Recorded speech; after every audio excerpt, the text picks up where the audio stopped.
Chapter 1. It might have been kindred spirit days in Elmwood Park, but Suzanne Dietz wasn't exactly feeling the spirit. Shifting from one moccasined foot to the other, stuck behind a table selling slices of soggy pineapple cake, hard-as-a-rock fudge, and gooped-up cherry pies for the library committee's fundraiser, Suzanne would have much preferred to be back at her own place, the Cackleberry Club. Closing her eyes against the intrusion of laughing clowns, frenetic jugglers, and accordion music, she imagined herself bustling about in her own cozy cafe this Sunday afternoon. If brunch ran late, as it often did, she'd be juggling plates of eggs Florentine, huevos rancheros, slumbering volcanoes, and towering omelets stuffed with gooey, molten Gruyere cheese. Eggs, of course, were the morning specialty at the Cackleberry Club. But lunch was delectably creative, too, with menu items like drunken pecan chicken, brown sugar meatloaf, and frozen lemonade pie. And Suzanne also laid out a pretty snappy afternoon tea that could probably tempt even the most proper English lady. "We ought to be selling our own cakes and muffins and scones," Petra murmured, as if reading Suzanne's mind. Petra was the second partner and principal baker and chef at the Cackleberry Club. "I don't know how we got roped into this. Trying to be do-gooders, I suppose. I thought we'd be selling books." "Me too," said Suzanne, as she brushed back shoulder-length silver-blonde hair and gazed with keen blue eyes at the morose selection of baked goods. "Ours would certainly be better quality. Unfortunately, this stuff is—" She glanced around to make sure one of the pie-makers, a glum-looking little woman named Agnes, wasn't in earshot. "Beyond pathetic. I'm terrified folks will think these baked goods are from the Cackleberry Club," Petra murmured in hushed tones. Brown-eyed and square-jawed, Petra was big-boned and big-hearted. She was known to show up at the front door of a new neighbor with casserole in hand, owned an overweight Russian blue cat named Rasputin, and had mastered the art of trout fishing. "Heaven forbid," said Suzanne, pushing up the sleeves of her denim shirt and letting loose a slight shudder. The Cackleberry Club was her baby, and she considered herself a stickler for quality control. "Just look at us," said Petra with a giggle. "We're two volunteers who are really curmudgeons at heart." In fact, they weren't curmudgeons at all. Suzanne, Petra, and their friend Tony, the third partner in the troika that ran the Cackleberry Club, were just mature women who didn't give a rat's backside about what people thought or said about them. Now that they were on the high side of 40, careening toward 50, they spoke their minds and lived their lives with grace and fortitude, without dwelling on past actions or feelings of remorse. For some reason, this somewhat pragmatic midlife philosophy led to better mental health, and left them all feeling strangely liberated. "We're on our own now," Suzanne had told Petra some 6 months ago. "Free to blaze our own trail. Free to make our own mistakes." Suzanne's husband had just passed away, and a few months earlier, Petra's husband, Donnie, had gone into the Center City nursing home. But even as Alzheimer's had robbed Donnie's mind, it had ignited Petra's spunk and determination. As a final coup de grace, Tony's slightly younger juvenile delinquent husband, Junior, had up and left her for a bar waitress with a head full of hot pink extensions. That's when a merciful God had smiled down, taken pity, aligned the planets, and helped set gentle plans in motion for the Cackleberry Club to be, excuse the pun, hatched. The Cackleberry Club, a whitewashed, rehabbed spur station out on Highway 65, was a kitschy, quirky place. With a decent kitchen installed, battered wooden tables and chairs put in place, and legions of antique salt and pepper shakers and ceramic chickens arranged on shelves, a delightful little cafe with a tangle of wild roses out front had emerged. Because there were a couple of extra rooms for sprawling, it became readily apparent that a book nook might bring in extra business. So cases of books, mostly mysteries, romances, and children's books, had been ordered and neatly arranged on shelves. Petra, who was a knitting and quilting freak, decreed there was also room for a knitting nest in an adjacent room. Colorful skeins of yarn and hundreds of knitting needles were carefully displayed, along with towering stacks of quilt squares.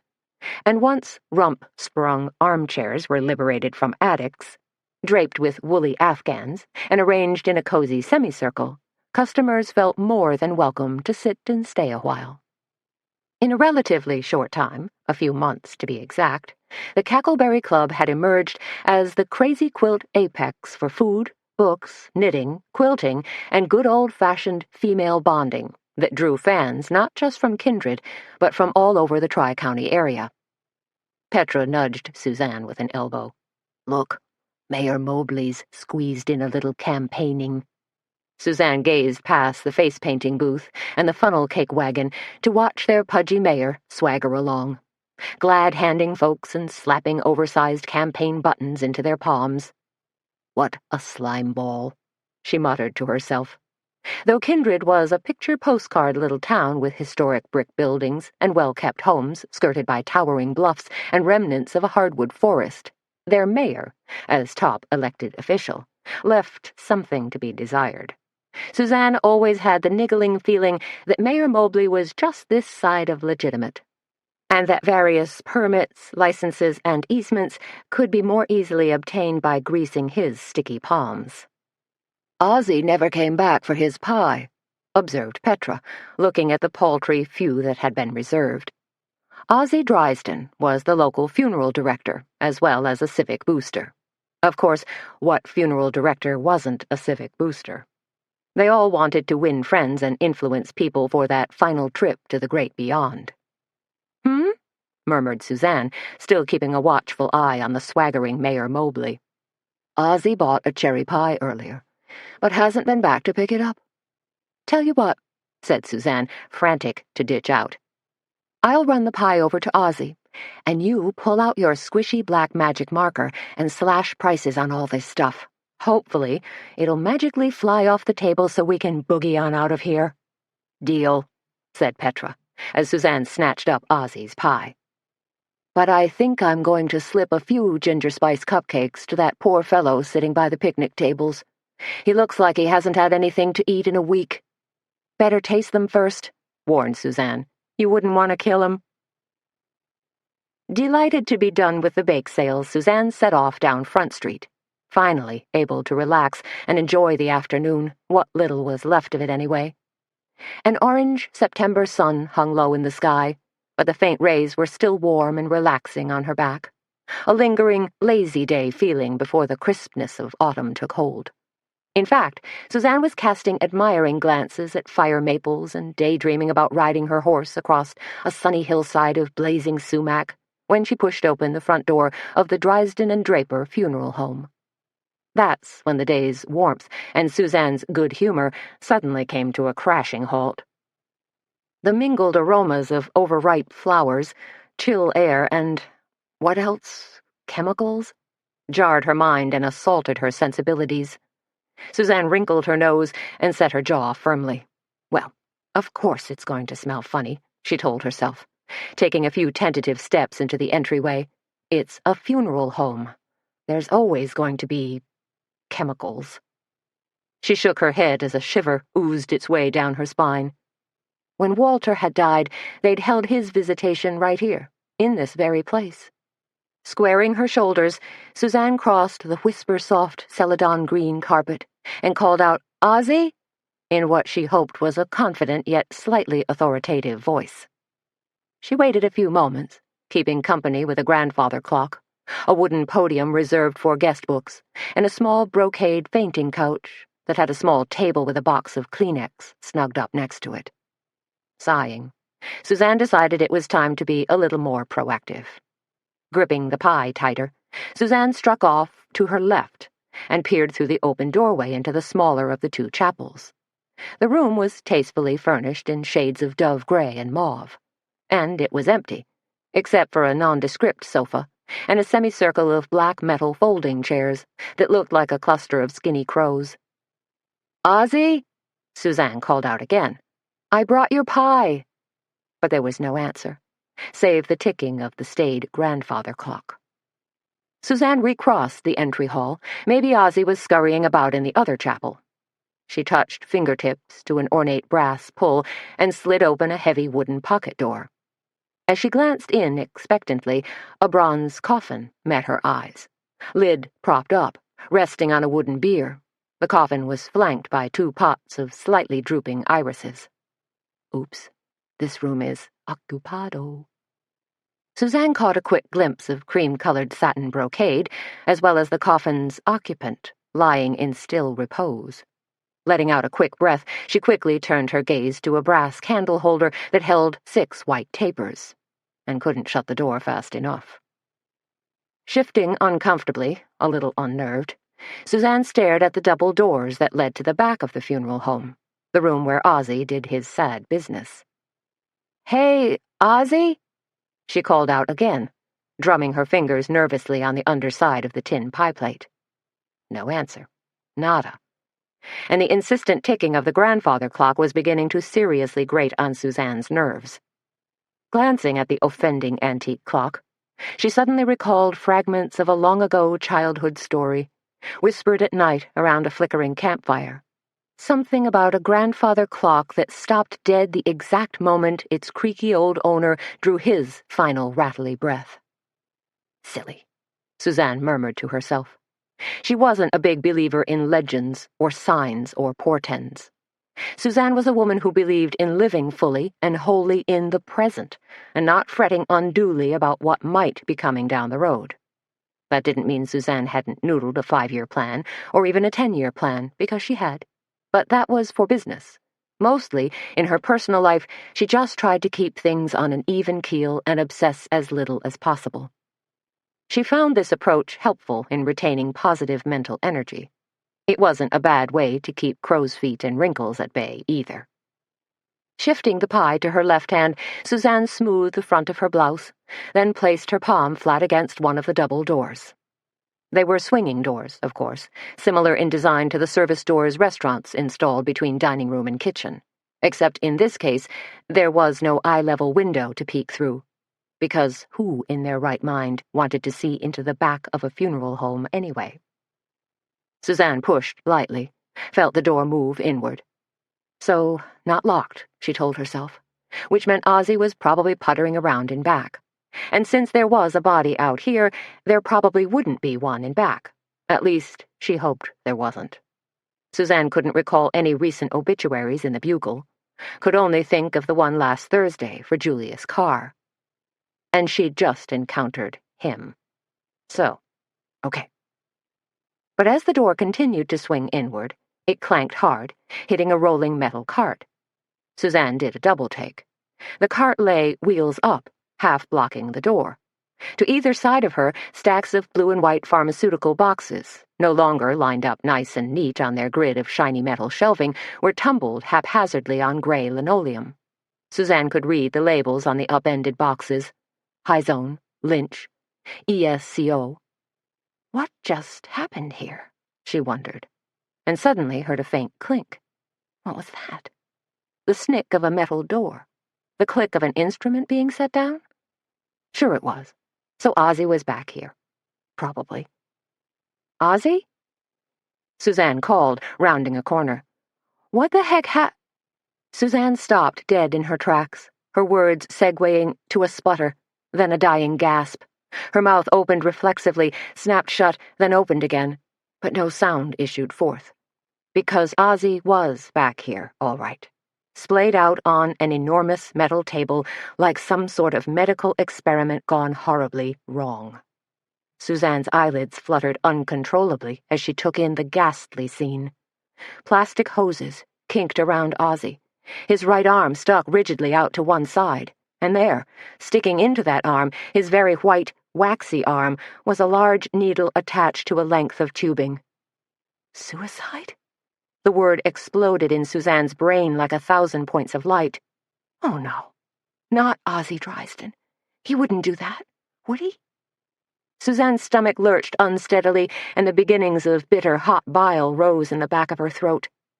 Struggling to force her mind to work, to reboot her brain's frozen hard drive, she thought to herself, got to get help.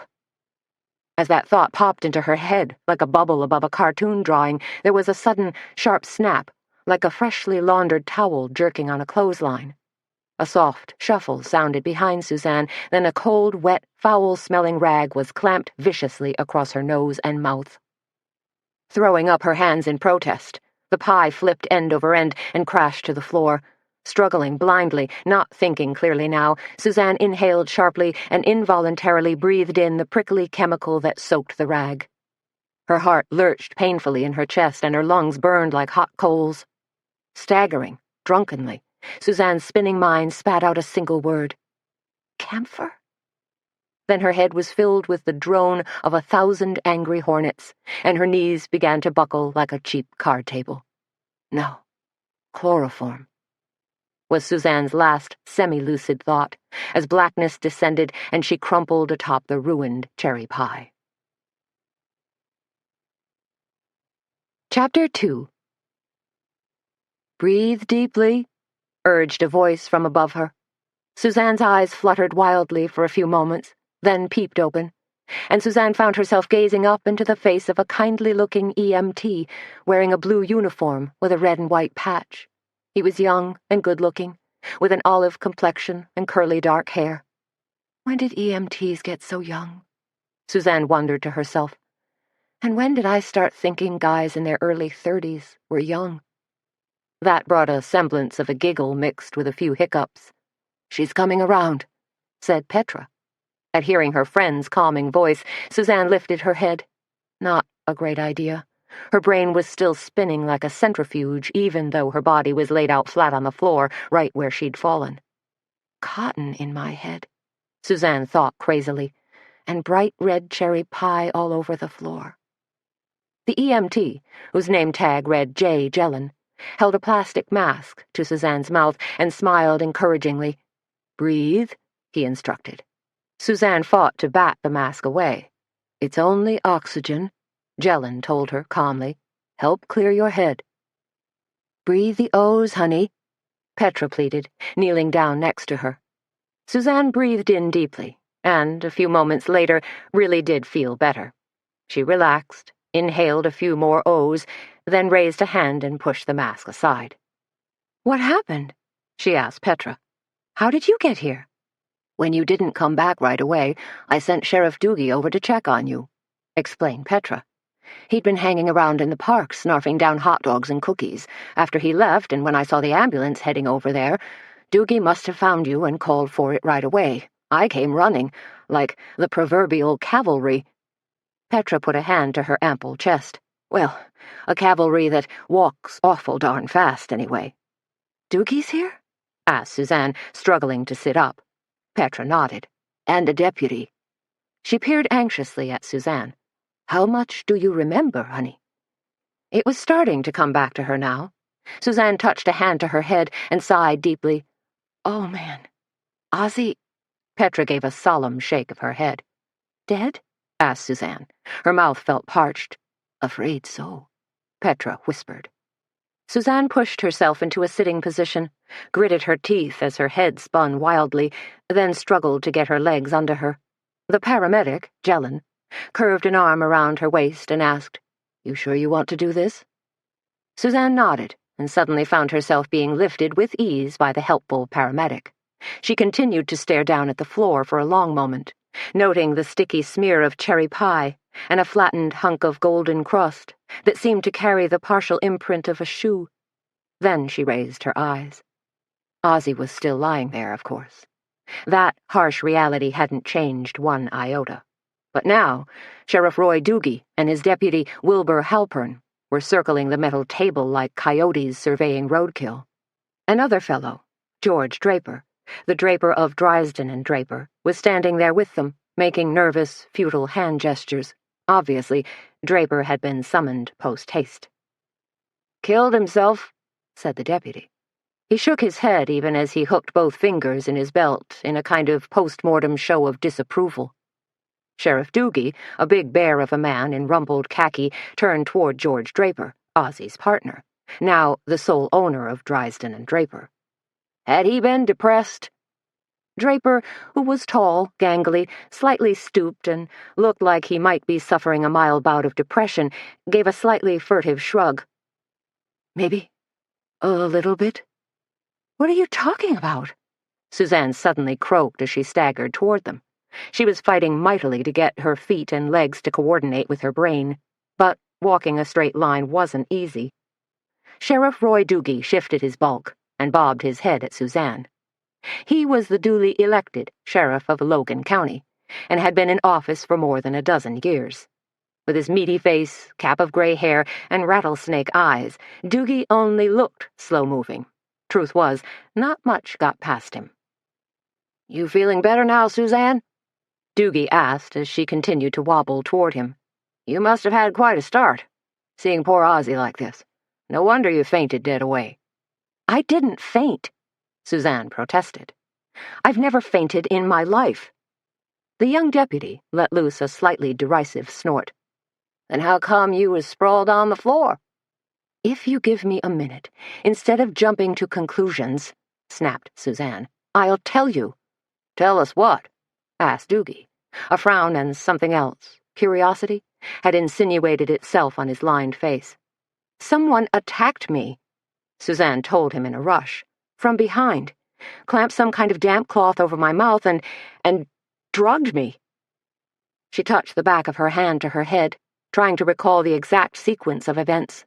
But everything was still fuzzy, like a long-ago dream that could only be remembered in disjointed fragments. "Huh?" said the deputy. "What are you saying?" asked Doogie. His jowls sloshed vigorously as he stared at Suzanne, his eyes suddenly wide with surprise. "I came back here to deliver Ozzy's pie," explained Suzanne. "And that's when I saw him, just—" Suzanne grimaced as she glanced past Doogie. "Just lying there." "Was he dead?" Sheriff Doogie asked. "I don't know," said Suzanne. "Well, I suppose he was. I mean, he must have been. He was all white and waxy looking, just like he is now." She felt hot tears prickle her eyes, but fought to keep them back. Men were funny about tears. Disdainful, really. If she could keep the waterworks under control for the time being, her story would carry far more credibility. Suzanne tried to emphasize the chain of events with another hopefully cohesive statement. "Before I had time to react and really get a decent look, someone grabbed me from behind and slapped a rag across my face, drugged me," she added again for emphasis. Sheriff Doogie seemed to be having trouble comprehending all this. "You mean they chloroformed you?" "I don't know if that's the technical term," said Suzanne, starting to feel a little frustrated. "But yes, someone chloroformed me, like a friggin' bug dropped inside a mason jar for biology class." Doogie snatched his modified Smokey Bear hat from his head and slapped it against his knee. "Heck you say!" Doogie still seemed reluctant to buy into Suzanne's story. "Sheriff Roy Doogie," said Petra, in her sternest, steeliest voice. "You listen to Suzanne. She doesn't make up stories." Sheriff Doogie ushered them all into the small parlor, the unoccupied parlor, where they sat on lumpy couches and love seats, and Suzanne told her story again, slowly, filling in the details. Doogie went over a few parts with her. "So when you came in carrying the pie, the boxes were spilled all over?" It was a statement, not a question. "Yes," said Suzanne. "Like maybe there'd been a struggle." "And then you saw Ozzy, with the—" Sheriff Doogie pointed an index finger at his own forearm. "With the thing, the needle, stuck in his arm." "Yes," Suzanne said again. Doogie's lined face sagged. "Well, shit." Suzanne glanced around the semicircle of somber faces. "He was murdered, wasn't he?" she said. But she really wasn't asking a question either. "We don't know that for sure," said Doogie, still hedging. "Whoever attacked me had probably just murdered Ozzy," Suzanne said, forcefully this time. Petra, who was perched next to Suzanne, gripped her forearm tightly. "Wilbur," said Doogie, glancing at his deputy, "go out to the truck and fetch my kit." Wilbur rose hastily and left the room. Petra stared directly at Doogie and said in an accusatory tone, "This could have easily been a double murder, Sheriff." Doogie lifted both hands to belly level and made a calming gesture. "Now we don't know anything like that. but I'm going to go ahead and treat this as a crime scene. Give it some serious investigation." "You're going to call in the state crime lab?" asked George Draper. He hadn't said anything up to this point. Now he looked colossally unhappy. "First things first," Doogie told Draper. "First thing I want to do is go back in there and take my own look-see. Is there anyone else besides you and Ozzy who work back there?" "Ozzy had a sort of lab assistant," said Draper. "A young man. He'd taken an interest in, helped him, really. Fellow by the name of Bo Becker. I think Ozzy was hoping Bo might study for a degree as a diener." "Get him in here," said Doogie. When Sheriff Doogie, Deputy Halpern, and George Draper trooped back into the embalming room, Suzanne didn't hesitate to follow. Petra was a little more reluctant. Doogie placed a black leather case on a rolling metal cart that normally held hemostats, dissecting scissors, and rib cutters. As Doogie dug around inside his case, Suzanne asked, "Are you doing CSI stuff now?" She was feeling better. Not chipper, but definitely curious. And angry, too. After all, someone had tried to do her serious harm. "Don't call it that," huffed Doogie. "Ever since that TV show, people put too much stock in all the whiz-bang assays and tests and electron microscope stuff. They don't realize it's good old legwork and deductive reasoning that really solves crimes." "So what's your deductive reasoning on this?" Suzanne asked him. "Just hold on," grunted Doogie. "First thing I want to do is take a careful look. You can learn a lot just through simple observation." He pulled a light from his case and untangled a long black cord. "What's that?" asked Suzanne. "UV blacklight," said Doogie. "These days a county sheriff's got to be prepared for anything." Suzanne had to agree. Kindred had been a sleepy, small town for more years than she could remember. Now, like a bolt from the blue, they had a ripped-from-the-headlines type of murder on their hands. "Kill the lights, will you?" Doogie instructed his deputy. The deputy, stumbling over his size 14 feet, hurried to comply. Doogie flicked the switch on his Specs Mini Crime Scope 400, shone it on Ozzy's knees, then slowly ran it up the length of Ozzy's body. Everyone clustered behind Doogie, holding their breath. They weren't sure what Doogie was going to find, but they were watching his every motion with rapt attention. "Anything?" asked the deputy. He sounded wistful, like he'd been purposely left out of the action. Doogie continued to run the light across Ozzy's neck and up onto his face. Hesitating for a split second, Doogie ran the light in a circle. Then his eyes widened, and his jaw dropped onto his second chin. "Oh, horsepucky," he exclaimed. Chapter 3. "What?" demanded Suzanne. She'd been standing behind Doogie at a somewhat respectable distance. Now she elbowed forward. One side of Doogie's mouth was pulled up in a petulant snarl. "You see this?" he muttered to his deputy. But Suzanne and Petra had already moved in, essentially crowding out the deputy. Doogie switched the black light to his left hand and pointed a pudgy index finger at Ozzy's mouth. Suzanne, Petra, and the deputy all peered forward and gave slow nods. Doogie's light had revealed a few tiny white specks.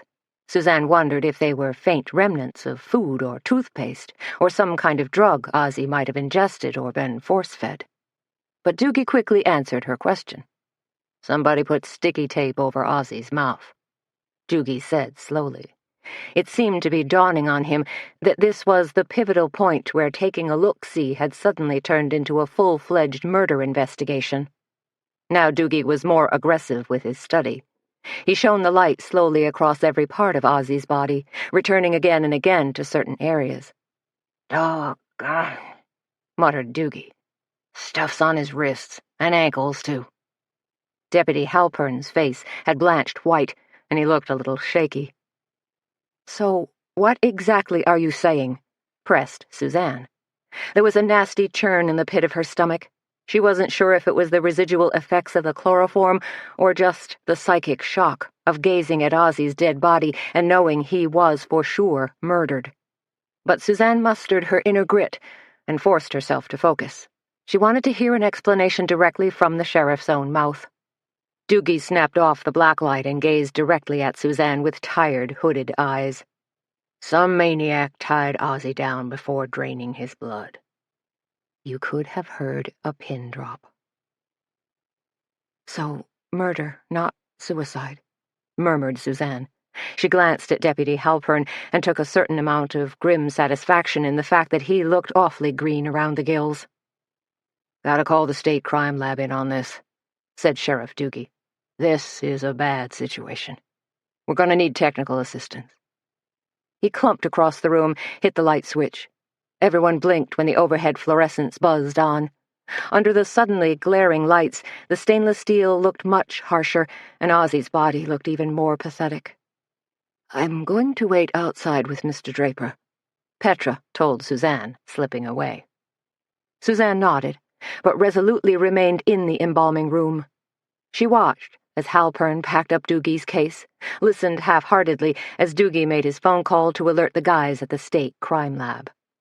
But curiosity had also sunk its talons into Suzanne. It was the first time she'd ever been in an embalming room, and she was finding it fascinating, if not a little grim and unnerving. Wandering about the room, she glanced at head blocks and bottles of arterial fluid, winced at the overhead striker saw. Doogie hung up the phone, sneezed, pulled a hanky from his back pocket, and let loose a loud honk. They'll be here in an hour. What's that? Asked Suzanne. State crime lab, said Doogie, sniffling slightly. No, I mean in the sink, said Suzanne. She pointed toward one of a pair of deep stainless steel sinks. There appeared to be a soggy mess of ashes in the bottom of one. Doogie shook his head, muttered the words, doggone hay fever, then peered into the sink and grimaced. What is that crap? He sounded surprised. That's what I just asked you, said Suzanne. Something was burned in there, then got doused with water, Doogie mused. Deputy Halpern looked over, eager to be more involved. You want me to clean it up? No, snapped Doogie. We gotta bag it. He sneezed and glanced around the room. In fact, we better start bagging everything. Even what's left of the cherry pie? Asked Halpern. Wilbur, said Doogie, and this time he sounded both cranky and tired. Just use a little common sense, will you? A few minutes later, George Draper appeared with the hastily summoned Beau Becker. Becker was young, maybe 20 or 21, and good-looking in a blonde surfer boy kind of way. He wore pegged jeans, a black T-shirt, and motorcycle boots. Suzanne almost expected to see a cigarette pack, maybe Lucky Strikes, rolled up in his shirt sleeve. Somebody killed Ozzy? Becker sounded suitably shocked, and his expression was wary. You know anything about that? Asked Sheriff Doogie. Beau Becker glared in Doogie's direction. You accusing me of something, Sheriff? We have a wrongful death on our hands, said Doogie in a somewhat matter-of-fact tone, and quite possibly a number of suspects. If someone in this room is privy to information concerning Ozzy Dryden's death, it might be best to get it out on the table now, since it's only a matter of time before we start handing down indictments and making arrests. He stared forcefully at Becker. So, young man, we can do this the easy way, or we can do this the hard way. It's entirely up to you. Don't try to intimidate me, snorted Becker, because I don't know squat about this. He shook his head like a swarm of gnats was attacking him. Heck, I liked Ozzy. He gave me a job, where not many folks around here would even talk to me. So why would I want to go and kill him? Spoil a good thing. What's my motive, smart guy? You don't need a motive, said George Draper, finally speaking up. You've been in trouble before. You have a record. Doogie scratched the side of his face and cocked a keen eye toward Becker. That's so? Give me a break, said Becker. That was penny ante shit, reform school stuff. Statistics prove that petty criminals almost always graduate to committing felonies, said Doogie. He sounded like he was reading from a Criminal Justice 101 textbook. Shove your statistics where the sun don't shine, snarled Becker, radiating hostility. Doogie responded with a thin reptilian smile, then said, I think we ought to finish our conversation in a more conducive environment. Say down at the Law Enforcement Center? He glanced at Suzanne. I'll be in touch with you later." "Sure," said Suzanne, still feeling a little dazed. She walked past the tumbled boxes, the smeared cherry pie, through the door, and out into the entry hall. Petra, who was sitting primly on the fainting couch, gave Suzanne a baleful look. "Somebody's going to have to tell Missy," she said in a quiet, gentle voice. Missy, Melissa Langston, was Ozzie Drysden's girlfriend. Although things seemed to have cooled between the two of them in the past few weeks, Missy would certainly have to be informed, had the right to be informed. "Oh, man," said Suzanne, making a slight grimace. She knew Ozzie's death was going to come as a terrible blow to Missy. "We could have Sheriff Doogie stop by," suggested Petra, who was standing now, more than ready to leave. "Or I'd be happy to speak with Missy," volunteered George Draper, as he shepherded them toward the door. Suzanne and Petra exchanged glances, then Suzanne nodded. "Thank you," she told Draper. "I think that might be best." Suzanne was grateful that Draper had so willingly stepped in. He was trained to deal with death and grief, while Sheriff Doogie, as messenger, might just drop the news on Missy like a hot potato, or handle it like that old joke about the woman who received a telegram, then begged the messenger to please sing it to her, because she'd always wanted a singing telegram. The punchline of the joke, of course, was, "Da-da-da-da-dum. Fred and the kids are dead." "Maybe we could," began Petra. She was positioned at the front door, about to turn the knob, when it suddenly flew open. "Oh, dear," Draper murmured from behind them as he recognized the woman who'd suddenly appeared in the doorway. A plump woman with tough gray Brillo-pad hair and wearing a bright purple dress stared silently at Petra and Suzanne. She cradled a large bouquet of pink and white stargazer lilies in her arms. George Draper rushed to greet her. "Mrs. Carr, we weren't expecting you today." Suzanne suddenly realized that Nadine Carr was the wife of the corpse in the next room. Nadine Carr stared at Draper, then shifted her inquisitive glance to Suzanne and Petra, who had a nodding acquaintance with Nadine. She'd eaten at the Cackleberry Club a couple of times, maybe purchased some skeins of yarn there, too. "Hello," said Nadine. She hesitated, taking in everyone's stricken face. Is something wrong? I saw a sheriff's car parked outside." "Right this way, Mrs. Carr." George Draper took Nadine by the arm and gently guided her away. She walked, somewhat unsteadily on 2-inch squash heels, toward the parlor where the wizened little husband, in his one good suit, was laid out in a bronze Eternalux casket. "This place is suddenly Grand Central Station," remarked Suzanne. "Poor Nadine," said Petra, staring at the not-quite-closed door. "What do you suppose he's going to tell her?"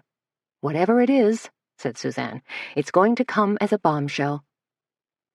Suzanne and Petra fell silent and focused their attention on the mumbled conversation that was taking place in that little parlor. Most of the mumbling was being done by Draper, and they caught a few words such as frightful and shocking. There were a few moments of silence, then a hoarse outburst of, "Oh, no," as Nadine's sad words floated back to them. "Dead, Ozzie? I can hardly believe it." "Believe it," muttered Suzanne, as she breathed a prayer of thanks to the Almighty that she'd been fortunate enough not to be summoned along with poor Ozzie. Chapter 4. "Were drugs stolen too?" asked Tony. Reddish-blonde hair piled atop her head like a show pony, wearing tight 501 jeans and an equally tight Aerosmith t-shirt. Tony was juggling a scramble deluxe and a plate of Jumpin' Jack Spuds. She teetered on red high-heeled sandals that matched her enameled red toenails. Tony was a true believer in the concept of an endless summer, and wore cork wedge sandals from March until the first snowfall, except, of course, when she wore cowboy boots. It was Monday morning at the Cackleberry Club, and the breakfast rush was in full force. 8 hungry male bodies were perched on stools and hunched over breakfast plates that sat atop a vintage marble counter appropriated from a now-defunct pharmacy in neighboring cornucopia. These men, mostly truckers and neighboring farmers, ate silently but with great gusto. The rest of the tables, covered in blue and white oilcloth, were also filled with customers. Happy, hungry customers who were chowing down on stacks of buttermilk pancakes dripping with maple syrup, blueberry muffins, eggs mornay, eggs on a cloud, and slumbering volcanoes. This last being a tasty concoction that featured an egg baked inside a scooped-out tomato with artichoke hearts, Parmesan cheese, and loads of garlic. Hunkered in the steamy kitchen, Petra sizzling thick-cut strips of bacon and links of sweet Italian sausage on a blackened expanse of grill, the three women were still puzzling over Ozzy's murder, like a well-oiled team of detectives. "What do you think?" Petra asked Suzanne. "Was this about drugs?" Petra talked as she moved about efficiently in her white chef's jacket, comfy crop pants, and modified chef's hat that looked like an imploded mushroom. "We don't really know about the drug aspect yet," Suzanne told Tony. "In fact, we're not sure if the pharmaceuticals were spilled during the struggle or if Ozzy stumbled in and caught drug thieves in the act. I'll have to check with Doogie about that." "But would drug thieves go so far as to kill Ozzy?" mused Tony. "Of course they would," said Petra, expertly flipping 2 sausages onto a waiting plate and sounding a little outraged. "Druggies hold up 7-Elevens, break into clinics, and even mug old ladies for chump change." "It's the duct tape part that weirds me out," continued Tony. "Taping Ozzy's mouth, hands, and feet is totally grisly," agreed Suzanne. "It's like something from one of those horror flicks, like Saw or Hostel, like torture." "And that machine," said Tony. "You think Ozzy realized what was happening? That his blood was—" Suzanne could only shake her head. If Ozzy had been fully conscious, it must have been a nightmare for him. "And nobody's spoken to Missy yet?" asked Petra.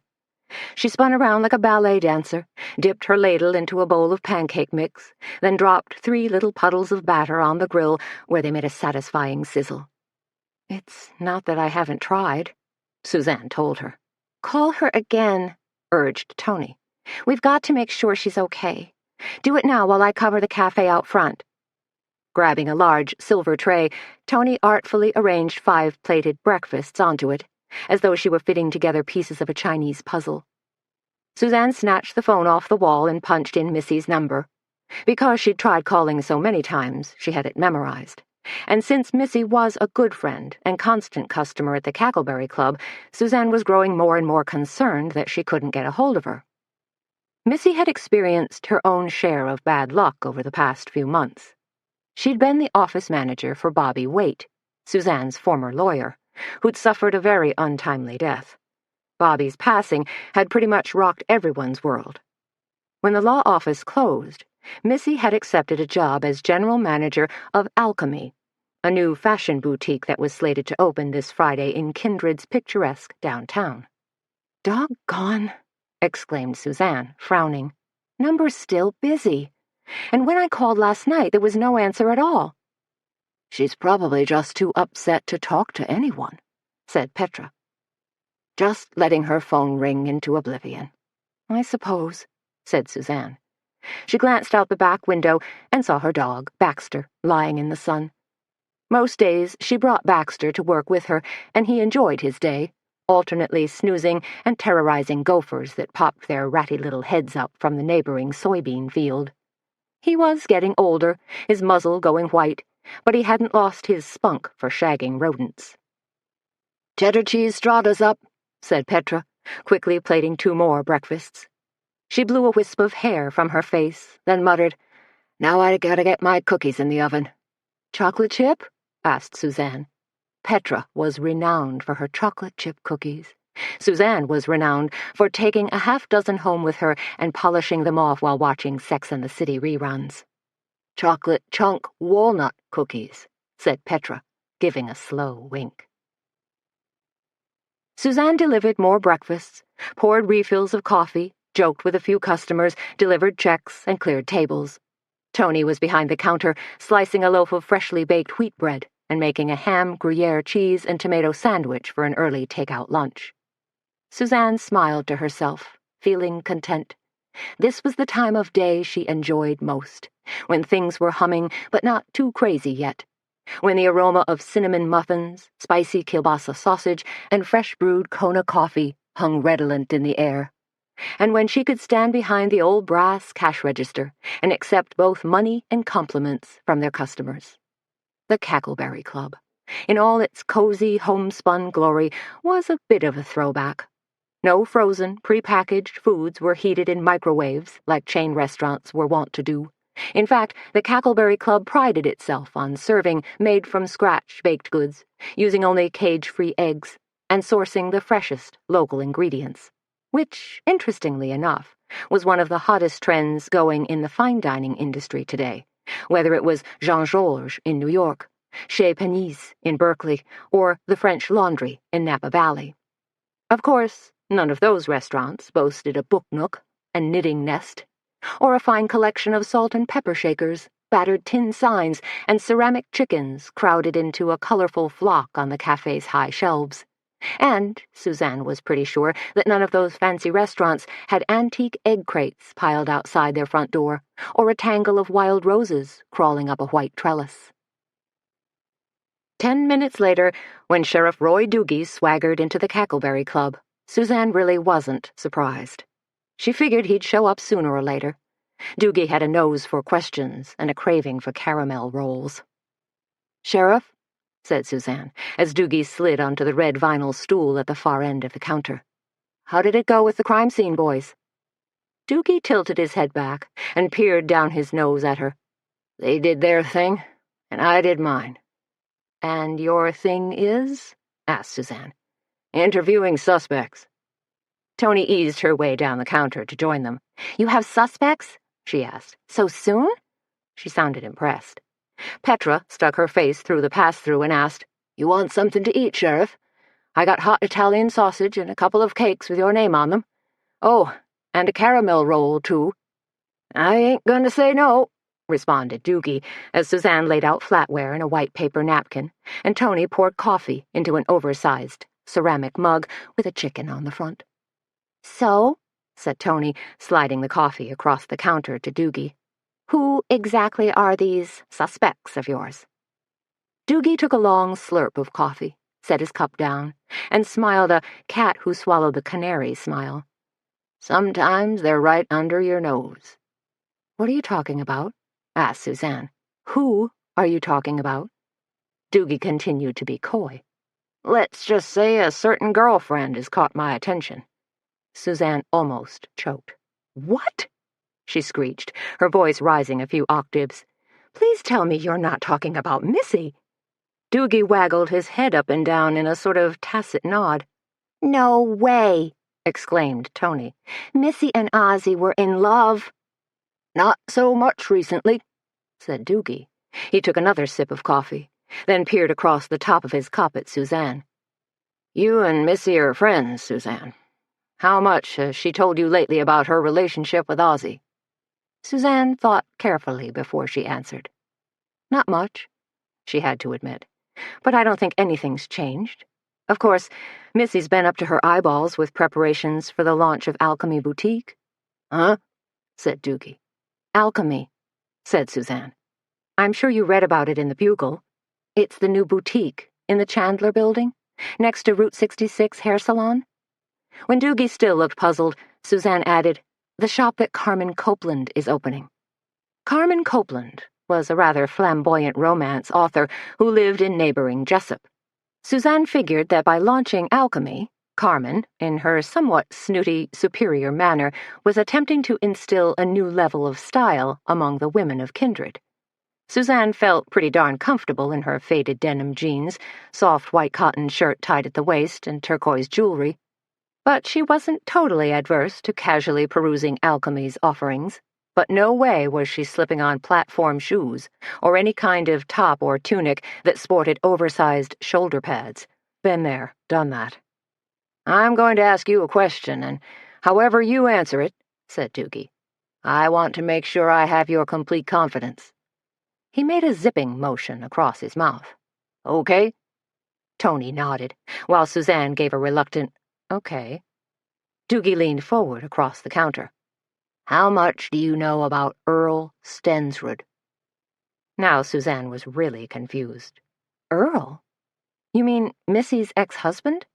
Why would you bring him up? That guy's ancient history. Tony bobbed her head. Last I heard, Earl Stensrud was living in Kansas City. Not anymore, he's not, said Doogie, with a slight air of superiority. Earl moved back to Kindred a couple of months ago. He's selling insurance for Universal Allied Home and Life. Okay, said Suzanne. That's an interesting little factoid. But why would you consider Earl a suspect? What made him pop up on your radar screen? Doogie looked pleased at Suzanne's question as he paused to scratch his ample stomach. Because I have it on good authority that Ozzy and Earl were seen arguing in a bar this past Friday night. Petra came steamrolling through the swinging door and plunked down sausages, pancakes, and a caramel roll in front of Doogie. Which bar? She asked. Schmidt's, said Doogie. That's no big deal, chimed in Tony, obviously eager to poo-poo Doogie's theory. Everybody gets caught up in some kind of wacky argument when they hit a few bars, she went on to explain. You have yourself a couple tequila sours, wolf down a few handfuls of stale popcorn, maybe buy a basket of pull tabs. Next thing you know, you're snarling over some stupid little thing. She grimaced. Then her gaze slid to Suzanne and Petra, who looked slightly aghast. At least that's what happens to me and Junior, Tony added in a small voice. Junior was Junior Garrett, Tony's bad boy estranged husband. He was a few years younger than Tony, a Votech dropout, self-proclaimed womanizer, and worked as a grinder and metal finisher over at Shelby's body shop. Tony's impromptu Vegas wedding to Junior had been a hideous mistake, and now Tony was wrestling with the notion of getting out of it, especially since Junior had a habit of disappearing with the local VFW's floozy bartender. It's doubtful, said Suzanne, but I suppose Earl could be a long-shot possibility in this, but certainly not Missy. No way is Missy involved. Tony looked thoughtful. Did it ever occur to you guys that maybe Ozzy's partner bumped him off? Doogie lifted his shoulders in an indifferent shrug. Maybe. I'm going to talk to Draper later this morning. Doogie dug into his pancakes, took a couple of appreciative bites, then said, It's a funny thing. Ozzy left a message on my answering machine yesterday. I was kind of working my way over to his place when Petra waylaid me in the park and asked me to check on Suzanne. It's a good thing you did, said Petra. Why do you think Ozzy called you yesterday? Asked Suzanne, her radar suddenly pinging. Do you think that call was somehow connected to his murder? That he felt threatened by someone? Don't know, said Doogie, as he continued to snarf his breakfast at an increasingly rapid pace. Maybe Earl Stensrud sold Ozzy an insurance policy and Ozzy wasn't happy, said Tony. Maybe Ozzy tried to get his money back and Earl said no way. I ain't ruling anybody out at this point, said Doogie. Tony rolled her eyes in a gesture of exasperation. Then what about Suzanne? She was there. Is she a suspect too? Doogie shifted his focus to Suzanne, who had grabbed a couple of tins of tea and was trying to decide between brewing a pot of jasmine or Earl Grey. Probably not, was Doogie's response. She was awful loopy from that chloroform. Well, thank you, Dr. Doogie, for your expert diagnosis, said Suzanne. And, by the way, did you question that kid who was there yesterday? Ozzy's assistant? Bo Becker, filled in Doogie. Holy buckets, exclaimed Tony. I know that guy. Junior drove in an amateur stock car race against Bo Becker this past summer, over at Speedway Park. Didn't I hear somewhere that Bo Becker was bad news? Asked Petra. Wasn't he arrested for stealing cars? Yep, burped Doogie. Did time in Juvie Hall. Then Becker's your guy, said Tony, pouncing like a hungry duck on a fat grasshopper. Has to be. Talk like that leads to rumors, muttered Doogie. And around Kindred, rumors spread like wildfire. Oh, stuff it, Tony told him. Doogie squeezed his eyes shut and let loose an ear-splitting sneeze. Excuse me, he said, pulling out a hanky. Must be pollen or dust in here. He wiped at his nose, glanced up at one of the shelves. Probably dust. You got so darn many chickens up there. I'll have you know, Those are dusted religiously, said Tony, slightly indignant. Let's get back to the murder, said Suzanne. What about the drugs? Did you determine if any drugs were missing? Too soon to tell, Doogie responded.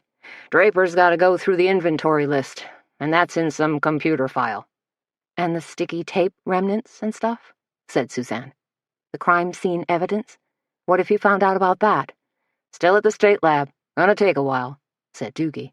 Well, let me know, will you? Asked Suzanne. Maybe, said Sheriff Doogie, using the last chunk of his caramel roll to sop up the puddle of syrup on his plate. As long as I get a little quid pro quo. What do you mean? Asked Tony. Her eyes shifted to Suzanne, then Petra. What's he talking about? I'd like you to keep your eyes and ears open, okay? Doogie asked the three women. I know you gals overhear all sorts of loose talk when folks sit down to eat. Addressing us as ladies is the correct and more polite term, said Petra, not gals. It serves no purpose to speak in tired old male chauvinisms. Whatever, muttered Doogie. He stood languidly, hitched his belt, and headed for the door. As was typical of Doogie, he never paid his bill because he never asked for a bill. Hey, Doogie-doo, Tony called after him. Don't let the screen door slap that wide load of yours on the way out. When Doogie turned his head and threw Tony a sour look, she added, On the other hand, how could it not? Chapter 5. Can you believe it? Exclaimed Suzanne. Doogie actually sees Missy as a suspect. She was standing in the kitchen with Petra, helping frost cupcakes, carrot cake with cream cheese icing. Doogie tried to project an air of confidence, said Petra, like he was seriously large and in charge. But you could tell he was really in turmoil. I guess a county sheriff doesn't exactly have the experience and wherewithal that a big city homicide detective might have. You have to admit, said Suzanne, that Doogie does a dang fine job of rousting young lovers from Bluff Creek Park and shagging the occasional coyote that wanders into town. But for him to think Missy was involved, that's a horrible accusation. I can't quite get past such idiotic thinking. Try to, advised Petra. Otherwise it will just drive you nuts. Who's nuts? Asked Tony, pushing her way through the swinging door, cradling a plastic tub of dirty dishes on her hip. Suzanne's obsessing because Doogie said he was looking hard at Missy, explained Petra. But, in the end, any suspicion he has won't amount to a hill of beans. Still, Suzanne looked worried. But if Missy had broken up with Ozzy and was starting to see Earl again, she began. Had she? Asked Tony, because that's not the impression you gave Doogie. I know that, said Suzanne. I laughed at his suggestion of Missy being a suspect because... She stopped, suddenly. Because of what? Petra asked, quietly. I guess I was trying to protect my friend, said Suzanne. You were right to do so, said Tony, setting down her dishes and giving Suzanne a pat on the arm. In fact, we all need to stand together on this. Uh-oh, said Petra, licking a smear of frosting from the back of her hand. Time for an affirmation? Couldn't hurt, said Suzanne. Whenever the ladies of the Cackleberry Club came across a quote, a saying, or a Bible verse they liked, they scribbled it on a piece of paper and tossed it into a red wing crock. Now they were in the habit of drawing a slip each day from their so-called affirmation jar and sharing it with each other. Petra held out the crock to Tony. You first. Tony reached in, grabbed a pink post-it note, and read, Life's problems wouldn't be called hurdles if there wasn't a way to get over them. See? Said Petra, smiling at Suzanne. Good one, huh? Suzanne smiled back. You're right. Now you choose. Petra grabbed a slip of paper, studied it, then read, The future belongs to those who live intensely in the present. She nodded to herself and murmured, I sure try to live in the present. Tony gripped Petra's arm, knowing she was thinking of Donnie. You do, dear, said Tony. Petra blinked rapidly, then smiled at Suzanne. Now you. Suzanne grabbed a piece of paper and read it aloud. Do or do not. There is no try. Sounds familiar, said Tony. Is that attributed to anyone in particular? Maybe one of those really smart guys like Kierkegaard or Shakespeare? Suzanne held up the slip for Tony to see. Yoda. From Star Wars, shrieked Petra. I love it. And then she was bustling about the kitchen, washing her hands, ready to whip up a batch of corn muffins. We better hustle our buns and get today's luncheon offerings up on the blackboard, said Tony. Let's do it, said Suzanne, leading the way out to the cafe. But there were more customers to be seated, coffee cups to be filled, and dishes to be cleared, so Suzanne ended up tackling the chalkboard herself. Using pink and orange chalk, she listed the 4 luncheon specials the Cackleberry Club was offering today: grilled chicken with avocado on sprouted wheat bread, Asian chicken wrap, pita bread vegetarian pizza, and chicken citrus salad. Then Suzanne used a piece of yellow chalk to make a cartoon drawing of a wedge of pie and printed under it, "Frozen lemonade pie, $2.95 a slice." Suzanne didn't need to list the rest of their goodies, because most customers knew there was always a fresh assortment of cookies, bars, muffins, and scones. In fact, most were on display in the circular glass pastry case that sat atop the counter. Because there was still a good 30 minutes before the luncheon crowd began easing their way in, Suzanne went over to the sputtering old cooler in the corner and checked the shelves. On display were homemade banana and cranberry breads, jars of fat dill pickles, canned jellies and jams, cheeses, and boxes of string beans. These were items that local producers brought in to the Cackleberry Club to sell. It was really a win-win situation for everyone. Suzanne took a small percentage of retail sales, and the growers and producers got the lion's share. She knew one woman who had helped finance her daughter's junior college education on what she'd made from selling her potato rolls and banana bread. But as Suzanne's eyes scanned the shelves, she noticed they were very low on cheese. Ordinarily, they stocked several dozen wheels of organic blue cheese and cheddar cheese from Mike Mullen's Cloverdale farm. He had a herd of doe-eyed Guernseys that were the sweetest, friendliest cows Suzanne had ever encountered. Whatever it was, the lack of antibiotics and hormones, or the tender grass and organic grain they fed on, the milk from the Cloverdale cows yielded cheeses that were creamy and rich beyond belief, and very popular with customers, as the almost empty shelf would attest to. Suzanne made a mental note to call Mike and tell him they were perilously low on cheese, then she peeked into the book nook to check on things. This was book club night, and Tony was leading a discussion on so-called chick-lit books. For some reason Suzanne had yet to fathom, every one of those books seemed to have a hot pink cover with bouncy, funky type. Go figure. Of course, the book club would also break halfway through the evening for a glass of wine. After quizzing Suzanne for suggestions, Tony had opted for a lovely, mellow Italian Pinot Grigio.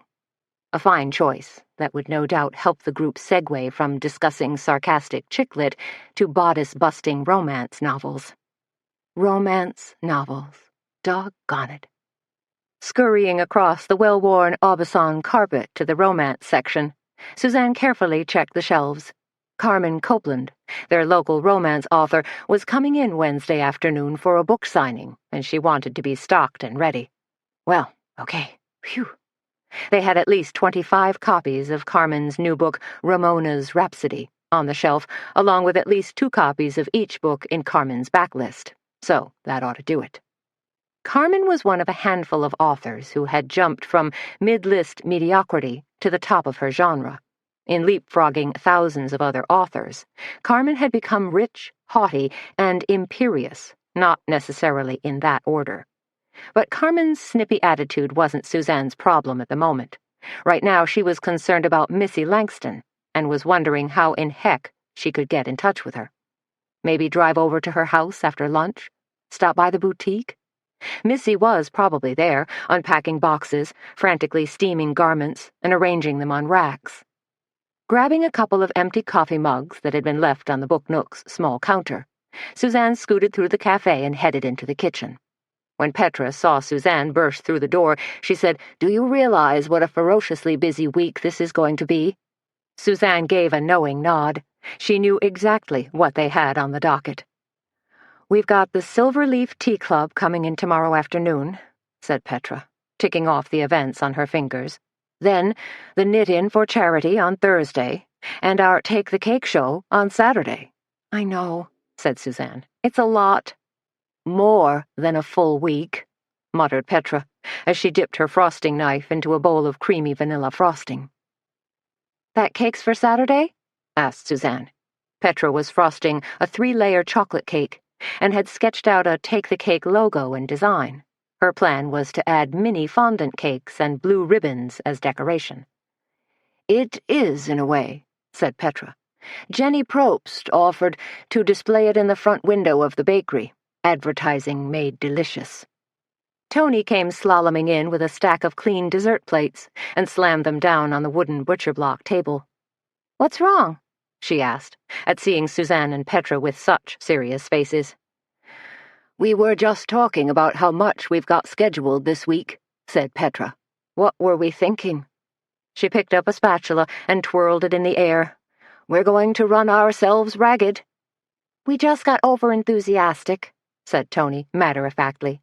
"In case you two hadn't noticed, a lot of that goes on here. Somebody says something about knitting or cake decorating, and the energy level ratchets up about 1,000,000,000 degrees, and suddenly we have a great big honkin' event on our hands." "You think we scheduled too much?" asked Petra. "In too short a time frame?"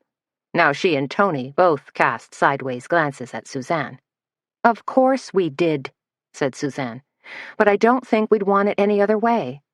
All our events are great fun and help keep us on our toes."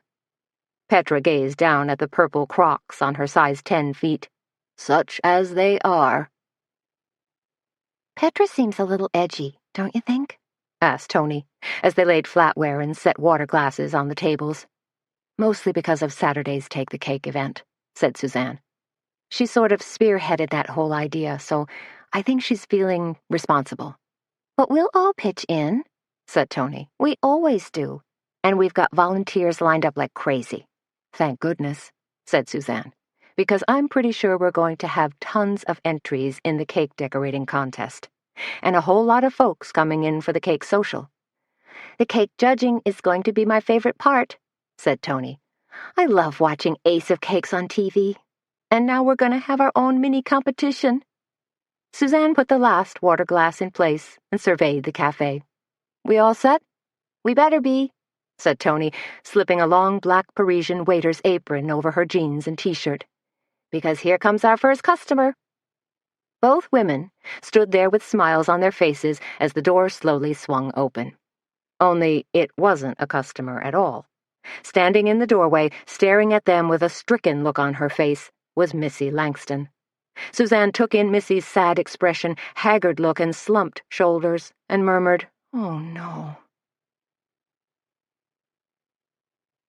Chapter 6. Missy Langston wasn't just upset. She was practically hysterical.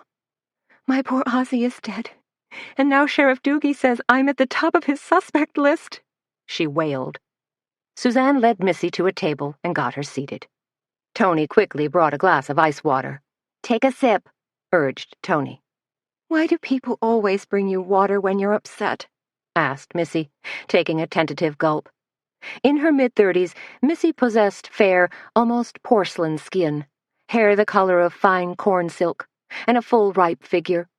She'd caught the eye of more than a few men in Kindred, but Ozzie Drysden had been her sweetie for more than 2 years, except for lately. Suzanne wanted to get right to the heart of Doogie's accusations. "Where were you yesterday afternoon?" Suzanne asked Missy. "Do you have an alibi?" She hadn't watched Law and Order all these years for nothing. "I was at home," sniffed Missy.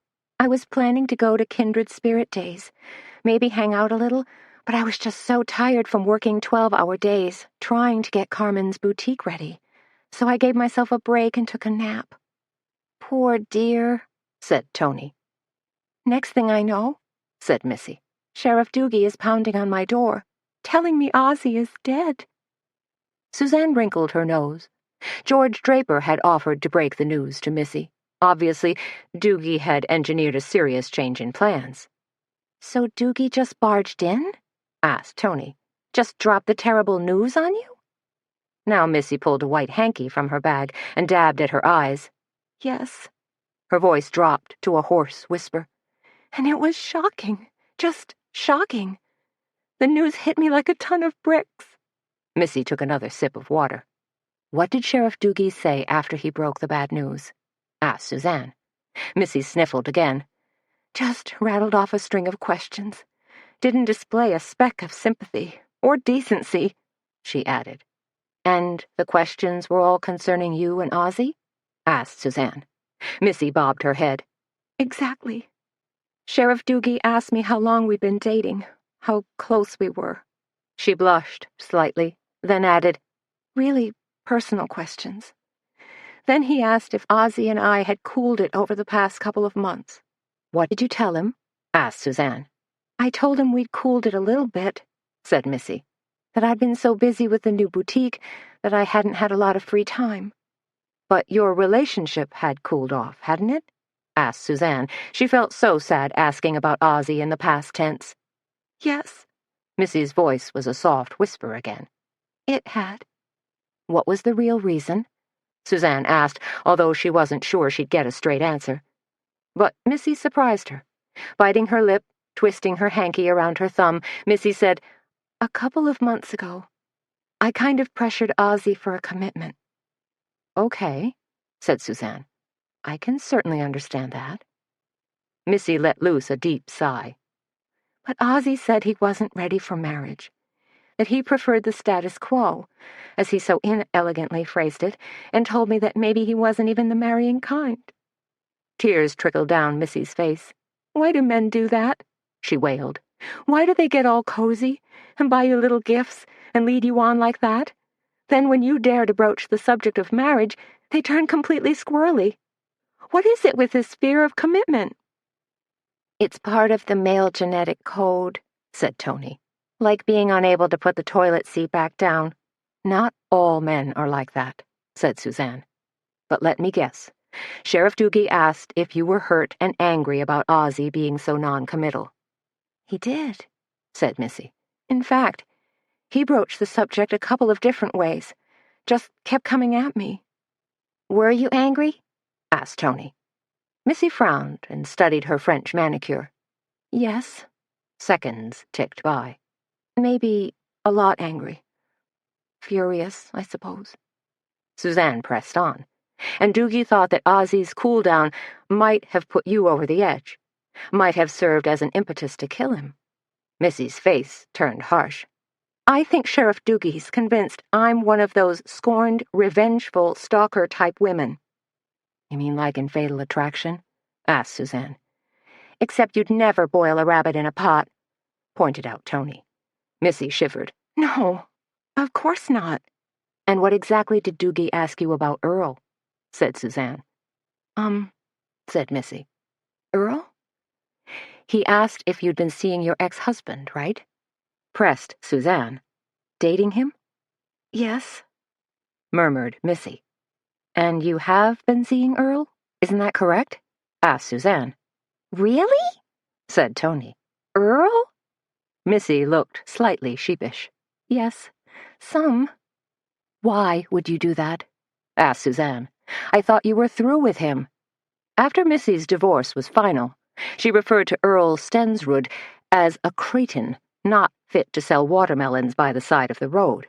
I was lonely and felt rejected, said Missy. She seemed embarrassed by her own admission.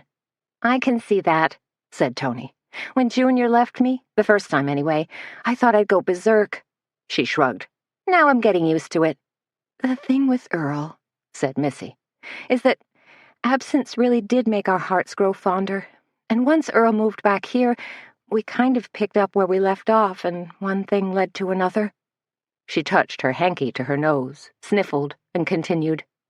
A few phone calls, lunches out, a couple picnics, and suddenly, one night over candlelit dinner, Earl was telling me how sorry he was that we ever got divorced in the first place. Let me guess, said Suzanne. Earl proposed that the two of you consider making a go of it again? We talked about that. Yes, said Missy. But please understand, after Ozzy sort of backed away from me, I was utterly devastated, very vulnerable, and Earl can be quite charming." Suzanne remembered Earl Stensrud as a man who picked his teeth with a matchbook cover, but made no comment. "Anyway," said Missy, "once Sheriff Doogie got wind that I was seeing Earl again, he was delighted to add Earl's name to his suspect list. Oh, and the sheriff also had the audacity to call me a two-timer." Suzanne raised her brows as she regarded Missy. "Doogie mentioned something about Ozzy and Earl getting into an argument last Friday night. What do you know about that?" Missy waved a hand dismissively. "That was nothing. Just male turf war stuff." Tony looked concerned. "Sheriff Doogie doesn't think the fight was just a minor incident. In fact, I wouldn't be surprised if he concocted a theory that you two were in this together." Missy looked shocked. "Earl and I would never," she sputtered. "I wonder what Earl's alibi is," Suzanne wondered out loud. "Hope he has a dandy one," said Tony, "because Doogie's on the warpath." Sighing deeply, Missy said, "I'm just so heartsick and nervous over this entire situation. And of course it couldn't come at a worse time. Alchemy Boutique is slated to open Friday afternoon, and Carmen is driving me insane.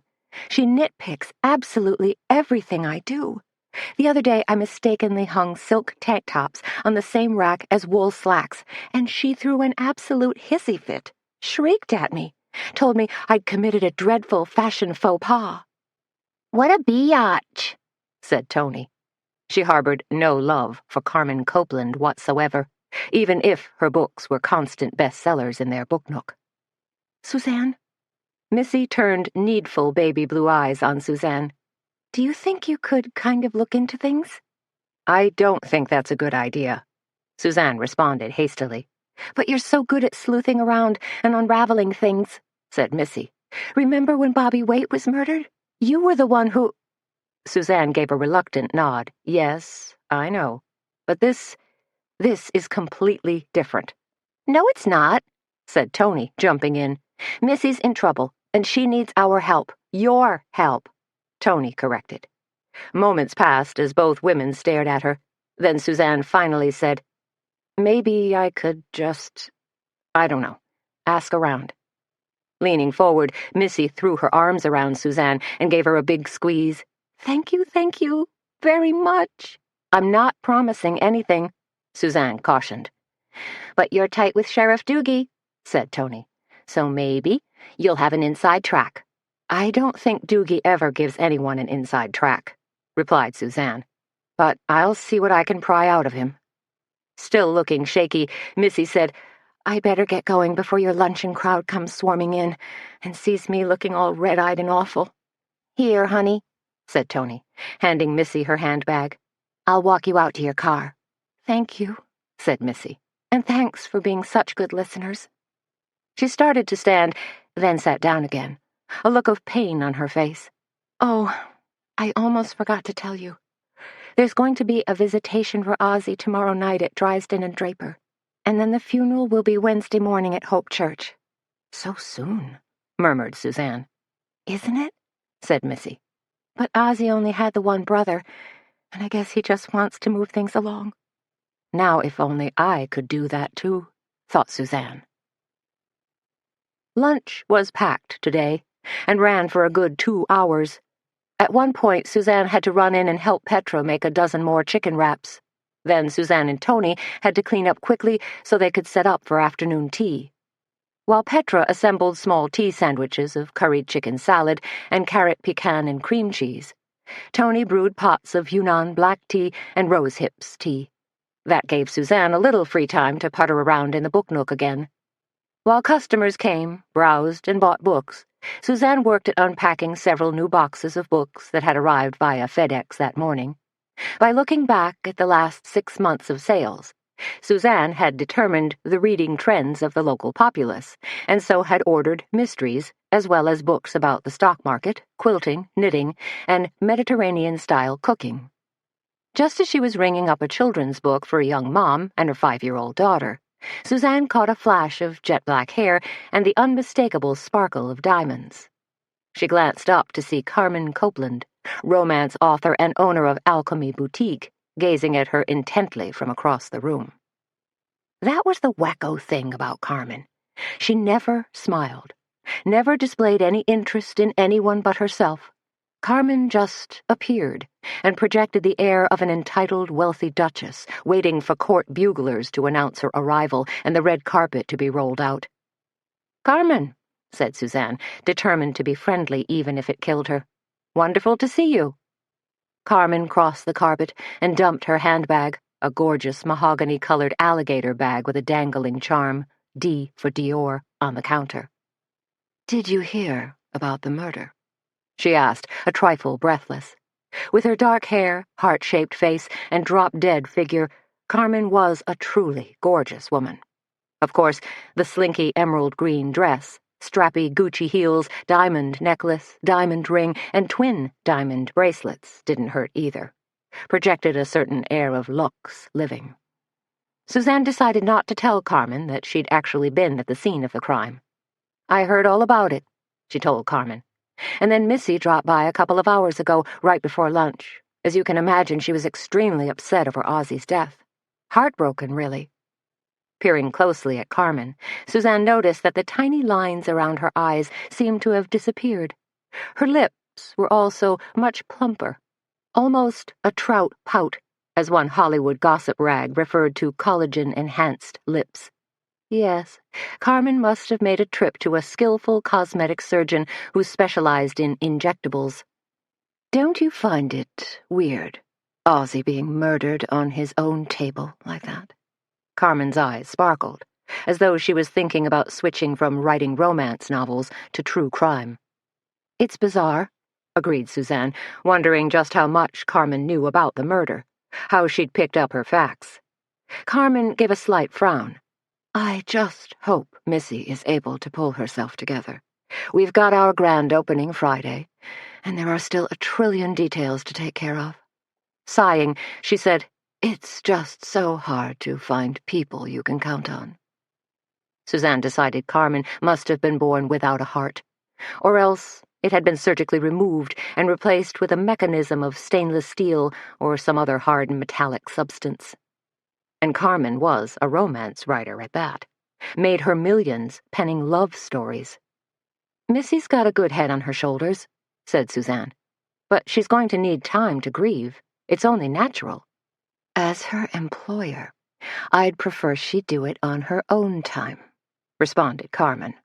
Suzanne wondered what would happen if she reached across the counter and gave Carmen a good smack upside the head. Probably, she decided, Carmen would just smack her back. Carmen was like that. Mean, fearless, aggressive. Not unlike the timber rattlers that lived in the towering bluffs above Kindred. Even though the Midwest wasn't their natural environment, the rattlers were there, and they were dug in. It was as simple as that.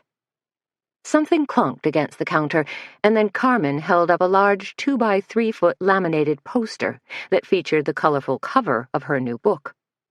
"I always have my publisher make posters and ship them to the more prestigious bookstores," said Carmen. "But we had one left over, so I thought I'd give it to you. See?" She pointed to a strip of paper that was striped across one corner. "It's even got the date and time of my book signing." "Wonderful," said Suzanne. "We'll place it right by the romance section." "Don't you think it would look better in the window?" asked Carmen. Suzanne wanted to tell her it would be better still shoved down her gullet, but she didn't. Just held her tongue and accepted the poster. Once Carmen had left, once Suzanne had dug out a copy of Tragic Magic for a customer, she poked her head into the cafe.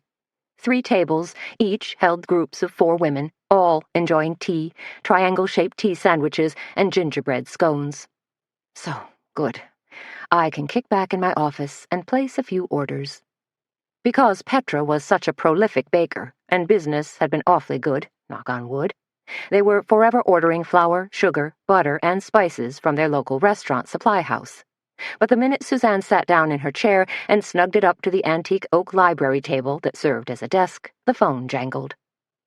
"Suzanne!" came a cheery voice when she picked it up. "How do?" She knew instantly it was Jean Gandil from the Bugle. "It's Jean," From the Bugle. I know that, Jean. I'm just putting the finishing touches on the story here, said Jean brightly. And I wanted to make sure I included your perspective. Oh, crap. He's doing a story on Ozzy. Not sure what you're talking about, Jean, Suzanne told him. There was a forced chuckle, and then Jean said, You're doing it again, Suzanne. What's that, Jean? Playing dumb. Suzanne snorted. Thanks for your kind and generous observation. You know darn well I'm writing a story about Ozzy's murder, said Jean. Gonna be front page, above the fold, he bragged. And the headline will be 48-point type? I'm just trying to put together a credible story, Jean whined, before I have to turn it into my editor.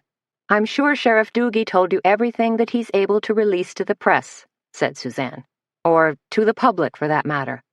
And his information was pathetically scant, complained Jean. Lacked detail. Come on, Suzanne, you were there.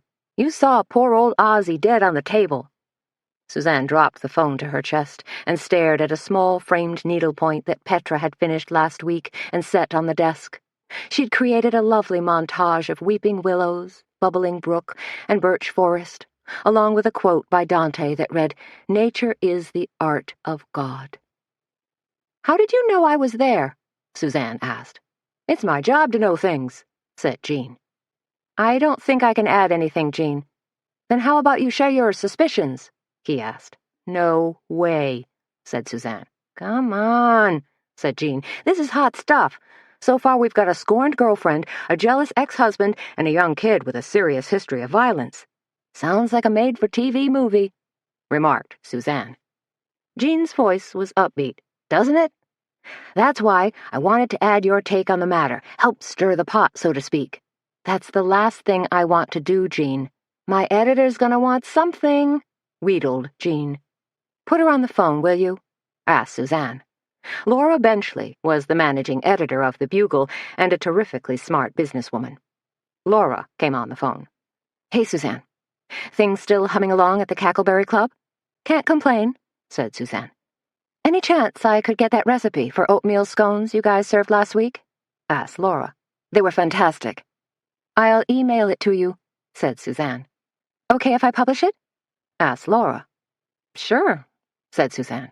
Why not? How about you write another tea column for us? Could you get one done in about 2 weeks? Can do, said Suzanne.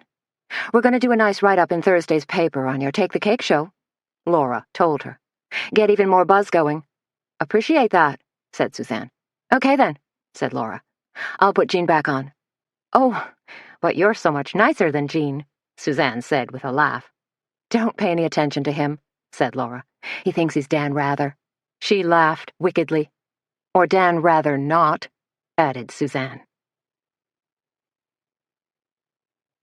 Chapter 7. Mid-afternoon found Tony and Suzanne hunched over the butcher block table in the kitchen, munching leftover tea sandwiches and sipping fresh squeezed lemonade.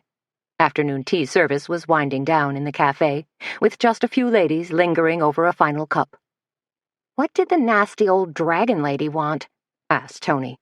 Suzanne giggled. She couldn't help herself. You're referring to our dear Carmen Copeland? Play nice, children, warned Petra, as she stacked leftover scones into a large wicker basket.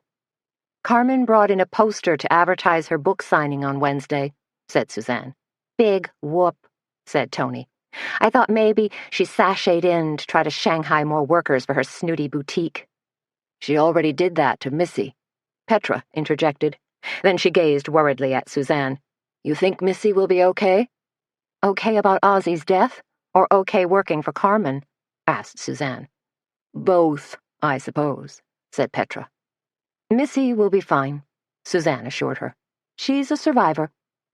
Like us, said Tony. Or more to the point, like you and Petra. Aren't you sweet? Said Petra. She put her hands on her ample hips and smiled at them. Now that things have settled down to a dull roar, I'm going to take a batch of scones, a jar of fig jam, and a big thermos of lemonade over to the fellows who are working on the Journey's End church.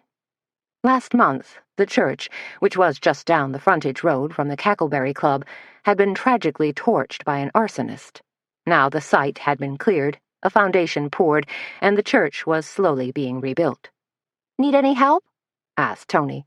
They all felt terrible about what had happened to the church. "I'm fine," said Petra, gathering everything up. "But my heart just goes out to Reverend Yoder. Do you know, he's been over there every day, wandering around nervously, trying to pitch in." "Traded in his Reverend's collar for a chambray work shirt," said Suzanne. "Reverend Yoder's just hoping the job will get done faster, I suppose," said Tony. "Wouldn't it be great if they could finish the church in time for Christmas? I just hate to think of those poor folks not being able to sing Christmas hymns in their own church." "I know," said Petra. "But the unfortunate thing is, Reverend Yoder doesn't know the difference between a Phillips head screwdriver and a flathead screwdriver." Tony popped a last bit of sandwich into her mouth and declared, "Neither do I." "I suppose it's the thought that counts," continued Petra. "I love that he cares so passionately about getting his church rebuilt and bringing his congregation back together." On Suzanne's invitation, the congregation had met a few times at the Cackleberry Club. Now they were using St. Sebastian's Church at off hours, a nice ecumenical arrangement between two different religions. Petra hadn't been gone more than 2 minutes when there was a loud, erratic banging on the swinging door that separated the kitchen from the cafe. "Uh-oh," thought Suzanne. "An unhappy customer?" She walked over, gave a tentative push on the door, and was startled to find a somber-looking Junior Garrett staring back at her. "Junior!" she exclaimed. "Ah, crap," muttered Tony. Only last week, her estranged husband had displayed a wandering eye for curvy, bordering on chubby women who favored tight Angora sweaters. In other words, not Tony. "Tony back here?" Junior asked, shrugging back his dangling forelock, not even bothering with a polite, "Hi, how are you?" "Sure she is," he scowled, answering his own question.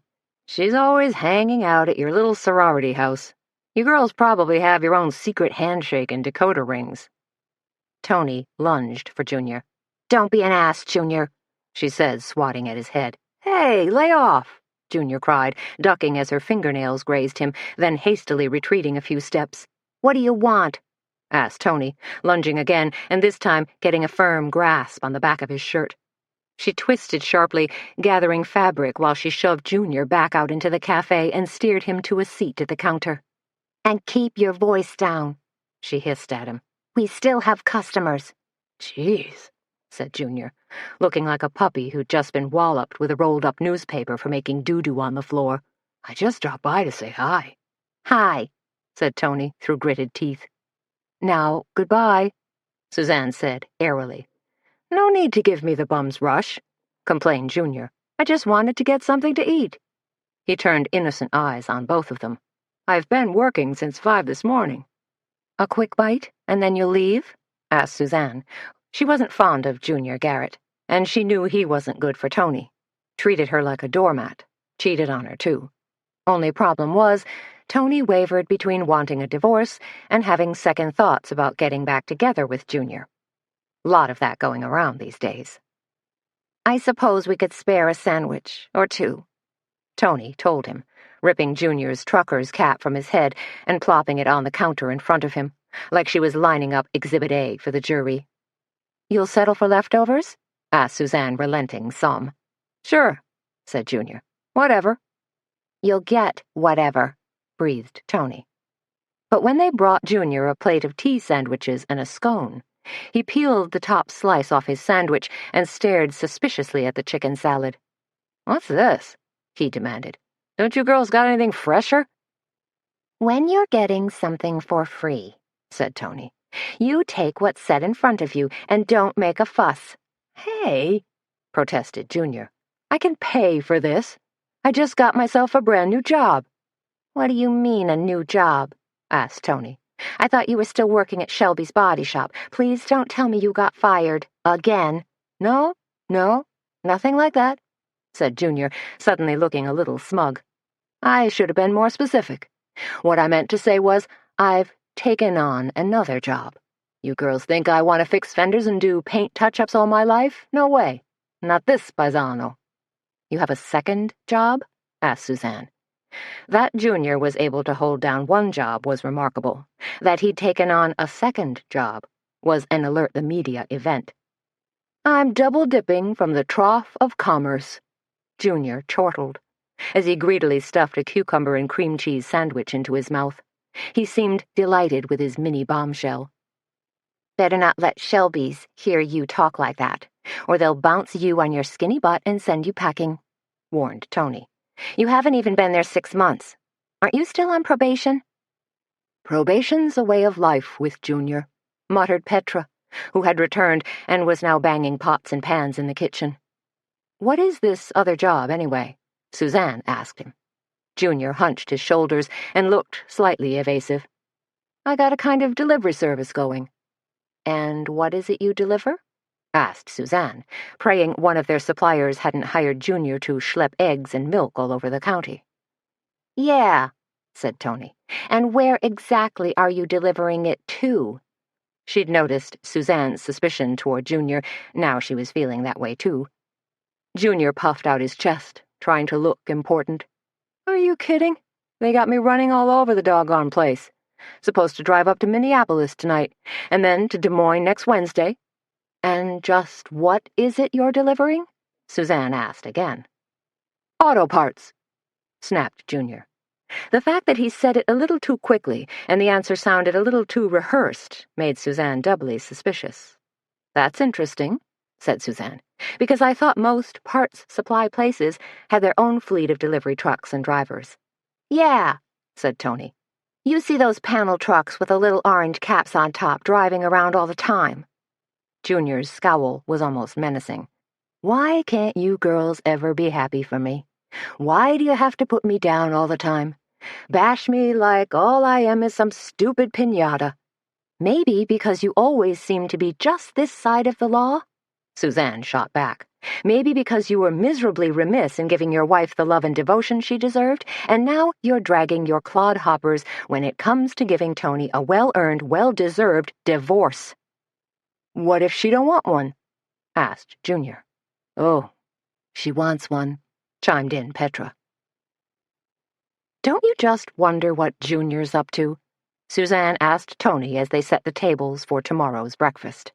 "Huh?" asked Tony, as she piled sugar cubes into antique china sugar bowls they'd picked up at area tag sales. "What I'm saying," said Suzanne, "is I hope Junior's not involved in anything illegal." Tony looked thoughtful. "Like what?"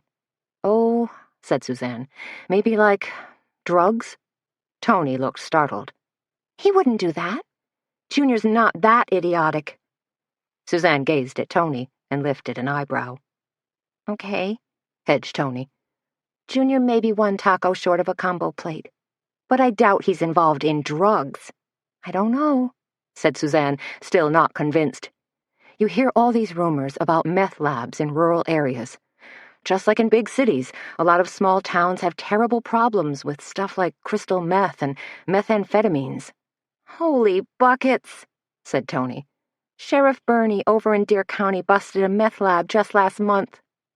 Suzanne finished folding a linen napkin into a tricky bishop's hat, then suddenly frowned and looked up, a question clouding her face. "What?" asked Tony. "What if Ozzy's murder was related to drugs?" said Suzanne.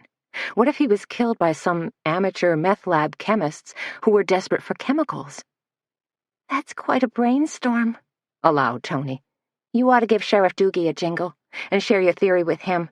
"Last time I shared anything with Doogie, it was a basket of onion rings," said Suzanne. "And that's just 'cause he sat down and started helping himself." Satisfied they were set up for tomorrow, Suzanne and Petra wandered into the knitting nest. This was clearly Petra's domain, she being a confirmed knitter and quilter. Now she was fussing about happily, arranging skeins of mohair yarn, alpaca, and even a few skeins of cashmere. She'd stocked up like mad and was obviously ecstatic about the big knit-in this Thursday. At last count, she had almost 30 women coming. "So how does this knit-in work?" asked Tony. "Is everyone going to start a new project, or will they bring stuff they've been working on?"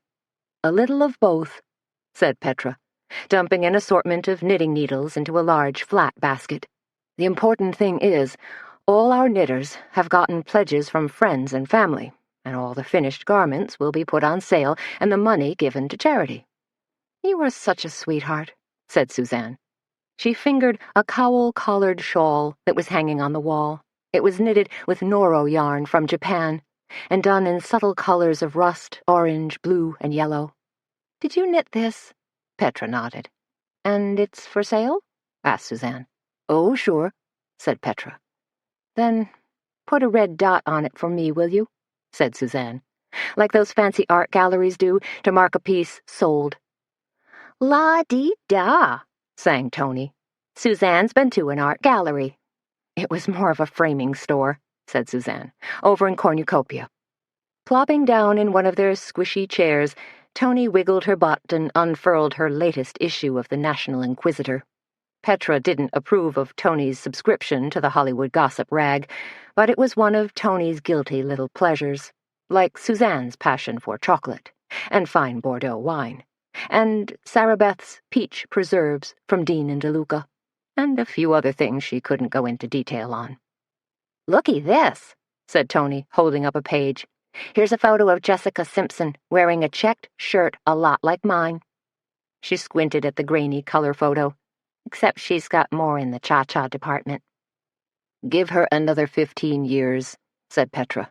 "Then she'll be well acquainted with the indisputable laws of gravity." Tony grabbed a copy of the Kindred Bugle, turned to the back page, and said, "Time to check out the personals column." "Pass," replied Suzanne. "No, really," said Tony. "There are some good guys here. Listen to this one. Outdoorsy guy. That means he shoots baby animals and chews tobacco," said Suzanne. Tony snorted, but continued. "Who's low-key, but fun-loving, and seeks a possible long-term relationship." "Low-key probably means he's a slug," pointed out Petra. "And fun-loving is code for likes to get drunk," said Suzanne. "What about the part where he's seeking a long-term relationship?" asked Tony. "Just means he wants somebody to cook for him, do laundry, and sandblast the scum off his bathroom walls," laughed Suzanne. "You guys are so cynical," said Tony. "I think he sounds like a heck of a prospect." "You mean better than Junior?" said Petra. "Anybody's better than Junior," agreed Tony. Suzanne wandered over to Petra's newly done display of knitting needles. "Tell me about these bamboo needles." Petra's face took on an almost beatific look. "Oh, they're simply wonderful," she cooed. "Bamboo knitting needles are exceedingly smooth and have a very soothing feel. The amazing thing is, the yarn won't slip off, but it will slide exactly the way you want it to, and the bamboo makes a soft clicking sound. It's almost spiritual, zen-like," she added. "We could all use a little zen in our lives," Suzanne sighed. "Thinking about Saturday," said Tony. "I'm wishing I knew a little bit about Zen, or yoga, to help me chill out." "Gonna be crazy," agreed Suzanne. Tony put her feet up on a leather footstool. "It'll be a miracle if we get through it." Petra glanced up from arranging her yarns and smiled serenely. "I don't believe in miracles. These days, I rely on them." Chapter 8. The sun was just beginning to dip below the horizon when Suzanne stepped outside the back door of the Cackleberry Club. Everything, as far as she could see, fields, woods, faraway farmhouses, was bathed in a golden reddish light. It reminded her of a line from Shelley's poem To a Skylark, "In the golden lightning of the sunken sun, o'er which clouds are brightening, though dost float and run." The broad leafy field of soybeans rippled like waves as the breeze washed over it, across Suzanne's field. She and Walter had bought the land adjacent to the Cackleberry Club some 5 years ago as a kind of investment. Now she leased the land and the farmhouse to a farmer named Duchovny. Squinting across the field, Suzanne was just able to make out a shimmer of buildings. Duchovny and his wife lived in the farmhouse and took care of the horse she had bought for herself a month or so ago. A nice reddish-brown quarter horse named Mocha Gent. Stocky and blocky, Mocha was just the kind of horse who could dodge and dance his way around a barrel racing course, or chug along on long trail rides. Lots of evenings, Suzanne and Baxter would down a quick dinner, then drive back to the farmhouse where Suzanne would throw an Indian blanket and worn leather saddle on Mocha's broad back, then take a leisurely canter around the perimeter of the field. Sometimes Baxter lazed in the barn on a bale of hay. Sometimes he loped along beside them. "Hey, Bax," Suzanne called to Baxter, whose tail gave a welcoming thump, then revved into a fast drumming motion. "Ready to pack it in for the day?" "Row?" he growled, ready to go. "Me too," Suzanne told him. "I'm beat." She unclipped Baxter from his long lead and opened the passenger door to her Ford Taurus. Baxter jumped in and settled down on the front seat. Suzanne had intended to go right home, fix a quick supper, slip into a warm bath, then maybe catch an old black-and-white movie on Turner Classic Movies. Maybe Sunset Boulevard, or The Maltese Falcon was playing tonight, or something light and frothy with Fred Astaire. Suzanne was bone-tired and still reeling a bit from Ozzy's murder. But the notion of meth lab assholes breaking into Drysdale and Draper to steal drugs intrigued her, kept whirling in her brain, like a big thumpin' load of towels tossed in her old Kenmore washer. "Change of plans," she told Baxter as they zoomed along. "Hope you can wait 10 more minutes for Din-Din." When Baxter gazed at her with limpid brown eyes, she added, "I'll make it worth your while." "Hmm?" he growled. "Yeah," she said. "I could probably manage gravy." Hanging a quick left, Suzanne cruised slowly through Kindred's downtown. It was both peaceful and pretty. Lots of vintage yellow and red brick buildings standing shoulder to shoulder, like old World War I soldiers. Diagonal parking on the streets. Knife shops, like Kuiper's drugstore, the Kindred Bakery, the Ben Franklin, and Route 66, a hair salon run by Greg and Brett, 2 gay guys who did a mean color and foil, and whose styling techniques ran the gamut from sleek and posh to Hindenburg-sized beehives. The largest, really the prettiest building downtown was the Chandler Building, a 3-story tower of red stone. This was where Bobby Waite's law offices had been located, and this was the building that his widow Carmen Copeland had recently purchased. Now the first floor had been turned into Alchemy Boutique. As Suzanne crept slowly toward it, she could see large, well-lit windows swagged with elegant mauve draperies. Quite a change from the garish video store that had inhabited the space earlier. And as Suzanne coasted past the front, she saw black lacquered mannequins dressed in chic red sheath dresses and short, thigh-skimming geometric shifts. Since all the lights blazed inside, Suzanne imagined that Missy Langston was working away, artfully arranging bangles and bags, hanging jackets and T-shirts, putting on the finishing touches for the big opening. Then Suzanne swung out Valley View Road, past the OK used car lot, the Lomaine Palace, and Pizza Luna's, and pulled into the parking lot of Westvale Medical Clinic.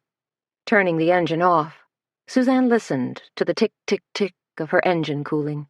She touched her palms to her cheeks, blinked at herself in the rearview mirror, and thought about the many times she'd breezed over here when Walter was on staff. But that was then, and this was now, she told herself.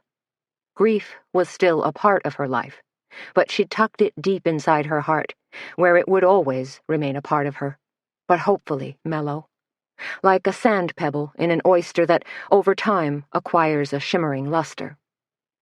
Suzanne grabbed her hobo bag and said, "Hang tight, Bax. I'll only be a couple of minutes." Then she climbed out of her car and scurried through the front door. A woman in blue scrubs glanced up from behind the front desk and exclaimed, "Suzanne! Is that really you?" "Esther," called Suzanne. "How are you? You look great." Esther was the office manager at the clinic. Like she'd been perched in an ejection seat, Esther popped up and flew around the front desk to greet Suzanne and exchange hugs. "Hey, sweetie," she exclaimed, clearly delighted to see Suzanne. "I mean it," said Suzanne. "You look terrific. What's your secret? Did you lose weight or something?" Esther was in her early 50s, but had been blessed with a clear complexion, hazel eyes, rich brown hair, and very few wrinkles. Esther giggled. "I've been on the seafood diet. I see food, I eat it." "Seriously?" said Suzanne, studying her. "There's something different." "Botox," whispered Esther. "There's a dermatologist over in Jessup who's an artist with the syringe. He made 2 tiny injections right in the lines between my eyes, you know, those nasty 11s, and they were suddenly gone, vanished. I said, 'Thank you kindly, doctor. Now, please make short work of my crow's feet, too.'" "Ah," said Suzanne. Might that deft dermatologist also be the secret behind Carmen's slightly plumped-up face? Could be. Suzanne was about to pull out a pocket mirror and contemplate her own 11s when Esther asked, "What brings you in? We close in 10 minutes, you know." "Right," said Suzanne. "Sorry. I was wondering if Dr. Hazlitt was still around. I have a quick question for him. Nothing concerning health," she added hastily. "Just a question." "Sure," smiled Esther. "Let me buzz his office. See if we can catch him." 2 minutes later, Dr. Sam Hazlitt was grinning at Suzanne as they stood outside the clinic's front door. He was tall, early 40s, good-looking, with tousled brown hair and blue eyes. Of course, he looked adorable in his white coat over a pale blue shirt and slightly loosened Ralph Lauren tie with its scatter of polo ponies. "It's good to see you again," he told her. His words sounded more than genuine, and Suzanne blushed slightly. This was a man she wouldn't mind getting to know better. "Great to see you," she replied. "Okay. A good and a great," she told herself. "Now how do I phrase my particular question?" Sam Hazlitt seemed to be studying her. "You feeling okay?" he asked. "Because, well, I heard about what happened yesterday. With Ozzy and with you." He looked extremely concerned. "In fact, why don't we go in and do a quick blood draw? Make sure you're all right." "I'm fine, really," Suzanne told him. "I just stopped by to ask you a quick question." He moved a step closer, and Suzanne could smell what was either aftershave or a much better grade of hand soap than the clinic used to use, something fairly peppery. "Yes?" he asked. Suzanne didn't hesitate. "It concerns Ozzy Dryden's murder." "Lot of theories going around about that," said Sam. He rolled his eyes. "Thank goodness I'm not the duly appointed county coroner, although I think I might have to take a turn at it next year." "All those theories?" said Suzanne. "I have one, too." "You want to go somewhere for coffee?" Sam asked. "Talk this over?" "No," said Suzanne. "I mean, no thanks. This isn't a good night for me." She didn't have anything going, but she needed a little think time. Besides, if she and the good doctor were going to start something, she wanted it to be done at a careful, relaxed pace, not over a hurried cup of coffee. "Okay," said Sam. "So, give me the elevator test." "Pardon?" said Suzanne. "We're riding from the 10th floor down to the 1st floor. You've got approximately 12 seconds to make your pitch." "Oh," said Suzanne. "Okay." It occurred to me that Ozzy's murder might have been peripheral, that some meth lab guys broke in to steal drugs and Ozzy just happened to be in their way. "Interesting," said Sam. "So, what I wanted to know from you," said Suzanne, "was if drugs that are commonly used in funeral homes for, embalming purposes might also be used to cook up a batch of crystal meth." Sam stared at her, his eyes crinkling slightly at the corners. "And you came up with this on your own?" "I think so," said Suzanne. "Although I could have seen a similar plot on TV, maybe CSI Miami." She thought for a few moments, and then asked, "Or did Sheriff Doogie already talk to you about this?" "Haven't seen the good sheriff lately," said Sam. He crossed his arms and seemed to regard her with curiosity. Then he launched into a quick lesson on illegal drugs. "Meth and ecstasy are the most common drugs produced in what's commonly referred to as mom-and-pop labs," he told her. "On the street, meth is often referred to as crank, zip, or Christie. The pure smokable form, methamphetamine hydrochloride, which is the really bad stuff, also goes by a batch of names: ice, quartz, blizzard, glass, sparkle, and white lady." "Wow," said Suzanne. "You really know this stuff." "I served on a community action board once," said Sam, "during my residency. Anyway, to answer your question, yes. Embalming fluid generally contains formaldehyde, methanol, ethanol, ether, and other solvents. The basic formula depends, of course, on which manufacturer you buy your embalming fluid from. They're all slightly different. But not by much, said Suzanne. That's right, said Sam. So, a crew of crankhead meth lab freaks would probably jump at the chance to get their hands on any kind of embalming fluid. Said Suzanne. Sam Haslett glanced over at her car. It was the only one left in the lot. You've got a dog. Baxter, said Suzanne. Looks like a nice enough guy. Suzanne smiled. I could introduce you sometime. Sam smiled back. Soon, I think. Chapter 9. On the way to her house on Laurel Lane, on the north side, the oldest part of Kindred, Suzanne took a slightly circuitous route and cruised past the Drysden and Draper funeral home. It was a big old rambling place, American Gothic, with a few touches of Victorian thrown in for good measure. Set back from the street, the wooden-clapboard building had been painted a somber gray with white trim, like a modestly dressed Quaker. On a whim, Suzanne pulled over to the curb and gazed up at the roofline with its fanciful array of turrets, finials, and balustrades, and wondered why so many funeral homes had a certain creep factor about them. Always looked like a place where the Addams family could settle in nicely.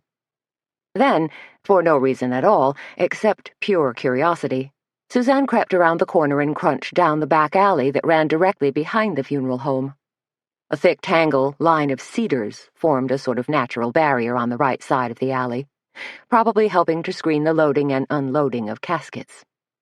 On Suzanne's left was the rear wing of the funeral home, a stone block addition that had probably been added some 20 years ago. Just ahead, the alley widened out slightly, and as Suzanne approached the rear covered portico, she noticed a red car, an older model Mustang coupe, parked beneath it. As she rolled to a stop, the assistant, Beau Becker, came bounding out the back door, his arms stretched wide around a half-dozen containers of white lilies and one huge bouquet of purple and gold chrysanthemums. Hastily unrolling her window, Suzanne called, "Beau? Hello there. I'm Suzanne Dietz, the lady who found Ozzy yesterday. Could I talk to you for a second?" Beau never bothered to look up. He dumped the flowers onto the pavement, jerked open his car door, spread out a black plastic tarp on his back seat, then began piling in containers. "Excuse me?" Suzanne called again. How rude was this? Beau slammed the door shut, grabbed the big pot of mums, and flipped open his trunk. Dressed in jeans, a khaki green t-shirt, he looked just as casual as he had yesterday, except that his hair was combed back flatter and probably held in place with a gob of gel. "Please don't be rude," said Suzanne. Beau loaded the final pot, then glanced over at her. "You here to jump on the bandwagon, too?" he asked. "Accuse me of murdering Ozzy?" His handsome face twisted with anger. His voice dripped poison. "Because that fat old sheriff sure got it in his head that I'm involved." "I wasn't going to accuse you of anything," said Suzanne. "I just wanted to ask you a couple of questions." "I'm busy," snarled Beau. He stared at a smudge on his car's rear fender, then used the bottom edge of his t-shirt to wipe it away. "That's a pretty neat car you've got," said Suzanne. "I love that candy apple red color." Maybe she could flatter him a little, pretend to be a motorhead, although if he said anything about rims or carburetors, she'd be outed immediately. "This here's a '94 Mustang, with a custom Borla exhaust," Beau announced, a smidgen of pride in his voice. "Can't nobody touch her." "I believe it," said Suzanne. She let a few moments slide by. "I was a friend of Ozzy's, too. I'm just as upset about his death." Beau slammed the trunk. "Tough shit." Suzanne gazed into her refrigerator, then grabbed a plastic container of leftover chicken chili and a carton of sour cream. While she heated her chili on the stove, she measured out a cup of kibbles into Baxter's bowl. Then she opened a can of Newman's Own chicken and brown rice formula, scooped a third of the can into a small bowl, added a small amount of water, and warmed it in the microwave. When it was a nice, smushy gravy consistency, Suzanne poured it over Baxter's food, added a Rimadyl tablet, and set the dish on a raised metal feeding stand, a new addition in her kitchen. "There you go, pal. Kibbles avec poulet." While her chili steamed and bubbled, Suzanne pulled a piece of cornbread from the freezer, popped it into the microwave. Then she gazed around her kitchen. It was a cook's toy store, really. Renovated 3 years ago, so she and Walter could indulge their secret little foodie passions. They'd installed a Wolf gas range, with charbroiler, sub-zero refrigerator, and granite countertops. It was all quite gorgeous and very Food Network, but not terribly practical now that she was alone. Now it felt a little like a restaurant kitchen, superbly equipped, but a trifle impersonal, too. Maybe, once she started entertaining again, her kitchen would magically transform into a warm, welcoming space, where everyone would want to congregate. On the other hand, that might depend on who she entertained. Her chili heated, Suzanne poured it into a handmade ceramic bowl that was one of a set she'd purchased at the Darlington College Art Fair, and added a dollop of sour cream. She set it on a wicker tray along with the cornbread, paper napkin, and spoon, and carried the whole shebang into the living room. As she ate and half-heartedly watched the nightly news, Suzanne's thoughts wandered back to the murder. She wondered who could carry so much anger and malice in their heart that they would kill Ozzie Drysden. Someone right here in Kindred? Someone close to Ozzie? Someone so close that Ozzie never suspected until the final moments, when he was held hostage, drugged, and then had his blood drained? Suzanne shook her head, grabbed the remote control, and switched over to Wheel of Fortune. "Gotta watch something a little lighter," she told herself. "Stop these dark thoughts from rattling around inside my head." Vanna was rah-rahing and busily turning over letters. The clue was thing. Suzanne stared at the letters that had been revealed on the board. 2 G's, a B, a T, and an R. "Egg beater," she said aloud, just as contestant number 3 piped up with, "I'd like to solve the puzzle." Naturally, it was egg beater. "Okay," Suzanne told herself. "If I can look at those puny clues and pull egg beater out of the sky, why can't I dredge up a suspect or two?" Of course, Sheriff Doogie had already taken care of that. 20 minutes later, Suzanne was in her suede jacket, blue jeans, and boots, standing in a sweet-smelling hay barn, saddling her horse. With the cinch snugged tight, she led Mocha outside, grabbed a handful of slightly oily mane to help pull herself into the saddle, and then was off in a slow canter around the perimeter of the field. The sky had faded to a smoky purple, the final glory of the day manifesting itself in a wash of thin clouds and a handful of glittering stars, like a child's game of jacks tossed out onto a dark blue blanket. From onesies all the way up to tensies. Across the field, Suzanne could see the lights of the Cackleberry Club.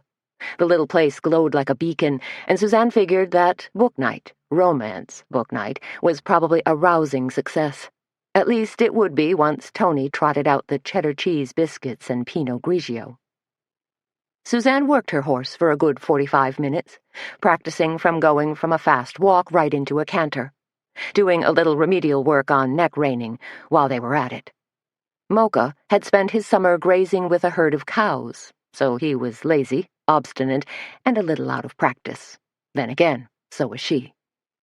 Suzanne walked him slowly back to the barn, letting the big horse cool down gradually. Standing in his box stall, she pulled off the saddle and blanket, wiped him down with a chamois cloth, then grabbed a curry comb. The horse's wide back quivered, and his front feet stomped as she ran the metal teeth over him. He liked the sensation, but was uncertain about all her fussing. Oh well, he'd get used to it. Dust motes twirled in the low light as Suzanne groomed her horse, and her thoughts drifted back to Sam Hazlitt. Their earlier exchange bothered her a little. She liked him, could probably seriously like him, but she was a little nervous now that she'd maybe sent the wrong signals. Had she been too cool, too indifferent, or too pushy? What should she do? She wondered. Hang a sign over her heart that said, "Open for business"? Or just bag those worries and let things take a natural course? Yeah, probably that would be best. Suzanne hung Mocha's bridle on a peg, then poured out a couple cups of oats into his feed box. As she turned to leave, Mocha lifted his large head and stared at her with luminous brown eyes, as if to say, "Leaving so soon?" "You need a buddy, don't you?" she said. "It's probably lonely out here when nobody's around. Tell you what, I'll try to find you some kind of buddy." At 9 o'clock, when Suzanne came barreling through the front door of her home, feeling relaxed, at peace, and a little wobbly in her knees and thighs, the phone was jangling. She snatched up the receiver on what was probably the final ring before it switched over to the answering machine. "Hello?" "Hello again. This is Sam." "Oh, hi." Balancing on one foot, she tried to slide off her left cowboy boot by scraping it against the right one. Her technique wasn't working very well. "You sound out of breath," said Sam. "I was just outside," she told him, "goofing around. Listen, when we spoke earlier, I forgot to ask you something." "Shoot," said Suzanne, staring down at the inlaid turquoise leather on her half-off boot, fully expecting Sam's question to be either murder or drug-related. "Would you have dinner with me Friday night?" Suzanne's grin, as she accepted, was a mile wide. Chapter 10. Tuesday was eggs-in-a-basket day at the Cackleberry Club. Suzanne and Tony crowded around the butcher block table with Petra, arranging thin slices of ham in muffin tins, then watching as she poured a thick, foamy egg mixture on top. Once each basket was filled and topped with a generous spoonful of shredded cheddar cheese, they were slid into a hot oven. "Look who's queen of the rodeo this morning," exclaimed Petra as she cracked more eggs, single-handed, into an antique speckled ceramic bowl. Tony was all duded up in a new hot pink western shirt with silver embroidery and matching silver buttons. On her feet were a brand-new pair of buckskin-colored Tony Llama boots. "Gifts from Junior," she told them, trying to sound off-handed. "He says he's been inspired to share the wealth." "You saw Junior last night?" asked Petra, slightly aghast. She paused, eggs in hand. "I thought you declared a moratorium on seeing Junior," said Suzanne, jumping in. "I thought you'd pretty much decided you were going for the big D." "Divorce," said Petra, enunciating the word in an exaggerated manner. Tony looked pained. "But Junior brought gifts. What was I supposed to do? Act like an ingrate?" "You could try saying no," said Petra. She turned toward her grill, grabbed a spatula, and flipped a half-dozen blueberry pancakes. "You could have told him not to darken your doorway," said Suzanne. "Junior's TV was on the blink, and he wanted to watch reruns of American Gladiators," Tony explained, a little defensively. "I think there's more to Junior's visit than meets the eye," said Petra. "Trust me, he's after something. The new duds were just to butter you up." She glanced at her pancakes. "These are ready." "You think?" Tony's face fell. "I guess I hadn't considered that particular angle." Suzanne held out 2 plates for Petra's pancakes. "I think you better sniff out some details on Junior's so-called delivery job," she told Tony. Then she bumped the swinging door with her hip and sailed out into the cafe. The place was only half full, but it was still early. Pretty soon they'd have a packed house, folks coming from all over the county to enjoy their food, and, Suzanne liked to believe, the homey ambiance of the Cackleberry Club. Suzanne delivered her plates of cakes, brought pitchers of maple, blueberry, and boysenberry syrup, poured refills of coffee and English breakfast tea, then finally looked up and drew a deep breath, and noticed Earl Stensrud, Missy's ex, and now, she supposed, Missy's boyfriend, for a second term, occupied the far table near the window. Earl was digging into a fluffy omelet that Tony must have delivered. Funny she hadn't mentioned Earl being here. Sidling over to his table, carrying a pot of coffee, Suzanne said, "Morning, Earl. How's breakfast?"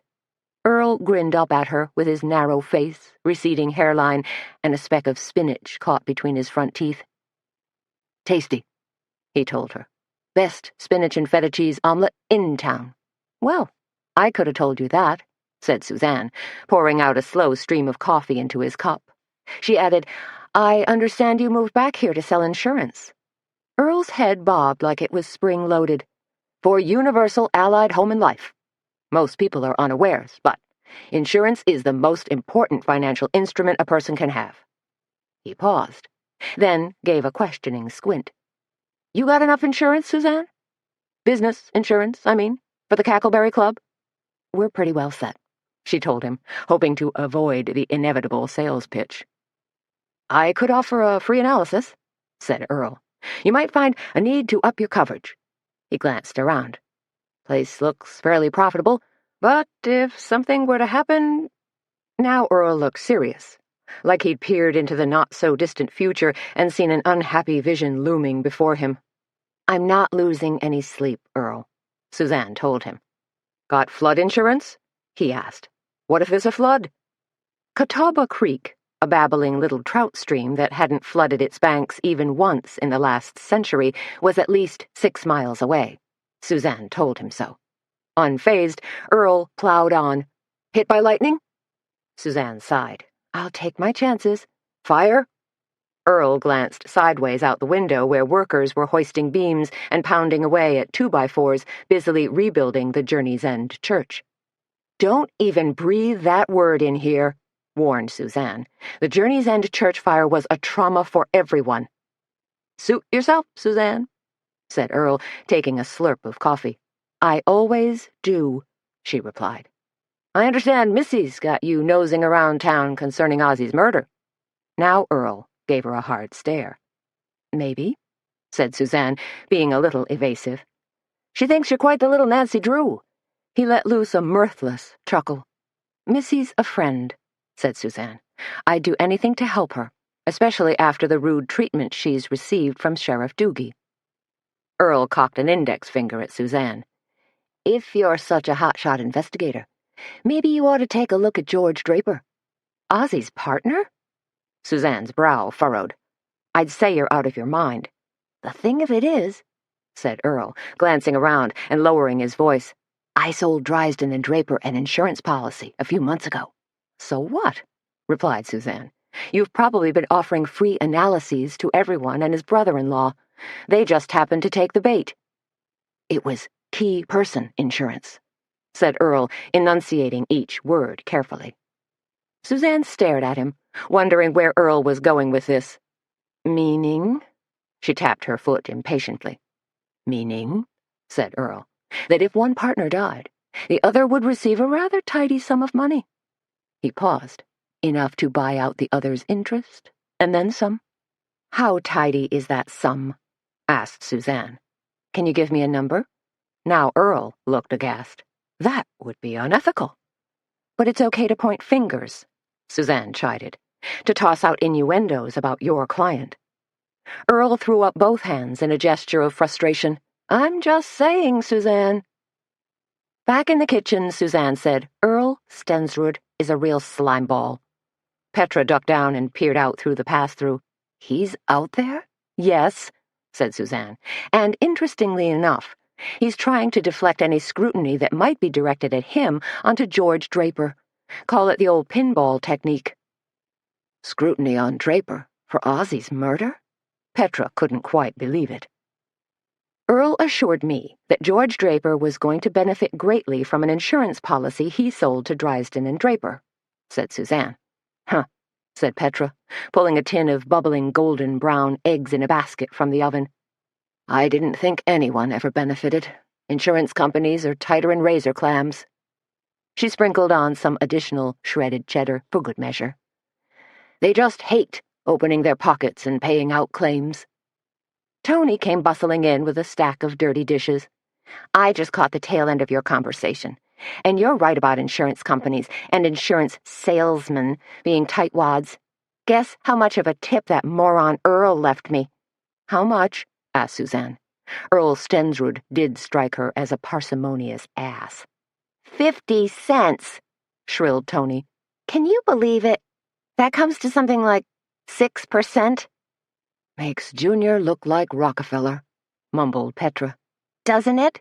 Answered Tony. Just before lunch, there was a run on the Book Nook. Suzanne wasn't sure if it was because of the knit-in Thursday or Saturday's Take the Cake event. but customers were grabbing books on knitting, needlecraft, quilting, baking, and cake decorating like crazy. One book, written by two women who called themselves the Knitwits, was a humorous take on knitting. It illustrated simple stitches and fun projects, as told through their own trial and error. Suzanne was about to run across to the cafe to help set up for lunch when a yellow post-it note stuck to the back wall caught her eye. It said, "Cheese," in block letters.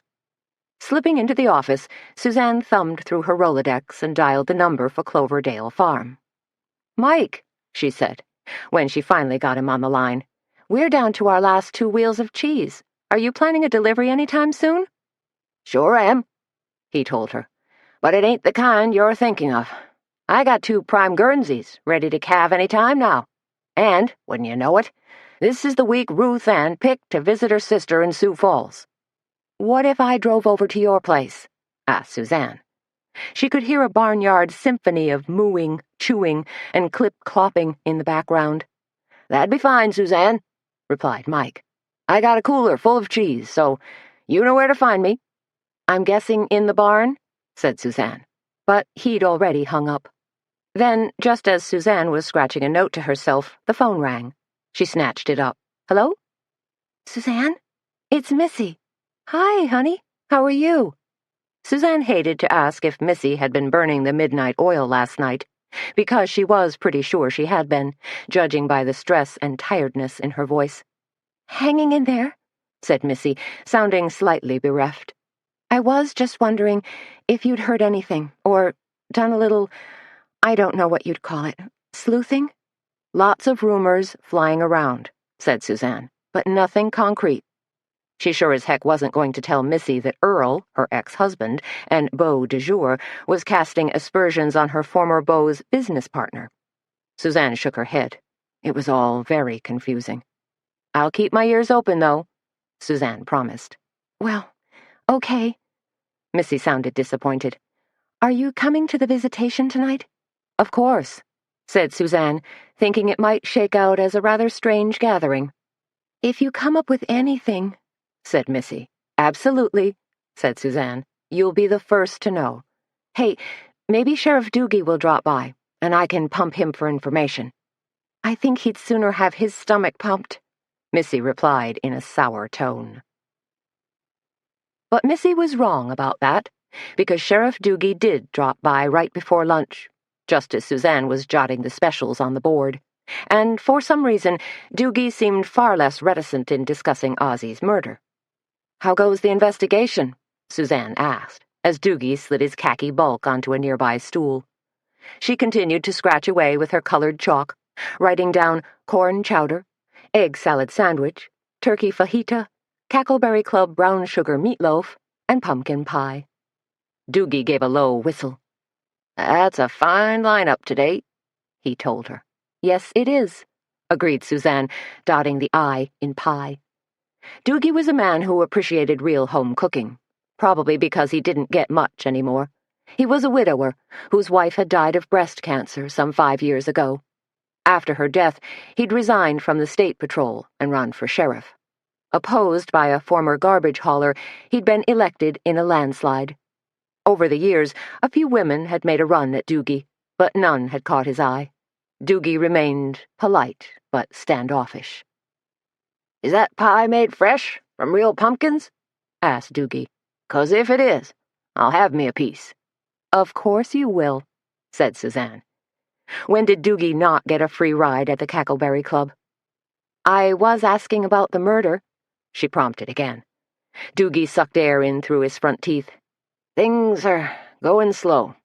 I've been doing this by the book, following procedure, conducting interviews, but—" "No hot leads?" said Suzanne. "I got dog poop," admitted Doogie. "Ozzy didn't seem to have any enemies." "How about friends?" asked Suzanne. "Sometimes friends can become enemies. Anger, jealousy, disputes over money." "Funny thing about that, too," said Doogie. "Ozzy didn't have a lot of close friends. Maybe folks are hesitant to cozy up to an undertaker. I don't know." "Maybe so," said Suzanne, although Missy had. For a while, anyway. Doogie leaned across the counter. You heard anything, Suzanne?" Her front teeth worried her bottom lip for a moment, and then she said, "Earl Stensrud was in for breakfast a little while ago, trying to stir up rumors about George Draper." "What kind of rumors?" Doogie asked, as his hooded eyes roved across the back counter. "Apparently Earl sold Drysden and Draper some key partner insurance, and now George Draper is set to collect." Doogie let out a sigh that sounded like a balloon deflating. "George already mentioned that to me." "He did?" Suzanne was surprised. George Draper was either a completely forthright guy or else a master at setting up an excellent smokescreen. "Anything else?" asked Doogie. Now he seemed fixated with the chocolate-covered donuts that sat plump and glistening, covered with pink and yellow sprinkles in the pastry case. Before the sprinkles, Suzanne used to decorate with little silver balls, but when a customer busted a filling biting down on one, she switched to the more dental-friendly sprinkles. "I have a theory," said Suzanne, "that I'd like you to hear." When Doogie scrunched up his face in disapproval, Suzanne pulled a donut from the case, set it on a small plate, and shoved it across the counter toward Doogie. That seemed to soften him up. "Okay, what's your theory?" asked Doogie, grabbing the donut and taking an enormous bite. Doogie, the donut whisperer, Suzanne thought to herself. Then she shook her head to clear it and proceeded to lay out her meth lab theory, basically postulating that crazy, whacked-out crackheads had swarmed out of the hills on the hunt for supplies. "Already thought of that," Doogie told her as he brushed away some of the sprinkles that had cascaded haphazardly down the front of his shirt. "Or, I should say, George Draper mentioned it. He said it's not uncommon for meth lab freaks to break into funeral homes and veterinarians' offices, looking for chemicals to brew up their poison." "So drugs were missing," said Suzanne. Doogie nodded slowly. "Appears so." "You think there's any merit to the meth lab idea? Are you going to look into it?" Doogie turned a flat-eyed stare on her. "You mean, am I going to cruise Logan County, rousting folks from every cottage, cabin, farmhouse, and outhouse?" "Put out an APB?" Suzanne asked weakly. "Nope," said Doogie, "although that's what most people think I should do if I want to win re-election." "By most folks, you mean Mayor Mobley and his toadies?" "You got that right," said Doogie. Then his nose twitched spasmodically, and his head swiveled as though set on ball bearings as he watched Tony slide past them, carrying 2 steaming platters of Cackleberry Club meatloaf. "Now that's what I really need," exclaimed Doogie, "to perk up a shitty day." Chapter 11. The Silver Leaf Tea Club was an afternoon tea club you had to be over 50 to belong to. The tea club had been Petra's brainstorm and had proved to be more popular than reruns of Friends. Always held the first Tuesday of the month, the Silver Leaf Tea Club attracted a huge following of wonderful older women. To top it off, they were funny, gregarious, and always dressed to the nines. Besides attending church or going out to dinner at Copple's over in Cornucopia, there weren't a lot of places around Kindred that gave a lady an opportunity to get all dolled up. But when they flocked to the Cackleberry Club for tea, the women of Kindred and the surrounding small towns pushed fashion to the max. One contingent of women always seemed to opt for the classic British look. Tweedy skirts and jackets, cream-colored blouses with pussycat bows, sensible shoes, tams and berets perched rakishly on well-coiffed heads. Your basic Miss Marple wannabes. Another contingent went for the sophisticated Brooke Astor socialite look. Tailored suits, sheath dresses, strings of opera pearls, vintage crystal pins on their lapels, 50s-style felt hats, and antique mink stoles draped around their shoulders, the pelts clamped nose to tail with tiny mink paws dangling. Suzanne and Tony had worked feverishly to transform the Cackleberry Club into a proper tea room. White linen tablecloths were draped over battered wooden tables. Small candles flickered enticingly in glass teapot warmers. Sugar cubes were piled in silver bowls with matching tongs alongside. Place settings included hand-embroidered placemats, elegant Haviland china with plates and matching teacups in the Annette pattern and polished flatware. In addition, pink tapers and crystal vases filled with pink tea roses adorned each table. "What do you think?" asked Tony, lighting the final candle and stepping back to assess their artistry. "Very posh," said Suzanne. "That's the exact word I was thinking of," said Tony with a grin. At 10 to 2, the Silver Leaf Tea Club ladies bunched excitedly outside the door. At 2 o'clock promptly, they entered the Cackleberry Club, oohing and eyeing at the table settings that seemed so elegant and magical. Then Suzanne and Tony were off and running yet again, taking orders for pots of tea. Today's offerings included Formosan oolong, Assam, Chinese Haoya black tea, and Egyptian chamomile. Of course, once a table had finished their pot of tea, they were free to select another variety. As Tony raced out with pots of tea, Suzanne worked beside Petra in the kitchen. They were serving all the food at once today, using 3-tiered curate stands. This not only made serving a breeze, but the 3-tiered silver stands were showstoppers when laden with goodies. Scones graced the top tier, of course, which today consisted of Petra's special cinnamon date scones, served with mounds of Devonshire cream. The middle tier, traditionally used for savories and tea sandwiches, was filled with crab salad sandwiches, goat cheese and cucumber sandwiches, and cheese and honey bruschetta. Strawberries dipped in chocolate, almond bars, and small squares of lemon cake lined the bottom tier.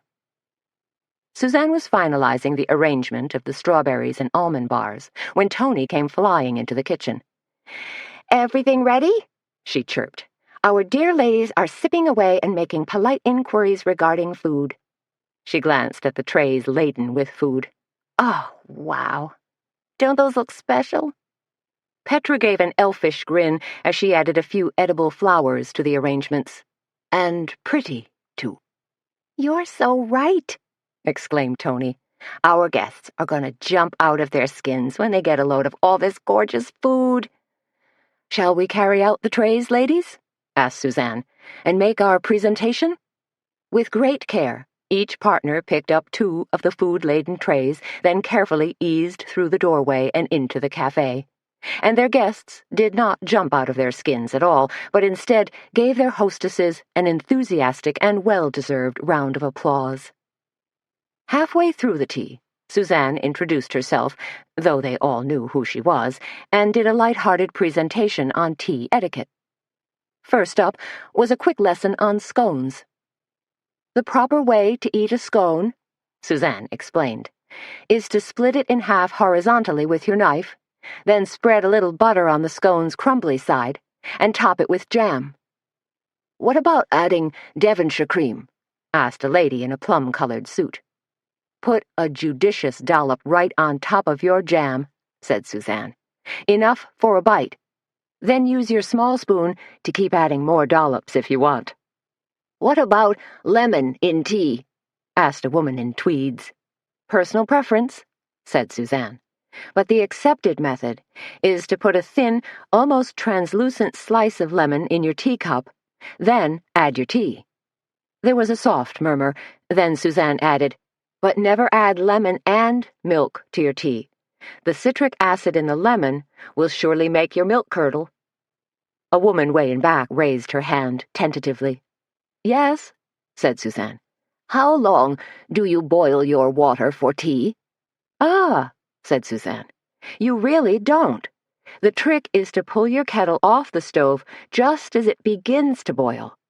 "Interesting," said another woman. "Then how long should you allow your tea to steep?" "The rule of thumb," said Suzanne, "is 2 to 5 minutes for green tea, 4 to 7 minutes for black tea. But of course, timing is always dependent on personal taste and the variety of tea." The woman in the plum suit raised her hand again. "How did you learn all this?" Suzanne gave a slightly embarrassed shrug. "Trial and error. And some really good books." While Petra poured refills and chatted with friends on the cafe floor, Suzanne and Tony gobbled up the leftover tea sandwiches that had been sliced crookedly or, for some reason, weren't up to Petra's exacting standards.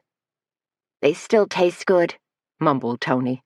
"And this cucumber and goat cheese is to die for," said Suzanne, even if it's not everyone's taste. "Cheese," said Tony. "I wanted to tell you we're down to our last wheel of cheddar. I hope you were able to get Mike Mullen on the horn." "I did. And he says he's busier than a one-armed paper hanger," Suzanne told her. "So I'm going to have to rattle on out there myself." "I got an idea," said Tony. "Are you still going to Ozzy's visitation tonight?" Suzanne nodded. "Sure, though I can't honestly say I'm looking forward to it." "What if I picked you up?" said Tony. "And then, afterward, we drove out to Cloverdale Farm together." "Sounds like a plan," said Suzanne. "Is Petra coming too?" "No," said Tony, licking her fingers. "She's going to visit Donnie, but she'll be at Ozzy's funeral tomorrow." Petra came flying through the swinging door. "My ears are burning. Someone's been talking about me." "Are you psychic?" asked Tony. "No, just psychotic," said Petra with a laugh. "Suzanne, there are ladies drifting toward the book nook. You want to do the honors?" As a lucky strike extra for the Cackleberry Club, book sales were suddenly as brisk as the tea, and Suzanne found herself riffling through cardboard boxes in her office, pulling out extra copies of books that prominently featured tea and baking. "Remember me?" asked a short, pleasant-faced woman who hoisted a stack of books onto the counter. Suzanne gazed at her, then snapped her fingers. "You live out on Highway 22, the Miss Marple fan, or, I should say, Agatha Christie fan." "Lolly Heron," said the woman, offering her hand to Suzanne. "I'm so glad I finally got it together and came to one of your marvelous teas. What great fun, and marvelous food." She patted her tummy and rolled her eyes. "Please do come again," Suzanne urged her, as she rang up the books, then gave her a 10% discount. "I will," Lolly promised. "And don't forget," Suzanne told another group of ladies, "tomorrow our own Carmen Copeland will be right here signing her newest book, Ramona's Rhapsody." "We'll be back," promised Minerva Bishop, a tiny little octogenarian whom everyone simply addressed as Mrs. Min. Once the ladies of the Silver Leaf Tea Club had taken their leave, once Joey Ewald, their slacker busboy, came in to clear tables and load up the dishwasher, Suzanne ducked into her office to make a few calls. She had a to-do list that was a mile long, and most of it had to do with their Take the Cake show. Suzanne checked in with Sharon Roper at Sugar Bakers in Jessup to make sure she was still willing to serve as one of the judges for the cake decorating contest, then called Claudia Dean over at Darlington College to make sure she was still on for the fondant and frosting demos. Jotting notes, double-checking, and going over her final plans, Suzanne felt fairly confident they'd be able to pull off the event. What she didn't feel confident about was helping Missy.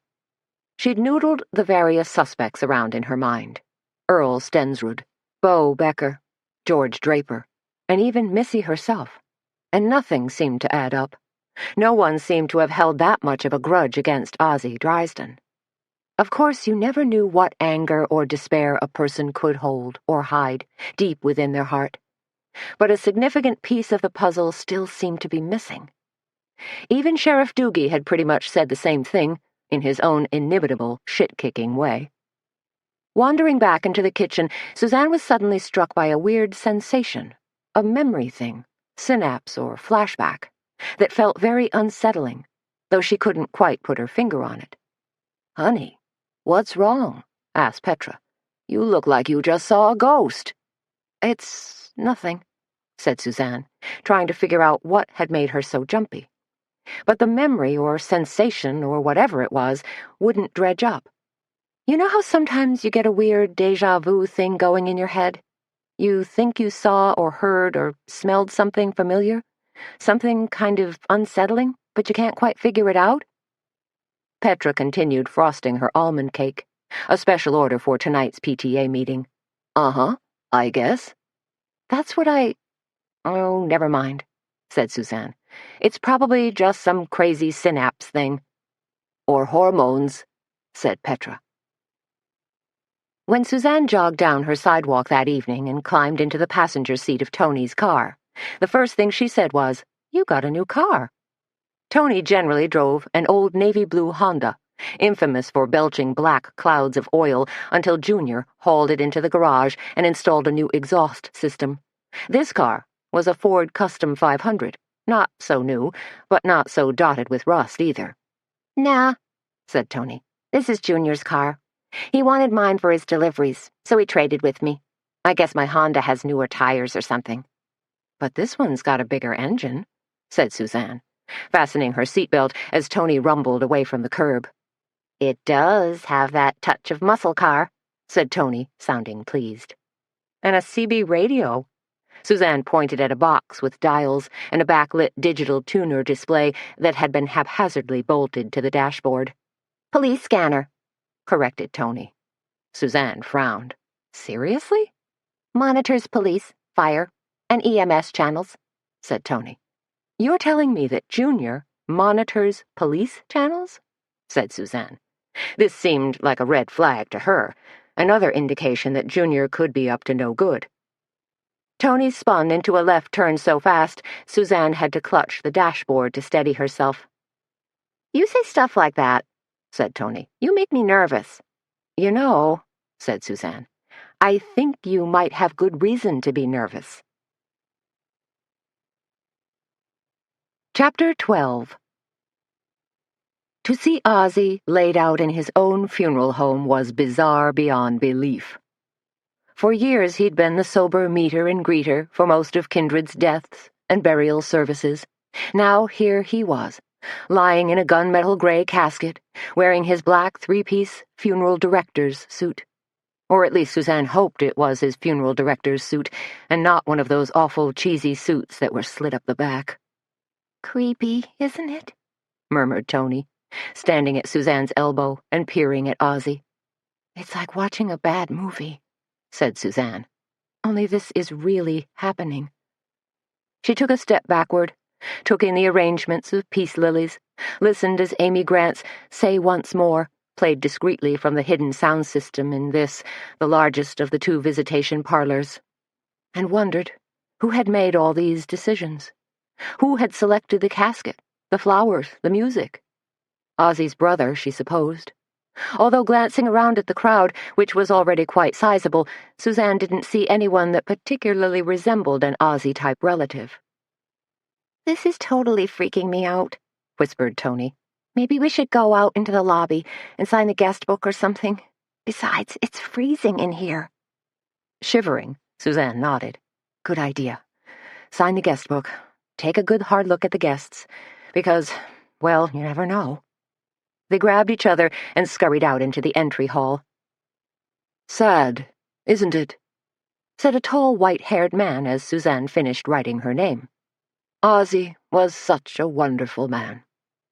Suzanne set the pen down and favored the white-haired man with a sympathetic smile, then did a sort of double-take. "Oh," she said, "you're—" She couldn't quite dredge up his name. "Ted Foxworthy," said the man. "I used to own the funeral home over in Jessup, Foxworthy and Sons." "Used to?" Suzanne asked. "Did you retire? Are your sons running the place now?" She'd been there a year or so ago for a visitation and funeral.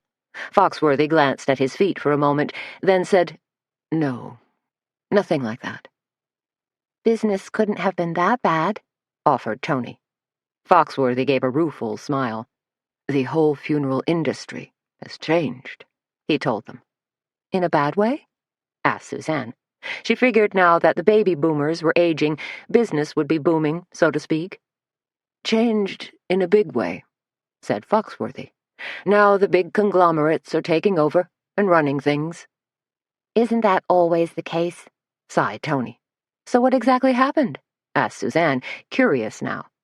"I did what most independents are doing today," said Foxworthy. "I sold out." "To what company?" "Roth Funeral Home Consortium," Foxworthy told her. "The funeral home over in Cornucopia has been sold to them, too." He sighed. "I guess it's the way of the future." Something didn't sound right to Suzanne. "Sounds like you didn't want to sell." Suzanne said to him. Foxworthy kept a stoic look on his face. "Did this Roth consortium pressure you?" asked Suzanne. Now Foxworthy scrunched up his face. "Not direct pressure. In fact, they were always extremely polite and businesslike with their propositions, but after we declined their offer a few times, our suppliers started demanding payment up front, and a lot of the medical sales reps seemed less anxious to call on us." "So there was pressure," said Suzanne. "I suppose you could call it that," said Foxworthy, picking up a black pen and turning to sign the guest book.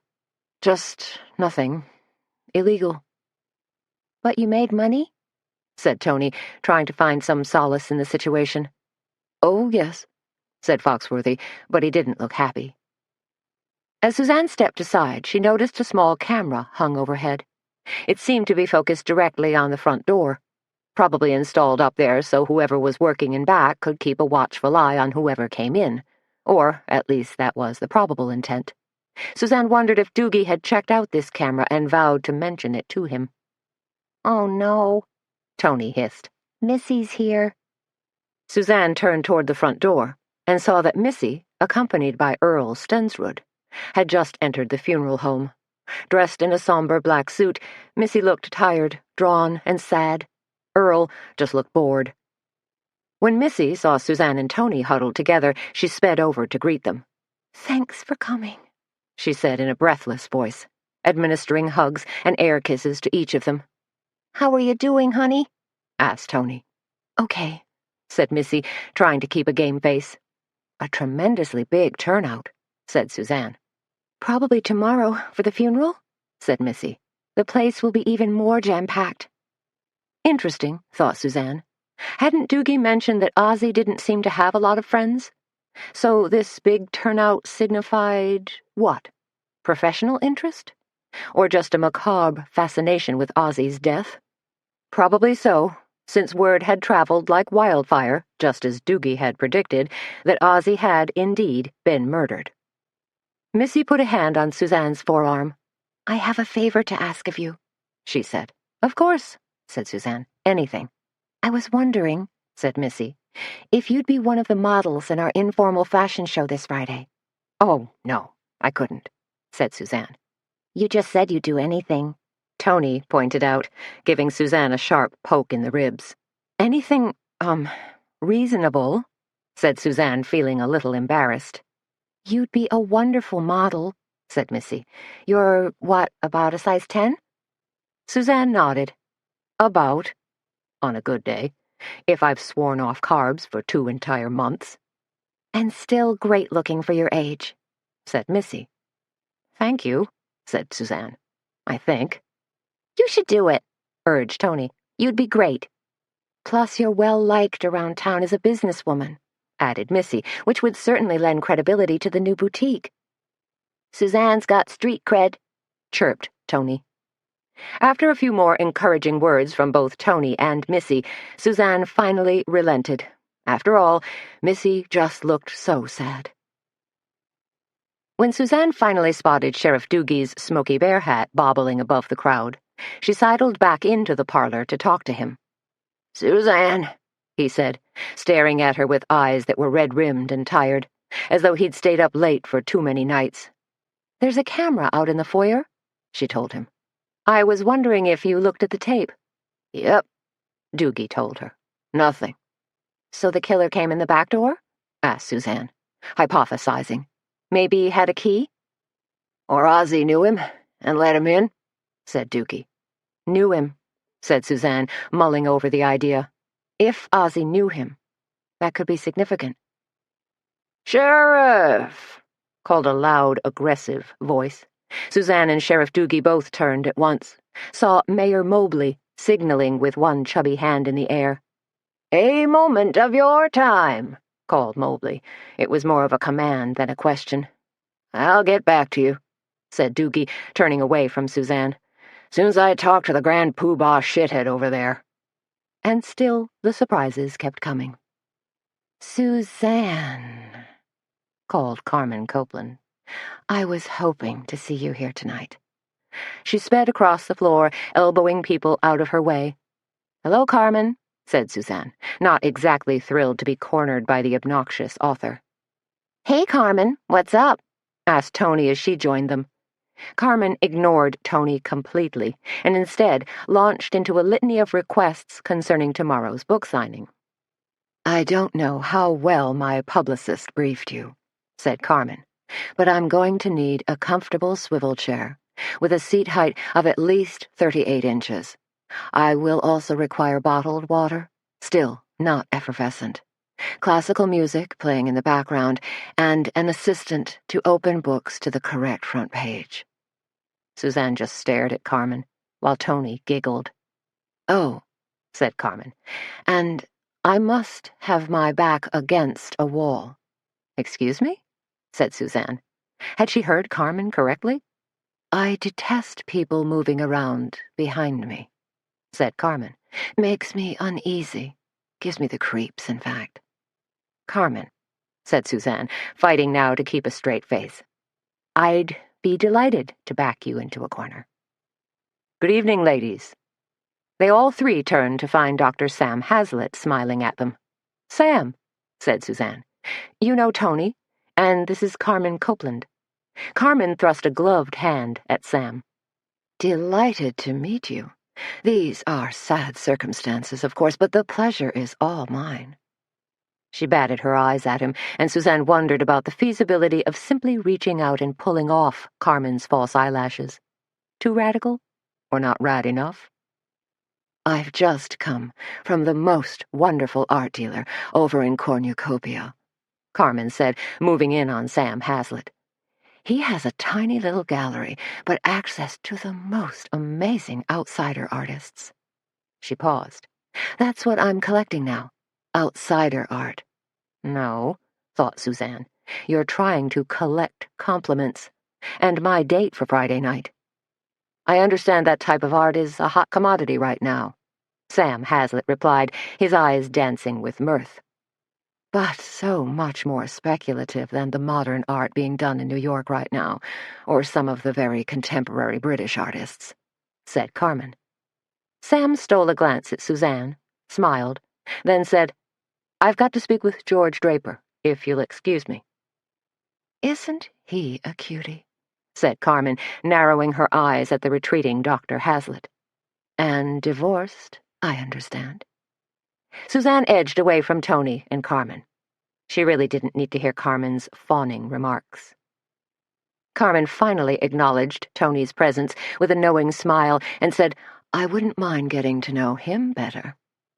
Do you know any juicy tidbits about him? Or better yet, do you think you could hook us up?" Tony raised her eyebrows and pretended to look shocked. "Excuse me. Do I look like Heidi Fleiss?" Suzanne caught up with Sheriff Roy Doogie just as he was storming out of the funeral home. "Sheriff," she called, "a word?" Doogie didn't look happy, but stopped anyway to let Suzanne catch up to him. "Trouble with the mayor?" she asked. Doogie rubbed the back of his hand against his stubbly chin. "He's just putting pressure on me. Thinks I ought to be working harder to solve Ozzy's murder." "Seems to me you're doing the best you can," said Suzanne. "It's only been like 2 days." "These days, everyone wants instant gratification," sighed Doogie. "I got all my people working this case, but—" He spread his hands in a gesture of exasperation. "There's just so much we can do." "Maybe you should call in the BCA," suggested Suzanne. The Bureau of Criminal Apprehension helps solve crimes statewide. "I'd rather give it another couple of days," said Doogie. He wasn't a man who readily asked for help. "So your prime suspects are still Missy, Earl, and George Draper?" asked Suzanne. Doogie pulled a piece of juicy fruit gum from his pocket, unwrapped it slowly, and folded it into his mouth. Suzanne didn't know if Doogie was upset by her question or stalling for time. "They're on the list," Doogie said finally, "as well as a homeless guy who's been spotted around town." Suzanne thought back to that Sunday afternoon at Kindred Spirit Days. Hadn't Petra taken pity on some homeless guy and slipped him some cupcakes? Sure she had. Should she mention that to Doogie? Maybe wait and see. Doogie rattled on, unaware that Suzanne had actually seen his so-called homeless guy suspect. "Word is he might be living in a cave, probably on the far side of the bluff. Me and Deputy Driscoll took a trip over there and crawled around some, but we didn't see signs of anybody living there." Suzanne knew exactly what caves Doogie was referring to. She'd climbed around them and played inside them the whole time she was growing up here. In fact, that far hillside was fairly honeycombed with caves, lots of secret little places for a guy to hide. But why on earth would some drifter or homeless guy have killed Ozzy? What possible motive could he have had? "So you've also put this homeless person on your list?" said Suzanne. 4 suspects now. 5, said Doogie. "What?" said Suzanne, who else had fallen under Doogie's shrewd gaze. Doogie cocked an eye at her. "Bo Becker." "Ozzy's assistant?" "Former assistant," said Doogie, "since he's now officially missing." "That's interesting," said Suzanne, "considering I just saw Bo Becker last night." Doogie registered surprise. "What?" he stuttered. "You did? Where?" "Why, right outside here," Suzanne told him, "in the back alley. Becker was loading a big batch of flowers into his car." "I wish you would have collared him," said Doogie, "'cause I can't find him anywhere." "You think Becker skipped town?" "I told him not to, but it sure looks like he might have hightailed it out of here." "With a load of funeral flowers in his car?" asked Suzanne. "Doesn't make a whole lot of sense." "Nothing makes sense," mumbled Doogie. "Did you ask George Draper about the flowers?" asked Suzanne. "Yeah," said Doogie. "Becker was supposed to take him up to Memorial Cemetery, but he never made it. Probably just dumped him somewhere." "You checked all over town for Becker?" "Not all over, but Becker's not at his apartment. Landlady says she hasn't seen him since early Monday." "Seen who?" asked Tony, joining the twosome. "Sheriff Doogie says Bo Becker skipped town," said Suzanne. Tony let loose a low whistle. "That doesn't bode well." Doogie nodded. "I already put an APB out for him." Becker still didn't seem right to Suzanne, and she said so. But if Bo Becker killed Ozzy, what was his motivation? Seems to me Ozzy had been nothing but kind to him, giving him a job when other folks wouldn't. She pondered the situation. If Becker had left town, what was he running from? Ozzy's murder or something else entirely? And with that distinctive red Mustang, you'd think he would have been spotted by now. But Doogie seemed to have his mind made up. "He's the one," said Doogie. "I'm sure of it." "So the case is closed," said Tony. Doogie looked grim. "It will be, once I find him." Chapter 13. "Do you think Carmen Copeland's as fancy as she looks?" asked Tony. They were speeding along a dark county road, twisting through the hilly countryside, headed for Cloverdale Farm. Hot on their cheese run. "I've been to Carmen's house over in Jessup a couple of times now, and it's really something," said Suzanne. "Big palatial place, decorated to the nines." "So, a mansion," said Tony. "You could say that," allowed Suzanne. She was well aware that Tony worked her butt off and could only afford a 1-bedroom apartment. "What if Carmen really drinks wine from a box and eats Spam burgers?" asked Tony, giving a nasty giggle.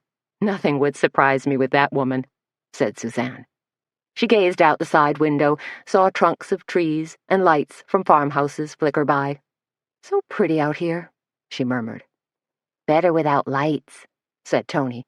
Without warning, she flipped off her headlights, and suddenly they were hurtling through the darkness at 60 miles an hour. "What are you doing?" Suzanne demanded, frightened out of her wits. "It's like flying, isn't it?" said Tony, focusing intently on the straightaway ahead. "Like we're in some kind of rocket ship, piercing a black membrane." "You're crazy, you know that," replied Suzanne. Her eyes had adjusted to the darkness, and now she was nervously but secretly enjoying this strange adventure.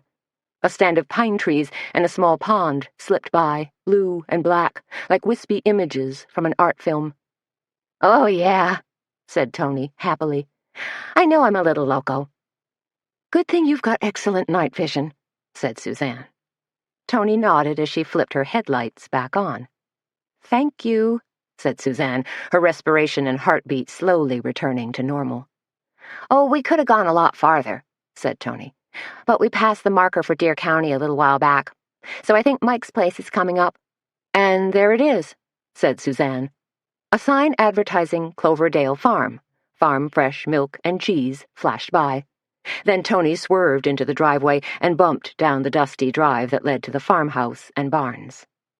Mike Mullen watched them arrive, silhouetted in the yellow light of a doorway. Tall and beefy, he was dressed in striped denim overalls and green rubber boots. How are the deliveries going? Asked Suzanne, peering past him into the dairy barn. A huge success, grinned Mike. 2 new calves. Can we see 'em? Asked Tony, ever the animal lover. Sure, said Mike, beckoning for them to follow.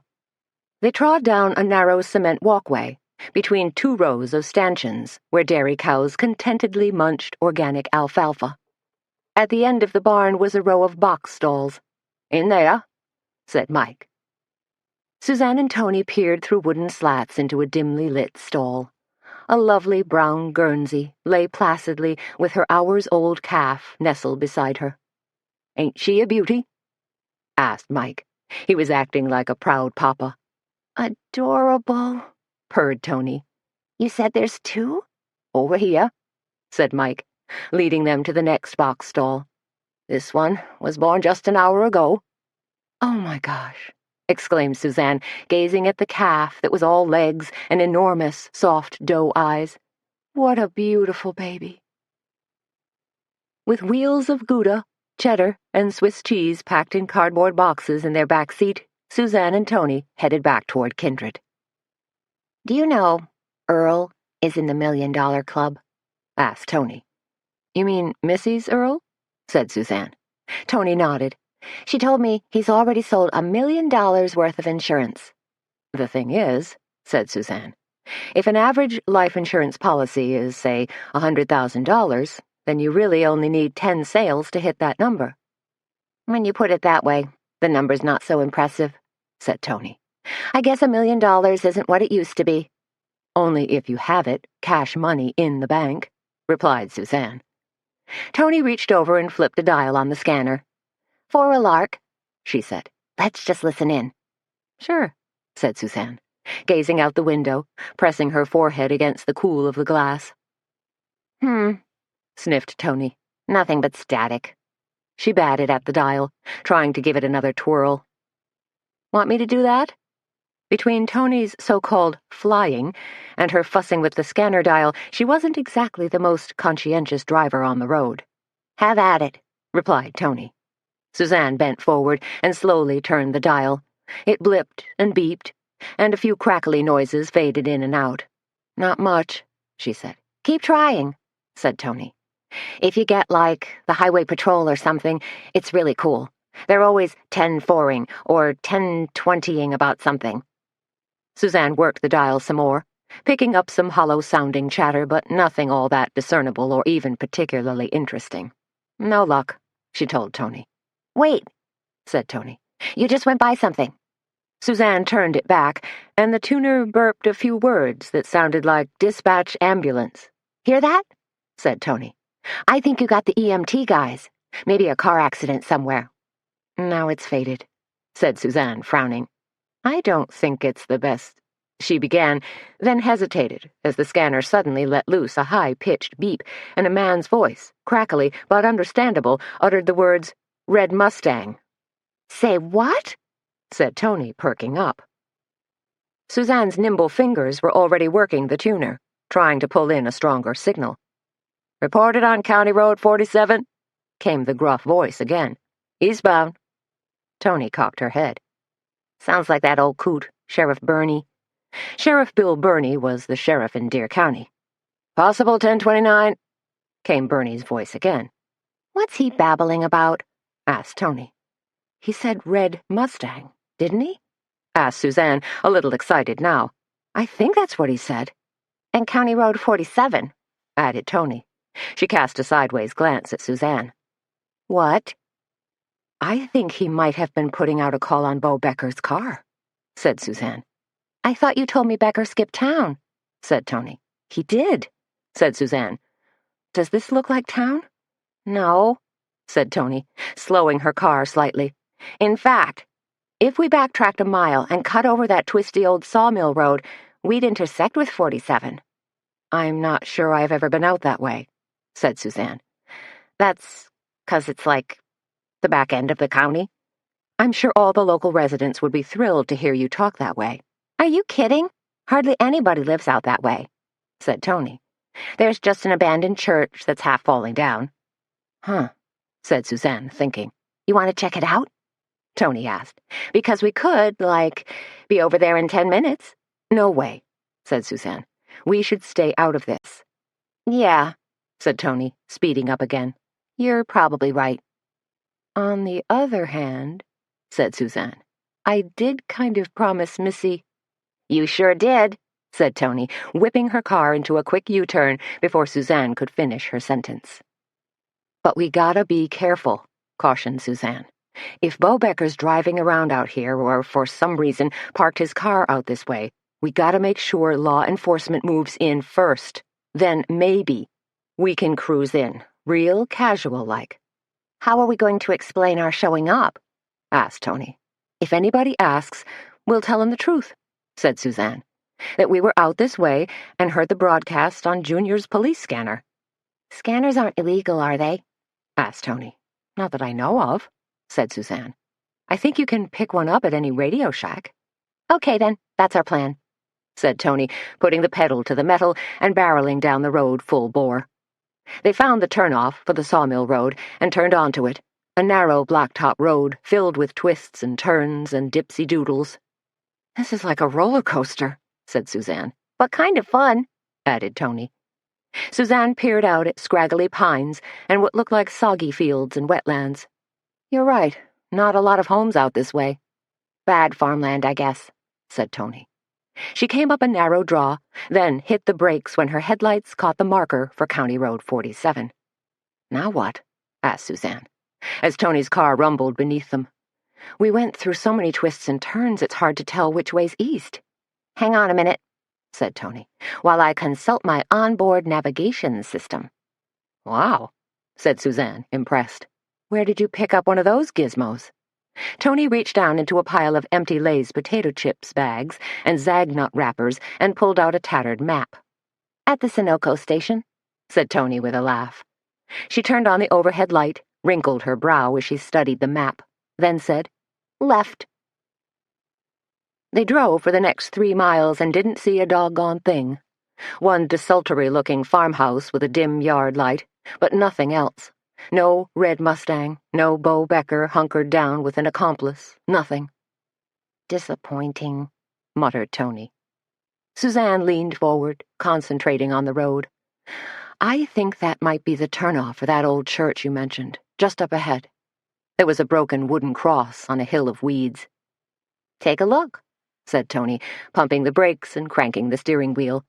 And then they were creeping down a road where patches of dead yellow grass far outnumbered the hunks of broken blacktop. What's that up ahead? Asked Suzanne. It was swampy out here, and a faint ground mist permeated the atmosphere, making everything slightly dreamlike and out of focus. The old church, said Tony. Guess when everybody moved to town, the parishioners just let it go to rack and ruin. Or else they all died off. She crept ahead slowly, then rolled to a stop in the patchy weeds that flourished directly in front of the church. Nobody here, she said. Not even the sheriff or highway patrol. She sounded even more disappointed. Must have missed them, said Suzanne. Just a wild goose chase, agreed Tony. Well, it would have been interesting. They sat in the dark for a few moments, each lost in her own thoughts. Finally, Tony turned her gaze on Suzanne. Maybe we should take a quick look-see? You think? Said Suzanne. In answer, Tony leaned over, popped open the glove box, pulled out a flashlight. Flashlight, said Suzanne. Good. Ah, said Tony, grinning. This isn't just an ordinary garden variety flashlight. It's a combination flashlight and stun gun. You're not serious, said Suzanne. Sure, Junior got it for me. He's nuts for any kind of crazy gadget. You know, said Suzanne, maybe Junior really is delivering auto parts after all. Except you better watch out which end of that thing you turn on. You got that right, Tony said with a laugh as they both climbed from the car. We probably shouldn't be doing this, said Suzanne, glancing about nervously. Tony nodded. I know. She buttoned her jean jacket, turned on her flashlight, and bounced the beam around. The thin stream of light cut through the night. Tony shuddered. Cold. And spooky, added Suzanne. For some reason, most of the nearby trees appeared half dead. Maybe they'd drowned from encroaching swamp water, or maybe they'd just succumbed to Dutch elm disease or some other tree malady. It also didn't help that a sharp wind had sprung up. Sweeping through bare, dead branches, it made them click and clack like rattling bones. Look at the church, Tony pointed out, completely falling apart. They moved toward the dilapidated structure, saw that years of hard weather had stripped every speck of paint from the wood, giving the old building a sodden gray color. Roofs caved in, too, added Suzanne, noting that the few curved beams that had once formed the roof now looked decidedly like ribs. Sad that an old church ends up abandoned and broken down like this. There's nothing going on here, said Tony. If Bo Becker was seen out this way, this sure wasn't one of his stops. Maybe checking back? Asked Suzanne. They stumbled around the side of the church, through the weeds, but there was nothing out back but an old cemetery. Now this is certifiably creepy, said Suzanne as they stepped tentatively between a row of gravestones. These graves are really old, said Suzanne, flashing her light on a row of stone tablets pitted with age. Canted in all different directions, they looked like broken teeth. This one dates to the 1800s. I wonder if the descendants still come out here, mused Suzanne. To, visit the graves? Doubtful, said Tony. This whole place looks abandoned. No perpetual care here, or sign of any relative who's come to visit. The grass hasn't even been mowed, said Suzanne. Kind of sad, really. Tony flashed her light around again. Nada, she said. Time to go? Wait a minute, said Suzanne. Either her eyes were playing tricks on her, or she'd picked up a flash of something. Shine your light over that way again. She pointed toward a distant outcropping of trees. Tony ran her beam across a round-topped crypt that stood maybe 6 feet high, then across the statue of an angel whose head had long ago been lopped off. Nope, she said. Nothing here. She kicked at something with her toe, frowned, then aimed her light downward. Weird, she muttered. Said Suzanne. She'd already turned to leave. It's like dead flowers, said Tony. Everything's dead out here, said Suzanne. She looked back. Are you coming? No, said Tony. I mean, like, recently dead. What are you talking about? Tony took a step back and moved her light across the ground. There, scattered in an almost semicircle around her, were a dozen or so half-dead lilies. Oh, crap! Exclaimed Suzanne. What? Asked Tony. You think somebody's been here? Suzanne nodded. Tony's teeth were chattering now. Are these, like, funeral flowers? I think so, said Suzanne. She gestured with her hand. Give me your flashlight. Tony handed it over. Slowly, Suzanne moved the beam across a row of gravestones, past a cluster of wrought iron crosses, over a waist-high tomb, toward the very back of the cemetery. A tiny sparkle of red seemed to taunt and glint. Look there, cried Suzanne, over to the left. The vastness of the surrounding woods seemed to suck up the light, but Suzanne still thought she'd caught a faint illumination of red. What is that? Asked Tony. She'd seen it, too. Almost like a reflection from a tail light, said Suzanne. Holy smokes, cried Tony.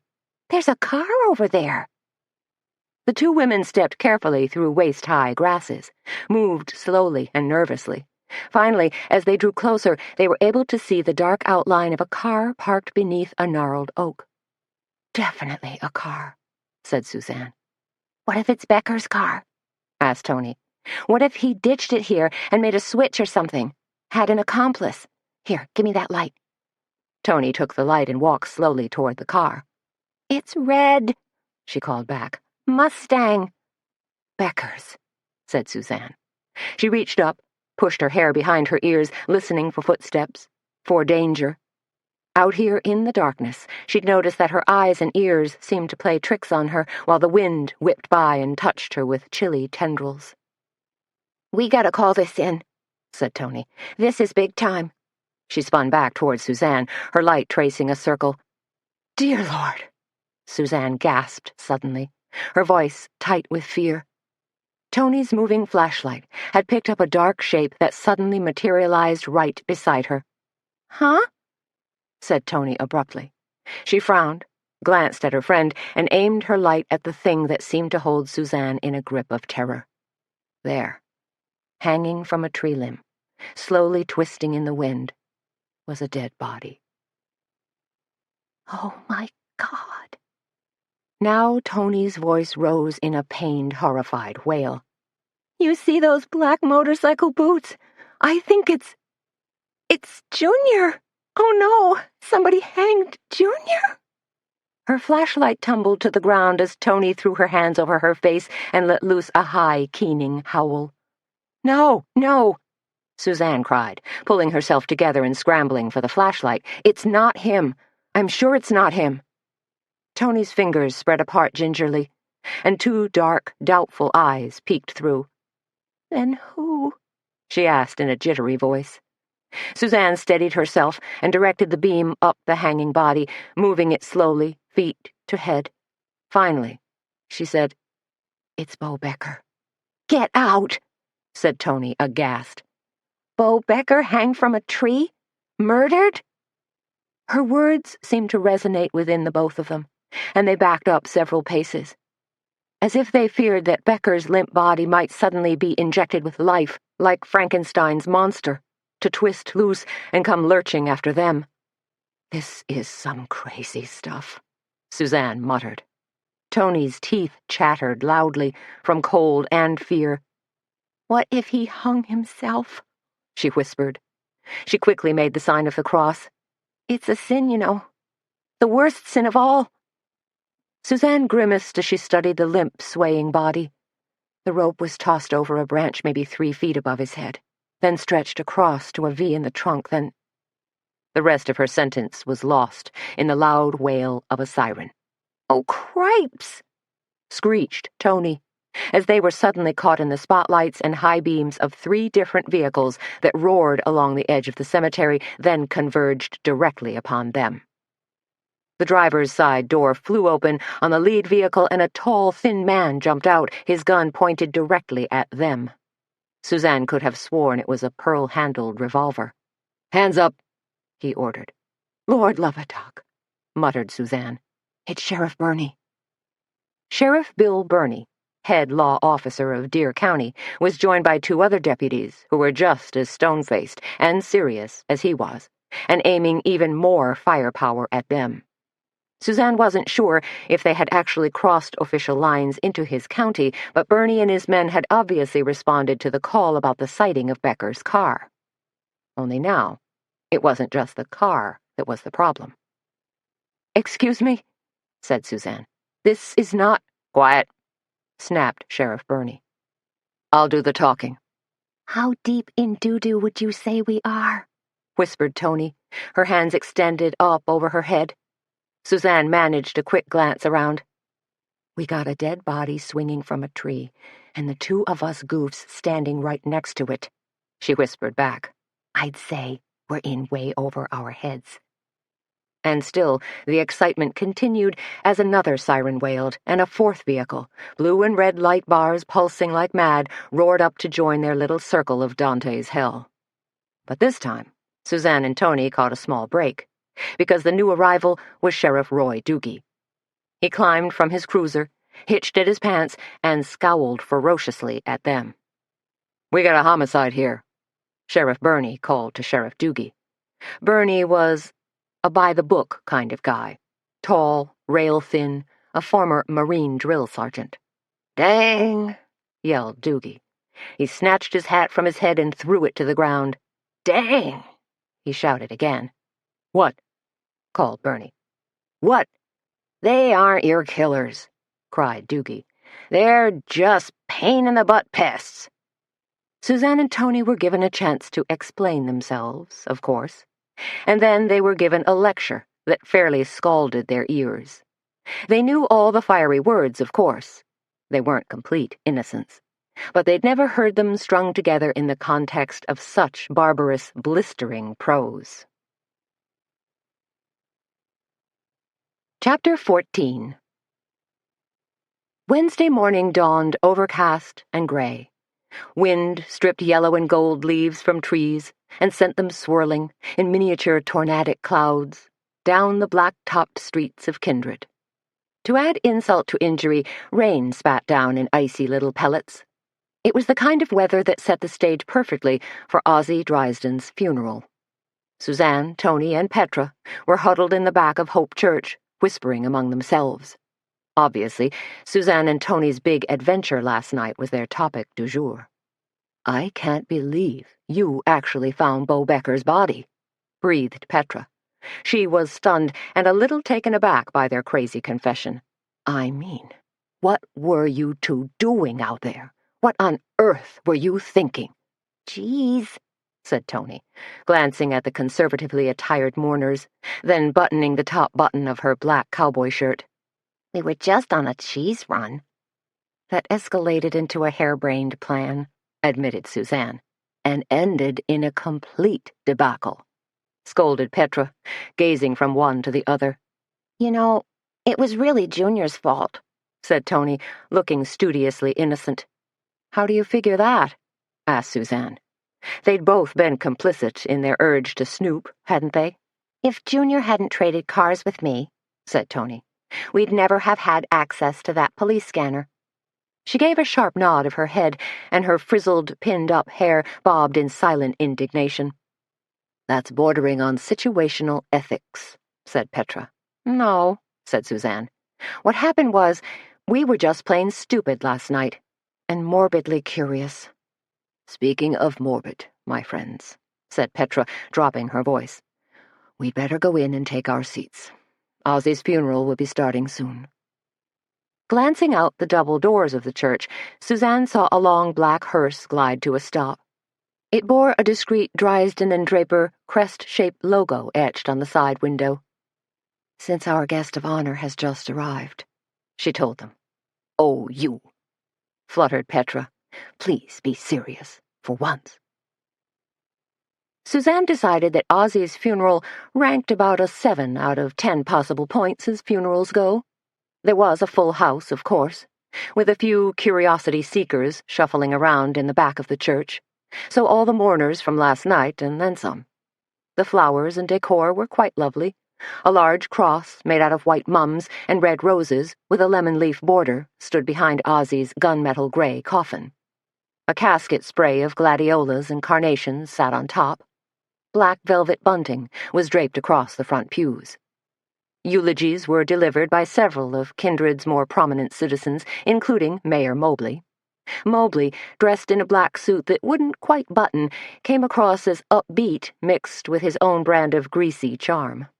He spoke about Ozzie's many contributions to the community, then went on to talk about vigilant law enforcement and seeking final justice in what was certainly a wrongful death. Suzanne knew Sheriff Doogie was in the audience. Was he squirming at Mobley's pointed words? Had to be. But the best eulogy of all was rendered by Reverend Straight. He spoke gently of Ozzie's kindness in shepherding so many people through their hour of grief, of his dedication to the community, then finished with what Suzanne decided was the perfect line pulled from Emily Dickinson. "Because I could not stop for death, he kindly stopped for me. The carriage held but just ourselves and immortality." These final words elicited great gasping sobs from Missy, who was seated in the third row from the front. Her ex, Earl Stensrud, sat beside her, comforting her, but his comfort seemed to extend to a few genial pats on her shoulder. Then George Draper and two assistants in somber black suits seesawed Ozzy's coffin and pointed it, feet first, down the center aisle. There was a subdued rumble as everyone rose to their feet. Then the organist chimed in with a slightly off-key version of Eric Clapton's Tears in Heaven. Suzanne brushed tears from her eyes as Ozzy's coffin rolled past her on squeaky wheels. Then came a stolid-looking man who had to be Ozzy's brother, a small entourage of hastily summoned relatives, and Missy and Earl. Glancing at Tony and Petra, Suzanne noticed that Petra was wiping her eyes with a white hanky, while Tony picked a bit of lint from her shirt. Then again, Suzanne reminded herself, Tony had yet to experience the death of someone close to her, hadn't felt that iron band of grief close around her heart in a way that felt like it would never loosen, hadn't experienced the dreams that haunted and taunted. Then Tony surprised her by sniffling loudly. "That was so sad," she said. The three of them sat there, numbly, watching the rest of the mourners file past. Petra nodded. I feel just awful for Ozzy's brother. What must he think of our town? That something this horrible could happen to his only brother. "You can bet he's heard about last night, too," said Tony. She gave a quizzical look. "Don't you guys find it awfully strange that two people from the same funeral home were murdered?" I hadn't thought of it that way, said Petra, but you're right. It is an odd coincidence.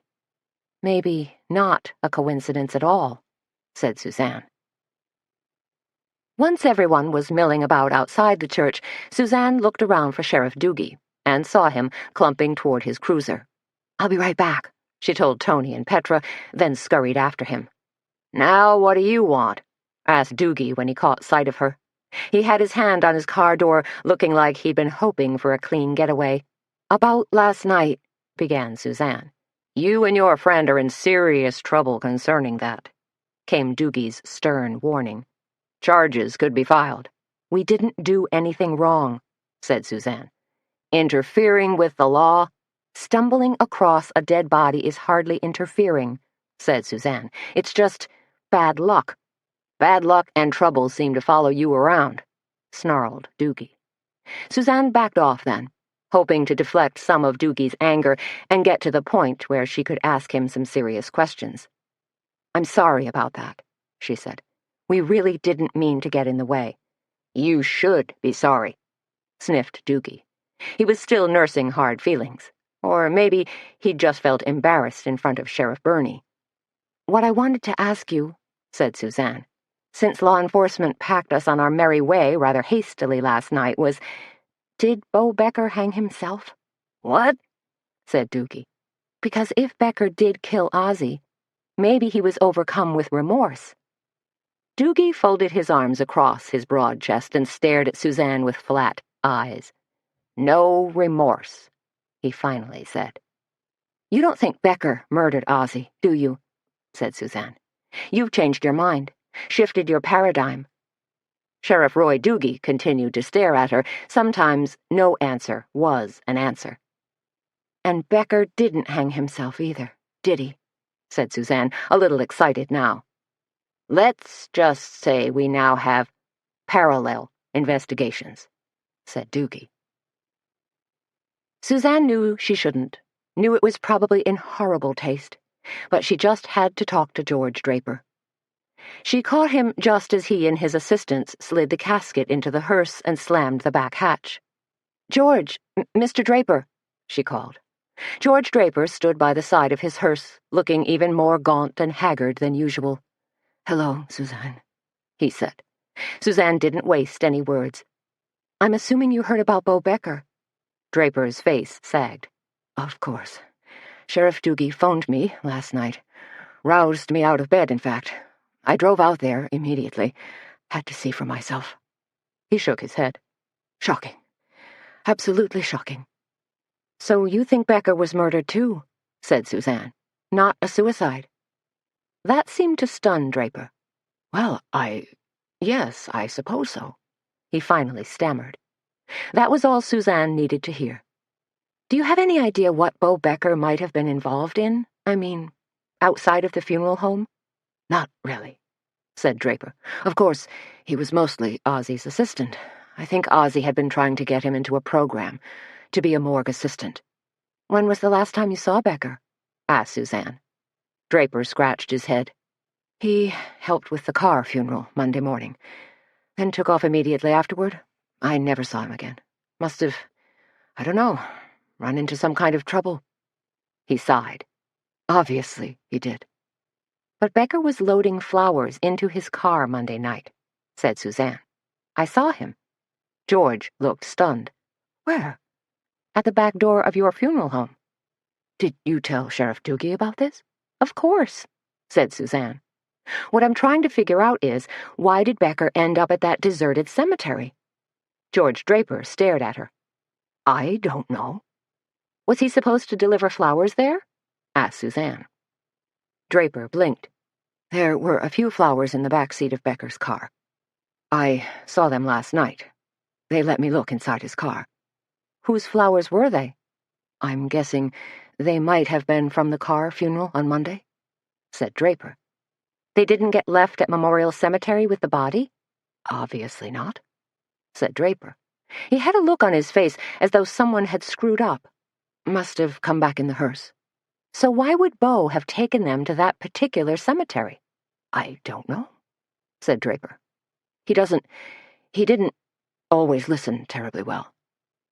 What if someone called the funeral home and told him to take the flowers there, postulated Suzanne, or left a message to that effect? Then he might have done it, said Draper, jingling his keys nervously. I mean, it's possible. And someone could have followed him, said Suzanne, or been waiting for him. George made a motion to open the driver's side door. He was anxious to get going. And drugs were missing from the funeral home, pressed Suzanne. Well, yes, said Draper, making a sour face. We don't make a big deal of it. The families prefer to think of their loved ones as looking quite natural, but to accomplish that kind of miracle, we do employ a rather large arsenal of chemicals. Just as Suzanne was about to climb into her car, Doogie pulled up alongside her. Suzanne pocketed her keys and hurried over to Doogie's driver's side window. I had a feeling you weren't finished with your questions, said Doogie. You're right, Suzanne told him. And I've got a whopper of a question for you. Shoot, said Doogie. Do you think maybe Beau's killer wasn't after Beau at all? That he was really after George Draper? First Drysden, then Draper, mused Doogie. The thought had crossed my mind. Missy's not looking much like a suspect anymore, is she? Said Suzanne. Nobody is, grumped Doogie. Maybe, said Suzanne, we should be looking at George Draper, what he might be involved in, if he has any prior— Nope, interrupted Doogie. I need to do all that. You need to keep your flat little nose out of my investigation. What about that funeral home consortium? Began Suzanne. What's their name again? Roth Funeral Consortium, supplied Doogie. Could they be involved in something like this? No idea. Could you contact other law enforcement agencies in the states Roth Consortium is in? Why? Asked Doogie. See if there have been any similar murders of funeral home directors? That ain't a bad idea, allowed Doogie. On her way back to the Cackleberry Club, Suzanne had another small brainstorm. Who owns the deserted church and graveyard, anyway? If the property was in Deer County, she'd have to run all the way over to Cornucopia to dig through records.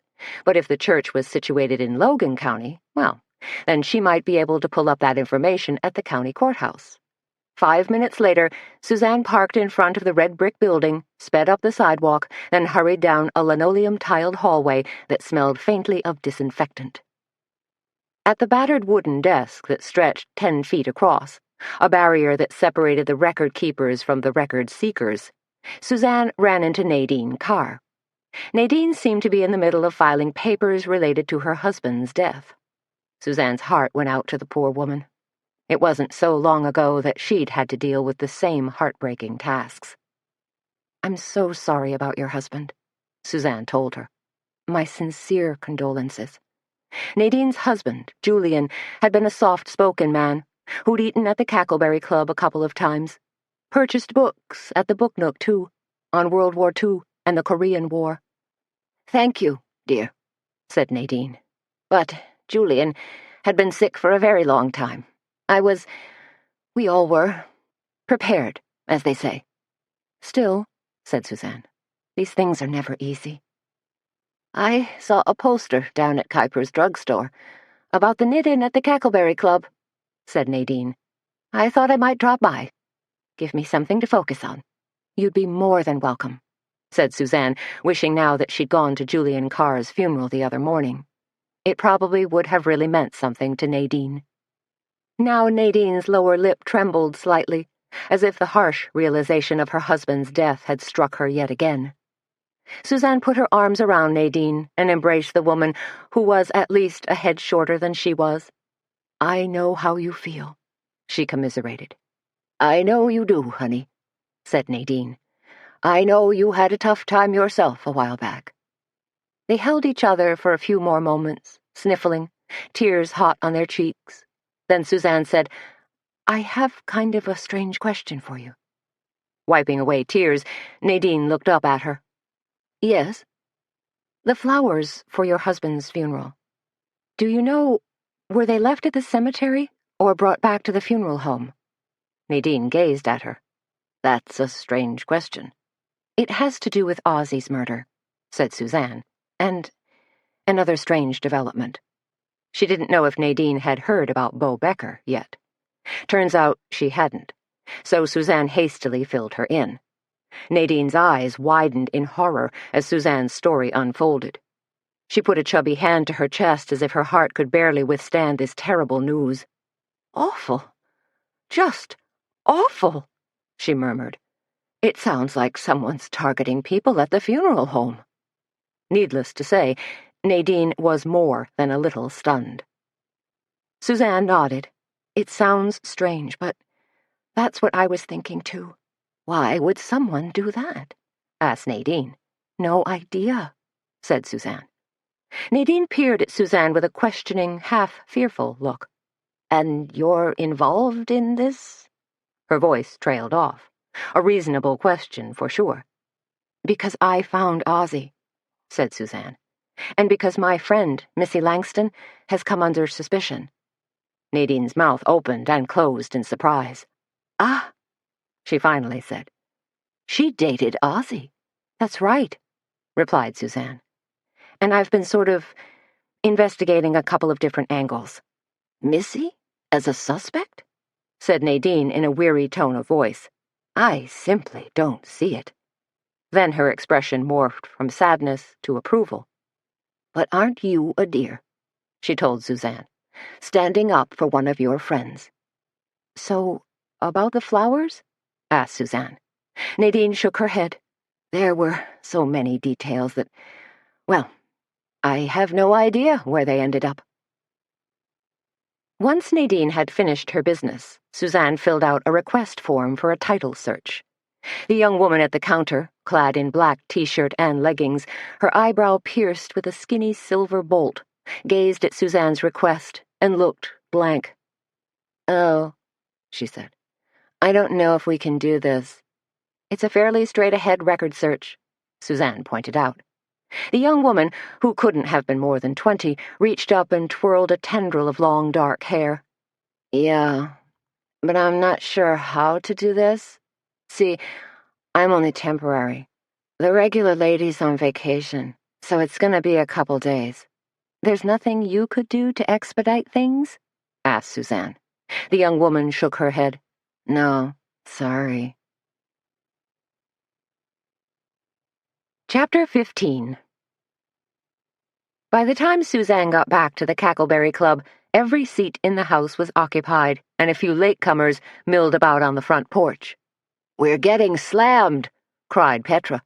Hunched over the grill, she poked at strips of bacon and links of spicy sausage, while eggs, pancakes, and French toast sizzled off to the side. Oversized spatulas were clutched in both her hands. "Slammed means making money," quipped Tony, as she arranged little garnishes of fresh mint and sliced strawberries. "The more you chase money," said Petra, the harder it is to catch it." "Nicely put," replied Suzanne. "Now, tell me what I can do to help." "Spread out about a dozen big plates so I can dish up these orders," said Petra. She glanced over at Tony. "You let Suzanne arrange those garnishes, honey, and go back out and take orders." You sure? asked Tony. "Oh, yeah," said Petra. "This is just a warm-up for our big day on Saturday." For the next 10 minutes, Suzanne sprinkled powdered sugar and arranged sliced strawberries on French toast, topped omelets with chopped chives and red onions, and scooped mounds of fresh sour cream onto plates of Jumpin' Jack spuds. As each breakfast was painstakingly prepared and plated, Tony ferried it out to waiting customers. Finally, when all the orders had been filled, when all their customers were munching away contentedly, Suzanne grabbed a coffee pot and made the rounds, and collected more than a few appreciative comments on their cooking. "I guess we did it, huh?" said Tony. She stood behind the counter, nervously sipping from a mug of coffee, keeping an eye on the front of the house. Suzanne slid behind the counter to join her. "You okay?" Tony shook her head. "Can't say's I am." "Still upset about last night?" asked Suzanne. Of course she was, thought Suzanne, because she herself had dreamt about Beau's dark, swollen face. Tony took another sip of coffee and pursed her lips. "To tell you the truth, I'm scared to death about Junior." "How so?" asked Suzanne.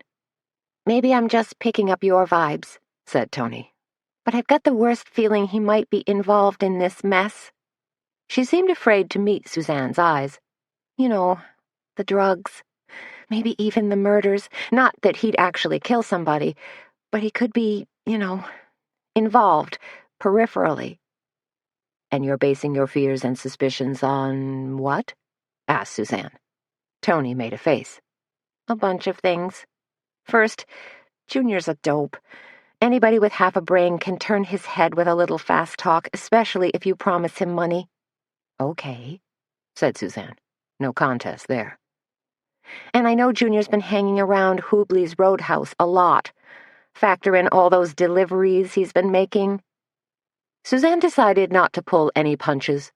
She drew a deep breath and said, maybe Junior hasn't been making deliveries at all. Maybe he's just seeing another woman. Junior does have a wandering eye. I mean, any piece of fluff in low-slung jeans is bound to catch his eye. "You got that right," snorted Tony. She took another sip of coffee, then turned worried eyes on Suzanne. "But this time Junior's up to something more. I mean, he really has been earning extra money." Suzanne hated to ask, but did. A lot of money? Tony shook her head in the affirmative. "More than he usually does." "Oh," said Suzanne. "What if Junior's involved with drugs?" asked Tony. "You mean like drugs missing from the funeral home?" "That," said Tony.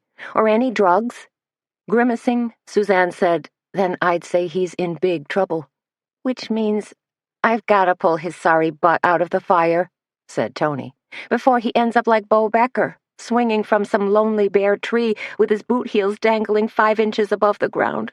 "Dear Lord!" exclaimed Suzanne. Tony's imagery was just too much. "I mean it, Suzanne." "You want to save Junior from himself?" asked Suzanne. "I'm not sure you can do that. I'm not sure anybody can do that." "But I gotta try," said Tony. "He told me he's meeting somebody out at Hubley's tonight. So here's the thing. Will you go out there with me? To sort of spy on him?" Said Suzanne. She really didn't want to. Tony threw her a pleading look. "There's no book club tonight, so we're both free." How could Suzanne say no? Because the Cackleberry Club opened 2 hours late today, lunch was slightly abbreviated. Chicken noodle soup, crab salad, ham au gratin, upside-down French toast, for the dessert at lunch fans, and devil's food cake for dessert.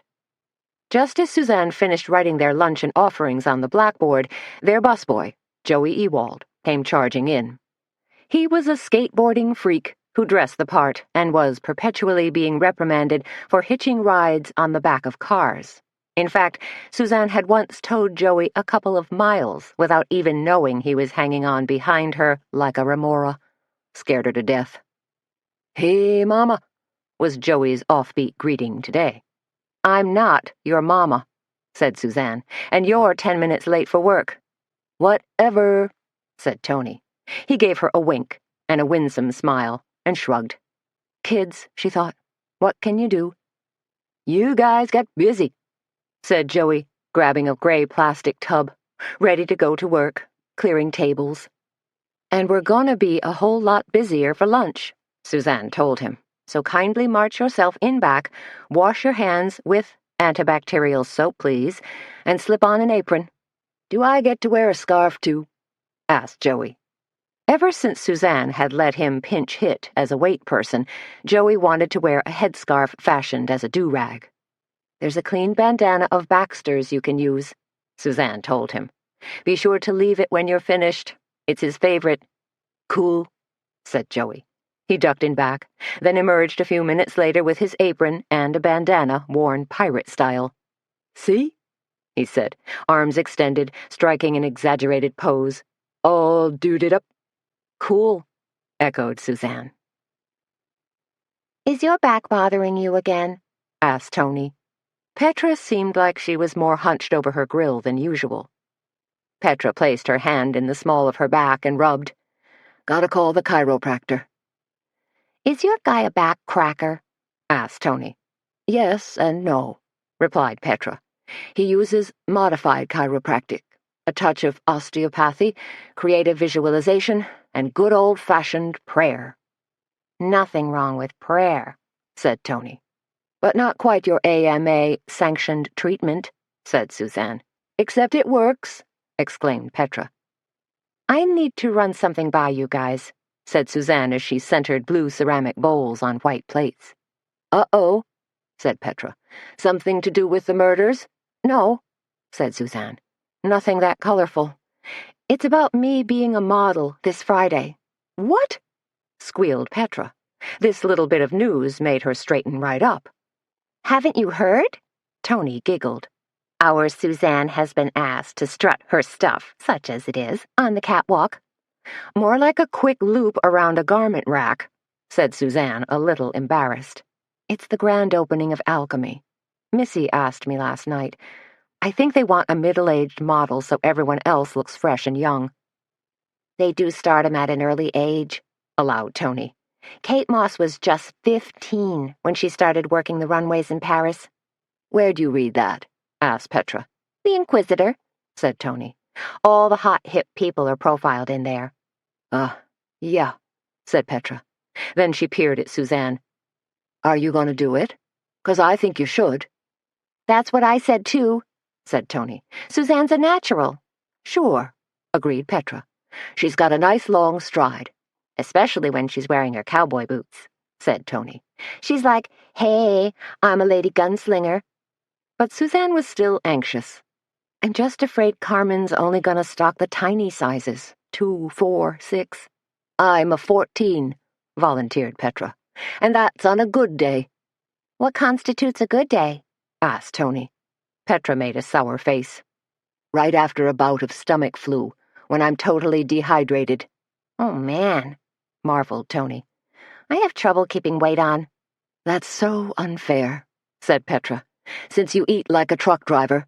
"Nerves," explained Tony. "I'm extremely high-strung." She giggled. "Or maybe I'm just strung out." "I don't think I should do it," said Suzanne. "Model, I mean." "I think you'd be great," urged Petra. "With the right clothes and makeup, you'll look just like a supermodel." "Or she can strap on a pair of wings and look like those babes in the Victoria's Secret show," chortled Tony. "I know what Victoria's Secret is," Petra told them in hushed tones. "What?" asked Suzanne and Tony in unison. Petra grinned. "Nobody over 40 can fit in her lingerie." True to Suzanne's prediction, lunch was crazy busy. She and Tony took orders, delivered them to Petra, and tried their best to cajole customers into settling for apple pie when they ran out of cake. Just when things were at their busiest, Mayor Mobley walked in, accompanied by a dark-complected man wearing a well-tailored pinstripe suit. But the mayor wasn't there to eat. Rather, he ambled from table to table, glad-handing customers and passing out red, white, and blue campaign buttons with bouncing type that proclaimed, "Re-elect Mobley," above a photo of his chubby, smirking face. "We're a little busy here, Mayor," Tony told him, balancing a tray on one hip and trying to edge by him. Mobley, dressed in khaki pants and a red polo shirt, just grinned his imperious politician's grin and slapped one of his oversized campaign buttons into Tony's free hand. "Well, look at this," Tony announced loudly so everyone could hear. "A fancy schmancy button with a picture on it. Too bad it's not your butt." She made a big show of turning the button around. "Oh, wait, I had it upside down. It is your butt." The crowd roared as Mobley glared at her. "You got a smart mouth for such a little gal," he told her. Tony glowered back, assuming the attack pose of a rabid Doberman pinscher. Which was when Suzanne stepped in. "Can I get you a table, Mayor?" Suzanne was polite but decidedly firm. "When you came to the Cackleberry Club, you were here to eat, buy books, or learn how to knit. No way was this turning into a political rally." "Just passing through," said Mobley. "Doing a little last-minute election work." He gave a self-important, throat-clearing harumph, then added, "Not that I need to. Unlike some law officers I know." Suzanne knew Mayor Mobley was making a heavy-handed dig at Doogie not being re-elected. "Got somebody you should meet," said the mayor, suddenly beaming at her. "This here's Ray Lynch. Ray represents the Acquisitions Department of the Roth Funeral Home Consortium." Ray extended his hand to Suzanne. "Suzanne is one of Kindred's new breed of female entrepreneurs," said the mayor, managing to sound slightly condescending. "How do?" said Suzanne as she slowly shook Ray Lynch's hand. She stared at him as he fixed her with unblinking steel-gray eyes. A tough guy, she decided, with a bottom-line bean-counter mentality. Mobley slapped Ray Lynch on the back and said, "Ray is a real blue-chip business guy." "And you think blue chip means buying up local businesses and replacing them with faceless, out-of-town corporate owners?" asked Suzanne. Mobley's face turned red as a cooked lobster. His eyes became piggy little slits. "You sound like a doggone socialist, Suzanne. Next thing you know, you'll be parading around town spouting the Communist Manifesto." "It's a free country, Mayor," said Suzanne. "Get used to it." As Suzanne delivered pumpkin bars and slices of apple crumb pie, she couldn't help but wonder about Ray Lynch. If Ozzie had turned down an offer from the consortium, could Ray Lynch have taken matters into his own hands? What if he wasn't just the acquisitions guy, but also the company muscle? Suzanne knew it was a stretch, a huge supposition on her part, but if Ray Lynch had killed Ozzie, could he have gone back after Bo Becker, too? Suzanne stepped behind the counter, rang up 2 checks, hit the keys on the old brass cash register, and returned a few dollars in change to a couple of customers. Maybe, she thought, Ray Lynch had also gone after Bo Becker because he thought Bo viewed him as a suspect, as Ozzie's killer. Then Lynch would have just been tying up loose ends. Suzanne stared across the cafe, her eyes landing on the high shelf that held their collection of ceramic chickens. A little white hen squatted next to a reddish-brown rooster. A flock of yellow chicks was scattered nearby. She shook her head. No answers there. So where am I going to find the answers? Even though Missy was now a long shot as a suspect, Suzanne had to admit she was clearly fascinated with this case. Or cases, really. And Doogie didn't seem to be making much forward progress, even as the mayor seemed to relish Doogie's tenuous situation. Could Mayor Mobley be in bed with the Roth Funeral Home Consortium? It was possible, she supposed. Anything was possible. Suzanne wove her way through the tables, letting random ideas tumble through her brain. Pushing open the door to the kitchen, she turned in the direction of their big industrial stove and yelled, "Petra, how much do you know about Mayor Mobley?" But Petra wasn't in her usual position. Suzanne's gaze switched to the back door. Petra was just closing it, turning toward her with a smile, dusting her hands together and asking, "What?" "You should let Joey haul out the garbage," Suzanne suggested, "since your back is bugging you." "Oh," said Petra, looking slightly embarrassed. "I wasn't carrying out garbage. I was—" She colored slightly. "This fellow came to the back door, and I—" "One of our suppliers?" asked Suzanne. "Because you know I'm happy to handle that stuff." "No," said Petra. "Actually, there was this raggedy-looking man asking for a handout." Her cheeks flared pink, and I felt sorry for him. He looked so tattered and tired that I gave him a couple of sandwiches. "A homeless guy?" asked Suzanne. "Could it be the same homeless man Sheriff Doogie had mentioned?" "You know," said Petra, thinking. "I think it might have even been the same guy we saw in the park Sunday. Kind of a strange coincidence, huh?" Suzanne was out the back door in a flash, searching right, then left, wondering why Baxter, who was tied out here, hadn't sounded any kind of alarm. But Baxter was reclining on the grass, looking like the canine Grand Duke of the universe, giving her a look of supreme curiosity. And there wasn't a soul in sight. Chapter 16.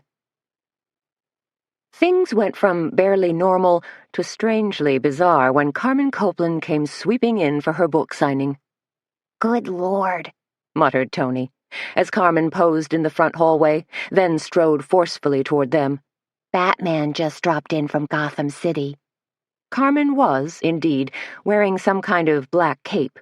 Suzanne figured it had to be cashmere from the genteel way it fluttered, over a black form-fitting dress that featured a very plunging V neckline.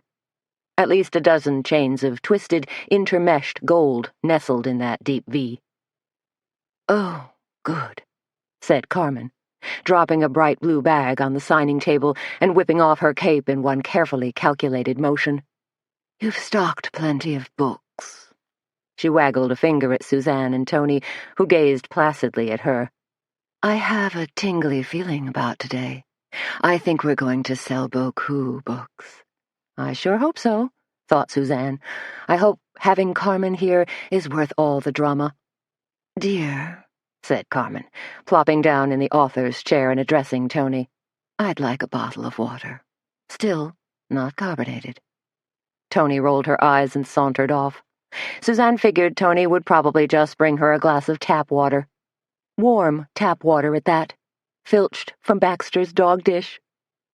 Digging in her blue bag, Carmen pulled out a stack of bookmarks and arranged them on the table. "Always like to hand these out, too," she told Suzanne, "since they feature my backlist." Staring at Carmen's blue bag, Suzanne experienced a slight ping. She'd seen that bag before, only in a different color. "Your bag is—" began Suzanne.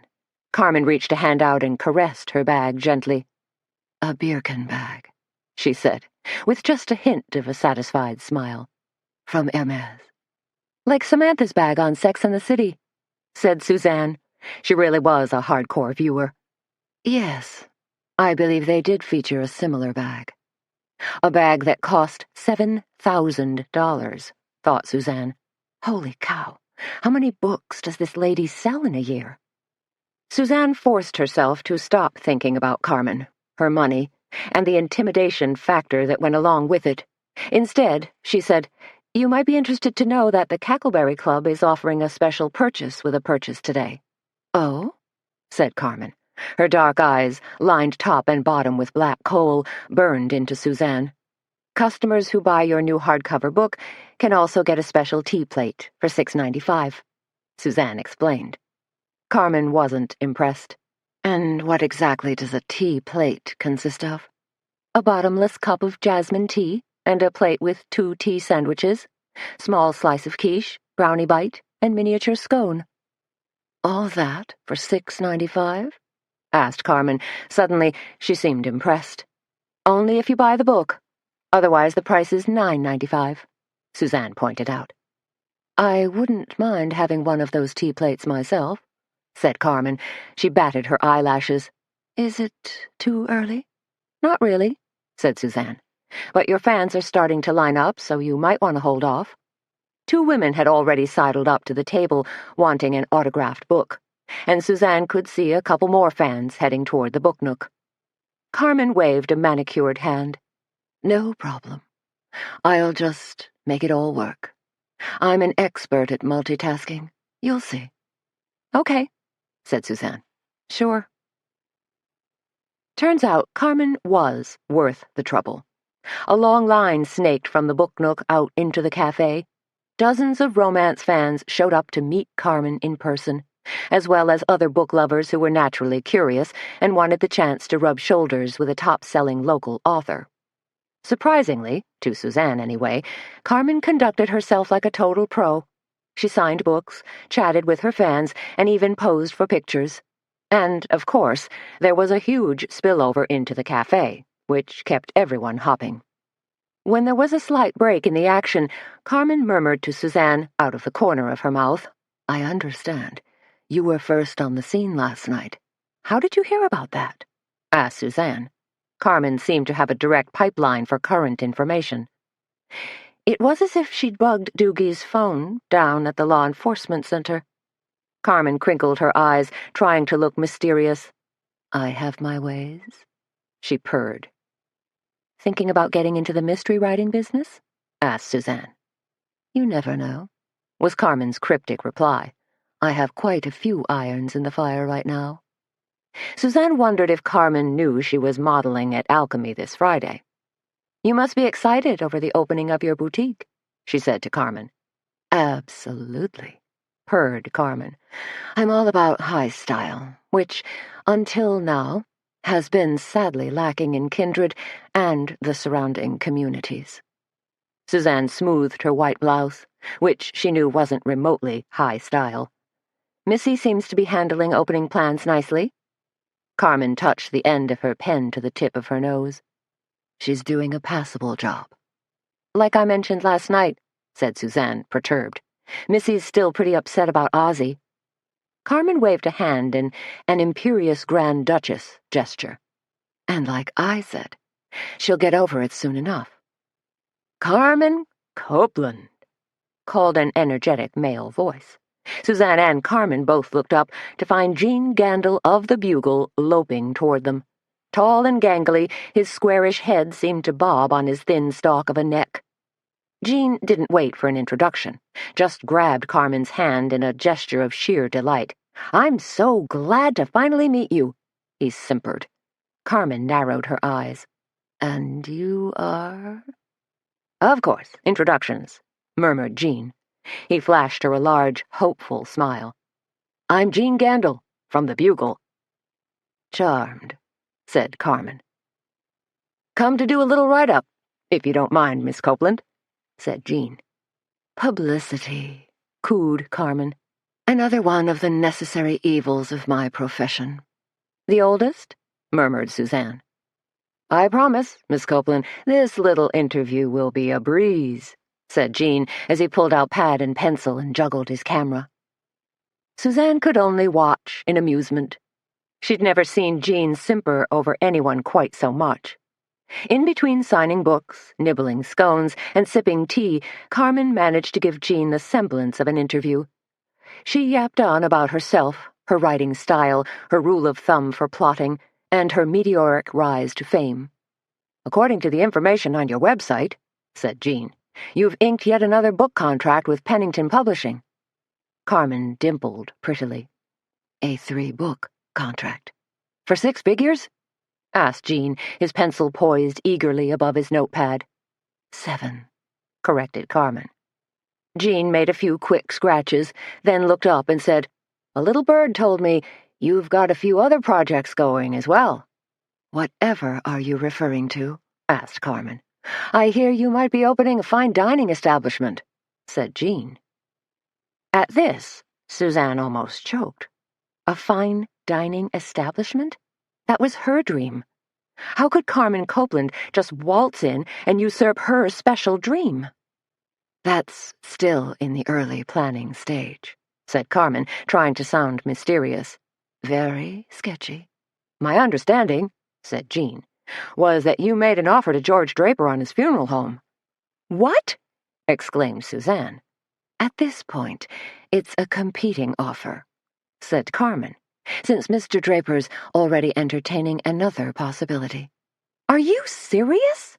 Shrilled Suzanne. Information seemed to be flying at her left and right. You mean from the Roth Funeral Home Consortium? Both Carmen and Jean glanced at her with curiosity. Yes, said Carmen. I believe it was from that particular company.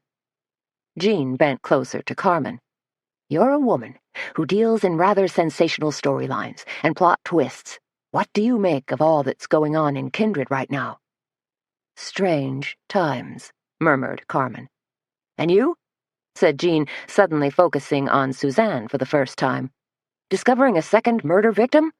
He seemed to relish his words. How do you feel about that? Better yet, what quirk of fate made you the harbinger of all this bad news? Suzanne sighed heavily. Jean may as well have dubbed her the Angel of Death. I take it you're writing a story on Bo Becker's murder? She asked in a dry tone. How could the double murder of Ozzie Drisden and Bo Becker be anything but front-page news? Exclaimed Jean. It wasn't technically a double murder, Suzanne pointed out. Whatever, said Jean. 2 homicides in Kindred, all within a matter of days? That constitutes high drama. And you're just the one to write the story, aren't you? Said Suzanne. She was suddenly disliking Jean Gandil more and more. As a late influx of fans suddenly pushed their way in to meet Carmen, Suzanne grabbed Jean's arm and pulled him away from Carmen's table. Do you have to put such a grisly perspective on things? Suzanne asked. Have a heart and consider the victims' families, will you? You must know something, pushed Jean. Nada, said Suzanne. You know anything about this mysterious homeless guy? He asked. No, said Suzanne, and if I did, I wouldn't tell you. Notice anything unusual last night, when you found the body? Nope, said Suzanne. That was her story, and she was sticking to it. What about Tony? Asked Jean. I know she was out there with you. We took a wrong turn, said Suzanne. Ended up in the thick of things by mistake. Gandil smirked. You're thick as thieves, if you ask me. And what's this crap about Carmen opening a fine dining establishment? Asked Suzanne. She was more upset over that little tidbit of information than she was about Jean's probing questions on the murders. Carmen's a pistol, said Jean, glancing over at her with admiration. Then he gave Suzanne a sly look. What's wrong? Afraid of a little not-so-friendly competition? Absolutely not, Jean, said Suzanne. It's a big free market economy. In that case, said Jean, how would you like to place a couple of ads in the Bugle? You're selling ad space now, too? Asked Suzanne. It's commissionable, Suzanne. A guy's got to earn a living. I think I'll pass for the time being. You should support your local paper, Suzanne, glowered Jean. I will, just as soon as you start supporting your local cafe, countered Suzanne. Chapter 17. You've got to be kidding, said Suzanne, when they pulled into Hubley's parking lot at 8 o'clock that night. This dump is jumping. The oversized Quonset hut, out on County Road 18, had desultory strings of Christmas lights dangling from its rooftop, flashing yellow lights on the giant Hubley's sign over the front door, and a parking lot jammed with pickup trucks, SUVs, and older model cars. There were even a couple of 18-wheelers parked out back where the gravel edged up to a bean field. Are there this many sorry people in the world? Asked Suzanne. Hubley's really did have a rotten reputation. Bikers, bookies, and even a few dope peddlers were known to populate its murky interior. Appears so, said Tony. Place is jam-packed. She fluffed her hair, wriggled her shoulders, and pulled her snug-fitting jean jacket down over her hips. Their drinks are supposedly watered down, commented Suzanne, and I'm sure the food is to die from, literally. They clomped up onto the front porch, and Tony put a hand on the rough-hewn door handle. Sensing Suzanne's reluctance, she said, You're not going to change your mind, are you? No, we've come this far, said Suzanne, as faint strains of country and western music wafted out to greet them. and I'm just curious enough about Junior." "Okie doke," said Tony. But when they pulled open the door and walked in, it was another story altogether. Country and Western music blared from the jukebox. A long bar filled with patrons stretched off to their left. A sea of pool tables and a pull-tab booth was off on the right. A permanent blue cloud of cigarette smoke seemed to hover over everything. "Didn't they ever hear of the Indoor Clean Air Act?" sniffed Suzanne. "Not here," said Tony, pulling Suzanne through the crowd. "Not at Hubley's." A man in a black t-shirt and trucker's cap loomed in front of them. "Either of you gals care to dance?" he asked. "No thanks," said Tony, propelling Suzanne toward an unoccupied booth in the back. "Maybe later." "Maybe never," said Suzanne, sliding across a cracked black plastic seat. "You can't be too harsh on these men," said Tony. "These are real people. The guys who drive the trucks, farm the land, and hustle the chicks." Suzanne laughed. "Yeah," said Tony, laughing with her. "That's about the score, I guess." "But not with us tonight," said Suzanne. Tony turned grim. "Not until we figure out what that moron Junior is up to." "What if he doesn't show?" asked Suzanne. "He'll be here," Tony assured her. "I talked to him earlier and casually asked if he was going to drop by my place tonight. He specifically said he was meeting somebody here and that he'd come by late. Like, not until 11 o'clock. "So now we wait," said Suzanne, glancing around. "Maybe have a drink?" asked Tony. A waitress in low-slung blue jeans and a pink belly-grazing t-shirt plopped down coasters in front of them. "Why not?" said Suzanne. "Miller Lite. Bottle, if you have it." "Same here," said Tony. The waitress lifted an eyebrow. "You ladies see those two dudes sitting over there?" All three of them peered up the line of booths at two guys in Western shirts and hats. "Uh-huh," said Tony. She sounded just this side of interested. "They offered to buy you a drink," said the waitress. "Tell him no thanks," said Suzanne. She gave a little wave toward the two cowboys. "Thanks anyway, guys." One of them smiled and tipped his hat at her. "Well, wasn't that nice and friendly?" said Tony.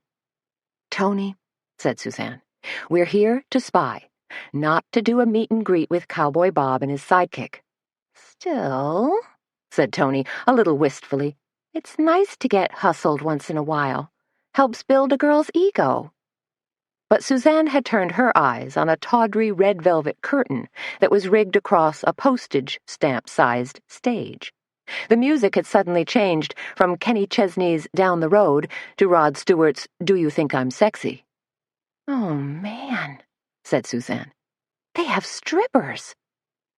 Their waitress, who'd just arrived with their beers, said, "Oh, sure," as if it was the most natural thing on earth.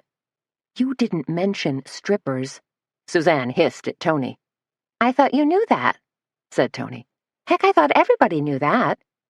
The red velvet curtain suddenly parted to reveal a shiny brass pole. "And not just regular strippers," said Tony. "Pole dancers." She sounded impressed. "And now," came a deep male voice over a crackly loudspeaker, "please welcome Lady Dubonnet." There were hoots and whistles as Lady Dubonnet, clad in skimpy black push-up bra, fishnet stockings, and red thong, took the stage. "Ay, ay, ay," Suzanne said with a laugh. The scantily clad young woman crooked her leg around the pole and spun enticingly as the music pulsed and throbbed. "If you really need me, just reach out and touch me. Come on, honey, tell me so." "Now that takes skill," said Tony, "plus a certain amount of poise." "Are you referring to parading in your undies in front of drooling men, or just wriggling around in general?" asked Suzanne. "In general," Tony giggled. "I'd think all that spinning would make a person dizzy," Suzanne observed. "Probably just part and parcel of the job," said Tony. "Occupational hazard." "I'd probably get an imbalance in my inner ear," said Suzanne.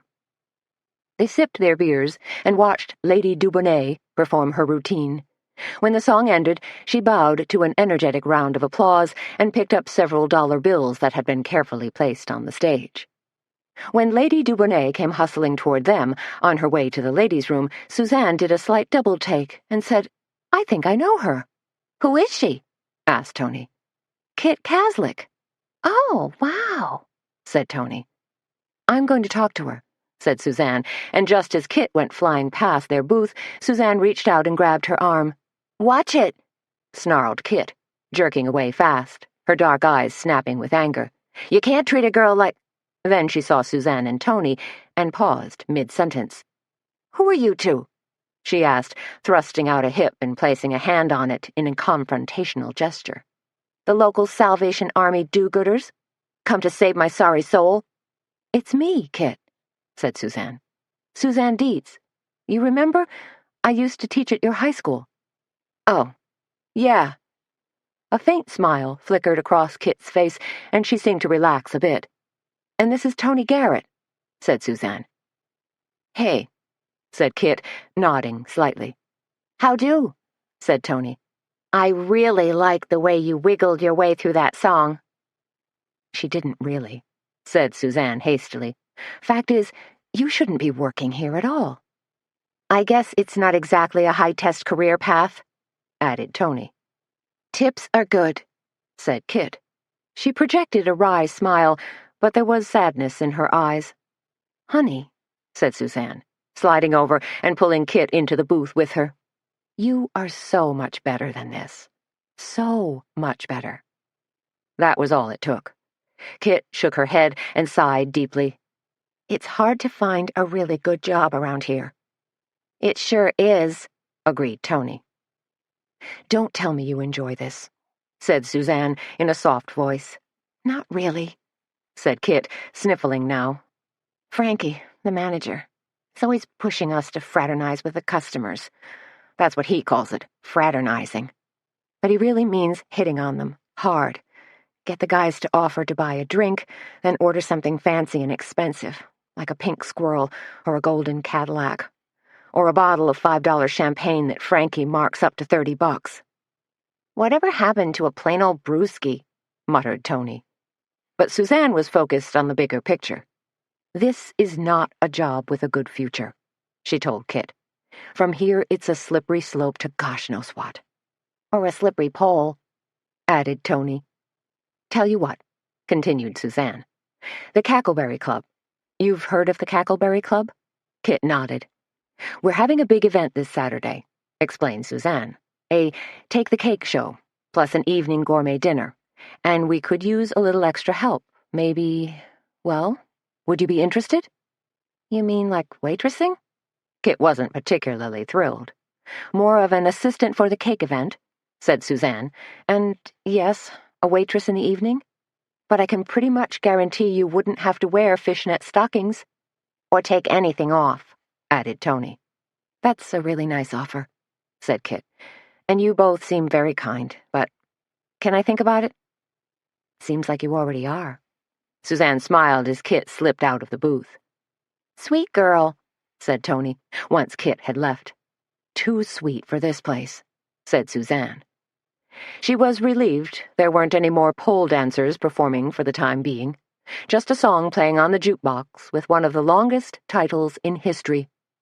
"How could you believe me when I said I loved you, when you know I've been a liar all my life?" "Listen," said Suzanne. "They're playing Junior's song." "Where is that little creep anyway?" wondered Tony, fidgeting nervously. "Hey," said Suzanne, "did you know that Carmen Copeland may have made an offer on the Drysden and Draper funeral home?" "What?" Tony swiveled her head back toward Suzanne. She obviously hadn't heard. "What are you talking about?" Gene Gandil mentioned it today, when he came in to do the interview with Carmen. "Draper's gonna sell out?" asked Tony. "Maybe," said Suzanne, "although the whole thing sounds fishy to me." "What's Carmen gonna do with an old funeral home?" asked Tony. "Fill it with bats and broomsticks and move in?" The words fine dining were mentioned. "No way!" screeched Tony. She stared at Suzanne, her mouth agape. "That's what you've been talking about."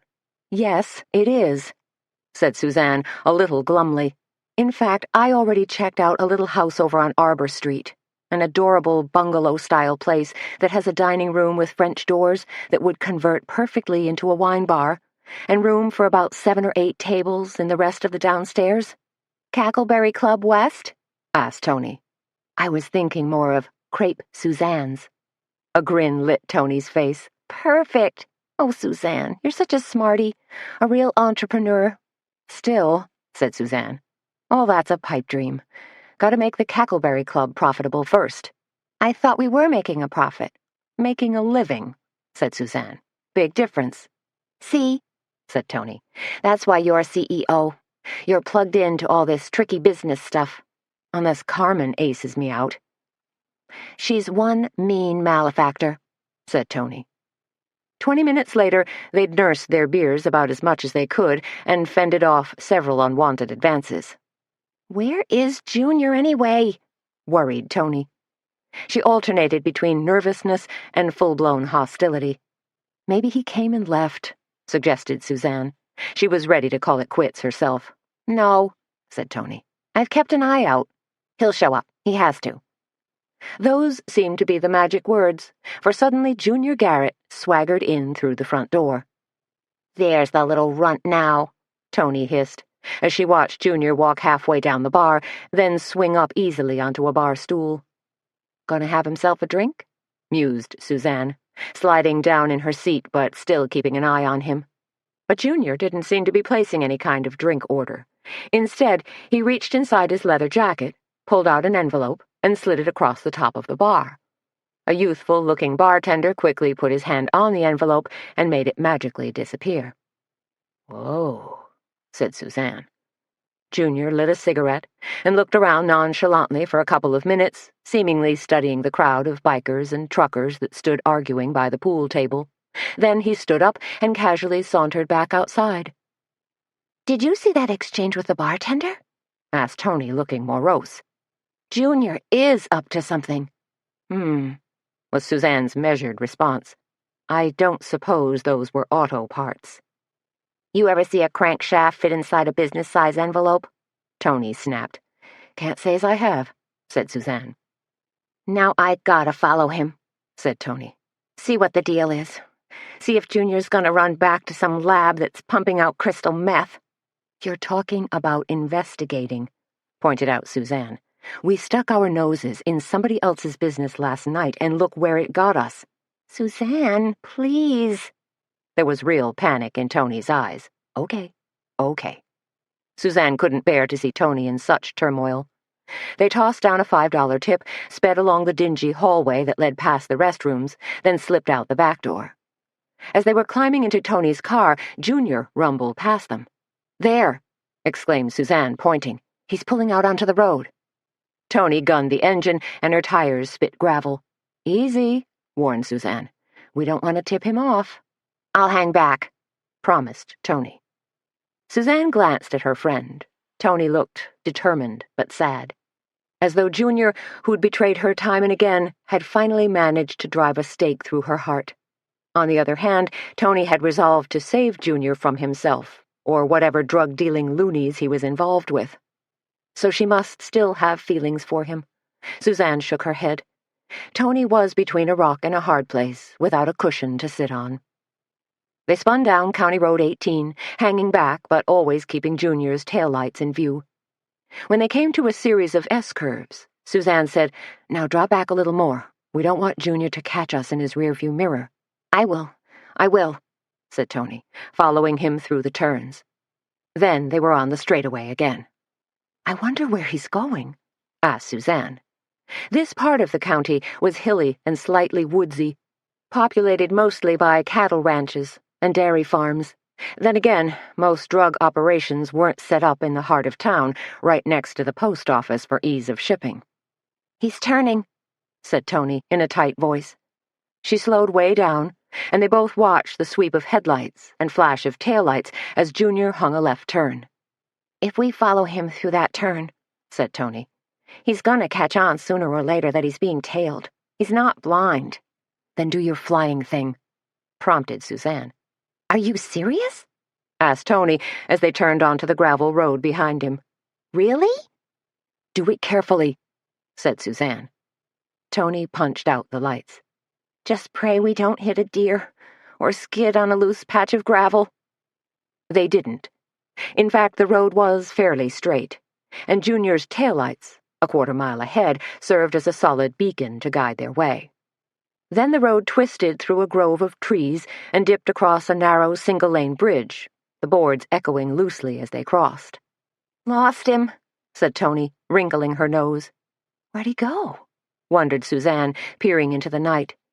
Tony suddenly hit her brakes, snapping their heads and causing Suzanne to flail out and grab hold of the dashboard. There he is, she whispered. Suzanne followed Tony's gaze out the driver's side window. It took a few moments, but finally her eyes grew accustomed to the darkness, and she could see a glint of something, Junior's car, half hidden behind a small ramshackle building. To the left of Junior's car stood an old farmhouse, where a few lights glowed. Behind it was a large, hip-roofed barn. Now what? Asked Suzanne. Now we sit and wait, said Tony. Slowly, quietly, she backed her car down a small incline and into a grove of poplars. Branches scratched against car doors and windows, sounding spookily like fingernails. What are we waiting for? Asked Suzanne. She was shivering slightly, now that Tony had turned the heater off. Junior, was Tony's single, terse word. They sat there for 5 minutes. Then their wait stretched into 10. When Suzanne was about to suggest the futility of this night watch, Junior surprised them by suddenly reappearing as a shadow. Hastily crossing the yard, Junior slithered into his car, fired up the engine, and rocketed away fast. Should we follow him? Asked Suzanne. No, hissed Tony. We gotta see if this place really is a meth lab. How will we know that? Asked Suzanne, curious and leery at the same time. I don't know, said Tony. Maybe we can peek in the windows or something. Do you actually know what a meth lab looks like? Suzanne asked. Tony thought for a moment. Maybe like bubbling beakers full of green goop with steam rising up? You know what? Said Suzanne. You've been watching too many old Frankenstein movies on the late-night creature feature. You've developed a William Castle fixation. The only scary movie I watched lately was Saw, said Tony, and it scared me to death. They climbed from the car and tiptoed quietly across the road, easing their way toward the farmhouse. Halfway there, a dog, an aging black Labrador, padded up to greet them. Hey, baby, whispered Suzanne. You're not going to bark, are you? The dog gave a desultory tail wag in response to her voice. Seems like a sweet old mutt, said Tony. Thank goodness he's not exactly your crackerjack guard dog. If Baxter was here, he'd be barking his head off, said Suzanne. She dug into her handbag and pulled out a plastic bag filled with jerky treats. You keep dog treats in your purse? At all times, said Suzanne. It's the only bargaining chip I have with creatures of the canine persuasion, the only thing that stands between reason and chaos. She handed the jerky to the dog, who accepted it with a certain gravity. Suzanne gave him another. She liked the dignified old fellow. Now lie down and be cool, she told him. They slid behind a clump of dried lilac bushes. Not much cover, but better than nothing. Then eased their way gently up to the back of the house where 2 windows glowed an eerie green. No way, said Tony in a low voice. Lights were obviously on inside, but their view was blocked by window shades pulled snugly down. Suzanne tried peeking in from the side, but no luck. Just a sliver of nothing. Tony made a forward motion with her hand. Got to get closer. Suzanne inhaled sharply. This was not a promising scenario. 2 women out in the middle of nowhere playing a dangerous game of peeping Tom. What's wrong with this picture? But Tony was moving forward aggressively, along the length of the house toward the front porch. She hesitated, then put 1 foot on the porch step, then another, waved for Suzanne to follow. Against her better judgment, Suzanne did. Climbed up 3 steps, crossed a broad porch badly in need of paint, and joined Tony at a window that was pushed up a few inches. A tattered window shade, the color of old parchment, fluttered in the breeze. Shadows moved back and forth behind that shade. Soft voices formed indistinct words. Gripping the window ledge, Tony put her face flat against the house and tried to peer in. Anything? Suzanne whispered. Tony put a hand up to silence her, twisted her body slightly, moved her feet to get a slightly better angle, and creak. The offending board underfoot sounded like a rifle shot in the still of the night. One of Tony's hands flew to her mouth. Then she gazed at Suzanne with wild eyes. "Oh, shiznit," she cried. "They heard us!" Chapter 18. "Run!" Suzanne cried hoarsely as she grabbed Tony's arm and gave a rough jerk. They pounded down the 3 steps onto a brown lawn that was more hardpan than grass. But they weren't fast enough. One man came thundering out the front door, another man barreled out a side door they hadn't noticed before. Not only were they trapped like rats, but front door guy carried a gun.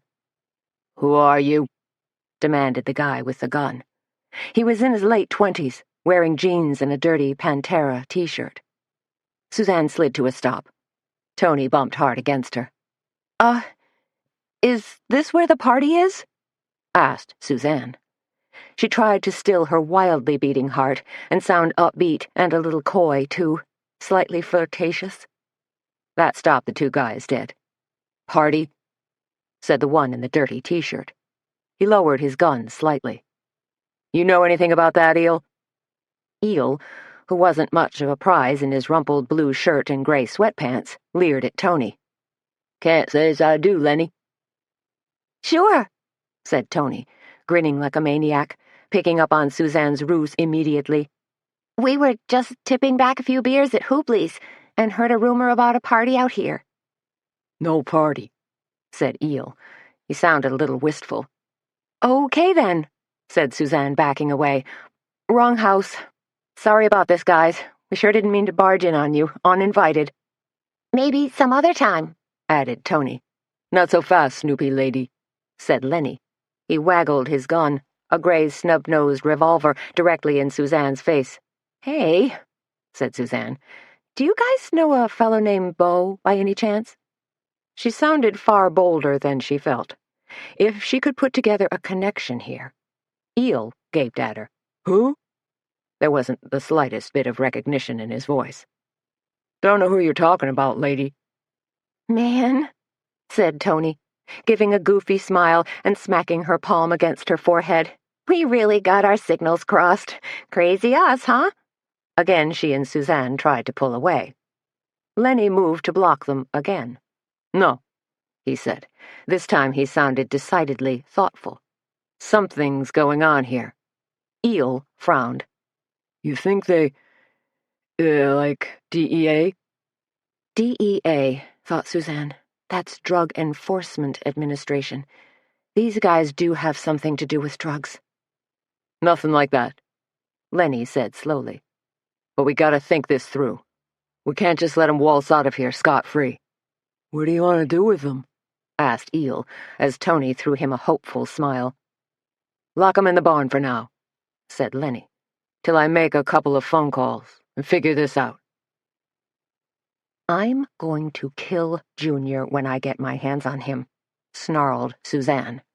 She was perched on a hay bale in the dusty, dimly lit barn. "I don't know what Junior's up to with those 2 assholes, but something illegal's going on." "Stand in line," said Tony, pacing back and forth. "Because I guarantee there won't be anything left of Junior except scraps when I get through with him." "Gonna run him through the meat grinder," growled Suzanne, "then fry his skinny butt." Tony let loose a deep sigh. "Look," she said, "I'm really sorry about this. Since I was the bird brain who got us into this." "Why did we leave our cell phones in the car?" seethed Suzanne. "'Cause we didn't count on getting caught," said Tony. "That stupid Junior." She scuffed at the dirt with the toe of her boot. "If it wasn't for his crappy, shady dealings, we wouldn't have followed him out here," grumped Suzanne. "Wouldn't be locked inside this stupid barn." She stood up, walked a few paces, then kicked the barn door for good measure. "Ouch."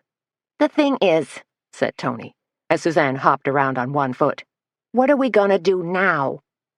Suzanne limped back to her hay bale, plopped herself down, and studied their surroundings. "Well," she said finally, "it's a frigging barn. Not a cement block prison with razor wires strung around it. There's a hayloft upstairs, so maybe we can climb that stupid ladder over there and jump out a window or something." And break a hip? Said Tony. "We're not getting any younger. Bone loss starts as early as your 40s, you know." "Please," said Suzanne. "Don't remind me." Tony plunked her bottom down on a hay bale as well, put her chin in her hand, thinking. Minutes passed. Then Tony said, "Was that guy's name really Eel? Did I hear that correctly?" "Eel and Lenny," said Suzanne. "Some tag team, huh?" "Yeah," muttered Tony. She turned up the collar on her jacket. "Cold in here." "Gonna get colder," said Suzanne, "and more dangerous once those guys come back for us." "Then we gotta figure a way out," said Tony. She stretched her legs out, staring morosely at her cowboy boots. "You hear something?" Suzanne asked. She cocked her head, frowned. "No." "Because I'd swear there was a distinct rustling coming from that far corner." "Maybe mice?" proposed Tony. "Pretty big mice," said Suzanne. She got to her feet, brushed off her bottom, then crept over to the corner of the barn. "Oh, man," she said. Tony came over, curious now. "What?" "Animals," said Suzanne, pointing at 2 stalls. 2 goats and a mule. "Say now," said Tony. "we could always get some goat's milk if we're thirsty. That could help with our bone loss, too." "As long as one of them is female," said Suzanne. "Oh," said Tony, peering speculatively at the underside of one of the goats. "good point." "So how can we put these critters to good use?" wondered Suzanne. "What if we got the goats to headbutt the door?" asked Tony. "It's a pretty big door," mused Suzanne, "and awfully small goats." "Okay, then," said Tony determinedly. "What if we use the mule to kick down the door?" "Interesting idea," said Suzanne. She didn't know much about mules, except that they were half horse and half donkey. And even though she wasn't familiar with donkeys, she knew how hard a horse could kick, had experienced it firsthand a few times. But getting a mule to kick down a barn door turned out to be a lot harder than it sounded. "Backing up this mule is like trying to back up a dump truck," complained Tony. She was hanging on for dear life from the mule's halter. "This guy's ginormous, and I can't seem to find reverse." "Just keep backing him up," urged Suzanne, patting the mule on the flanks, trying to urge him backward with gentle pats and kind words. "What am I, the mule whisperer?" asked Tony. "Hey, this ain't working." "If we get him close enough," Suzanne reasoned, "maybe he'll just do what comes naturally." She paused, then took a quick step backward. "Uh-oh." "What?" asked Tony, peering around the mule. "He just did what comes naturally." "Huh?" asked Tony. Then she caught a whiff. "Oh, man. "Did he just do what I think he did?" "'Fraid so," said Suzanne, which set them to giggling. "If I had a plastic bag," said Tony, still trying to wrangle the mule, "I'd stuff some of his equine output inside and set it on fire." "For what purpose?" asked Suzanne, "and may I add, you are completely off the hook." "Throw it at that farmhouse," said Tony. "Get back at him." "A twisted idea," said Suzanne, "but appealing nonetheless, for what they're putting us through." She joined Tony at the front of the mule. "This isn't working." "No kidding," muttered Tony. "What we need is—" Suzanne glanced around the barn. "A whip?" asked Tony. Suzanne's eyes searched the pegs on the walls, skittering over curry combs, leather leads, and more halters. Finally, she found something that might work. "How about a harness?" she asked. Once it was settled over the mule's shoulders and flanks, controlling the mule was a little easier. In fact, the mule seemed to pick right up on the notion of pulling and backing up. And it wasn't long before they had his backside rubbing directly up against the barn door. "Now kick," Tony implored the mule. "Come on, gonzo guy, give it a real whack." "We gotta back him up even more," said Suzanne. "His tail's already flat against the door," sputtered Tony. "but he's not doing anything." "Then we have to frustrate him," said Suzanne. "Goad him into kicking." Gotcha, said Tony. She tugged at one side of the mule's harness. Give it a try, boy. You can do it. Give that door a good swift kick. And there's a carrot in it for you. The mule stared stolidly at Tony without blinking. Apple? Asked Tony. Suzanne stepped in front of the mule and threw up both arms. Yeah! She yelled loudly. She made a loud clicking sound. Move it! Move it! The mule tossed his head back, the whites of his eyes suddenly showing, as if to say, "Say what?" And, wonder of wonders, let loose a thunderous kick against the barn door. All right, cried Tony. Progress. You've developed an excellent rapport with this animal, Suzanne. Now, do whatever you did again. Suzanne waved her arms crazily and clicked and clucked until her tongue ached. Bam! Blam! The barn door shuddered on its antique hinges. He's doing it, yelled Tony. All we need is one more good crash. The barn door suddenly split up the middle. Kick, finished Tony. Atta boy. She reached up and patted the mule's broad forehead. Suzanne grabbed the mule's halter and eased him forward out of their way. Then they both put shoulders to the door and shoved. Hard. It's giving way, yelled Tony. I can feel it. But it wasn't the door that gave way. Instead, the old latch simply catapulted. All that kicking must have loosened it, Suzanne cried excitedly, as they shoved open the door. Fresh air assaulted them, and little bits of moonlight filtered down through the trees as they made a mad dash for Tony's car. What about the mule? Asked Tony as they ducked under an old wash line, then skittered around an old pump. I promised him a carrot. Or maybe it was an apple. I'm sure he'll be fine, Suzanne cried as they pounded across the blacktop road, slid down the grassy incline, and jumped into Tony's car. Suddenly, a yard light flashed on, and they heard faint yelling from inside the farmhouse. They know, said Tony. Then we gotta get out of here, responded Suzanne. Tony cranked the ignition, floored it, and then they were fishtailing crazily up the incline and onto the road. Her wheels spun wildly for an instant, laying a thin carpet of rubber. And then they rocketed down the road, Tony handling her car like Danica Patrick at Indy. They'll never catch us now, chortled Tony. Suzanne put a hand to her chest to still her beating heart. That was awful.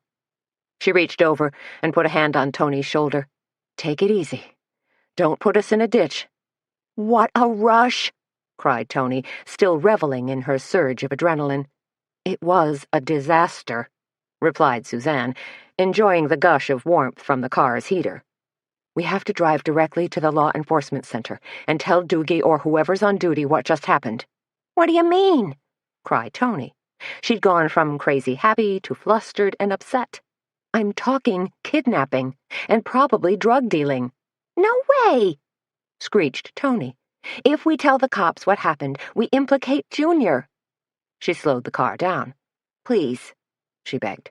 We can't tell anyone about that place until I talk to Junior. I gotta try to extricate him from this mess. Then you'd better set him straight ASAP, warned Suzanne. First thing tomorrow, pleaded Tony. Okay. But Junior's coming to your house tonight, said Suzanne. Good point, said Tony. So, said Suzanne, cooling down a little, trying to come up with a logical plan. You'll stay over with me. Then we talk to Junior first thing tomorrow, said Tony. Both of us, together. Her eyes darted from the road to Suzanne, then back to the road again. Right? And then we call Doogie, said Suzanne, and report those jerks. Of course we will, said Tony. Only, can't we do it anonymously? Chapter 19. Thursday morning at the Cackleberry Club was Foggy Morning Soufflé Day, which Tony had taken to calling Soggy Morning Soufflé. In any case, it was a worthy concoction of whipped eggs, milk, and flour, combined with grated Swiss cheese, butter, and mustard, sizzled in a fry pan, then thrust into a hot oven to poof said soufflé up to towering proportions. Petra hummed in the kitchen, prepping her soufflés, while Junior Garrett slumped at the counter of the Cackleberry Club, looking all the world like a beaten-down prisoner of war. His black t-shirt hung loosely on his skinny frame. Even his normally tight jeans seemed to sag. Tony had called him in early on the pretext of car trouble, and now Suzanne and Tony had been haranguing Junior for a solid 10 minutes. Sometimes they took turns. Sometimes they yelled in tandem. Once in a while, as she was whipping her eggs, Petra yelled out her 2 cents worth as well. Obviously, they'd clued her in regarding last night's fiasco. "Don't you ever go near Lenny and Eel again," Tony warned. Junior gave a pitiful shrug. "How can I? Since you guys probably ruined it for me." "I don't want to hear that crap from you, Junior," said Tony. "You were dealing dope." "Which," said Suzanne, "last time I looked, was highly illegal." "Everybody smokes a little weed," Junior whined. "No, they do not," said Tony, shaking a stern finger at him. "Besides," said Junior, "I wasn't making the actual deals or delivering the actual stuff. I was just handling the financial end, collecting money." "You were the bag man," said Suzanne disgustedly. Junior brightened at her characterization. "Yeah, that's it. I was just the bag man. No big deal, huh?" "Al Capone's bag man went to prison right alongside him," said Tony, winging it. "Is that so?" said Junior. "All the money men are going to prison these days," Suzanne told him. "Bernie Madoff, the Enron guys, sleazy hedge fund managers, mortgage fraud guys, IRS cheats, even a few governors. And, unless you're careful, you could end up as their cellmate." Junior gave her a wary stare. "What are you going to do? Try and send me to the electric chair?" "Unfortunately," said Suzanne, "we don't have the luxury of capital punishment at our disposal. We are, however, going to send Sheriff Doogie out to that farmhouse, hopefully to discover a serious amount of incriminating evidence and place your pals Lenny and Eel under arrest." Tony gave Junior a menacing stare. "And just what, exactly, is Sheriff Doogie going to find out there?" she asked. "Just a few measly plants and some grow lights in that back bedroom," mumbled Junior. "I told you, it ain't that big a deal." "Of course it is," thundered Suzanne, "which is why you have to lie exceedingly low. Fact is, we could have had all of you busted last night. The only thing standing between you and a felony conviction is Tony's good grace." Junior grimaced. The front door rattled, and all 3 of them turned nervously to look. But it was Joey Ewald, coming in for his stint as busboy. Joey grinned when he saw them clustered at the counter. "Hey, ladies," he called to Suzanne and Tony, then turned his focus on Junior. "How you doing, Junior?" "Never better," said Junior, giving Joey a cocky grin and a thumbs-up sign, at which point Tony grabbed a potholder and whacked him in the head. "Ouch," whined Junior. "What'd I do to deserve that?" "You know," hissed Tony. "You still skateboarding?" Junior called to Joey, trying to muster his dignity. "Oh yeah, man," said Joey. "Thinking about changing my name to Joey Crash." "Cool," said Junior, as Joey disappeared into the kitchen. Tony smacked him with the potholder again. "What are you, 10?" she asked. "Grow up." "I am growed up," argued Junior. "Fact is, I could probably be a heck of a role model to that kid." "Are you serious?" snorted Suzanne. "You barely squirmed your way through Votech. You've been arrested for drunk and disorderly conduct and forced to do community service, and your hobbies are gambling, fast cars, and faster women." She glanced at Tony. "Well, they used to be anyway." "No," said Tony, "they still are." "And now that we have your undivided attention," said Suzanne, "I have a few more questions." "Shoot," said Junior. "I'm an open book." "A comic book," muttered Tony. "Did you ever have dealings with Bo Becker?" asked Suzanne, "and I want an honest answer." "No," said Junior, looking earnest for the first time that morning. "But I always considered Bo a stand-up guy, and a heck of a good driver, too. He used to whip that Mustang of his around the track pretty good when they had amateur night over at the Speedway." "Do you know anything about what happened to Becker?" asked Tony. Junior shook his head and frowned. Just heard that he got killed. Hunged, I guess." Hanged, corrected Tony. Was he dealing drugs? Asked Suzanne. Not that I know of, said Junior. Not with my guys, anyway. He swallowed hard, then said, At least, I don't think he was. Junior, said Suzanne, you have to promise you'll stay clean. Cross your heart and hope to die? Yeah, sure, said Junior. Until lately, I pretty much have been clean. His earnestness was suddenly replaced by his old swagger. Fact is, I've been a doggone entrepreneur. Do you even know the definition of an entrepreneur? Asked Tony. Course I do, said Junior. Tony folded her arms in front of her, daring him. What is it, Mr. Smart Guy? Junior scratched his head vigorously, then scowled, as though he was engaging in deep thought. It's a guy who does business. Nice try, said Suzanne. See if you end up a financial reporter for CNN.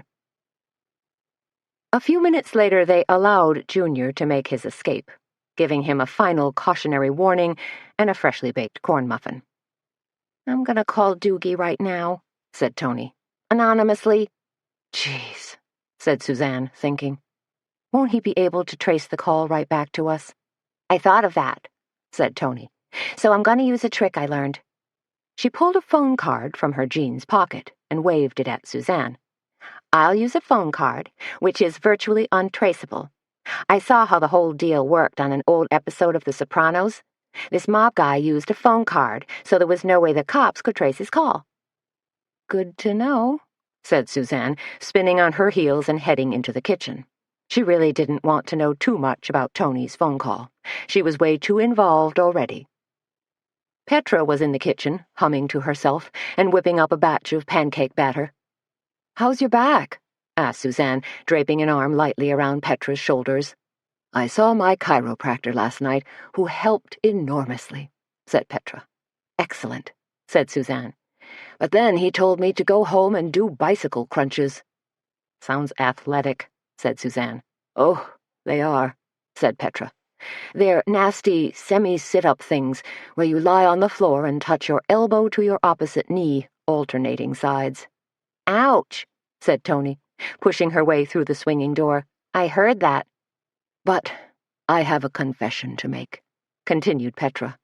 All I did was curl up on the couch, watch old movies, and polish off a giant Toblerone candy bar. Ah, said Tony, grinning. Le chocolat therapy. Always a tried-and-true treatment. Swiss, I think, said Suzanne with a laugh. By 10 o'clock, Petra's knitters began arriving in droves.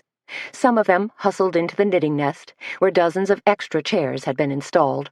The overflow set up camp in the book nook, and a dozen or so knitters plopped down at tables in the cafe, where they ordered up coffee, tea, muffins, scones, and slices of foggy morning soufflé. So all the knitters have sponsors? Suzanne asked Petra as she deftly plated breakfasts. Right, said Petra. Kind of like the dog walk you participated in last spring, said Petra. You took pledges for every mile you walked, right? Sure, said Suzanne. Although after 3 miles, Baxter had pretty much made it clear he was bored out of his skull. The knit-in works almost the same way, explained Petra.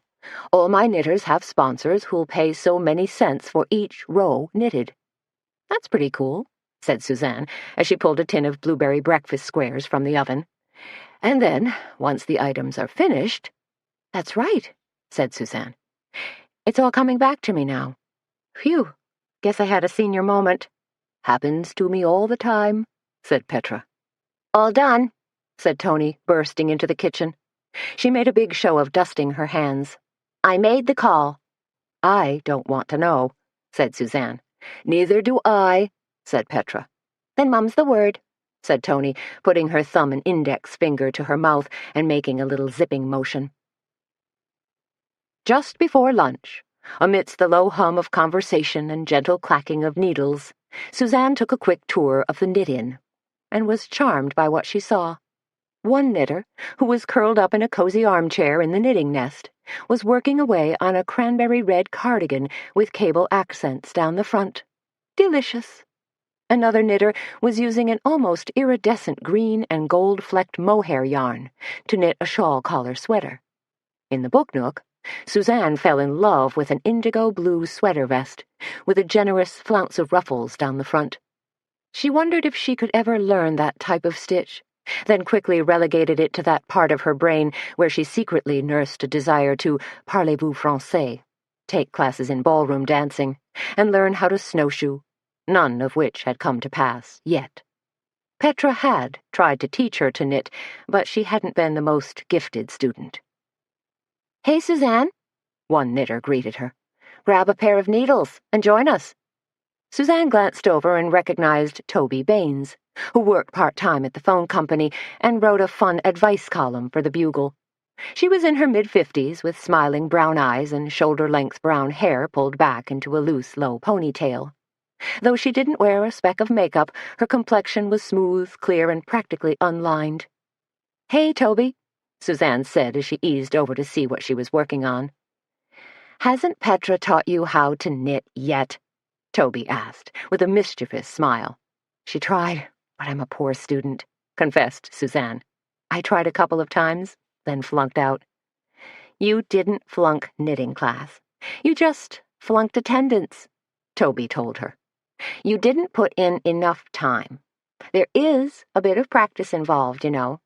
"Probably right," agreed Suzanne. "I heard about the other night," said Toby, lowering her voice. "About," said Suzanne.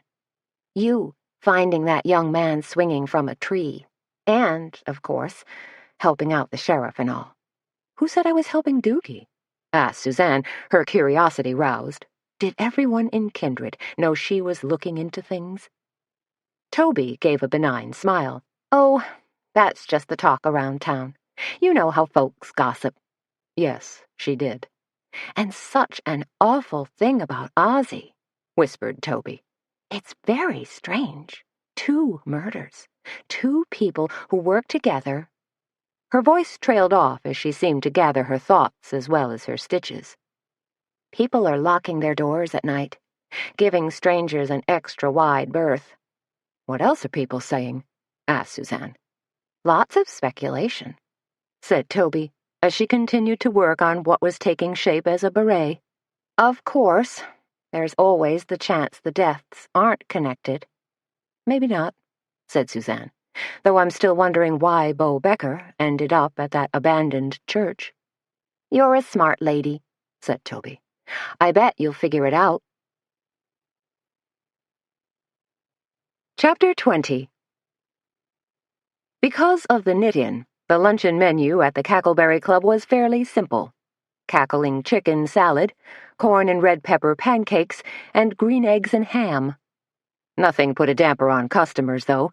In addition to the 25 knitters who'd poured in earlier, the ladies of the Cackleberry Club also found themselves with a full seating by the time 11:30 rolled around.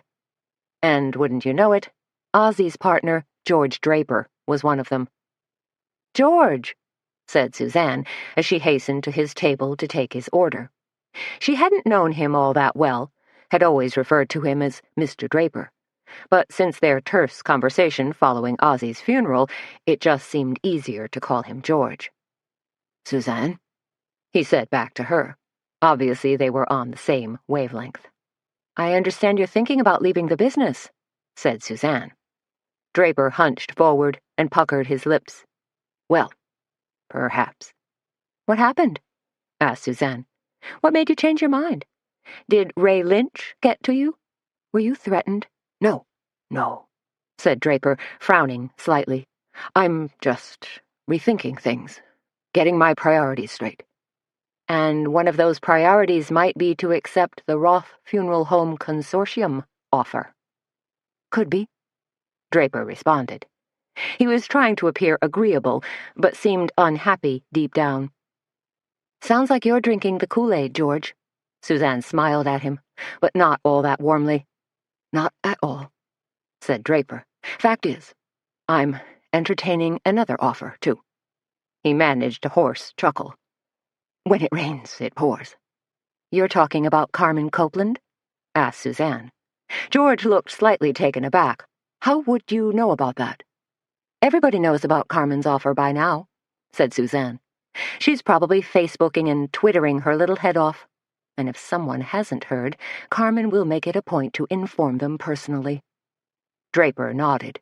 Carmen told me her offer was pretty spur of the moment, that she was toying with the idea of opening some kind of bookstore or art gallery. Is that so? Said Suzanne. I heard restaurant. Really? Said Draper, sounding surprised. She's quite the busy little bee, said Suzanne. Her clothing boutique, Alchemy, has its grand opening tomorrow. Maybe Carmen's trying to buy up the town, said Draper, letting loose a weak chuckle.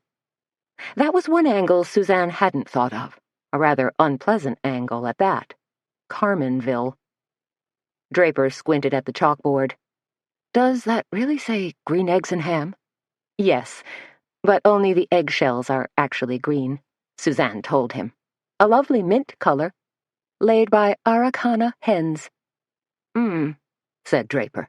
I think I'll have the chicken salad. Good choice, said Suzanne, jotting the order down on her order pad. But she wasn't finished with George Draper yet. Have you spoken with Sheriff Doogie today? She asked. George shook his head. He seemed to sense where Suzanne was going. I know he's been busy with the 2 murders, began Suzanne. Now George looked downright unhappy.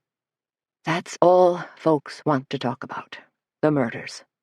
His voice became a raspy whisper. And both victims from Dresden and Draper. Must make business rather difficult, offered Suzanne. George threw her a sharp glance. Business? There hasn't been any business, unless you count Ozzy. He curled his fingers around the side of the table as if to steady himself. I don't know if I'm ever going to be able to conduct business in this town again. Unless you sell out, said Suzanne. And isn't it amazing that the Roth Consortium is conveniently standing by? I know what you're saying, said Draper, but I still don't believe they'd resort to murder. The company has a solid reputation. Still, continued Suzanne, they're suspects. Of course, not the only ones. No, allowed Draper. I understand Sheriff Doogie questioned Earl Stensrud at some length, said Suzanne. Because of his connection to Missy Langston, said Draper, and Missy's former involvement with Ozzy. Said Suzanne. But Earl's involvement still feels like a long shot to me, said Draper. In fact, the only thing I've heard about Earl is that he's contributing heavily to Mayor Mobley's re-election campaign. Suzanne nodded, thinking that a hefty campaign donation might buy a guilty man a good deal of protection. The last thing I heard from Sheriff Doogie, said Draper, was that he was looking for some homeless guy who was spotted in the park last Sunday. I heard that too, said Suzanne, thinking about the guy Petra had given a handout to. So you see, said Draper, the wheels of justice turn slowly, but they do turn. Let's hope so, said Suzanne, flipping her order book closed and edging away from Draper. Back in the kitchen, Suzanne called out, Hey there, to Petra. Yes? Petra, pepper shaker in hand, was liberally seasoning the chicken salad. You remember that homeless guy who stopped by here yesterday? The one you gave the sandwiches to? Petra set down the pepper and grabbed for the salt. Uh-huh. She let fly a couple of quick sprinkles. Do you remember what he looked like? Petra wrinkled her nose. Oh, gosh, not really. Think hard, said Suzanne. Well, said Petra, wiping her hands on her blue-checked apron. For one thing, he was sad and ragged-looking, and definitely seemed hungry. Okay, said Suzanne. What else did you notice about him? Petra thought for a couple of moments, then gave a sad smile.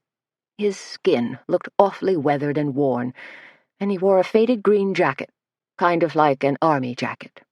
She paused. Now that I think about it, I suppose that's why I felt so sorry for him, because I thought he might be a veteran. A shadow crossed Petra's face. Donnie was a veteran, you know. Served 2 tours in Vietnam, starting with the Tet Offensive.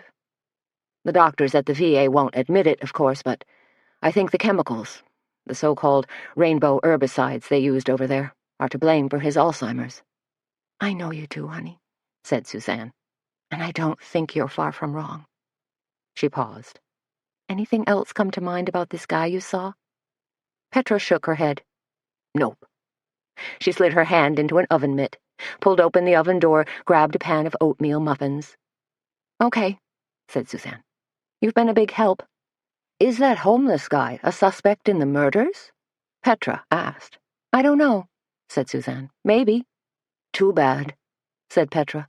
"He seemed awfully despondent and vulnerable."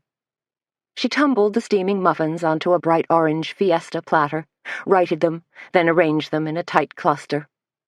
"He could still be a killer," said Suzanne. "I suppose," said Petra. She balanced the plate in one hand, then handed it to Suzanne. "You want to put these in the case out front?" "Sure," said Suzanne. She grabbed the plate, turned, and bumped against the swinging door with her right hip. "Oh," Petra called after her. "You know what? There is another thing." Suzanne stopped short. "What's that?" Petra touched a tentative hand to her blouse, as if that small act helped her to remember. "I think there was a name stenciled on his jacket. You remember what it was? Maybe something like Dilly or Dylan?" The Nidian was still going strong. Letitia Sprague, who lived just outside Jessup and raised her own sheep and alpacas, showed up with a basket full of her wonderful lustrous yarns. A throwback to a simpler, more hands-on era, Letitia sheared her animals herself, spun her own yarn, then hand-dyed the fibers. When she announced that some of her precious yarns were for sale, a joyful hubbub ensued, and they were gone in about half a minute. With lunch almost finished, Petra finally stepped out of the kitchen to honcho the Nidian, while Tony schmoozed, served desserts, and rang up customers at the checkout. Feeling guilty, Suzanne ducked out the back door, heading for her fitting at Alchemy. As she dashed for her car, big fat raindrops splattered down, kicking up the dust like a spray of bullets. She prayed the bad weather would blow over for the weekend. Chapter 21. Just as Suzanne scrambled from her car, obsessing about how she was going to squeeze her bod into a tiny camisole or super-tight miniskirt, Mayor Mobley waylaid her. He planted his stocky body on the pitted sidewalk outside Alchemy and grinned crookedly like some weird Easter Island statue. "I hope I can count on your vote this election, Suzanne," he said in a flinty voice. Suzanne fixed him with a cool smile. "Voting's a private matter, Mayor. And none of your frickin' business." "I understand that," said Mobley, "but I also believe in asking people for their support." "I can see that," said Suzanne. "No harm in campaigning," said Mobley. Now his voice was raised in a false, hearty bray. Responded Suzanne. Mobley curled a lip and nattered on. "Doogie's up for re-election too, you know, but I'm fairly certain that if he drops the ball on these 2 murder investigations, it'll be the end of him." "I have faith in Sheriff Doogie," said Suzanne. "You, and about 2 other people in Kindred," came Mobley's hard laugh. "The guy that's running against you," said Suzanne. "Your opponent?" Mobley nodded vigorously. Yeah. You mean Charlie Peebler." "I think I'm going to vote for him." "Suzanne!" Missy threw her arms into the air and came running to greet her. Suzanne returned Missy's ebullient hug, even as she gazed about the brand-spanking-new boutique and let out a low whistle of approval. Alchemy was, to put it mildly, utterly breathtaking. The walls were a rich plum hue, plush silver-gray carpeting spread out underfoot like velvet fog, and an enormous crystal chandelier dangled overhead, casting a jewel-like glow on everything. And the clothes, and handbags, and jewelry, oh my. There were denim jackets trimmed with velvet and jeweled buttons, J-brand jeans and love quotes scarves, black lacquered mannequins modeled long filmy skirts paired with black leather motorcycle jackets, as well as black cocktail dresses, some with only one shoulder. And there were cheetah print t-shirts, colorful lucite bangles, leather slacks, silk blouses, multicolored graphic hoodies, strands of pearls, giant statement rings, reptile handbags, and cashmere scarves. Everything was arranged impeccably on circular racks and pedestals, or tucked enticingly in glass towers and shiny white cubes that hung on a side wall. "You like?" asked Missy. She looked exhausted but pleased. "This place is like Fantasyland for fashionistas," exclaimed Suzanne, who was already eyeing a burnished green leather belt. She also decided this beautifully edited boutique was a far cry from Hawley's Dry Goods down the street, where you could buy serviceable checkered blouses and generic blue jeans. "We're not in Kansas anymore, Toto," she added with a chuckle. "I'm so glad you're here," said Missy, pulling her toward the back of the shop. "We've already picked out a couple of outfits for you to model, so obviously I'm dying to see how they work." Suzanne let herself be pulled along by Missy past two stylishly dressed women who were artfully arranging more clothing and accessories. "Your assistants?" she asked. "I wish," said Missy, rolling her eyes. "No. They work for a couple of the vendors Carmen buys from, here to make sure everything's styled properly, that I don't screw it up," she added in a low whisper. "If you're responsible for even half the displays," Suzanne told her, "then you're amazingly talented." "I've done my share all right," said Missy, shepherding Suzanne into an all-white dressing room ablaze with lights. "I just wish Carmen would acknowledge some of my accomplishments." "Don't wait for Carmen's approval," warned Suzanne, "because it will probably never come. But when you draw an appreciative crowd tomorrow afternoon, you'll know in your heart that all your hard work was worth it." "Thank you," said Missy. "I needed to hear that. "Now," she smiled expectantly, "let me show you the outfits." She grabbed at a rack and held up clothing in both hands. We pulled 2 outfits, a skirt with matching tunic, and jeans paired with a leather bomber jacket. "Wow," said Suzanne, gazing at the clothing. It was a lot more sophisticated than her normal slacks and t-shirts. "Carmen put these together?" Missy nodded. "Great stuff, huh?" Suzanne fingered the filmy skirt. "It's awfully see-through." "That's the look," said Missy. "The look?" repeated Suzanne. "Yes, I do believe I'd get looks if I wore this." "Okay," said Missy. "Then how about the jeans and leather jacket?" "Awfully small sizes," said Suzanne. "Carmen assured me the sizes are correct," Missy told her. "It's called the shrunken look." "Last time I wore the shrunken look, it stemmed from a mistake," said Suzanne. "I threw my crop pants into the dryer with a load of towels, and 20 minutes later they came out as Bermudas." "This is a slightly different concept," said Missy. "I realize that," said Suzanne. "Still—" But when Missy suddenly looked defeated, she said, "Tell you what, why don't I slip into these things and see how they work?" "Thank you," breathed Missy. Alone in the dressing room, Suzanne slipped out of her khaki slacks and pulled on the jeans. Or, at least, tried to pull them on. Turns out, they weren't just shrunken, they were skin-tight. How can eating a 1-pound box of chocolate truffles add up to an extra 5 pounds around my hips? She wondered. It isn't mathematically possible. Or maybe it all has to do with quantum physics, or some sort of black hole theory. I mean, the calories have to go somewhere. "How are we doing in there?" called Missy. "We're having a little trouble with our thighs," Suzanne called back. "And our hips." "Keep tugging," said Missy. "I told you, they were tight." Suzanne wiggled and squirmed and wormed the jeans up. Then she slipped into the leather jacket. It was black leather, smooth and buttery soft, lambskin, with a shiny brass diagonal zipper. "Oh, wow," said Missy when Suzanne stepped out of the dressing room. "Sexy," called one of the stylists. "I don't know," hedged Suzanne. "I do," said Missy. "It's perfect."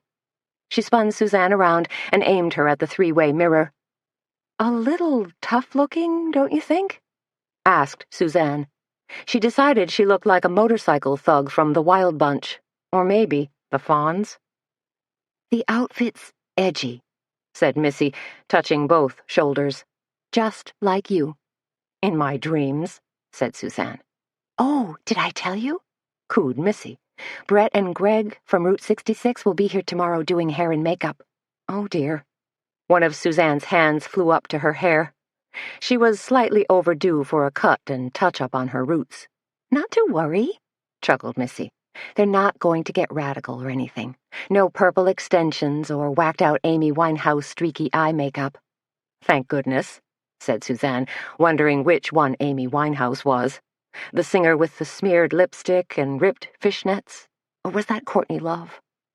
But all the models will definitely be made up, said Missy. Carmen was very specific about that. She reached forward and pulled up the collar of Suzanne's jacket. There. Even better.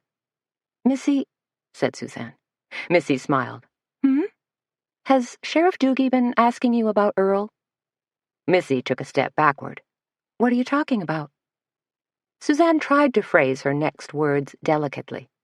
I get the feeling Doogie still considers Earl a suspect.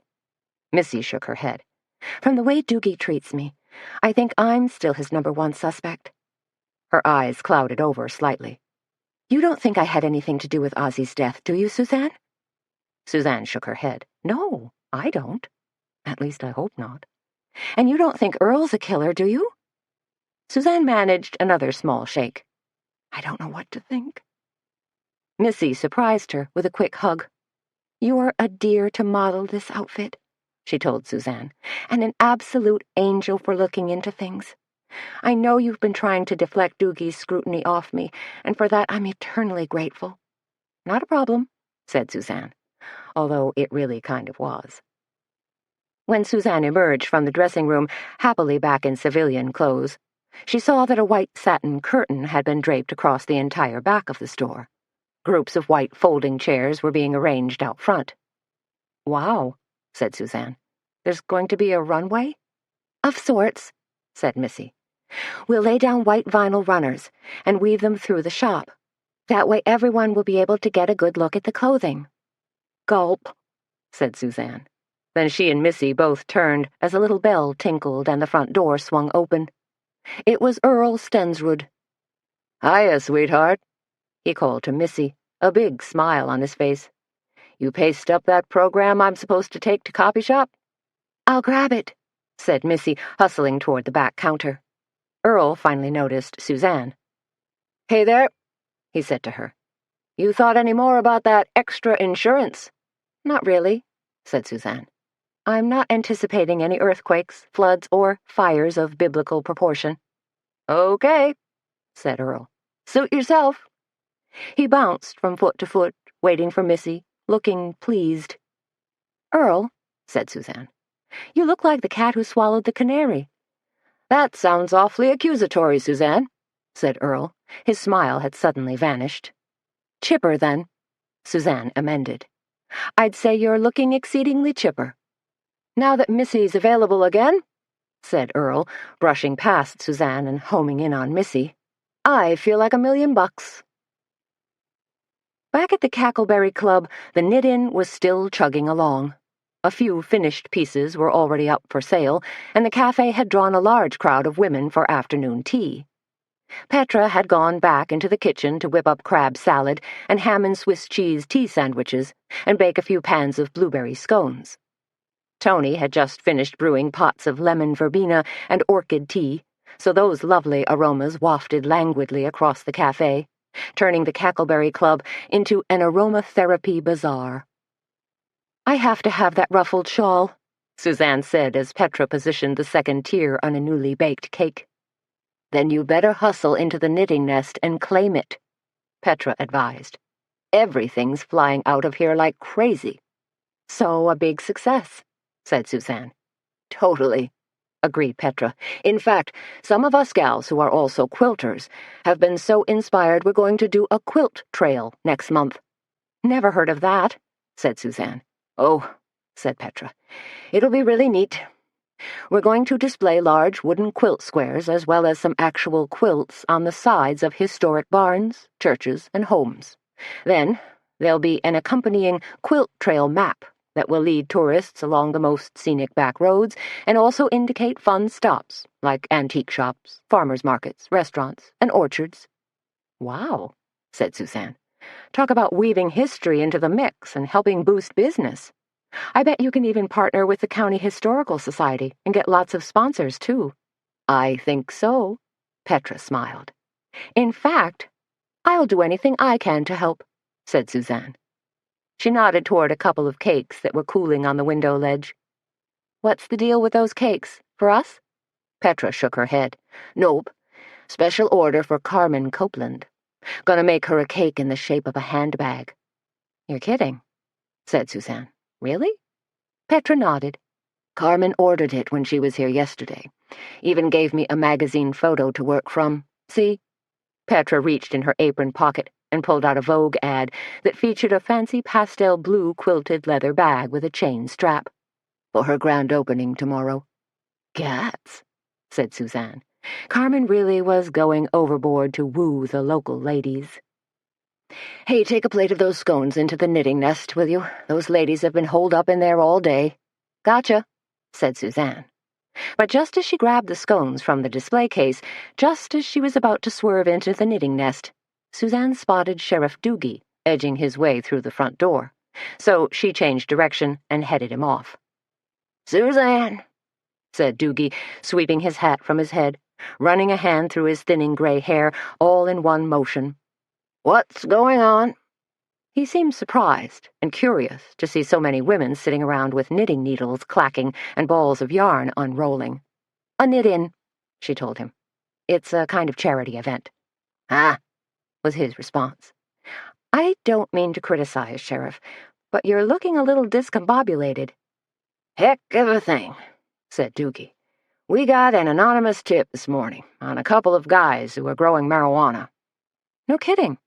Suzanne let her uneasiness come across as surprise. Wow. And then we got a call about those wild boar running around the county, tromping through yards and digging up gardens. Hard to catch, said Suzanne. Doogie glanced toward the counter where his eyes wandered to the pastry case. The action was not lost on Suzanne. You got time for a cup of coffee? Suzanne offered. And maybe a scone? Don't mind if I do, said Doogie. Suzanne delivered her scones, then scampered back and poured coffee into an oversized white ceramic mug for Doogie. She placed a scone on a plate, tapped on a dollop of Devonshire cream, then slid the whole shebang across the counter to him. While Doogie munched and slurped, she quizzed him gently. So what's the deal with the marijuana guys? Suzanne asked. You think they were running a meth lab, too? Not that I could see. Doogie took another bite, half-closed his eyes, and chewed appreciatively. Dang, these are good. Petra whips up a tasty scone, agreed Suzanne. She waited a couple more beats. Do you suppose those guys are somehow connected to the murders? Doogie stopped chewing for a moment and stared at her. Why would you say that? Oh, I don't know. Maybe because people will chit-chat and try to draw a connection. The nice thing about living in a small town, muttered Doogie, is that when you don't know what you're doing, somebody else does. Good one, said Suzanne. Doogie finished his scone, then turned an eye on the pastry case once again. Another one? She asked. To keep up your strength? Doogie nodded. I need to stay at the top of my game. Because you're up for re-election, too, said Suzanne. Yep, and I intend to get it, said Doogie, though his eyes suddenly seemed troubled. You know Mayor Mobley will badmouth you like crazy if you don't solve these murders, Suzanne told him. The old fart already is. Plus he's standing squarely behind Bob Senender. So much for loyalty. Does Senender have any real experience? He's been highway patrol for 11 years. So, a serious contender, said Suzanne. Yep, was Doogie's tight reply. A few minutes later, Doogie slid off his stool, hitched at his belt, and said, Gotta get back out to that farm. Walk the scene again. Sounds exciting, said Suzanne. It ain't, Doogie assured her. Law enforcement ain't nearly as glamorous as they make it look on TV. Nothing really is it? To top things off, said Doogie. We found a darn mule wandering around. Now we're going to have to find a home for him. I could take him, offered Suzanne. Doogie planted himself squarely and squinted at her. What on earth for? To keep my horse company. You know, like a stablemate. Cost you $50. The Deer County Humane Society's gonna have to trailer him over. Bill me. As Doogie slid out the door, Tony magically appeared at Suzanne's elbow like some sort of friendly ghost. You think he suspects it was our tip? She whispered. Suzanne grimaced. I sincerely hope not. Chapter 22. Humming Billy Joel's Uptown Girl, Suzanne puttered around in her kitchen. It was almost 7 by the time she got home, but since she'd snarfed a few tea sandwiches earlier, she wasn't all that hungry. So after feeding Baxter, praising him to high heaven for eating and giving him a milk bone for good measure, Suzanne bent down and searched her refrigerator. Locating a thawed chicken breast, she decided on a quick version of chicken Normandy. Butter, little bit of flour, touch of brown sugar, then a dash of cream, a few apple slices, and the chicken. She whipped it up fast in an 8-inch sauté pan, dreaming about the restaurant she'd always wanted to open, planning the pluperfect menu in her head. Locally produced trout, of course, from Asbury Trout Farm over by Jackson. The tender pink meat grilled over apple wood and drizzled with a light sauce of white wine, butter, lemon, and capers. Got to have roast pork on the menu, too, she decided, accompanied by a squash puree, baked figs, and maybe a medley of root vegetables. And a nice duck breast, maybe served with cranberry compote, potato gratin, and grilled chanterelle mushrooms. Unless, of course, Carmen Copeland bought the Drysden and Draper Funeral Home, converted it to a fine dining establishment, and hired herself a big-name chef. Pulled the rug right out from under her, and wouldn't that be a dandy kettle of fish? Or would it? Would people choose to wine and dine in a former funeral home? Would Carmen convert the embalming room, with all its stainless steel cabinets and sinks, into a kitchen? That notion made Suzanne shudder. And if it affected her that way, then wouldn't others be just as squeamish? Yeah, maybe. Hopefully. Suzanne plated her chicken Normandy, poured a half glass of Chardonnay, placed everything onto a tray, and carried it into the living room, settled onto the couch, and snapped on the TV. She nibbled a few bites, watching an action film about Vietnam, the soundtrack featuring songs by The Doors, Creedence Clearwater Revival, and the Rolling Stones. Nam, she thought. Love the music, hate the subject. Grabbing the remote control, Suzanne spun through the cable channels, found sports, a reality show where people were frantically stuffing raw squid into their mouths, some kind of fake sports show with a big rubber obstacle course, another reality show, reruns of an old sitcom about a girls' school where everybody was smart and rich, and news. She watched a few minutes of CNN, decided her mutual funds were still taking it in the shorts, then turned the TV off. Suzanne wondered if this might be the evening she'd start reading People of the Book, and let her gaze wander to her bookshelf. Actually, there were quite a few books stacked in her to-be-read pile. 3 mysteries, 4 cookbooks, and a tome on Napoleon that for some reason had seemed exceedingly appealing when she'd stumbled across it in the catalogues the publishing houses sent her. Something else caught her eye, too. A kind of scrapbook Walter had put together after he'd served as an army doctor in Kuwait during the Gulf War. She smiled, thinking of the stories he'd told her. As those memories flooded back to her, she wandered over to the bookshelf and picked it up. Suzanne turned the stiff pages, gazing at the black and white photos, her interest tempered by sadness. Walter had been proud of his service in the Gulf War, and he'd toted his little Nikon along to chronicle his experiences, which, all in all, had turned out to be pretty amazing. There was the helicopter flight into Iraq, to airlift out some severely wounded Marines. In the process, they'd picked up a wounded Iraqi boy whose leg had been partially crushed. They weren't supposed to fly the boy back to Kuwait, of course. It was against regulations, but Walter had done it anyway, saving lives and limbs in the process. Turning another page, Suzanne smiled proudly. Here was a grainy black and white photo of Walter and 3 other doctors posing in front of a dusty Humvee. The desert docs, they called themselves. Proud, tough, compassionate. She'd met Walter after his service, but had been fascinated by his stories and his courage.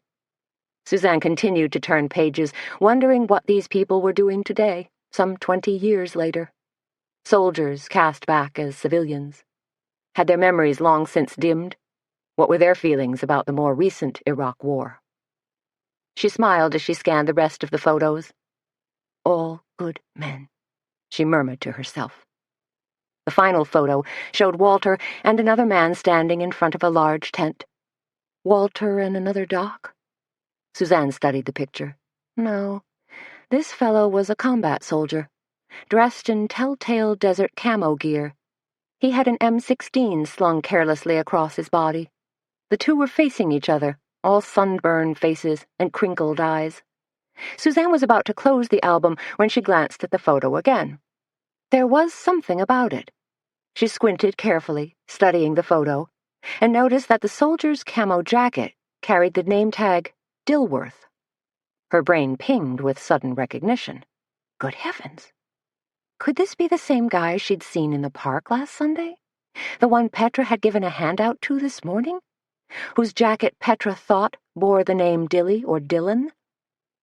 Suzanne carried the book over to the leather sofa and sat down hard. Could this be the same fellow who was also a suspect in 2 murders? Suzanne shifted uncomfortably, and the cushions let loose a low whoosh. The same guy Walter had reminisced about, had referred to as Dill? Oh, jeez. It couldn't be, could it?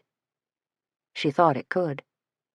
But what was this guy doing in Kindred, and how was he involved? Was he involved? Had he come here to find Walter, or was something more sinister afoot? Suzanne knew she had to find out, had to get some answers. She tapped her foot against the glass table, setting off a vibration that made the silverware on her tray jangle. Could this homeless guy still be holed up in the caves, like Doogie had thought? And if she went looking for him, to ask a few questions, would she be at risk?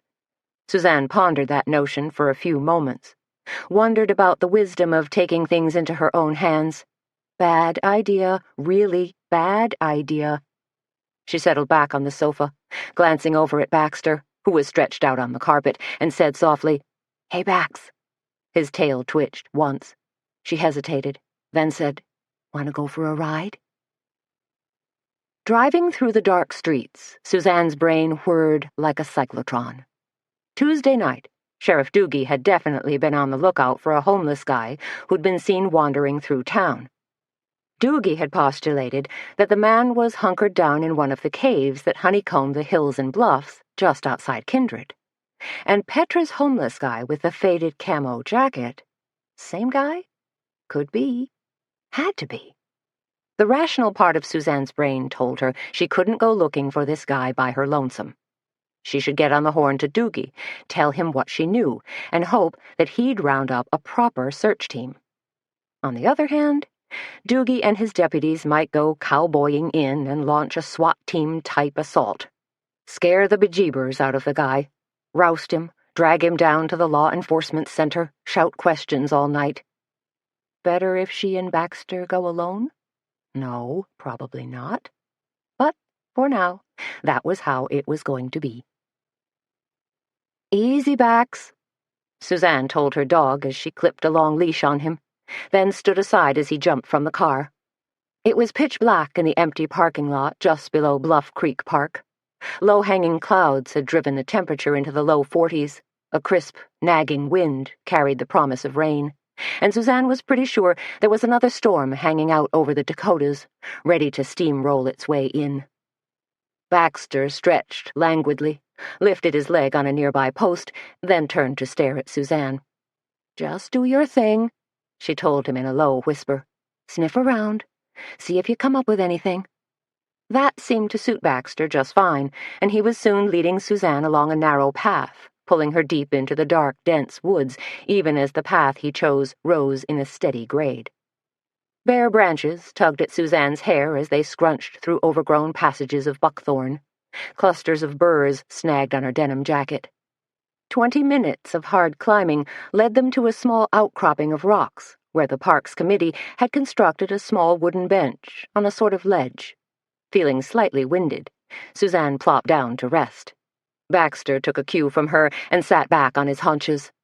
From up here, Suzanne could peer down a steep gorge and, through the haze, catch a few twinkles of light from town. The oaks and poplars had already lost most of their leaves. The rest would soon be stripped off if more wind and rain moved in. A chill Midwestern autumn, winter lurking like a hungry lion. Still, Suzanne thought the view peaceful from her perch, and pretty, in a kind of Norman Rockwell old-timey way. You'd never guess 2 murders had taken place in this innocuous little town within the span of a couple days. Never guess it in a million years. Baxter stood up and stared fixedly into the woods. "What's wrong, Bax?" Suzanne asked. "Something out there?" But she knew a whole host of nocturnal critters were probably scrabbling about, in their element and practically undetected. Raccoons, opossums, foxes, coyotes, and cougars. Even the troop of wild boar Doogie had mentioned. And a murderer? Yeah, maybe. Maybe so. Suzanne stood up and reeled in Baxter's leash. From here on, the going was much more rugged. Lots of twisting paths that jagged around sandstone outcroppings that sheltered small caves. Lots of caves. She'd crawled through a few of these caves when she was a kid, but had always been jittery about exploring the deeper ones. The caves whose walls narrowed sharply, forcing you to scramble on hands and knees or worm your way along on your belly as passages drilled sinuously into the hillside. Keeping Baxter at her side in a heel position, Suzanne picked her way carefully up the hillside. Loose rock and sand made the climb arduous. So did not knowing what lay beyond every twist and turn. Dark mouths of caves yawned at her like black holes, but none looked inhabited. "Nothing here," she whispered to Baxter. She'd covered half of one side of the bluff and hadn't seen hide nor hair of anything, human or animal. Maybe the homeless guy wasn't up here at all, she decided. Maybe he'd been scared off by Sheriff Doogie's initial probe. Maybe he'd just boogied on out of town. Or maybe not. Maybe a guy who'd been army-trained, who'd learned how to dig himself into a hostile desert environment, wouldn't go for the most obvious hidey-hole. So where? Suzanne lifted her eyes and scoured the peak above her. Could she even get up there? Only one way to find out. Hands clawing for a stable rock, feet probing for footholds, Suzanne slowly climbed the smooth rock face. Baxter stood below, leash clipped to a tree, watching her progress, seemingly happy to remain behind and hold down the fort. Upper body strength was not Suzanne's forte, and her shoulder muscles trembled from the exertion. This rock face was far steeper, the elevation much higher than she'd initially thought. Her fingers burned from clutching minimal handholds. There was no way she could keep this up. Best thing, the smartest thing, to do was ease her way back down to where Baxter was waiting, pray she'd find the same rocks and nubbins to grab onto for her descent. Standing practically spread-eagled against the cliff face, her face beaded with sweat, Suzanne cranked her head sideways to swipe her forehead on her jacket sleeve. And there, off to her left, she caught the faint orange glow of a campfire. Easing herself across the cliff, grasping for foot and finger holds, Suzanne moved with renewed energy. Boldly, yet quietly. She strained to keep her breathing under control, though her curiosity was revved to warp speed. "Just one quick look," she promised herself. "I'll see what I can see, and then I'm out of here." Her left foot searched for a solid perch, finally found it. She shifted her weight onto the rock, testing for stability. It felt good. Suzanne paused, trying to gather her energy and her wits, then tilted her head back ever so slightly. He stood, silhouetted in the mouth of the cave, a foot or so above her. With the glow of the fire behind him, he looked like a dark, almost primordial figure, close enough to casually lift a boot and step on her fingers, if he felt like it. Crush them, like a pack of saltines. Chapter 23. But he didn't. Instead, the man reached down and extended a hand, and Suzanne made a split-second decision she hoped she wouldn't regret for the rest of her life. She reached up and grabbed his hand. Like a dream sequence that unfolded in slow motion, Suzanne felt herself being hoisted higher and higher. Dangling precipitously, her legs paddling in thin air, Suzanne scrambled for purchase until, finally, she connected with solid rock and found herself standing on a narrow ledge. Heart hammering in her chest, Suzanne said, "Who are you?" The man turned his back on her and retreated into a shallow cave. Crouching down, he stuck another branch into the fire. It crackled, popped, and released a burst of sparks that reminded Suzanne of fireflies. "Excuse me?" she said, taking a step forward. The man bowed his head and seemed to fold in on himself, pulling himself into a cross-legged position, his back against the wall of the cave. "Doesn't matter," he said in a low, papery voice. "Do I know you?" she asked. He shook his head, no. "But I think I know who you are," Suzanne told him. Again, a shake of his head. "You knew Walter," said Suzanne. There was no response. "Is that why you came here?" she asked. "To see Walter?" Silence for a few moments. Then the man said, "What?" "You knew Walter Dietz?" asked Suzanne. The man seemed to fade away for a while, then said in a low voice, "Walter died." "How do you know that?" Suzanne asked, edging closer. More silence. Then, "Went to the hospital. They told me." "Is your name Dilworth?" asked Suzanne. "Did you serve in the army with Walter?" Time spun out again. Then the man said, "Doesn't matter now. It's all in the dim." "The dim?" said Suzanne. "You mean the past?" The man stared into the fire. "What's your name?" asked Suzanne. Dark eyes stared at her. "Anson." "Anson Dilworth?" she asked. A slight nod. "Just Dill." "What are you doing here?" Suzanne asked. He fed a few more sticks into the fire, then said, "Nothing. Just passing through." "You can't stay here," Suzanne pointed out. "It's going to turn cold pretty soon, and eventually snow. This isn't a very good place to hole up." "No place is," Dill replied. "Where did you come from?" asked Suzanne. "Where were you living before?" "Home." "Your home?" asked Suzanne. Maybe Dill had a family who was frantic with worry. Maybe he'd wandered off because of drugs or alcohol or— "A home," said the man. "Oh, man," said Suzanne. She put a hand to her head, scrubbed at her hair. This was a guy who needed serious help. She wanted to give it to him, but how? And she had questions to ask. Suzanne edged closer to the fire. "Did you know Ozzy?" she asked him. Dill shook his head. "How about Bo?" Again a shake of the head. "But you knew about the Cackleberry Club," prompted Suzanne. "You went there the other day, yesterday." A ghost of a smile played at Dill's lips. "Sandwiches. Good ones." "Dill, can I call you Dill?" The man nodded. "How did you know about the Cackleberry Club?" He lifted his head and stared at her then. "They told me." "Who told you?" "Lady at the hospital." "What did she tell you?" "Said Walter's wife ran it." "That's right," said Suzanne. "I'm Walter's wife." Dill stared at her, licked his lips, stared some more. Finally said, in an incredulous tone, "You're Walter's wife?" "Yes. I'm Suzanne. Suzanne Dietz." The man slowly reached out his hand. "Nice to meet you." Suzanne accepted his hand. "Nice to meet you, Dill." Dill picked up a long stick and poked at the fire, while Suzanne tried to figure out what to ask next. She didn't want to go there, but she knew she had to at least broach the subject. "You were in the park last Sunday," she said. "Park?" he repeated. "During the fair," Suzanne pushed. "You remember? The face painting and the food and stuff?" "Okay," said Dill. Did you see something? Dill pulled his knees up and lowered his head. No. Did you do something? Dark eyes stared up at her. What? Suzanne swallowed hard.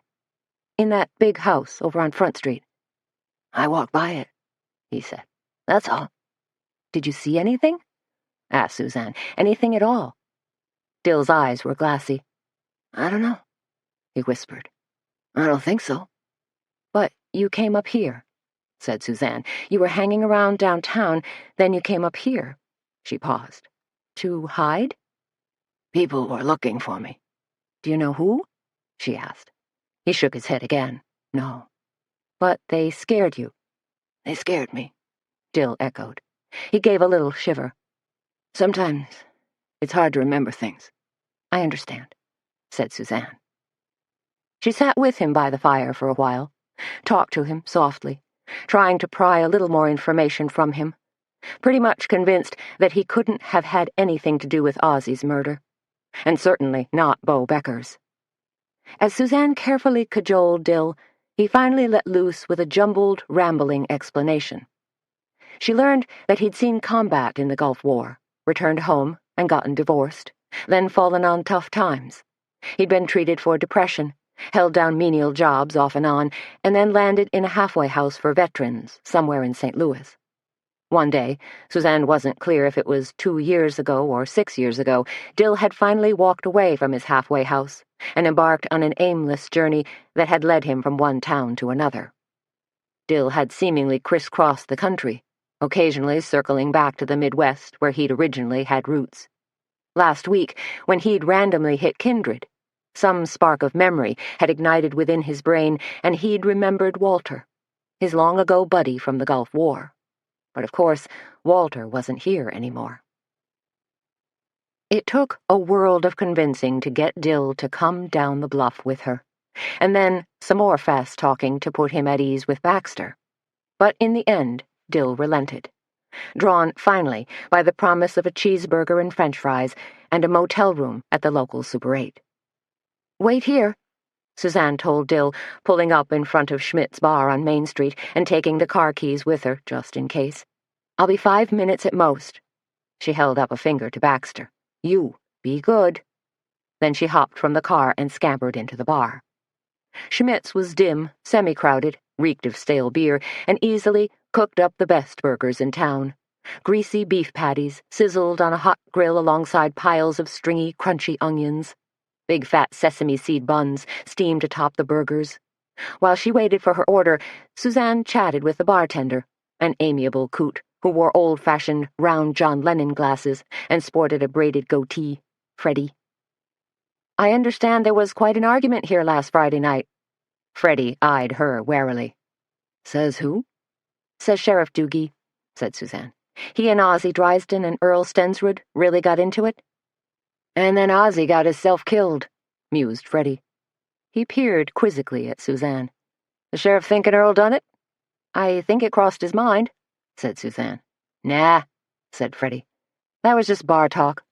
You know how men are after a few drinks, puffing up their chests and trying to outbrag each other. Yeah, I know, said Suzanne, her eyes fixed on a sign that hung behind the bar, next to a big taxidermed muskie. It said, Beauty is in the eye of the beer holder. Say, said Freddie, leaning forward, you want a drink or something? I make a pretty wicked gin fizz. You ladies always seem to appreciate a nice gin fizz. No thanks, said Suzanne. Maybe some other time. 10 minutes later, Suzanne dropped Dill off at the Super 8. She registered as Suzanne Marley, her maiden name, and paid cash.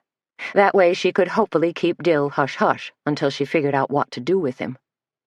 Standing outside room 12, Dill clutched a backpack and his white paper bag leaking grease and thanked her. This is really nice of you, Mrs. No problem, she told him. Listen, I'm going to stop by tomorrow afternoon, and we're going to figure out what to do with you, okay? Dill gave a faint smile and nodded. Good, said Suzanne. So you just stay put. Okay. You promise? Sure. By the time she finally rolled into her own driveway, dragged herself into the shower, and let the hot water cascade down her body and ease the tension in her shoulders, Suzanne was pretty much convinced that Anson Dilworth wasn't a viable suspect. Although Sheriff Doogie might disagree, Suzanne thought it was too far-fetched to view him as a wandering serial killer or even a spree killer. He was just too timid, too physically wounded. The question was, what to do with him? "What do you think, Bax?" Suzanne asked, pulling on an oversized T-shirt and climbing into bed. Baxter, who was already tucked into his expensive LL Bean dog bed, sighed deeply, essentially ignoring her. So much for an outside opinion. Settling back on her eider-down pillow, Suzanne pulled the covers up to her chin and closed her eyes. But sleep was slow in coming tonight, so she forced herself to make her mind go blank and slowly chanted a sleepy time mantra that she'd adopted as her very own. Chamomile, chamomile. And it worked, for a few hours. 3 o'clock brought Suzanne wide awake from a fragmented dream. She sat straight up in bed with a sharp gasp, not knowing why, then thinking in her still sleep-fogged brain that she'd heard something. Had she? She shook her head as if to clear her thoughts, and listened. For some bizarre reason, the word ghost popped into her brain. What? The ghost of Ozzie Drisden come to call on me? Or the equally unhappy ghost of Bo Becker? No way, silly girl. Suzanne woke up a little more, remembering there weren't such things as ghosts roaming around, just dangerous people. Climbing out of bed, Suzanne tiptoed to the window, the Chinese carpet feeling warm and smooth underfoot. She pressed her face to the cool glass and looked down into the backyard. Nothing. She sighed, turned, and eyed the bed. Overwhelmed by fatigue, she desperately wanted to slide back under that mound of feathery covers, but she'd heard something. Padding silently downstairs, Suzanne paused on the landing to try to get a sense of things, to figure out what person or thing had disrupted her sleep, had pierced the membrane of calm in her house. The antique clock in the hallway ticked steadfastly away. The faint, mechanical hum of the refrigerator reassured her. Still. Suzanne came all the way downstairs, turned, wandered through the living room. A faint blue light from a button on the TV cast an eerie glow as harmless shadows loomed up at her. When she got to the kitchen, Suzanne paused and looked around. Nobody in the house, but like an animal whose guard hairs have been riffled, she had the sensation that something had gone on. Moving to the back door, she peered out into the backyard again. Dark, quiet, nary a thing moving. Maybe she'd heard a raccoon tippy-tapping at a garbage can lid. One of the neighbors' masked bandits on a nighttime errand. Suzanne gave a low snort, was about to turn, when, out of the corner of her eye, she caught a flutter of something. What? Her hand crept up to the Super Duty Schlage lock she'd installed on the back door, hesitated for just a moment, then turned the latch. Pulling open the door, Suzanne stared at a piece of paper that had been taped to the outside storm door. She drew a quick breath, opened that door, snatched the paper, slammed both doors, and clicked the lock. All in the space of about 2 seconds. Carrying the piece of paper with both hands, Suzanne walked over to the stove, punched on the nightlight, laid the paper down, smoothed it out. It was a typed note, probably composed on an old-fashioned typewriter. All it said was, "Back off." Chapter 24. "Who do you think left the note?" asked Tony. It was Flapjack Friday at the Cackleberry Club, and they were all in the kitchen, shredding potatoes, pulling tins of muffins from the oven, stirring pancake batter, pondering Suzanne's rather amazing account of her encounter with the mysterious Dill last night and her subsequent discovery of the note taped to her door. "I've no clue about the note," Suzanne told them. She'd moved on from shredding potatoes to frosting cinnamon rolls. Could have been anybody. Between George Draper, Earl Stensrud, Ray Lynch, and those 2 drug dealers, seems like we've got a whole cast of suspects. "Don't forget Missy," said Petra. "Missy?" said Suzanne. I thought the drug guys were in custody, said Tony. They probably still are, said Suzanne, licking a bit of frosting from her thumb. So, okay, that narrows the list somewhat. Well, said Petra, looking nervous as she added golden raisins and chopped walnuts to her pancake batter. The note was obviously from someone who knows you've been investigating. Which is pretty much everybody in Kindred, added Tony. She draped an apron over her hot pink t-shirt and blue jeans, piled her hair on top of her head, and popped on a pink scrunchie. You haven't been all that subtle, she told Suzanne as she washed her hands at the sink. Asking questions and all. I thought I was the height of discretion, said Suzanne, rolling her eyes. What I want to know, said Petra, is what you plan to do with Anson Dilworth. Talk to him, for one thing, said Suzanne. I get the feeling that he saw something or knows more than he's letting on. Maybe you should turn him over to Doogie, said Petra. In this particular case, said Suzanne, I'm not sure I trust Doogie's interviewing skills. More like interrogating skills, said Tony. If you turn him in and say nothing comes of it, Doogie might still lock your guy up as a vagrant. Now that I think about it, said Petra, there's another scenario. A bad one. What? Asked Tony. Petra wiped her hands on her apron. If Doogie's desperate to find a fall guy, he could browbeat this Dill fellow into confessing to Ozzy's and Beau's murders. I wouldn't put it past Doogie, said Tony, since the entire town is breathing down his neck, hoping for a break in the two cases. I just don't believe Dill was involved, said Suzanne, and there's no evidence, even circumstantial, that would link him. Ha, said Tony. When did Doogie ever need evidence? Tony's right, said Petra. You need a plan. An escape plan, said Tony. Get your poor soldier boy out of town, fast. What I'd like to do, said Suzanne, is hook him up with some sort of veterans group. She glanced at Petra. You know any groups that might lend a hand? Not personally, said Petra. But Donnie's caseworker at the VA might be able to put us in touch with one. I could give her a call. Would you? Asked Suzanne. I'd really appreciate it. What a crazy week, lamented Petra. Murders, book signings, the knit-in, and now we've got Take the Cake happening tomorrow. Along with our gourmet dinner, Tony pointed out. And Suzanne's got to go strut her stuff this afternoon.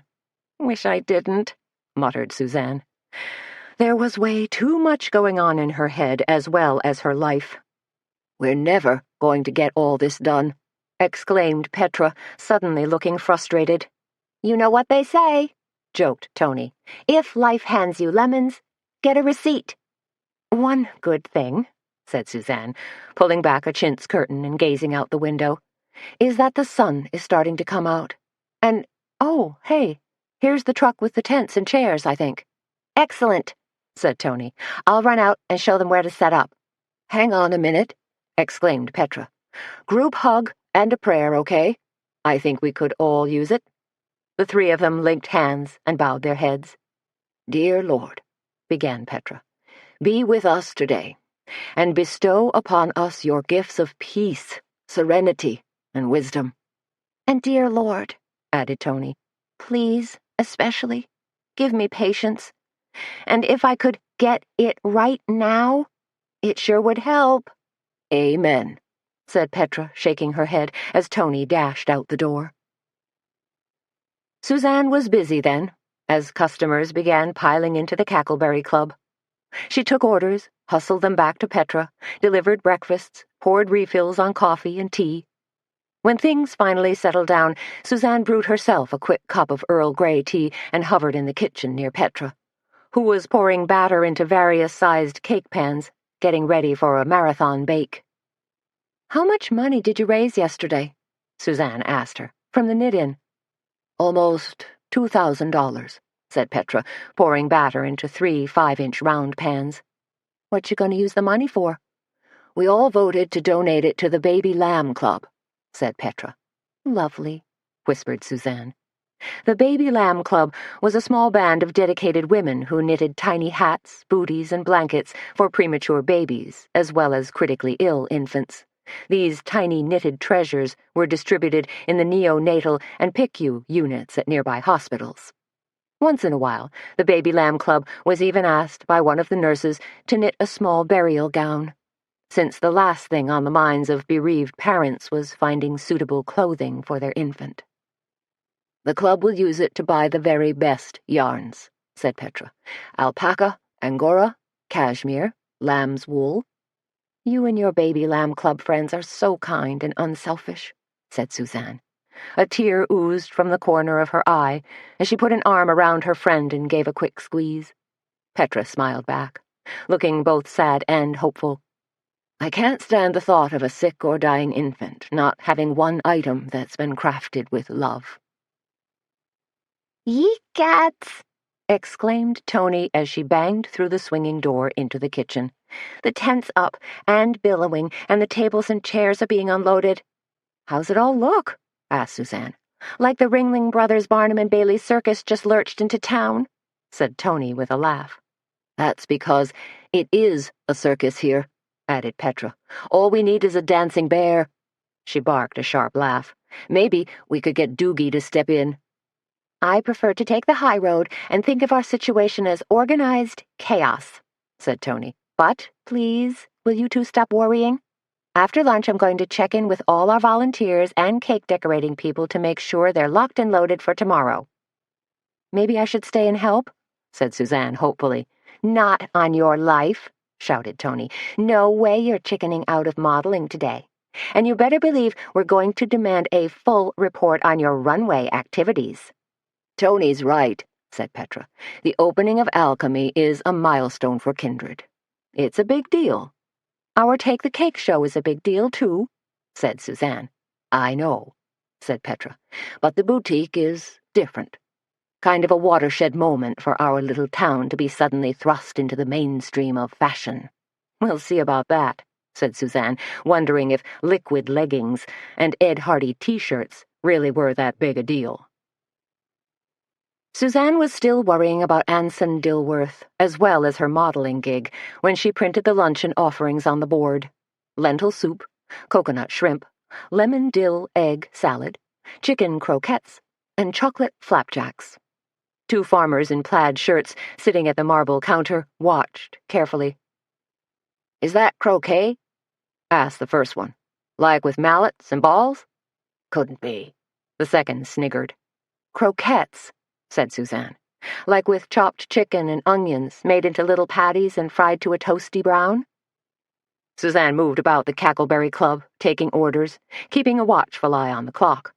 She wanted to get to the Super 8 before 1 o'clock, checkout time. "I talked to Marjorie Gregory with the VA," Petra told Suzanne when she ducked back into the kitchen. "She says there's a halfway house for veterans in Jessup, place called Honor House. It's transitional, not permanent, but if you can get your guy over there, they'll do what they can to help." "That's wonderful news," breathed Suzanne. "I'll drive Dill there today." She glanced around. "Now, if you think you can make do without me." "Go right ahead," murmured Tony, who was standing at the grill, humming and gently turning chicken croquettes. "Man, I've got a bad case of stuck song syndrome. You know, when you get a song whirling around in your brain and it just keeps playing over and over." "I hate when that happens," said Petra. "Once I had the Gilligan's Island theme song in my head for 2 days. I thought I'd have to get electroshock therapy just to get rid of it." "Delete the old hard drive," said Suzanne with a laugh. "Remember how simple TV was back in the 60s? Petra asked. "Every show had an opening song that basically told the gist of the story." "Oh my gosh, you're right," said Suzanne. "Like, here's a story of a lovely lady who was bringing up 3 very lovely girls. And just sit right back and you'll hear a tale." "Don't!" shrieked Petra, covering both ears. "Look at you," Tony said to Suzanne. "Not nervous about modeling anymore." "Oh, I'm nervous," said Suzanne. "You don't see it, but I'm schwitzing like crazy." "Hey," said Tony. "You know who else is modeling?" Suzanne shook her head. "Who?" "Barbara Welch, from the feed store." Tony flashed a slightly wicked grin. "Seriously?" Suzanne recalled Barbara as being rather short and beamy. "See?" said Tony. "You don't have a thing to worry about. You'll look like Heidi Klum next to her." "No," said Suzanne. "I'm just afraid I'll look like Heidi Clodhopper." 20 minutes later, Suzanne pulled her car into a parking spot outside room 12 at the Super 8 motel. She knocked on the door, got no answer, knocked again. After 10 minutes of banging, she went to the office and asked the young girl at the front desk if she knew what was up with the guest in room 12. "Oh, he checked out," said the girl. She sat on a high stool, her knees tucked up, chewing gum, and watching a grainy black-and-white TV. "Checked out?" repeated Suzanne. The girl nodded. "Guy walked in, laid the key on the counter, and walked out again." "Just like that?" said Suzanne. She could see the key for room 12 hanging on the board in back of the girl. The girl snapped her gum viciously and nodded. "Yup." "When did this happen?" The girl switched her gaze from the TV to a large black-and-white clock that was protected by a silver grate. "Maybe, 45 minutes ago." "You know where he went?" "No." "Okay. Thanks," said Suzanne. She walked out of the office, stood in the gravel parking lot, and looked around speculatively. Out on the road, a thin stream of cars crawled by, but she could see no one walking away from the Super 8. Rats. Chapter 25. Carmen Copeland's fashion show was Suzanne's worst nightmare realized in the flesh. First, there was the scene in the changing room. At least 24 waifs, in various stages of undress, wiggled and giggled and squirmed their youthful bodies into cute little outfits, the operative word being little. Suzanne decided that Carmen hadn't heard the news, heralded on CNN and Fox, and even trumpeted by Oprah, that the average U.S. woman now wore a size 14. No, she decided. Stealing glances at all the skinny midget waif girls, Carmen didn't have a semblance of a clue. Who were all these little women? Suzanne wondered. What planet did they come from? Did they disembark from a spaceship? Or the Death Star anorexia? "Suzanne!" squealed Missy. "You're finally here!" Dressed in a long black skinny dress, her hair pulled back in a severe bun, Missy was barely recognizable to Suzanne. Her peaches and cream complexion had been replaced with streaks of wine-colored blusher. Sooty eyeshadow circled her eyes, and a gash of dark lipstick delineated her mouth. Her lush figure seemed to be reined in by a torturous body shaper. "You hired real models?" sputtered Suzanne, the subtext being, "What am I, the silly little hometown ringer?" Missy administered air kisses to Suzanne, a la Carmen Copeland, and said, "Carmen hired them from the fashion merchandising program over at Darlington College. Don't they look fabulous?" No," said Suzanne. "They look like models. So, where's Barbara Welch from the feed store?" "Carmen dismissed her," said Missy. She shook her head, and her long dangly earrings lashed about her cheeks and neck. "Then why do you need me?" asked Suzanne, hoping she might also be dismissed, as ignominious as that word sounded. "Because you're my friend," said Missy, grasping Suzanne's hand. "And you're here to help us keep it real." Carmen Copeland's tight, hard face suddenly loomed in front of them like a mask that had been flung across the store. "This one hasn't been to hair and makeup yet," she rasped, pointing a finger at Suzanne. "I just got here," explained Suzanne. "I was working." Carmen dug her manicured talons into Suzanne's shoulder and propelled her toward the back of the store. Shoving her down into a plastic-covered chair, Carmen shrieked, "Greg?" at the top of her lungs. Greg Montag, one of the owners of Route 66, suddenly appeared. He was gay, tall, blonde, a trifle ethereal. "You've got your work cut out for you," snarled Carmen. Then, as if Suzanne were a waxworks figure, incapable of seeing or hearing, Carmen rattled on about her deficits. "Eyebrows," said Carmen, studying Suzanne's face and looking unhappy. "For God's sake, try to give her some kind of arch. Carmen's eyes narrowed. Smoky eyeliner, and eyeshadow as well, then highlighter for a semblance of cheekbone. As far as her lips are concerned, well, it's a good thing she's still got an upper lip at her age. Thanks a million, Carmen, said Suzanne, getting up, and lots of luck with your fashion show, because I have to— Greg grabbed Suzanne's shoulder as Carmen flew off to accost her next victim. Leave, finished Suzanne as Greg's grip intensified. Relax, soothed Greg. Carmen's been like that all day, acting like the wicked witch of the West to everyone who comes near her. I don't really want to do this, said Suzanne, protesting, as Greg eased her back down in the chair and pinned a short black plastic cape around her shoulders. I'll just do a light touch-up, promised Greg. Sort of strengthen some of your best features. According to Carmen, I don't have any, said Suzanne. My arches have collapsed, and I've got the lips of a turtle. Honey, you're gorgeous, Greg assured her. A real woman. Beautiful and with true character in your face, not like all of these. He waved an arm theatrically. Teenage waifs. So Suzanne calmed down and put her trust in Greg, telling herself that if she didn't like what she saw, she could still stomp out. After 10 minutes of brushing and blushing and lining and spackling, Greg held up a hand mirror so Suzanne could judge for herself. What do you think? Greg asked. Suzanne studied herself in the mirror. Her brows were arched and slightly filled in. Her eyes were suddenly lush pools of exotica. And her nose, well, Greg had worked some form of magic with 3 different shades of foundation that made her nose appear far straighter and narrower than the one she'd actually inherited from her forebears. Apologies to Aunt Lucille, of course. Suzanne was literally taken aback. I think I like it, she told him. Excellent, said Greg, whipping off her plastic cape.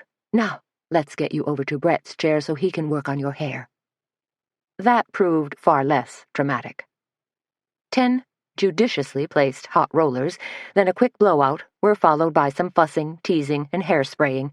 Suzanne's hair fell to her shoulders in a lush, smooth bob that was more elegant than she could have ever imagined. This I love, she told Brett. You've worked wonders. The look may be a trifle more socialite than fashion model, confided Brett with a wink, but it becomes you. Suzanne tossed her head back and studied herself in the mirror as she struggled into her clothes. What unsettled her most was that suddenly looking different made her feel different. Was that a good thing? She asked herself. Yeah, maybe. For a while. For a let's pretend moment. But her own natural skin and looser-fitting clothes were still awfully comfortable. Fabulous, declared Missy, when Suzanne presented herself fully dressed. You're an absolute vision. But Carmen was not quite so approving. Oops, said Carmen, pointing a finger at Suzanne's backside. She's got VPL. Huh? Said Suzanne, whirling around, not sure what she was going to find. Had somebody planted a kick me sign on her backside? Visible panty line, said Carmen, grimacing. Suzanne, you'll have to wear a thong under your jeans. Missy grabbed a small box and pulled out the teeniest of undergarments. This should work. She handed it to Suzanne. Pull 'em down, commanded Carmen. Suzanne was slightly aghast.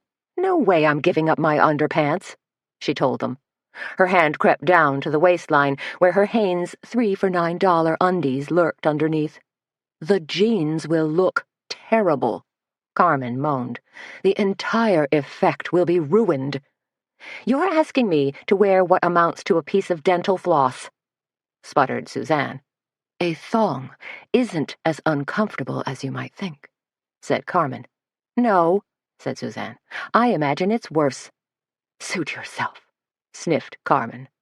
Carmen, said Suzanne, what's this I hear about you opening a fine dining restaurant? What are you talking about? Asked Carmen, slightly startled. Don't play coy, said Suzanne. Jean Gandel brought it up the other day, and rumors are running rampant. I don't know what you've heard, huffed Carmen. But whatever it is, I'm sure it doesn't involve me." She tottered off on super-high Manolo Blahnik heels, her tight black satin dress rustling loudly. "What a crank," Suzanne muttered to Missy. Missy nodded her head in agreement. "If Carmen's always this caustic and nasty," said Suzanne, "how can you stand working for her?" Missy gave her a hangdog look. "It isn't easy." "People," Carmen hissed in a loud stage whisper. "Places. The show is about to start." "Oops," said Suzanne, starting to develop serious butterflies. "Where do I go?" "You're 10th in line," said Missy. "Right after the girl in the purple cashmere hoodie." "Excellent," said Suzanne, positioning herself next to the purple hoodie girl and telling herself this was all in fun. A jest, nothing to worry about, a quick strut around the showroom floor, and then it would be over. Her 15 seconds of fame. But when the music rose in volume, when Under My Thumb by the Rolling Stones blasted from the loudspeakers, Suzanne's knees began to shake. The pulsing, pounding rhythm seemed to sync with her rapidly beating heart. "The change has come. Thump, thump. She's under my thumb. Thump, thump." But there was something else going on out there, too. Applause. And cheers that greeted the models who were already out there walking the runway. Gotta try to have fun. Not look like I'm doing the chicken dance out there. And then, way too soon, Suzanne was at the head of the line. Missy put a hand on her shoulder and urged, "Smile." Suzanne gritted her teeth and smiled. "You look like you're bracing for a root canal," Missy hissed. Suzanne tried again. "Better," said Missy. She put her hand on the small of Suzanne's back, gave a slight push. "Now go!" Suzanne stepped out from behind the curtain to face a low bank of stupendously bright lights, as well as a sea of familiar faces. She smiled, cocked her head, stuck her hands into the pockets of her oh-so-stylish leather jacket, and strode down the white mylar runway. 6 steps in, she felt the excitement and the beat grab hold. The high-heeled boots she'd been given lent her walk a little swagger. Gaining confidence now, she kicked up her heels a bit and moved her shoulders in a slight exaggeration, appropriating the walk of the supermodels she'd seen parading around in teddies and glittery angel wings on the Victoria's Secret TV fashion show. Suzanne high-stepped down the runway, chin up, smile for real. She was headed for the sweet spot Missy had pointed out, the point where you were supposed to pause, pose, then turn around. "I can do this," she told herself. "I'm feeling it." She swished past Purple Hoodie Girl, who was returning from her pause and pose moment, and heading for the second half of the runway. And that's when it all fell apart. The front door of the shop crashed open loudly, and a large shadow suddenly loomed in the doorway. Then the figure surged forward, and the sound of stomping boots contrasted crazily with the thumping soundtrack. Heads turned, models suddenly faltered in their tracks, and from the back of the shop, Carmen yelled a shrill, "What the Sam Hill?" Sheriff Roy Doogie, dressed head to toe in unfashionable khaki, his chapeau a modified Smokey Bear style, had blundered in and brought the entire fashion show to a screeching halt. Caught like a deer in the Klieg lights, Doogie lurched to a stop and let his beady eyes roam the crowd. Finally, they landed on Suzanne. His face turned the color of a ripe persimmon and seemed to swell up. His mouth and jaw worked frantically. "Uh-oh," thought Suzanne. "Here it comes." "Suzanne!" Doogie shouted at the top of his lungs. Doggone, she thought to herself. He picked up Dill. Turns out, she was way wrong. "You were the one who called in that anonymous tip." Doogie thundered in front of everyone, his brow furrowed angrily as he shifted from one clodhopper to the other while a sea of startled faces stared at him. But, and here Suzanne had to give Doogie full credit, he didn't back down. Like a crazed wraith, Carmen Copeland suddenly flew out from behind the white curtain and hurled her fashionable self in Doogie's direction, which woke Suzanne from her semi-stupor and sent her catapulting toward Doogie as well. Are you insane? Carmen shrilled at Doogie. What do you think you're doing? Who do you think you are?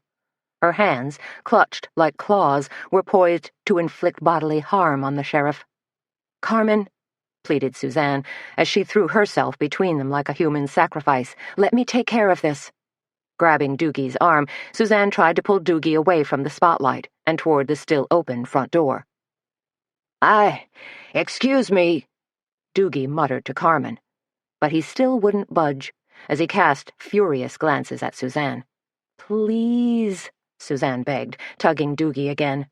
But it was like trying to move a locomotive. Let me explain. You'd better, snarled Doogie. Please, Suzanne repeated. Outside? Doogie finally relented and allowed Suzanne to lead him by the arm. You better explain, he seethed, as they trod past shocked and sniggering onlookers. You just better have a doggone brilliant explanation. I do, said Suzanne, when they were finally outside, away from prying eyes, away from the fashion show itself. Because you and Tony were at that farm the other night, screeched Doogie. How do I know? He continued angrily. Because those two potheads finally broke down and spilled their guts. They told me you two girls were out there Wednesday night, snooping around. Okay, said Suzanne, deciding the best thing to do was let Doogie carry on with his rant. Sooner or later, he'd wear out and wind down, wouldn't he?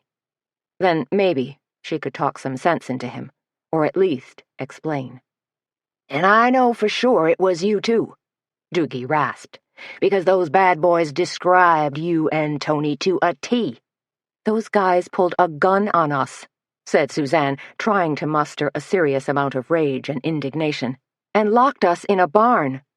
Doogie was unimpressed. I don't care if they locked you in the storm cellar, filled it full of water, and threw away the key. You gotta tell me about this stuff when it happens, the minute it goes down. I know that, said Suzanne, sounding slightly contrite. And I'm sorry. You should be sorry, grumbled Doogie. He was beginning to lose his head of steam. In case you haven't noticed, I've got my hands full right now. Those dope guys didn't have anything to do with Ozzie and Beau's murder, said Suzanne. You know that, don't you? Doogie pulled off his hat, reached in his baggy trousers for a hanky, and mopped his forehead as well as the top of his head. I've been figuring that out. More mopping. It's not the point. Okay, said Suzanne. She sincerely wished the people driving by would stop staring at them, or maybe they were staring at her tight jeans and leather jacket, or maybe they were utterly horrified by her visible panty line. Who knew? Who cared? Just what in blue blazes were you two doing out there anyway? Demanded Doogie. Suzanne decided she'd better fess up. Tony was all hot and bothered about Junior, she told Doogie. She was afraid Junior was involved in some sort of meth lab deal. Those two yahoos I got sitting in the can over at Law Enforcement Center say Junior was involved, said Doogie. No, said Suzanne. We found out he wasn't. Trust me. She cast a glance toward the sky, praying a bolt of lightning wouldn't descend from the low-hanging clouds and strike her dead. Please, Lord, just forgive me this one little white lie, okay? I promise I'll make amends. I'll help out at the senior citizens' home, and with the next pancake supper at church, I'll even knit scarves for orphans just as soon as I learn how to knit. Junior wasn't involved, said Doogie. He looked more than a little skeptical. That's right, said Suzanne. We thought he was, but he wasn't. We were just... She took a gulp. We were completely overreacting. Huh, said Doogie, half buying her story. I wonder what else those potheads are lying about. I don't know, said Suzanne. Probably a great many things. But I do know this. Tony is working extra hard to keep Junior Garrett on the straight and narrow. That's so? Asked Doogie. Absolutely, said Suzanne, holding up 2 fingers, changing it to 3. Scout's honor. You could have been hurt, you know, said Doogie, starting to edge toward his cruiser. But we weren't, said Suzanne. We used our wits to get away. Sheesh, snorted Doogie. No wonder you wanted that stupid old mule.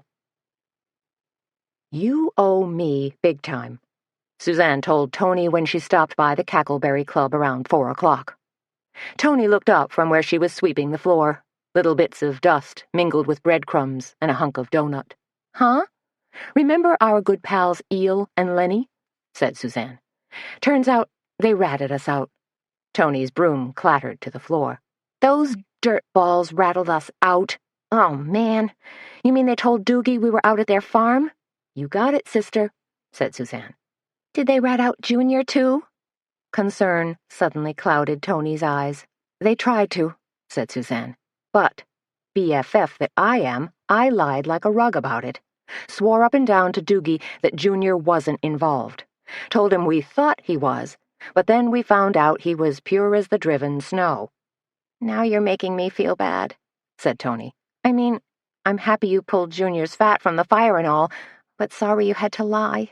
Yeah, well, let's just say it's not the first time I blew past the 9th Amendment, replied Suzanne.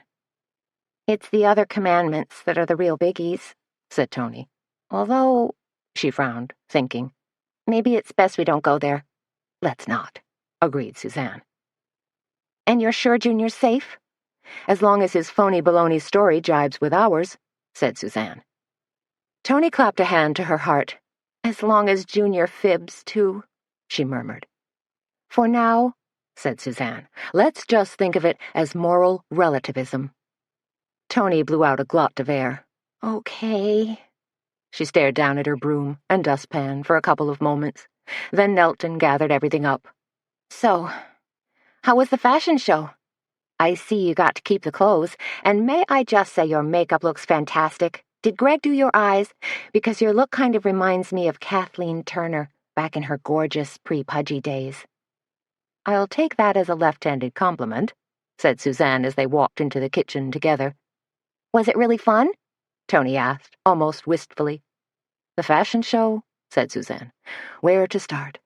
First of all, there was a phenomenal turnout. It looked like one of those paparazzi scrums you see at the Academy Awards or something. Wow, exclaimed Tony. I guess I should have come after all. Oh, I don't think so, sighed Suzanne. The program did get slightly derailed. Carmen did something stupid?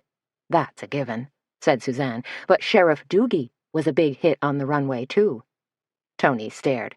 That's where Doogie accosted you about Eel and Lenny?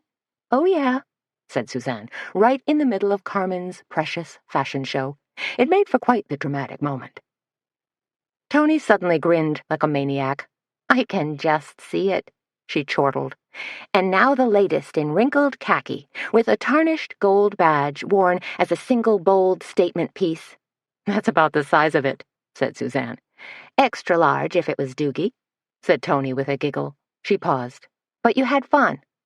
Only if you consider removing my clothes in front of younger, skinnier women and having Doogie scream at me in front of everyone as the height of hilarity. But not a total loss, said Tony. You got your makeup and hair done professionally. Suzanne stabbed an index finger at Tony. Lady, you just found a ray of sunshine in the middle of a shitstorm. Ever the optimist, said Tony. Suzanne glanced into the cracked mirror that hung by the back door. Said, You don't think the eye makeup's too garish, do you? She poked a finger at her newly enhanced eyelashes, testing them. They felt rubbery and a little spidery. You look gorgeous, Tony assured her.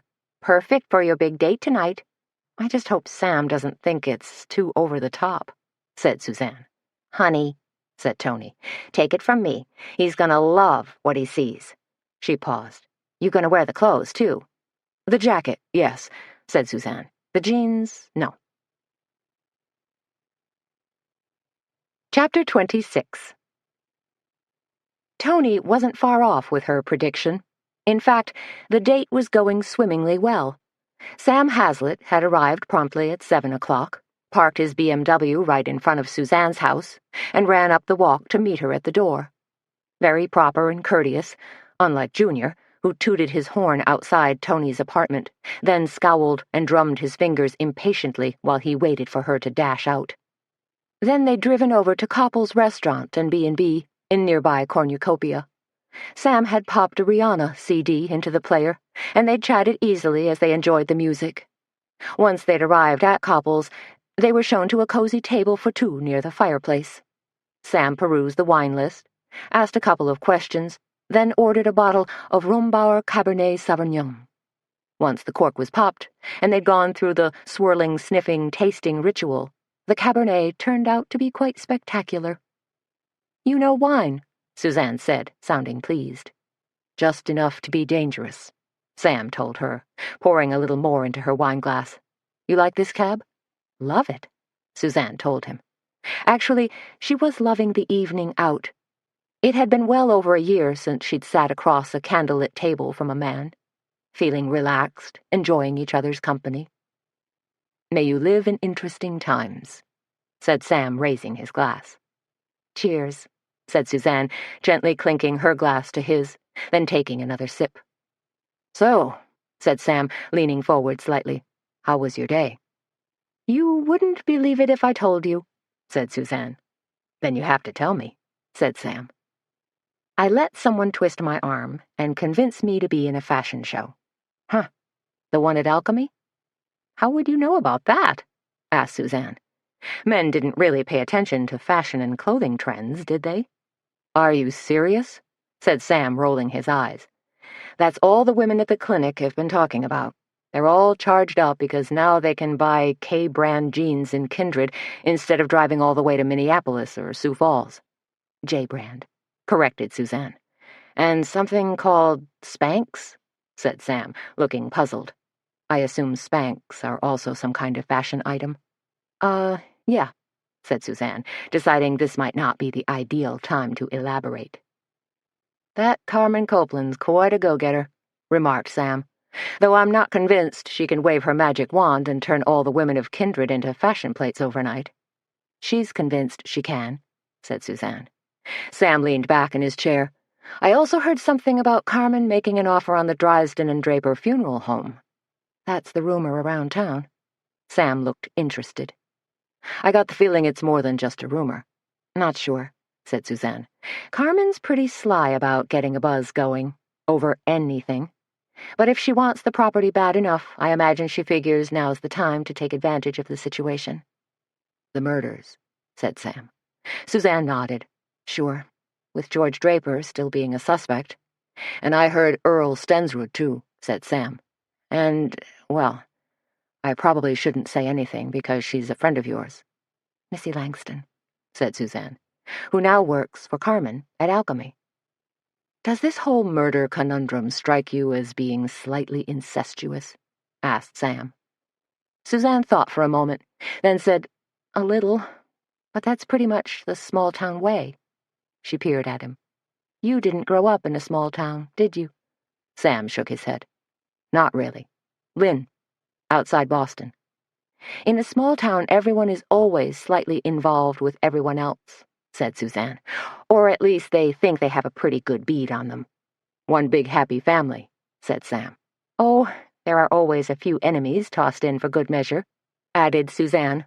"Although for the life of me, I'm not sure who had it in for Ozzie Drysden. He always seemed like a pretty decent guy, got along with everyone." "You're talking about motive," said Sam. "Sure. What about the kid who worked for him? The kid they found hanged?" "Bo Becker," filled in Suzanne. "Did he hate Ozzie? Or have his own enemies?" "No clue," said Suzanne. Sam stared at her. "That's what you've been looking for, isn't it? Clues." "Excuse me?" "The rumor mill's been churning overtime about you, too," said Sam with a laugh. "I understand you're the odds-on favorite to solve the two murders." "Oh, I don't think so," said Suzanne.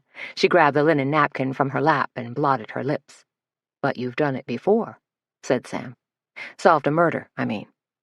Suzanne let a hand flutter, as if to say, "Not really." "Come on," he urged her. "Stumbled on an answer is more like it," she finally admitted. "But you've been nosing around," said Sam. Suzanne's shoulders lifted half an inch. "Some." "More than some," said Sam. "You were the one who found Becker's body. So?" He waggled his fingers in a friendly gimme gesture. "I'm not any closer to solving those two cases than Sheriff Doogie is," said Suzanne. "But you must have a theory?" Suzanne picked up the menus and handed one to Sam. "The Muscovy duck is excellent," she told him. "So is the standing rib roast. But watch out for the hanger steak. It can be a little on the tough side." "I'm just going to keep asking you," Sam told her. "And maybe if I ply you with enough wine—" He grinned at her. "Maybe," she replied, her mouth twitching at the corners. While Sam perused his menu, Suzanne glanced about the dining room. The wood-paneled walls with brass sconces lent a warm, cozy feeling. A fire crackled in the large stone fireplace that practically dominated an entire wall.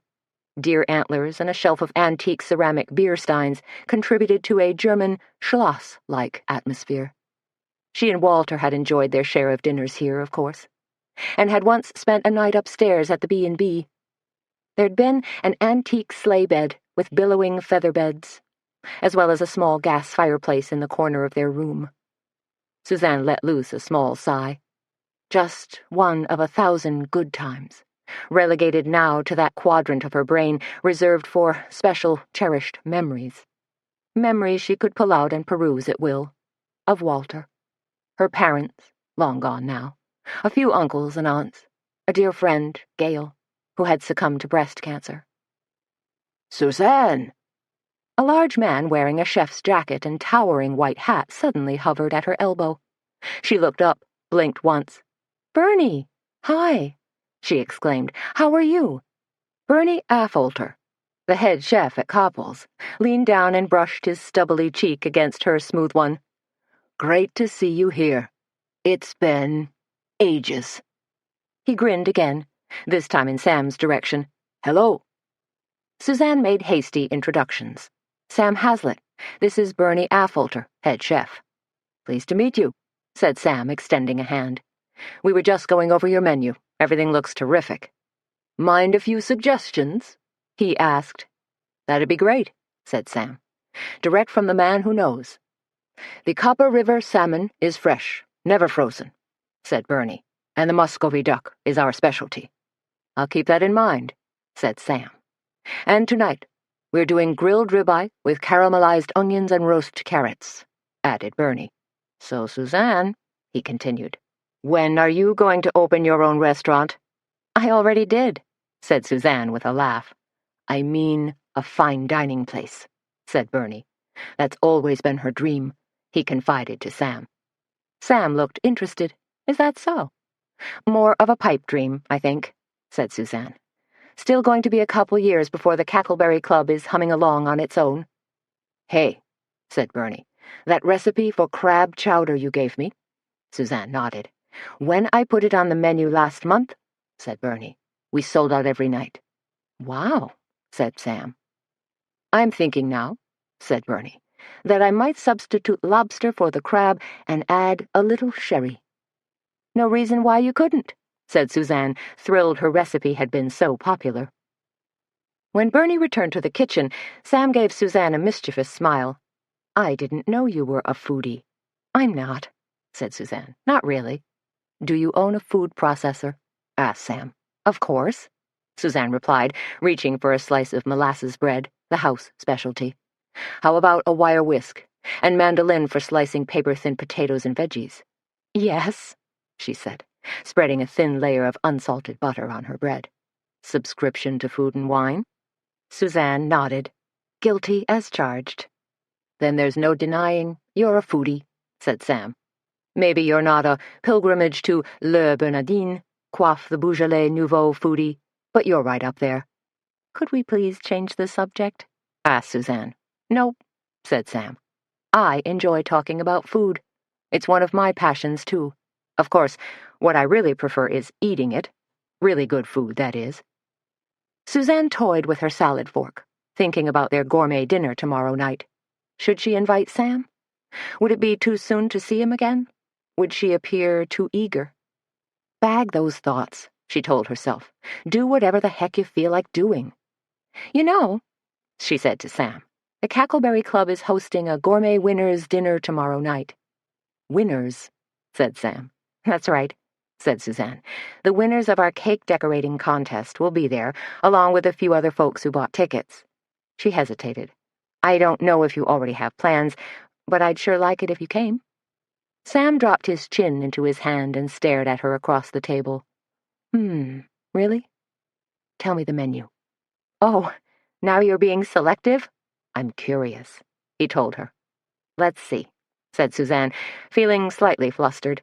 "Well, our starter course is going to be salmon medallions with mustard sauce and dilled cucumber, then Boston bib lettuce with walnut dressing and Maytag blue cheese, squash soup with fennel and onion garnish, and filet of beef with potato gratin." "That's it?" said Sam. "Dessert will be honey poached pears with gingerbread and fresh brewed espresso." Sam's dark eyes stared intently at her. Uh-oh, she thought. "So, what do you think?" "Are you kidding?" he exclaimed. "I wouldn't miss a dinner like that for anything. Thank you." That seemed to really break the ice, or what small chip was left of it. Sam had the grilled ribeye, while Suzanne ordered the Muscovy duck. They ate, chatted, ate some more, drank wine, gabbed, and laughed. By the time dessert arrived, a cheese sampler accented with thin slices of Granny Smith green apples and a balsamic vinegar reduction, the candle in the center of their table had burned low, and the wine bottle was pretty much empty. Sam pushed what was left of the Cabernet towards Suzanne, drew a breath, then said, "I know that your husband passed away, maybe 6 or 7 months ago?" Suzanne nodded. She figured the subject would rear its head sooner or later. How could it not? "You seem very pulled together," said Sam. "Like you're really charging ahead with your life." "You think so?" she asked. He nodded. "Absolutely. Otherwise you wouldn't be sitting here with me." "You're probably right," said Suzanne. "No, you are right. But I want to tell you something, okay? A little story?" Sam nodded. "Sure." "One rainy Tuesday night," Suzanne began, "I was going through Walter's top dresser drawer when I came across a lovely white shirt." She gazed at Sam. The shirt had never been worn. In fact, it was still carefully swaddled in tissue paper. Then I remembered that Walter had bought that shirt a couple of years earlier at a fancy shop on Michigan Avenue, when we'd driven up to see the Matisse show at the Chicago Art Institute.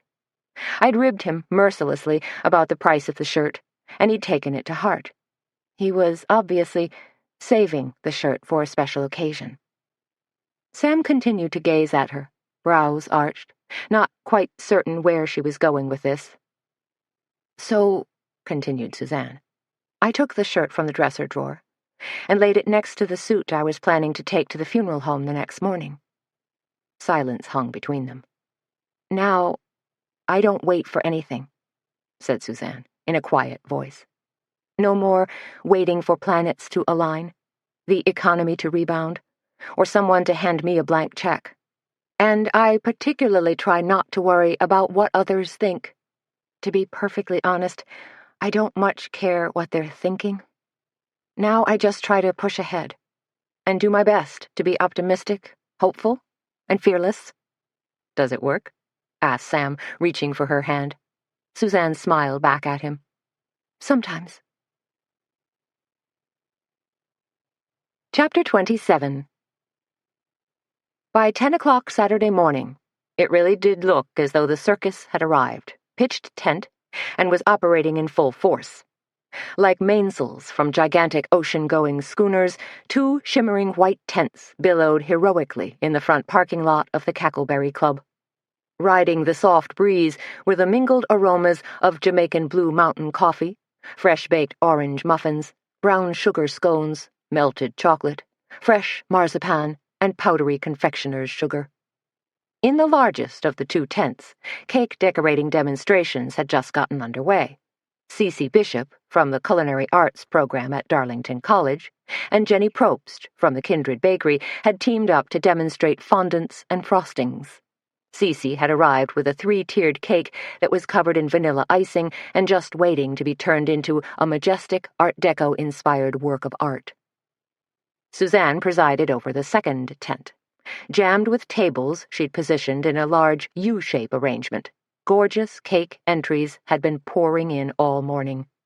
After wrestling with her choice of categories, Petra had finally settled upon 4 different cake decorating divisions: wedding cakes, tiered cakes, sheet cakes, and sugar arts.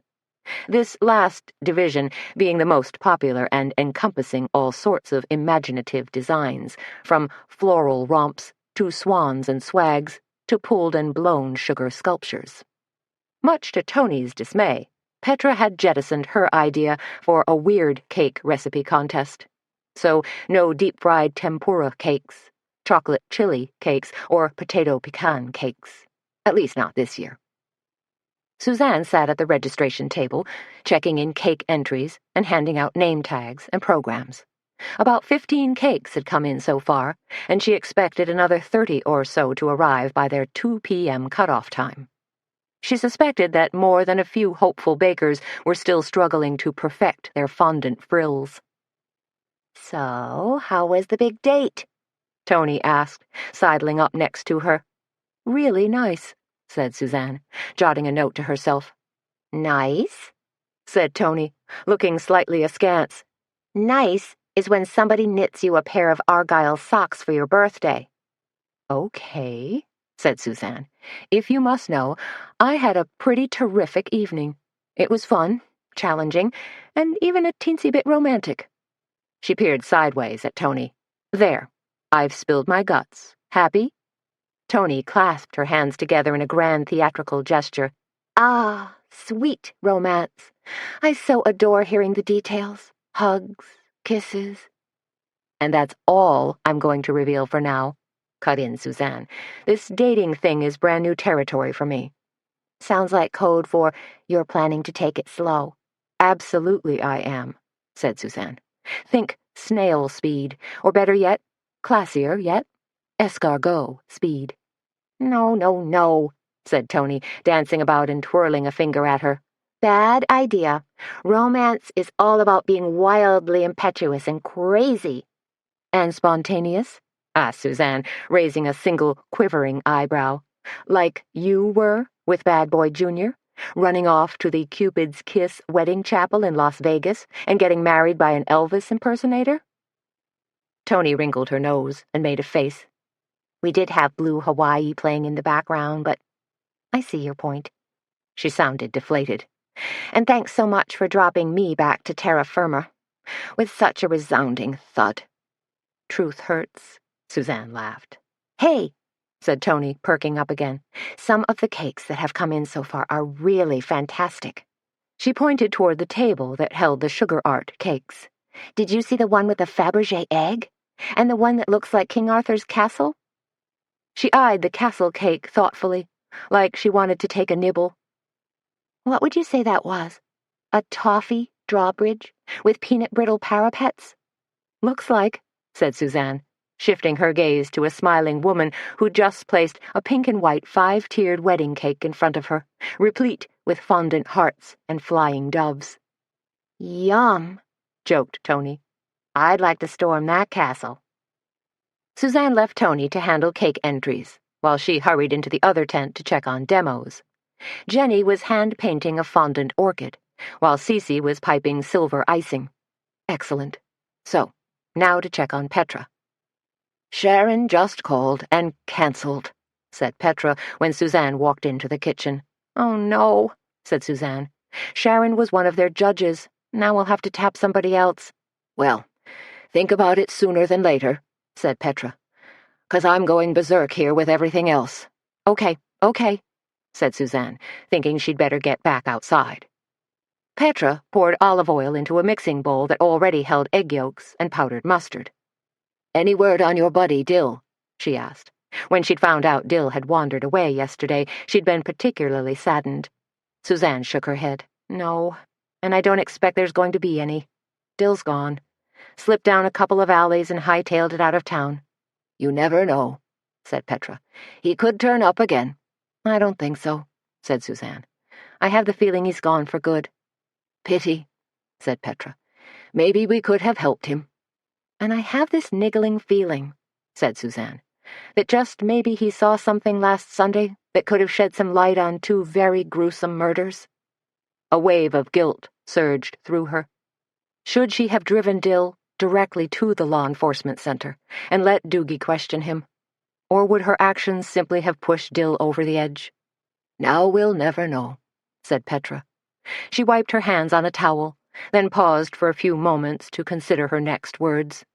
Unless, of course, you talk to Doogie and ask him to put out some sort of police bulletin. That way law enforcement could, I don't know, pick him up in the next county or something. I hear you, Suzanne said glumly, and I've been thinking that exact same thing. What you have to balance, said Petra, is whether finding your guy might help solve 2 murders or just screw him up even more. I don't have the answer to that, said Suzanne. Nobody does. Just noodle the whole thing around, urged Petra. You'll figure out what's right. You always do. Then you have more faith in my judgment than I do, said Suzanne. Look at it this way, said Petra. Everything we grew up trusting, banks, our government, the financial market, big corporations, have let us down in recent months. So, do I believe in my heart of hearts that the 3 of us will always try to do what's right? You bet I do. Thank you for reminding me to keep the faith, said Suzanne.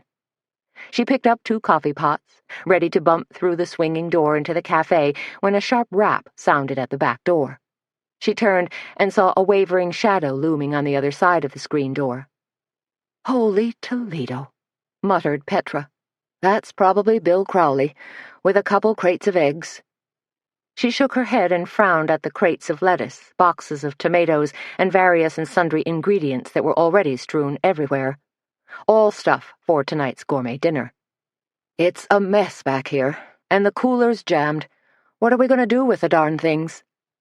Suzanne dropped her coffee pots onto the wooden counter and said, I'll take care of this. She scurried to the back door, said, Bill, is there any way you can... Then stopped, because it wasn't Bill who was hovering on the other side of the door. Hey, said Kit, squinting at Suzanne with a tentative smile. Remember me? She added a brief wave. I do, said Suzanne. Bet you didn't think I'd show up, said Kit. She stared through the screen, taking in Suzanne's startled expression, and added, No, you really didn't think I'd accept your offer. Suzanne recovered quickly, smiled warmly as she pushed open the door. But here you are, so come on in. She was pleased Kit had elected to spend her Saturday at their Take the Cake show instead of jiggling at Hubley's Roadhouse. Petra, said Suzanne, taking Kit's hand and gently pulling her toward the stove, where Petra was deeply involved in caramelizing large rings of Vidalia onions. We have reinforcements. This is Kit. Petra glanced at the girl in the white t-shirt and denim skirt. Kit? She studied her for a moment, then said, I remember you. Kit seemed to pull back slightly. You worked at the dairy bar a couple of summers back, said Petra, scooping ice cream and making milkshakes. She shot a glance at Suzanne, who'd clued her in yesterday about Kit. That's right, said Kit. Haven't seen you there lately, said Petra. Been trying out some other stuff, said Kit, a little nervous now. Well, plop one of those aprons around your neck, darlin', said Petra. And, say, how are you at frosting cake? We're serving mocha cakes for our cake and ice cream social this afternoon, which means each individual piece has to be frosted with coffee cream icing and then rolled in chopped walnuts. She paused. Can you do that? I can do that, said Kit. In fact, it sounds like fun. Then you're heaven sent, replied Petra. Well, not quite. Kit giggled as Suzanne gave her a reassuring pat on the shoulder. 10 seconds later, Tony came crashing through the swinging door. It's crazy busy out there, she exclaimed. Folks are pouring in from all over the county, and not just women. There's a fair share of guys, too. You wouldn't think fondant berries and flowers would be that popular with the fellas, would you? Calm down, Tony, instructed Petra. Take a deep breath. I would, responded Tony, except Joey's out there ladling lemonade like a one-armed paper hanger, and I'm pretty sure we're going to run dry in about 2 minutes flat. She glanced around the kitchen. Finally, noticed Kit. A big smile creased Tony's face. Hey, it's Lady Dubonnet. How you doing, girlfriend? Did you bring your dancing shoes? Suzanne held an index finger to her lips. Shh, was the mantra. Discretion, the watchword. Oh-ho, said Tony. No stage names today, huh? Okay, no problem. Petra rolled her eyes. You're incorrigible, Tony. Tony gave a wicked grin. Incorrigible. That's good, huh? That's a good thing, right? Just as the pulled sugar demonstration was about to begin, Suzanne took a little break. Stepped around back to give Baxter a milk bone.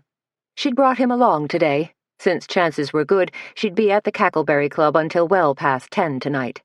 And here he could be close to her and still enjoy the out-of-doors with minimum supervision.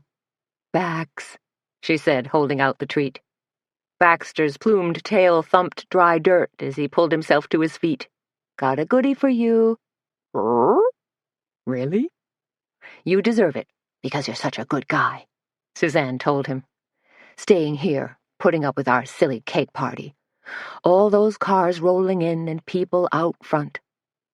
Baxter took the treat and gave it a good crunch. One half fell from his mouth while he happily tossed back the other half and chewed with relish. "Suzanne!" A low voice called to her from the back line of trees. "What?" Suzanne replied, startled, spinning around. But she didn't see anything. Had she really heard a voice? Or just a shout from out front? Narrowing her eyes, Suzanne took a single step and peered at the cedar trees and underbrush that stood in a jagged line behind her back shed. "Who's there?" she called. Baxter picked up the other half of his bone and held it in his mouth while he gazed silently. There was a flutter of green, and for a moment Suzanne thought it was just remnants of leaves or cedar branches moving in the breeze. Then a figure, dressed in camouflage colors of olive green and drab, seemed to unfold and rise up from the underbrush. It was Dill. "Good Lord!" exclaimed Suzanne.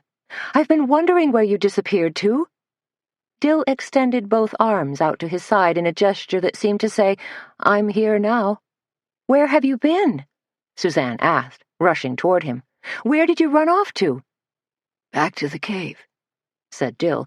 His voice was low and hesitant, like he was still getting used to conversing with people. "Safer there."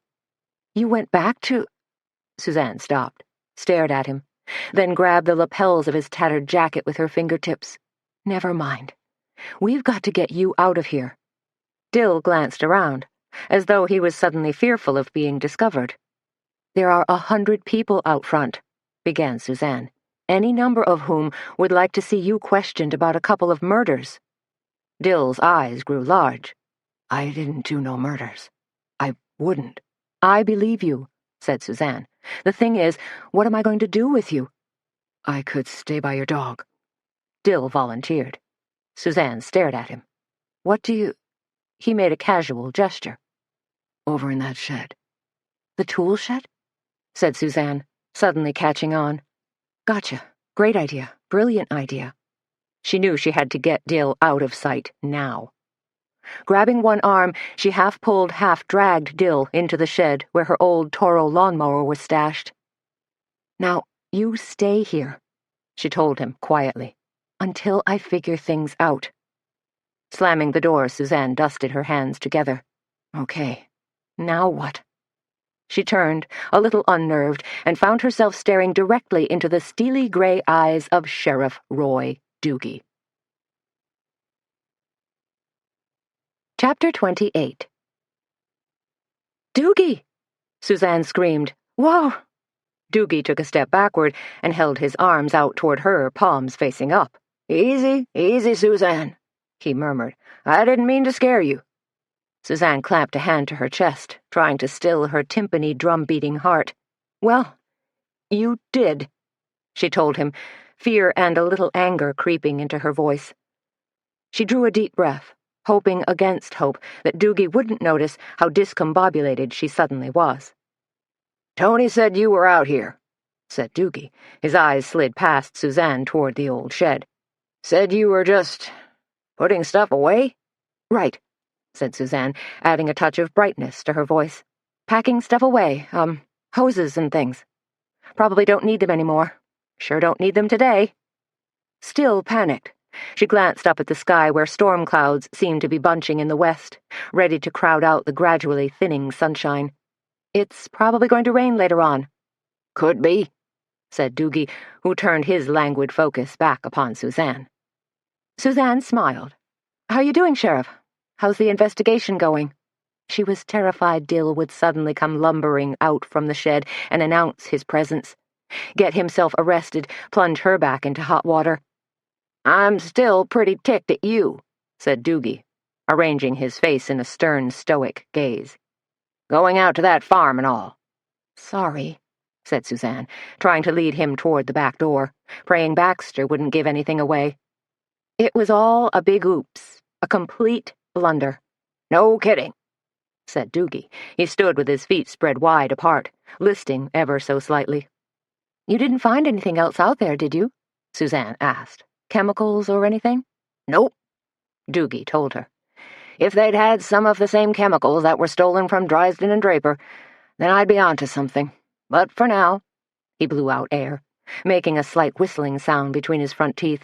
I'm perplexed. And with his bushy brows knit together, Doogie really did appear perplexed. So you're back to square one? Suzanne asked. It ain't that bad, said Doogie, backpedaling now, trying to save face. At the same time, he certainly wasn't bubbling over with hot new leads. My money's still on Earl, Suzanne told him. There's something hinky about him, especially his, what would you call it? Whirlwind second courtship with Missy? Some people are just naturally hinky, said Doogie. They look suspicious and act suspicious, but they don't really have anything particularly sinister going on. Suzanne nodded. She understood what Doogie was talking about. Although, continued Doogie, that hale-hearty type of personality can sometimes be an outward manifestation of someone who's actually quite secretive. Seriously? Said Suzanne. Did you read that in a book, or did you postulate your own theory? Doogie glowered at her and struck a slightly defensive pose. For your information, I once took a class on psychological profiling, given by an ex-FBI agent fella, and that was the basic gist of one of his hypotheses. Doogie shook his big head, and his jowls sloshed. Geez, Suzanne, sometimes you make me feel like I'm some poor doofus who can't find his way out of a corn maze. Suzanne patted his arm. Sorry, Sheriff. I didn't mean to insult you. Truly. Last thing on my mind. And the number one thing on my mind is to get you as far away from here as possible. I think you're running a heck of an investigation. Doogie cast his eyes downward and did everything but dig his toe in the dirt. Also, said Suzanne, I'm delighted you dropped by. I have a favor to ask. What are you talking about? Asked Doogie. I was wondering if you could lend your expertise and be a guest judge. Guest judge, said Doogie, looking faintly surprised. For what? You saw all the tents and people and cakes? Yeah, said Doogie. I ain't blind. Well, I was hoping maybe you could help Petra judge the cake decorating contest. One of our judges canceled at the last minute. That simple request seemed to throw Doogie for a loop. Really? Cakes, huh? He looped a finger through his belt. Do I get to taste them? It took all the fortitude Suzanne could muster not to smile. No, but there's going to be a cake social later on. That's a cake tasting of sorts. We'll be serving up little slivers of 5 or 6 different kinds of cake, along with dabs of ice cream and sorbet. Doogie straightened up. That sounds mighty good, he said, then glanced over toward Baxter. What's your dog sniffing at? Coyotes, Suzanne said quickly. Doggone things are all over the place, running wild. Little pests, agreed Doogie. So, let's go get you a piece of cake, Suzanne cajoled. And then you can help with the judging. You'll be a duly elected official serving in the Cackleberry Club's official capacity. Yeah, Doogie said, playing a little hard to get. I suppose I could help out. But I gotta be out of here by 3. I'm on my way to check some county records, then do a patrol. This won't take long, Suzanne assured Doogie as she led him around to the front of the Cackleberry Club and into the large tent where Petra was hovering at the back, watching a silver and Tiffany blue wedding cake take shape. Look who I found, Suzanne told Petra. And it's our good luck that Sheriff Doogies graciously agreed to help with the cake judging. Wonderful, trilled Petra. Pleased you can lend your opinion, Sheriff. We have 4 dozen cakes already, and there are more trickling in. She fluttered her hands nervously at Suzanne. Suzanne, could you— in the other tent— Of course, said Suzanne. Together she and Doogie strolled into the other tent, where 5 of the 6 tables were laden with cakes waiting to be judged. All these cakes need to be judged? Asked Doogie. He seemed surprised and a little overwhelmed at the number of entries. Well, there are only 4 basic categories, said Suzanne, so it's not as tricky as it looks. Doogie gazed across the sea of cakes toward the parking lot, where a silver SUV was just pulling up. It rocked to a stop. Then Missy climbed out the passenger side, followed by Earl from the driver's side. Huh, was all Doogie said. Suzanne watched Missy and Earl as they headed for the demonstration tent. Couldn't you just sort of talk to Earl again? She asked Doogie. Question him? What I'd really rather do is find that homeless guy, who's probably still squatting up in those caves, replied Doogie. Why? Asked Suzanne. Because he was near the park last Sunday, said Doogie, still following Earl and Missy with his eyes. And he's been spotted around town. I don't think he's your guy, said Suzanne. Doogie gave her a studious look. Now why would you say that? Suzanne shrugged. Call it a hunch? An instinct I have about this whole thing? Doogie planted his feet wide. You're not keeping something from me, are you, Suzanne? Like when you scouted that farmhouse of dopers. She smiled at him, hoping her smile conveyed sweet innocence. Nope. Doogie studied her for a moment. Good. Because I'd sure hate to arrest you for obstructing justice. I only want justice, said Suzanne. What people want, and what people do, are often 2 separate matters, said Doogie. I couldn't agree more, said Suzanne. Sheriff, said Petra, coming up behind Doogie, are you ready to feast your eyes on a few cakes? Ready as I'll ever be, I guess, said Doogie, as Petra took him by the arm and led him toward the table filled with decorated sheet cakes. Phew, was Suzanne's only thought. She plopped down onto a folding chair, picked up a stack of entry forms, and tamped them briskly on the table, straightening them. Oh, Suzanne, came a sugary voice. Suzanne stared up into the hard, bright eyes of Carmen Copeland. What was she doing here, was her first thought. And then she spotted the cake Carmen was carrying. A compact, 4-layer cake, frosted in luscious, orchid-colored frosting. It was covered with delicate green swirls and twined with miniature dendrobium orchids.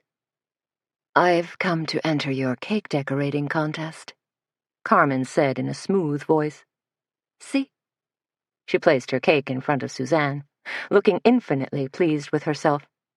It just so happens I know a bit about baking and cake decorating myself. Suzanne stared at Carmen, a vision of sophistication in her sleek black shift and matching emerald earrings, and then at her cake. Just like Carmen, the cake was sleek and gorgeous, a total knockout. In fact, it looked like something a Park Avenue patisserie had created for a New York high society party.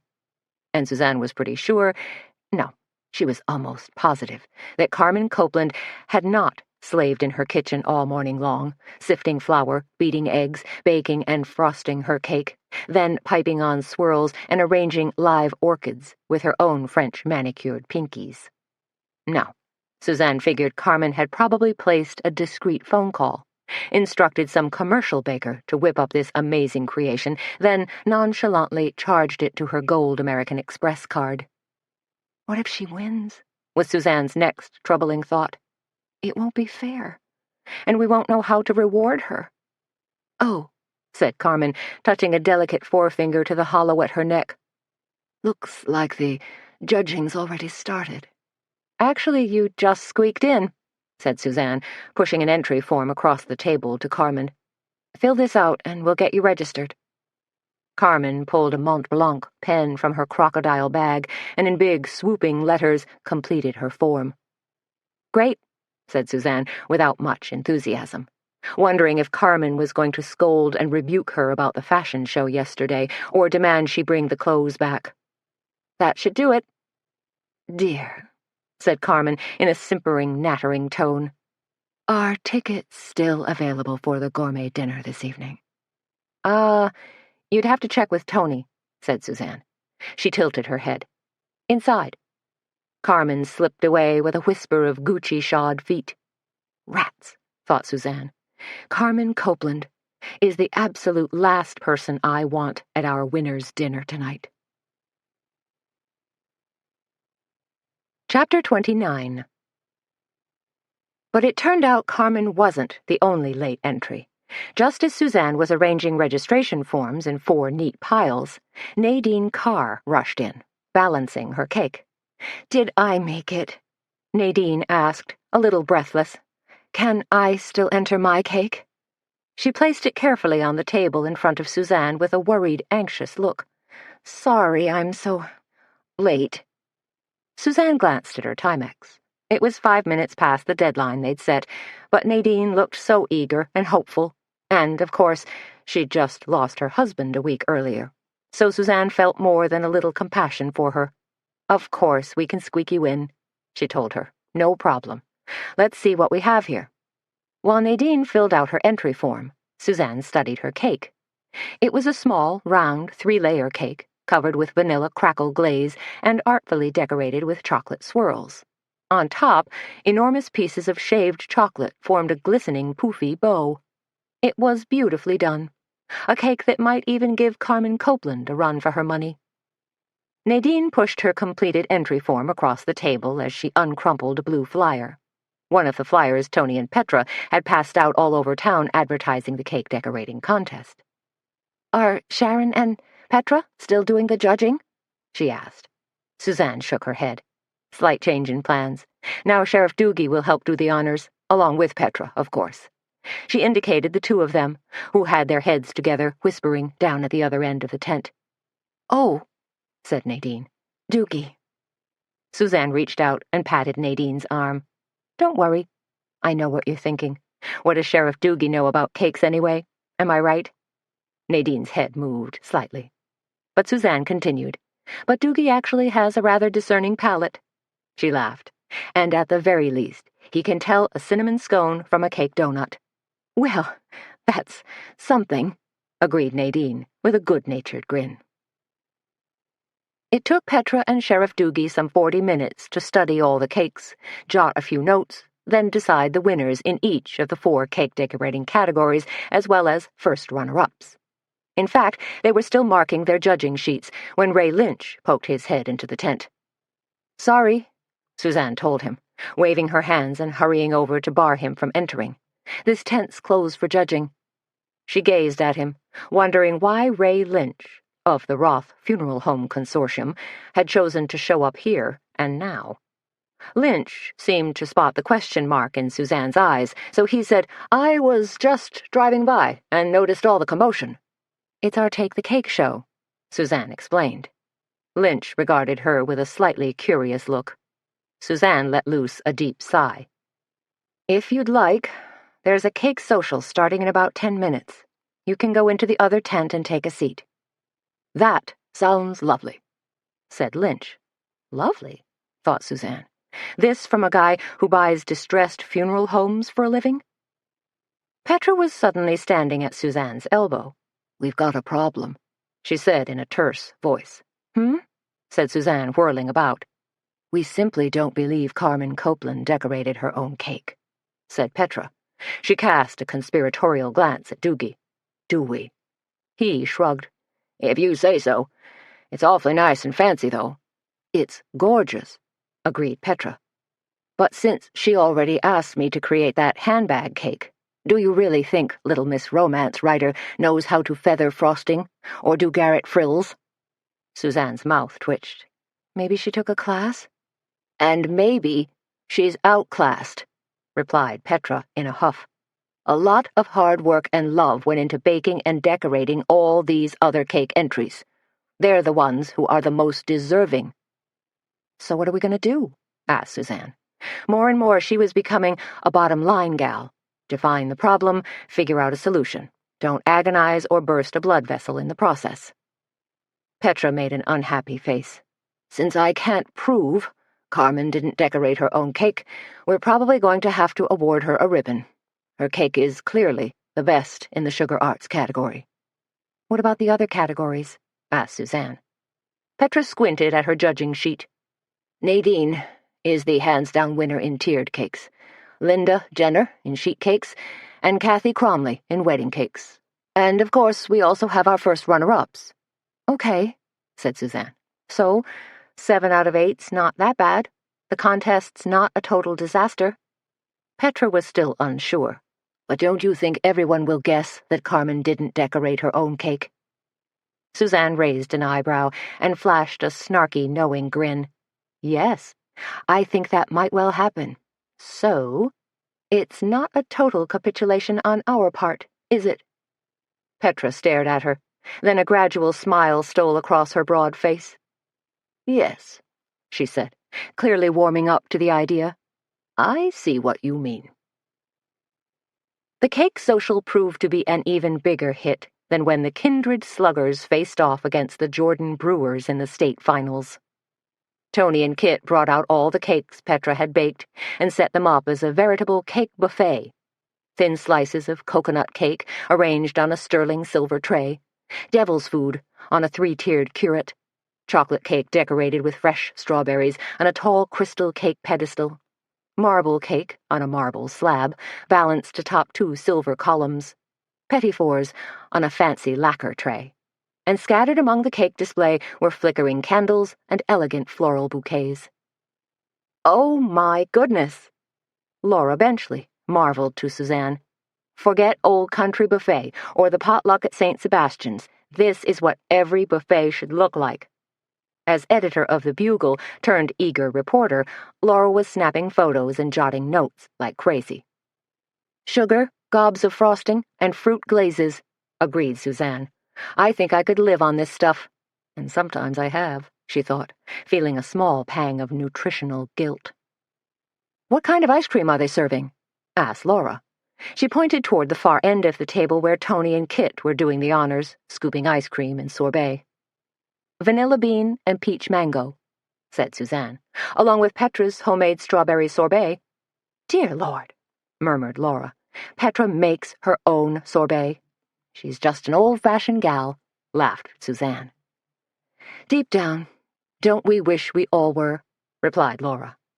Suzanne worked her way down the cake buffet line and stepped behind Tony and Kit, who were scooping like mad. How's it going? She asked. Great, said Tony, except for the fact we've got frostbite up to our elbows. Tony shook her right hand to warm it up. This is even worse than going ice fishing. You never, said Suzanne with a laugh, then did a double take. Ice fishing? Really? I'll have you know Junior dragged me out onto Lake Elmo last winter, said Tony. Or, rather, I dragged the ice auger, spin-cast reels, and night crawlers, while Junior dragged 2 6-packs of Budweiser. You see, murmured Suzanne, that's one of the reasons your relationship doesn't work. Incompatibility? Asked Tony. Inequality, said Suzanne. Some 15 minutes later, Petra and Sheriff Doogie stood in front of the group with fluttering purple and blue ribbons in hand. Somewhere during the judging process, Doogie had picked up a chef's hat that matched Petra's. So now they looked like a pair of giant white mushrooms performing a song and dance act in front of the crowd. Tony, who had relinquished ice cream duties to Kit, perched at one of the tables, clinking her fork against her glass. "Attention, please," called Doogie, obviously relishing his role as judge and jury. "Petra and I are about to announce the division winners in the cake decorating contest." A burst of applause followed, and chairs were scooted around so everyone could face front. Laura Benchley crept toward them down the center aisle and snapped another quick photo. Petra took a step forward and began. "After careful consideration and delicious deliberation, Sheriff Doogie and I have determined grand prize winners as well as first runner-ups in the Cackleberry Club's first annual Take the Cake cake decorating contest." More bursts of applause echoed through the tent as Suzanne slipped into a seat beside Tony and grinned. Somehow, they'd managed to pull it off. Now, if they could only get through tonight. "Take the cakes a hit," said Tony, clapping and adding a few high-pitched whistles for punctuation. "Thank goodness," murmured Suzanne. "We'll have to make it a permanent event," said Tony. Suzanne nodded as she glanced around the tent, where good fellowship and a definite sugar high seemed to prevail. In fact, 2 tables down, Carmen Copeland leaned over to whisper in the ear of Ray Lynch.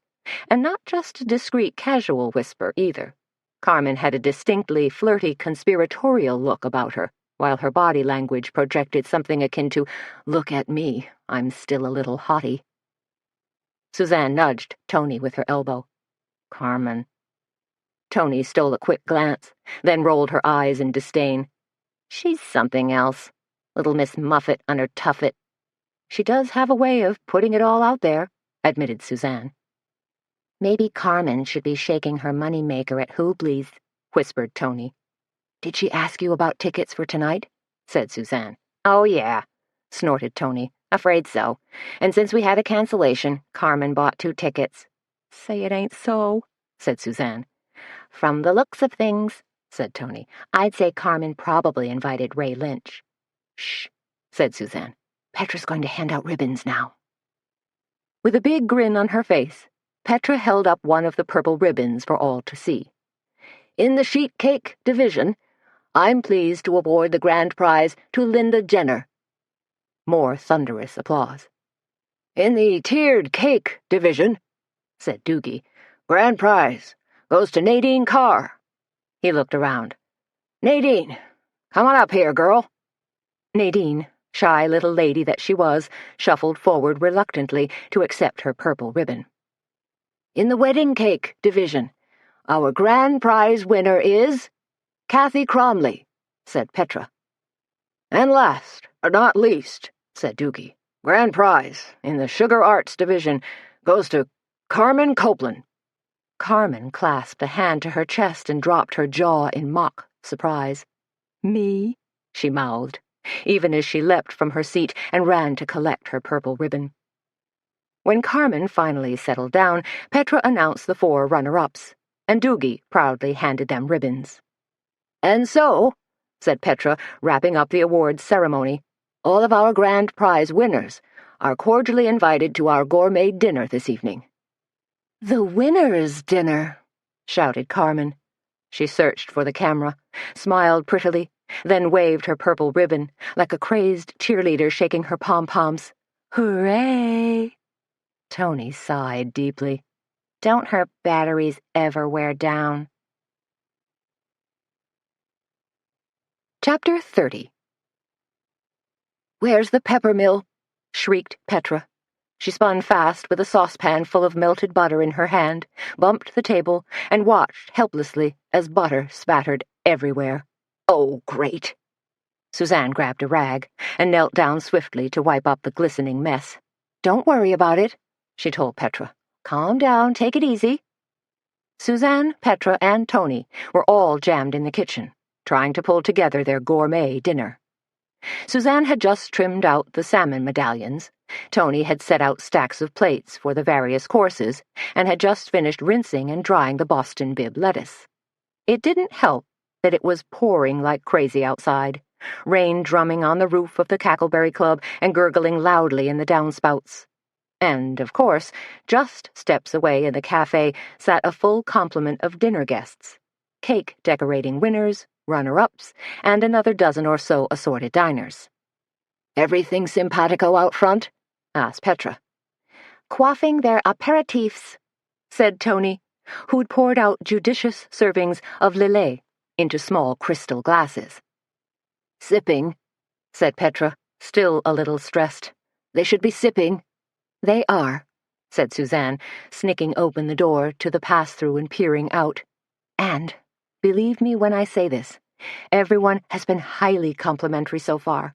We've even gotten compliments on the table arrangements." "See?" said Tony. Who says you can't take dried milkweed, judiciously coat it with a little gold spray paint, arrange it in white country crocks, and then light the room with a million white candles? There are a lot of candles, allowed Suzanne. Tony had gone slightly overboard in that department. Petra allowed herself a smile. It looked like midnight mass last time I peeked out. The cafe is simply gorgeous, Tony said with pride.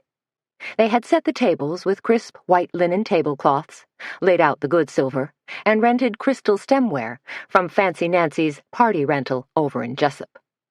Petra turned her attention toward the mustard sauce cooling on the counter. There's so much going on. I feel like I'm in an old Marx Brothers movie, A Day at the Races, or A Night at the Opera. Which Marx brother am I? Asked Tony, playing along. You're Groucho, said Petra, always making with the cryptic comments. No, Tony laughed. You're thinking of Suzanne. Not me, said Suzanne. You take the honors on that front. She glanced around quickly. What now? I'm going to lightly grill our salmon medallions, said Petra. Then we'll arrange them on individual appetizer plates, drizzle on mustard sauce, and add our dilled cucumber garnish. Joey Ewald creaked open the swinging door and peeked in. Got any more of that fancy wine? He asked. Some guy is asking for a refill. Earl Stensrud, said Kit, shuffling in behind Joey. The answer's no, said Tony. Honestly, we only had 3 bottles to begin with. Doesn't he know Lillet is an aperitif? Doesn't he know there'll be more wine with dinner? Oh, he knows, said Kit. He was just being rude to me, said Joey, 'cause I'm a kid. Earl was being rude, said Suzanne, because he's a rude person. It's not about you, it's about him. Or maybe it's about the Lillet, thought Suzanne. The wine's sweet notes of candied orange and mint are awfully intoxicating, appealing even to a lout like Earl. Joey flashed a lopsided grin at Suzanne. Will you adopt me, boss? Can I be Baxter's half-brother? Sorry, cutie, Suzanne told him. No can do. I'll take ya, said Tony, linking an arm around Joey's neck. You're too permissive, said Petra, gently slipping her medallions onto the grill. Witness the way you deal with Junior. No, she continued. Joey needs someone who'll ride herd on him. Help unleash the gentleman hidden within, and maybe channel his aspiration into something besides skateboarding. Skateboarding's cool, said Joey, but you can't make a living at it, argued Petra. Some guys do, said Joey. In California. Unless the town fathers truck in a load of sand and rename this place Redondo Beach, said Suzanne, I'd say you're out of luck. Why is Earl Stensrud here anyway? Asked Tony, pulling 4 bottles of Pinot Gris from the cooler. Suzanne had selected it to complement the salmon appetizer, the wine's acidic flavor to balance the oily richness of the fish. Missy purchased tickets a couple of days ago, murmured Petra. If you ask me, the girl's in love. A poor choice, murmured Kit. On the rebound from Ozzy, said Tony knowingly. If you ask me, said Suzanne, I think Missy's completely heartbroken over Ozzy, and that she's just sublimating. Earl's her pacifier? Asked Kit. So she might, dump him? Asked Tony. Once everything settles down? We can only hope, said Suzanne. The salmon medallions, when served to their dinner guests, were an instant hit. Ditto the Boston bib lettuce with walnut dressing and Maytag blue cheese. Suzanne, Tony, and Kit did the honors serving while Joey cleared dishes. Sam Hazlitt, who was seated across the table from Carmen Copeland and Ray Lynch, fairly beamed at Suzanne every time she brushed past him. At one point, he grabbed her hand and declared, Your food is fantastic. You ain't seen nothing yet, she whispered back. When Kit removed Earl's empty salad plate, she purred, Hello, Earl. Long time no see. Earl's face suddenly puckered in recognition and turned tomato red. Huh? He grunted. You used to be a real regular at Hubley's, but I haven't seen you for a while, said Kit. There were giggles all around the table. They all knew about Hubley's. It was no big secret. I Wouldn't say regular," said Earl, looking defensive. He shifted nervously in his chair, then tipped it back onto two legs, looking as if he'd been caught with his hand in the proverbial cookie jar. "I had a meeting out there once. This one client—" But the rest of Earl's words were suddenly lost, as his chair skidded out from under him and banged hard against the cafe wall, causing a tremor in the wooden shelf directly above his head. That tremor seemed to send seismographic waves down the length of the shelf, causing Suzanne's prized collection of ceramic chickens to tremble and rattle. "Oh, geez!" shouted Tony as a yellow chicken with red tail feathers tottered dangerously, then, like a reluctant dive bomber, tumbled from the shelf. "Watch," began Carmen, who was sitting across from Earl. "Incoming!" yelled Tony, as the chicken struck Earl on the back of his head. Thwack. "Ow!" Earl let loose a howl that sounded like a scalded banshee. He jumped up, stomping about like he'd been stung by killer bees, while his chair continued its unfortunate trajectory and crashed over backward. "What an idiot," muttered Tony, and the people close to her chuckled. Earl continued hopping up and down like a madman, pointing an accusing finger at the smashed chicken. That thing attacked me," he screeched. Tony hurried over to gather up pieces. "Take a chill pill, Earl," she told him. "It's just a freaking chicken." She smirked and held up the chicken's jagged head. "Not much left," she said. "A head, a tail, a few paltry fragments." "Doggone thing smacked me," complained Earl, rubbing his hand against the back of his head. "Gonna have a goose egg." "Some kind of egg," murmured Suzanne. "What's going on out there?" asked Petra, sticking her head through the pass-through. "Ceramic chicken," Sam called to her. "Fell off your shelf. Smacked Earl." Petra gave a wry smile. "The chicken has spoken." Squash soup with fennel and onion garnish was the next course on the menu. "How are you doing?" Suzanne asked Petra as she hurriedly braised the last bits of fennel. "Good," replied Petra. "Fennel's nice and tender, with a lovely caramelization." "Let me rephrase that," said Suzanne. "How are you?" Petra turned with a grin.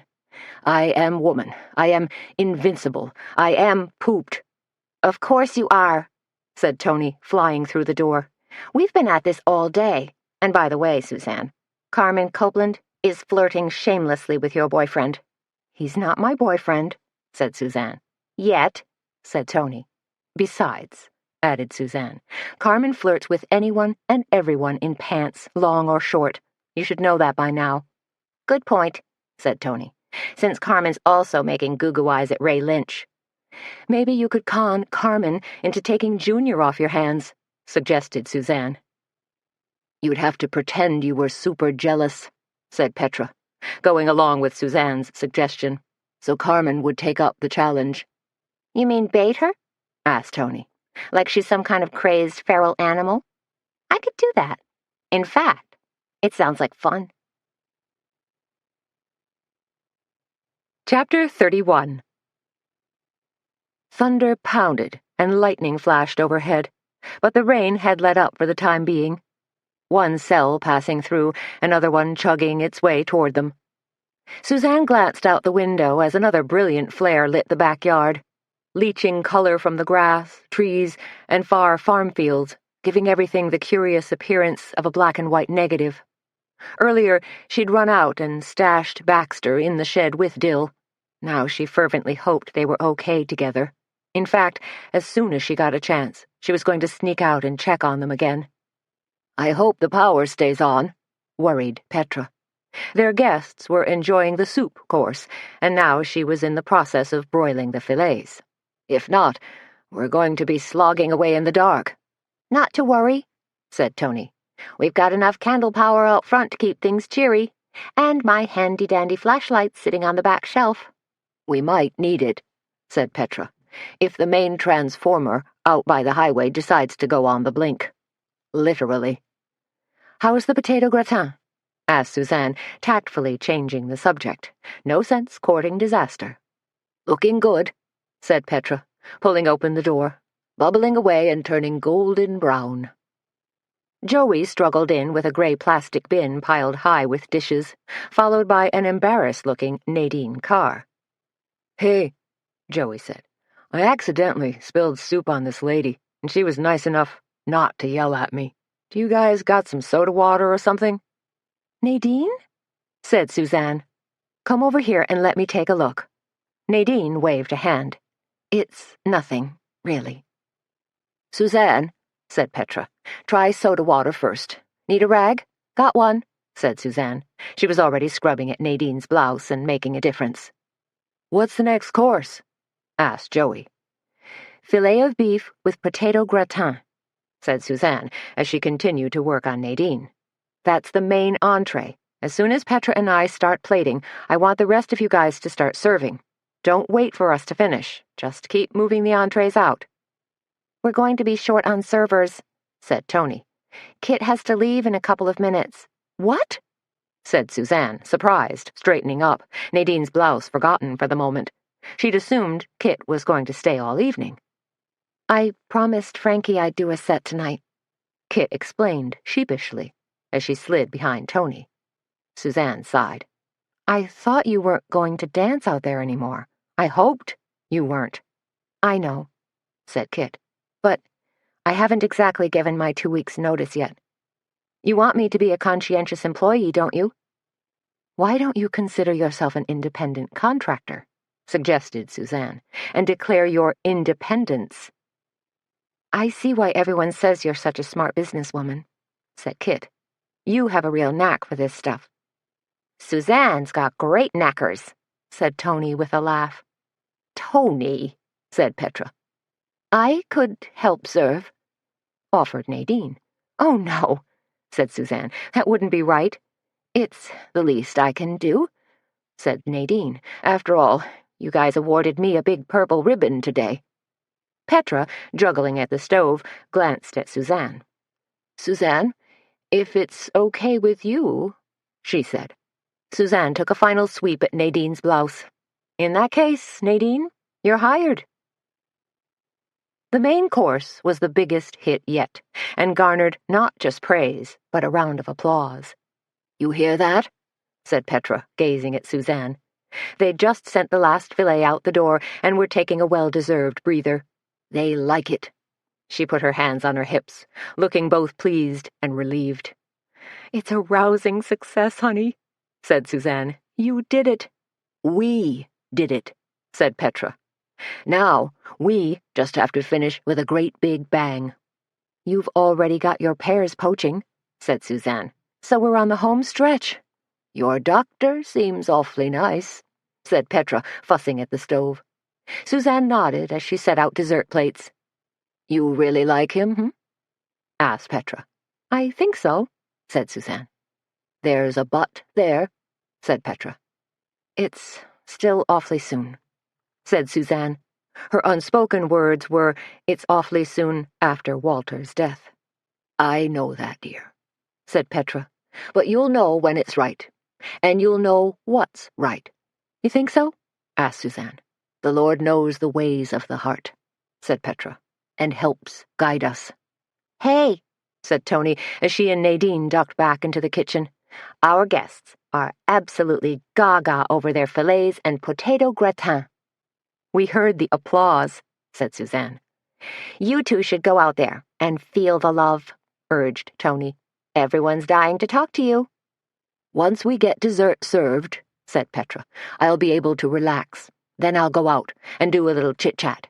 Just remember, chuckled Tony, stressed, spelled backward, is desserts. While Petra ladled pears from their steaming bath of Riesling wine, cinnamon, and cloves, Tony sliced the gingerbread and placed small pieces on each dessert plate that was laid out. "Are we going to get to enjoy some of this, too?" she asked. "I think it's high time we enjoyed a sugary nosh," said Petra, "after all our hard work." "Uh-oh," said Tony, counting plates. "We're a couple pieces short of gingerbread." "What?" exclaimed Petra, whirling around. "We can't be. I had 2 whole pans of it." "I only saw one," said Tony. "Other one's not in the cooler?" asked Suzanne. Nope, said Tony as she continued slicing. Crap, said Petra. It probably got carted out and served during the cake social. Yeah, maybe, said Tony in a vague sort of way. Sorry about that. So, what do you want to do? Petra frowned. Maybe... Nadine, who'd been a little mouse in the kitchen corner, raised a hand tentatively. Excuse me, but if you need a couple more servings for dessert, I have an almond cake in my car, unfrosted. I was going to drop it by my sister's house, but I can always bake another one tomorrow. She smiled sadly. With Julian gone, I've got nothing but time on my hands. Petra took 2 giant steps toward Nadine and swept her into her arms, pressing Nadine against her ample chest. You're such a dear, she said, hugging her. It's no surprise you're a wonder at baking cakes. You're so sweet. I'll just slip out the back door and get it, said Nadine. You know what? declared Tony. This has been a charmed day. Pretty much everything has gone right for us. It has, hasn't it? Agreed Suzanne. When the poached pears were finally being served, and Petra and Tony had stepped into the cafe to pour glasses of Moscato dessert wine and answer the myriad of questions posed about the various food courses and ingredients, Suzanne hastily put together a plate of food and carried it out to Dill. As she crossed the 30 feet of grass and mud, heading for the little shed, big fat droplets began to plop down. Within seconds, the heavens had burst open once again. "Dill!" she cried, banging on the door. "I brought you—" The door was suddenly flung open, and Dill's crazed, red-rimmed eyes stared into hers. "I gotta leave," were his startling words. "What?" Suzanne put a hand on his chest and pushed him back, trying to step inside the shed and escape the downpour. He bent down to grab his tattered backpack and cowered nervously. "What's wrong?" "Like I said, I gotta get out of here."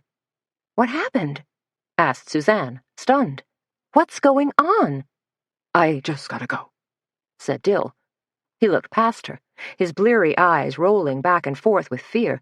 "It isn't safe," he told her in a hoarse whisper. "You're not making sense," said Suzanne, and wasn't that an understatement? "Can't stay," muttered Dill, struggling into his army jacket. "Scared," he added. "Scared of what?" asked Suzanne. She was getting a strange feeling in the pit of her stomach, like she'd eaten something that didn't agree with her. "I saw the woman," Dill hissed. "She's a bad woman." Suzanne stood stock still and stared at him. "What?" she whispered in disbelief. She glanced back at the Cackleberry Club. What was Dill talking about? Had he seen Missy or Carmen enter the Cackleberry Club? Had he had a previous encounter with either one of them? Or maybe with Kit? Was something going on with Kit that she didn't know about? Suzanne glanced backward toward the Cackleberry Club and frowned. Or, and it could be as simple as this, was Dill the gingerbread thief, and Tony had scolded him about it earlier. As if that notion seemed to hold a little credence, a shadow wavered inside the Cackleberry Club behind the screen door. "Wait a minute," Suzanne murmured. "Hold everything." She was trying to make sense of Dill's paranoia, to pull it all together into one nice, neat package, but her thoughts hadn't quite gelled yet. "You stay here," Suzanne told Dill, "while I go check on something, okay?" "No," said Dill, pushing past her. "Gotta go." "No, please," cried Suzanne. She dashed out into the rain after him, reaching for him, but the tips of her fingers only caught the rough cotton of his army jacket, and then he was gone, ducking around the side of the Cackleberry Club and virtually melting into the darkness. "Please," she called after him in a small voice. She stared into the night, rain slashing down at her, drenching her in a cold spray. Then she turned and noticed Baxter, who had followed her out into the rain. "You poor thing," she told him. "You're absolutely drenched. Get back inside, okay? I'll get a towel and dry you off, doggone it," she muttered as the door creaked open behind her. Suzanne whirled around, expecting Petra to be standing there, peeking out the back door, gesturing for her to come inside, or maybe even holding out a towel for her. Instead, The cold, hard face of Nadine Carr stared at her. "What?" said Suzanne, momentarily startled. "What's—" That's when Suzanne noticed the gun, a Smith & Wesson pistol pointed directly at her heart. Chapter 32. "Where is he?" demanded Nadine. "Who?" said Suzanne. "You know who I'm talking about," snarled Nadine. "That ragtag ex-soldier you were just talking to." "Gone," said Suzanne. "And why are you—" "Shut up," snarled Nadine. "Don't say a word. From now on, you do exactly what I say." "Okay," said Suzanne, staring at the small round hole that was so carelessly pointed at her rapidly thudding heart. "Sure, whatever." Nadine held out a hand. "Give me your car keys." Suzanne stood still as a statue, her wet hair plastered against her head, her teeth beginning to chatter. "What?" she said, feeling stupid. "Is that what this is about? No, it can't be. She's after Dill." "What's wrong with your car?" "There are cars parked all around me," Nadine snarled. "So, you're going to give me yours." Suzanne patted the pockets of her khaki slacks and came up empty. "In my jacket," she told Nadine. "Inside."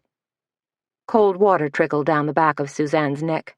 An even colder feeling had settled in the pit of her stomach. "Where?" demanded Nadine. Suzanne made a slightly futile gesture. "In the kitchen, hanging on the back hook." "Get over here," ordered Nadine, "and don't you dare cry out. Don't utter a single word." "Just the keys," murmured Suzanne. "I'll hand over the keys and then you'll leave?"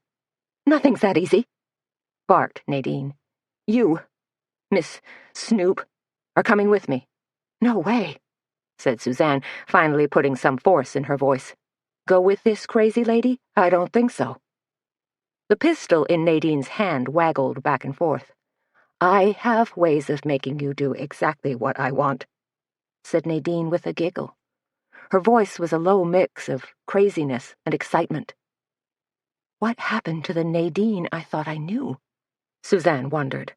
What happened to Nadine Carr?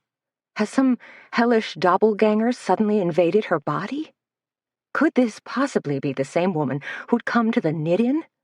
Who'd just been awarded a bright purple ribbon at the cake decorating contest? What was going on? Had the world gone completely mad and suddenly lurched off its axis?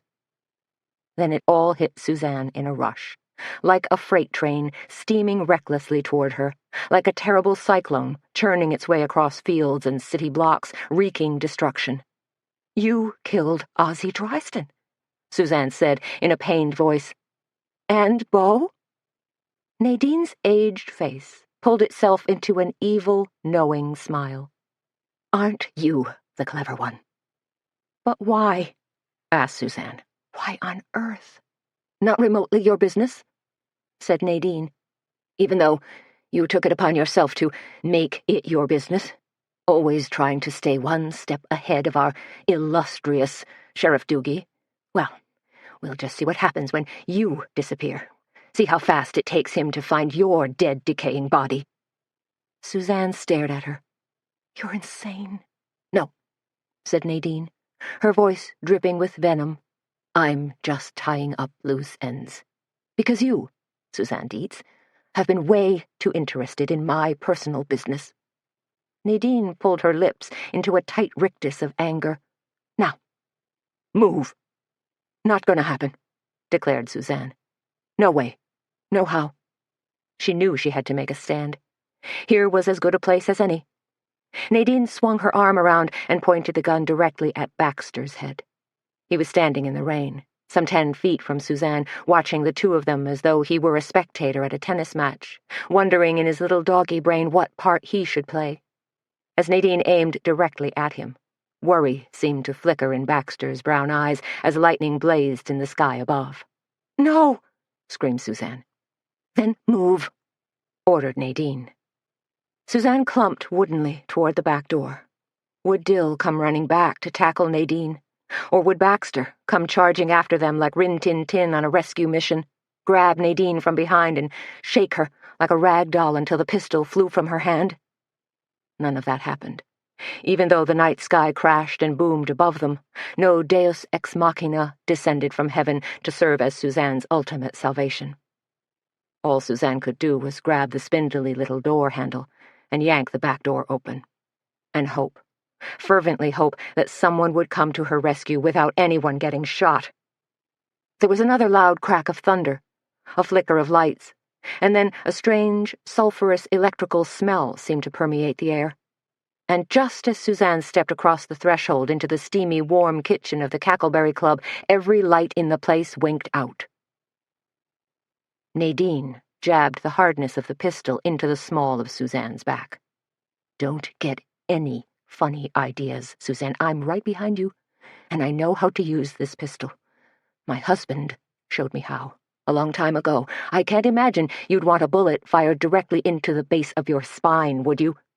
"Not really," babbled a nervous Suzanne. "I'll do whatever you say, okay? Just get the keys," Nadine told her in a cold voice, "and hurry up." Suzanne batted helplessly at the couple jackets that hung on the back pegs. "Can't see," she told Nadine.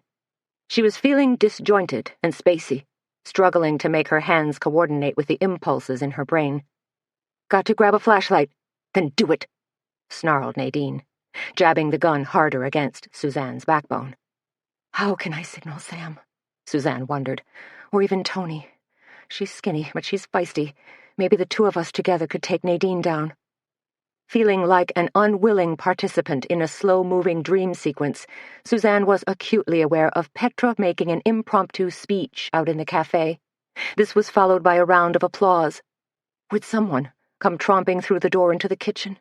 She held her breath. No. Now Petra was talking again. Suzanne's fingernails skittered across the back shelf, touching upon the hard rubber of Tony's flashlight.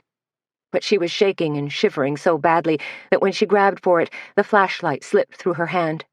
Tumbling wildly end over end, it hit the floor with a loud clunk. "Clumsy idiot!" snapped Nadine. She shoved Suzanne roughly aside, then reached down and grabbed the end of the flashlight. And that's when the gods finally smiled down and played their cool little trick. Because the instant Nadine's fingers touched the flashlight, her body jerked and spasmed like it had been struck by 1,000,000 volts of electricity. Her back arched sharply, her jaw snapped shut, her eyes bulged, and even her hair seemed to stand on end. "Ah!" came a strangled moan from deep within Nadine's throat. "Ah!" "Dear Lord," muttered Suzanne. "She's grabbed the taser end of Tony's flashlight." "Ah!" screamed Nadine. Now she sounded like a wild animal caught in a leg trap. "Ah!" The voices out in the cafe seemed to falter. There were hurried footsteps, and the door swung open. Petra and Tony peered into the kitchen, each holding a candle aloft and looking scared. Joey was right behind them. "What's going on?" asked Petra, her voice squeaky, scared. "We heard weird noises," Tony said in a rush. "Horrible noises. Is somebody sick?" "Or at death's door?" asked Petra. Suzanne did a quick sidestep and kicked the pistol as well as Tony's tricky flashlight away from Nadine. Then she leaned down and carefully grabbed the right end of the flashlight and shone it on Nadine's crumpled body. "Holy crap!" exclaimed Tony. "It's Nadine!" "What did you do to her?" gasped Petra, as Nadine continued to gag and twitch. Joey let out a low whistle as he peered over Tony and Petra's shoulders. "Get a load of her," he exclaimed. "She's thrashing around like she needs an exorcist. Cool." Suzanne shook her head and backed away, as if Nadine were some nasty, poisonous reptile. "I didn't do anything to her," gasped Suzanne. "She did it herself. Grab the taser end of Tony's flashlight." Suzanne kept the flashlight's wavering beam focused on Nadine, who was still jerking and quivering on the kitchen floor. "She murdered Ozzy," Suzanne said shakily, "and probably Bo Becker." Petra let out a sharp scream. Then her mouth opened and closed like a gasping fish. "Yowza," breathed Tony. Suzanne was trembling as she went on to explain. "Nadine held a gun on me, and when I wouldn't cooperate, She threatened to shoot Baxter. Suzanne stumbled backward and sat down heavily in a cane chair that was parked there, while Nadine continued to writhe slowly. Petra took a step closer. She's in a very bad way, like she's having a fit. She kind of is, said Suzanne, drawing a shaky breath. And thank goodness for it. She glanced at Petra. Can you go back into the cafe and tell everyone that I dropped the ice cream or something? Or banged my thumb? Tell them there's nothing to worry about? Unsure, Petra shifted from one crock-shod foot to the other. Her nature, of course, was to help, to nurture. Finally, she said, Okay, I guess I can do that. Tony, said Suzanne, fighting hard to jump-start her brain, get on the horn and see if you can rouse Doogie, okay? Then we'll tie this monster up. No, ma'am, said a voice from the doorway. I'll tie her up. Who are you? Asked a startled Joey. He jumped back as a dark figure loomed toward him. What? Said Petra. They all turned to find Dill, silhouetted in the back doorway of the kitchen. Dill, said Suzanne, you came back. I couldn't leave you with her, said Dill. I couldn't do that. Why not, Dill? Asked Suzanne. She had to get to the bottom of this mystery once and for all. Dill extended a trembling hand and pointed at Nadine. I saw her, coming out the back door of that funeral home, he said in a hoarse voice. I was hiding back behind the dumpster, where she couldn't see me. And then what happened? Asked Suzanne. What did you see? I saw the cops. An ambulance come, said Dill. He looked terrified. I knew the man inside was dead. What man? Asked Petra, fascinated by Dill's strange narration. The owner, said Dill. Ozzy. He gave me money a couple times. Dill looked like he was ready to cry. He was nice. Yes, he was nice, said Petra. Now she sounded hoarse, like she was ready to cry. Tony grabbed the flashlight from Suzanne's hand and shone it directly into Dill's face. Your name is Dill? She asked. He nodded his grizzly head slowly. Howdy, said Tony. Glad you showed up. Nice to finally meet you, Petra murmured, wiping her eyes. Dill, said Suzanne. Go out to the shed and see if you can find some rope so we can tie Nadine up, will you? And make sure Baxter's okay? Sure, said Dill. Petra shifted her gaze back to Nadine. I can't imagine what got into her. She sounded deeply sad and utterly shocked. You think you know a person. But I guess you never really know their deep, dark secrets, filled in Tony. Petra continued staring at Nadine. You think she'll recover? Nadine sure looks wonky. 400,000 watts ripping through your system will do that, said Tony, sounding almost philosophical. She's just lucky she didn't wet her pants. Tony, said Petra. I'm just saying, said Tony. She grabbed a length of twine off the shelf, knelt down, and looped it around Nadine's wrists. You ask me. I think we ought to truss her up like a holiday hog. Tony yanked the twine tight around Nadine's wrists, then gave an extra hard tug. Petra did better than just explain the so-called mishap in the kitchen. She went back out into the cafe, jollied everyone up, thanked them for coming, then bid them all good night. Happy and sated from good food and drink, from companionship and laughter, their guests trooped out the front door of the Cackleberry Club and into the night, commending Petra for a job well done, a dinner elegantly prepared. All except Sam Hazlitt, of course. What's going on? He asked as the last guest departed. Worry seemed to have etched some lines into his handsome face. Petra raised her eyebrows and crooked an index finger. Follow me. What? He asked. You're not going to believe this, she told him. Holy buckets, Sam exclaimed when he saw Nadine curled up on the floor, her hands tied.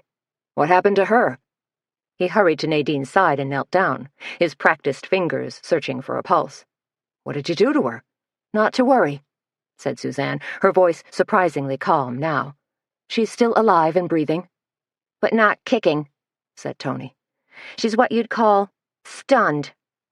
She brandished her combo flashlight and stun gun and waggled it in front of Sam's face.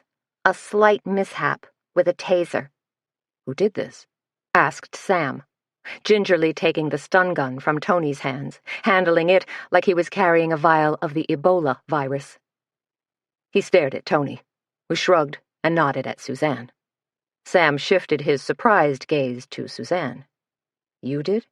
He sounded shocked. Why on earth?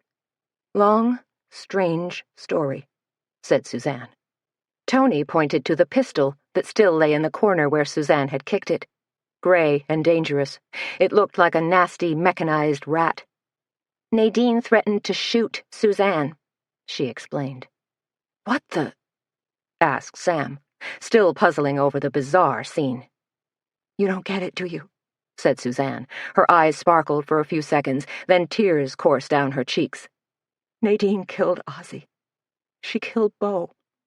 Sam leapt up and was across the floor in a heartbeat. Sweeping Suzanne into his arms, he pressed her against his chest while she sobbed softly. Shh, he murmured, gently stroking her head. It's okay. You did good. You're safe now. He held Suzanne, whispering softly to her, until Dill came clumping in with a coil of rope. Sam seemed surprised to see this strange, hulking man, but held his questions for the time being. Together, the two of them hoisted a rag-doll Nadine onto the cane chair, then carefully bound her arms and legs. As Sam was tying the final knot, Nadine's head lolled drunkenly and her eyes peeped open. She's coming around, said Joey, who'd remained pretty quiet until now. Said Nadine.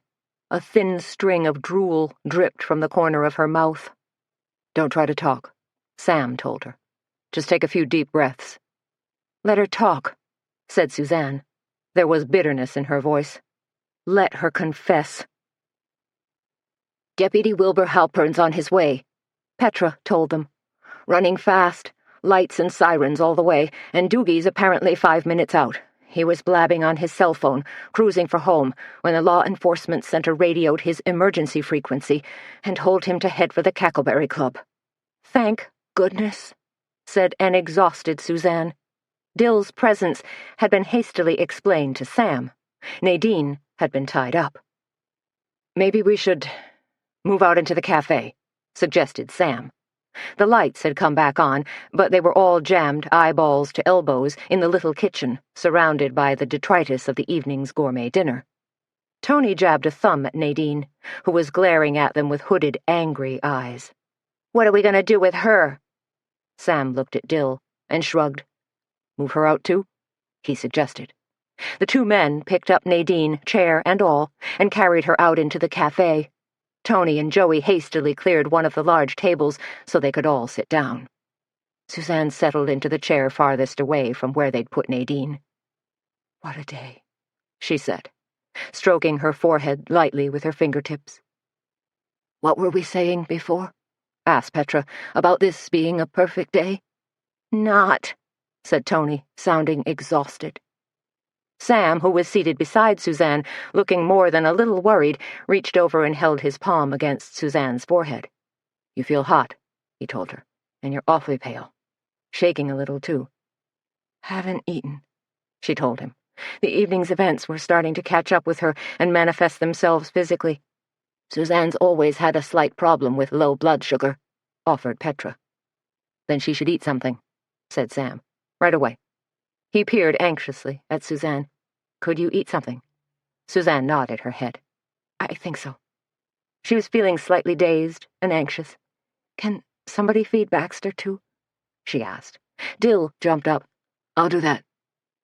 Sam was still more than a little concerned about Suzanne.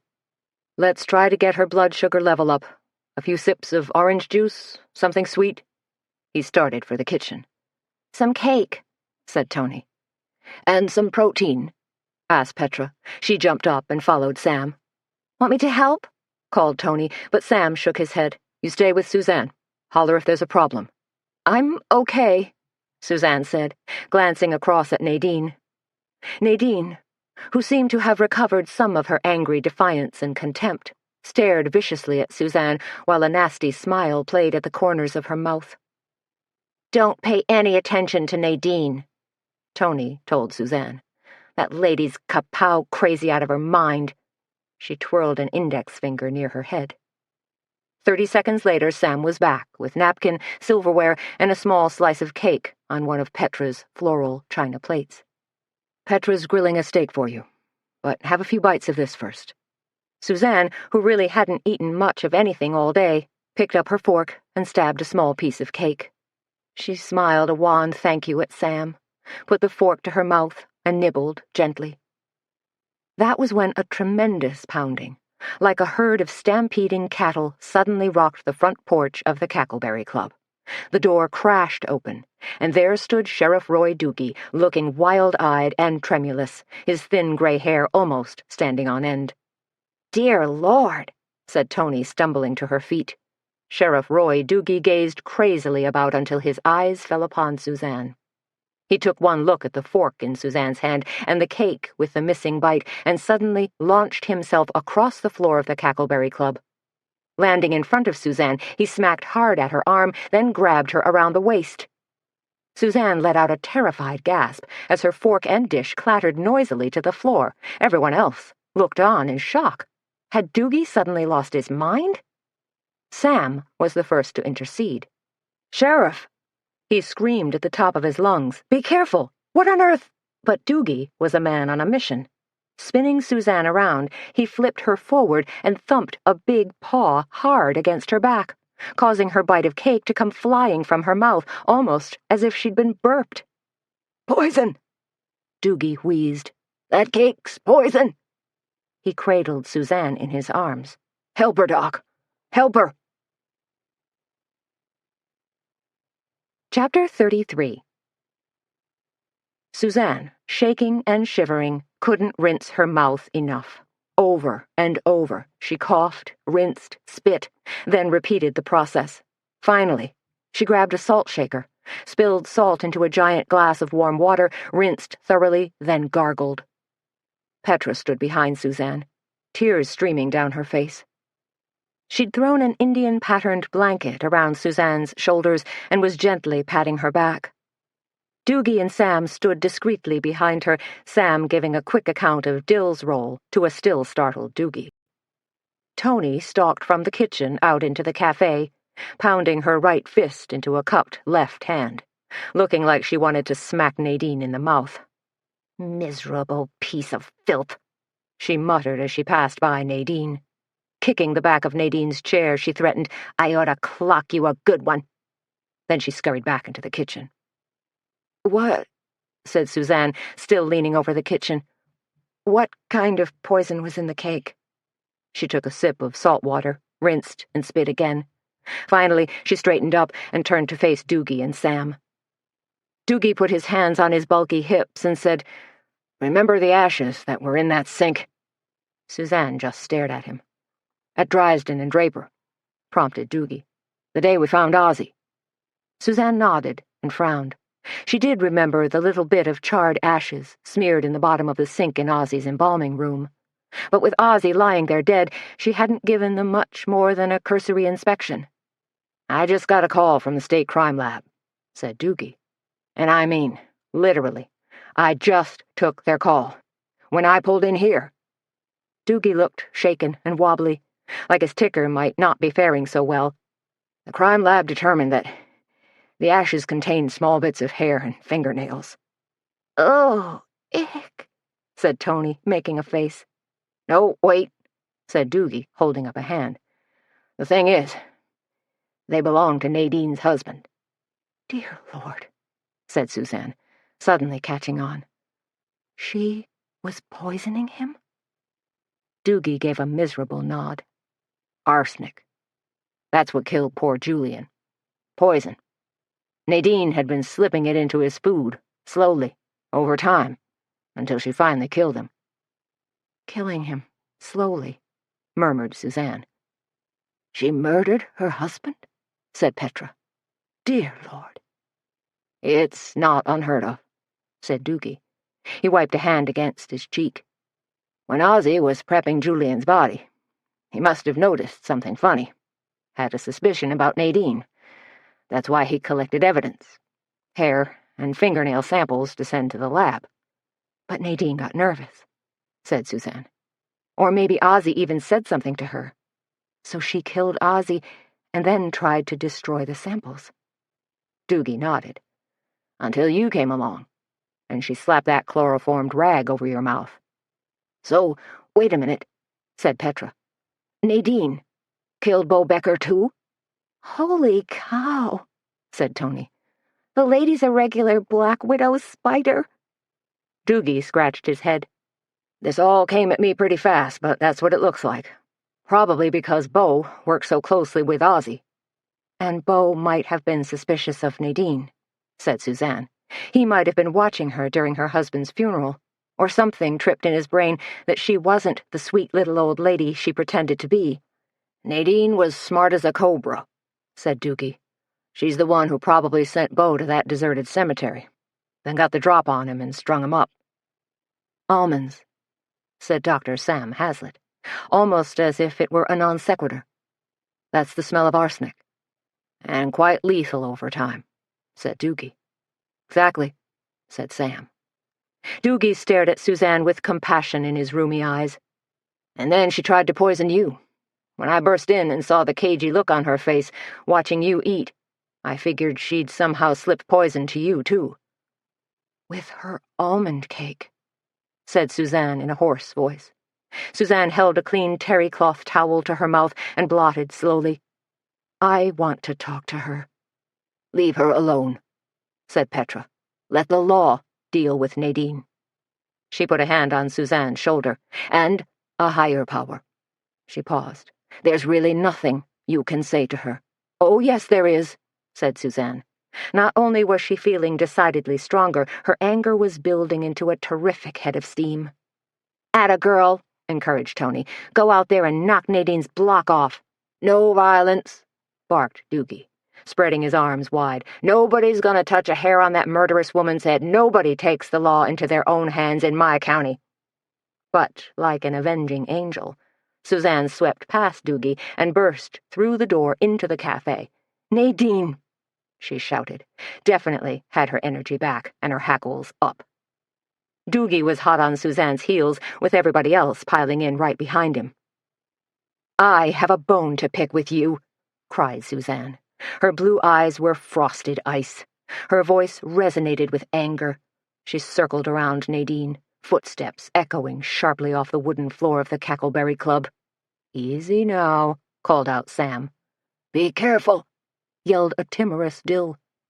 Suzanne came to a halt in front of Nadine, who was still tied to the cane chair, her coat draped over her shoulders, her purple ribbon pinned to one lapel. You are hereby disqualified from the Cackleberry Club cake decorating contest, said Suzanne, as Nadine stared mutely at her. A spatter of applause broke out behind her. It was a lousy cake anyway, yelled Tony. But Suzanne wasn't finished. Like lightning, her hand suddenly shot out toward Nadine. Dear Lord, gasped Petra. She's going to smack her. Instead, Suzanne grasped Nadine's purple ribbon and ripped it from her coat. Your grand prize ribbon is hereby revoked.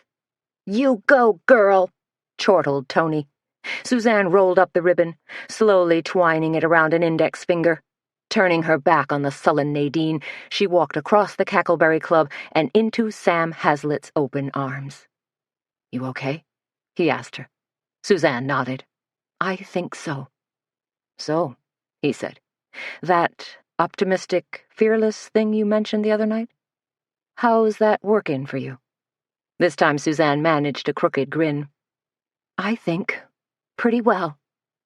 She tilted her head back, hesitated for the briefest of moments, then kissed him full on the lips. Now that, exclaimed Tony, really takes the cake.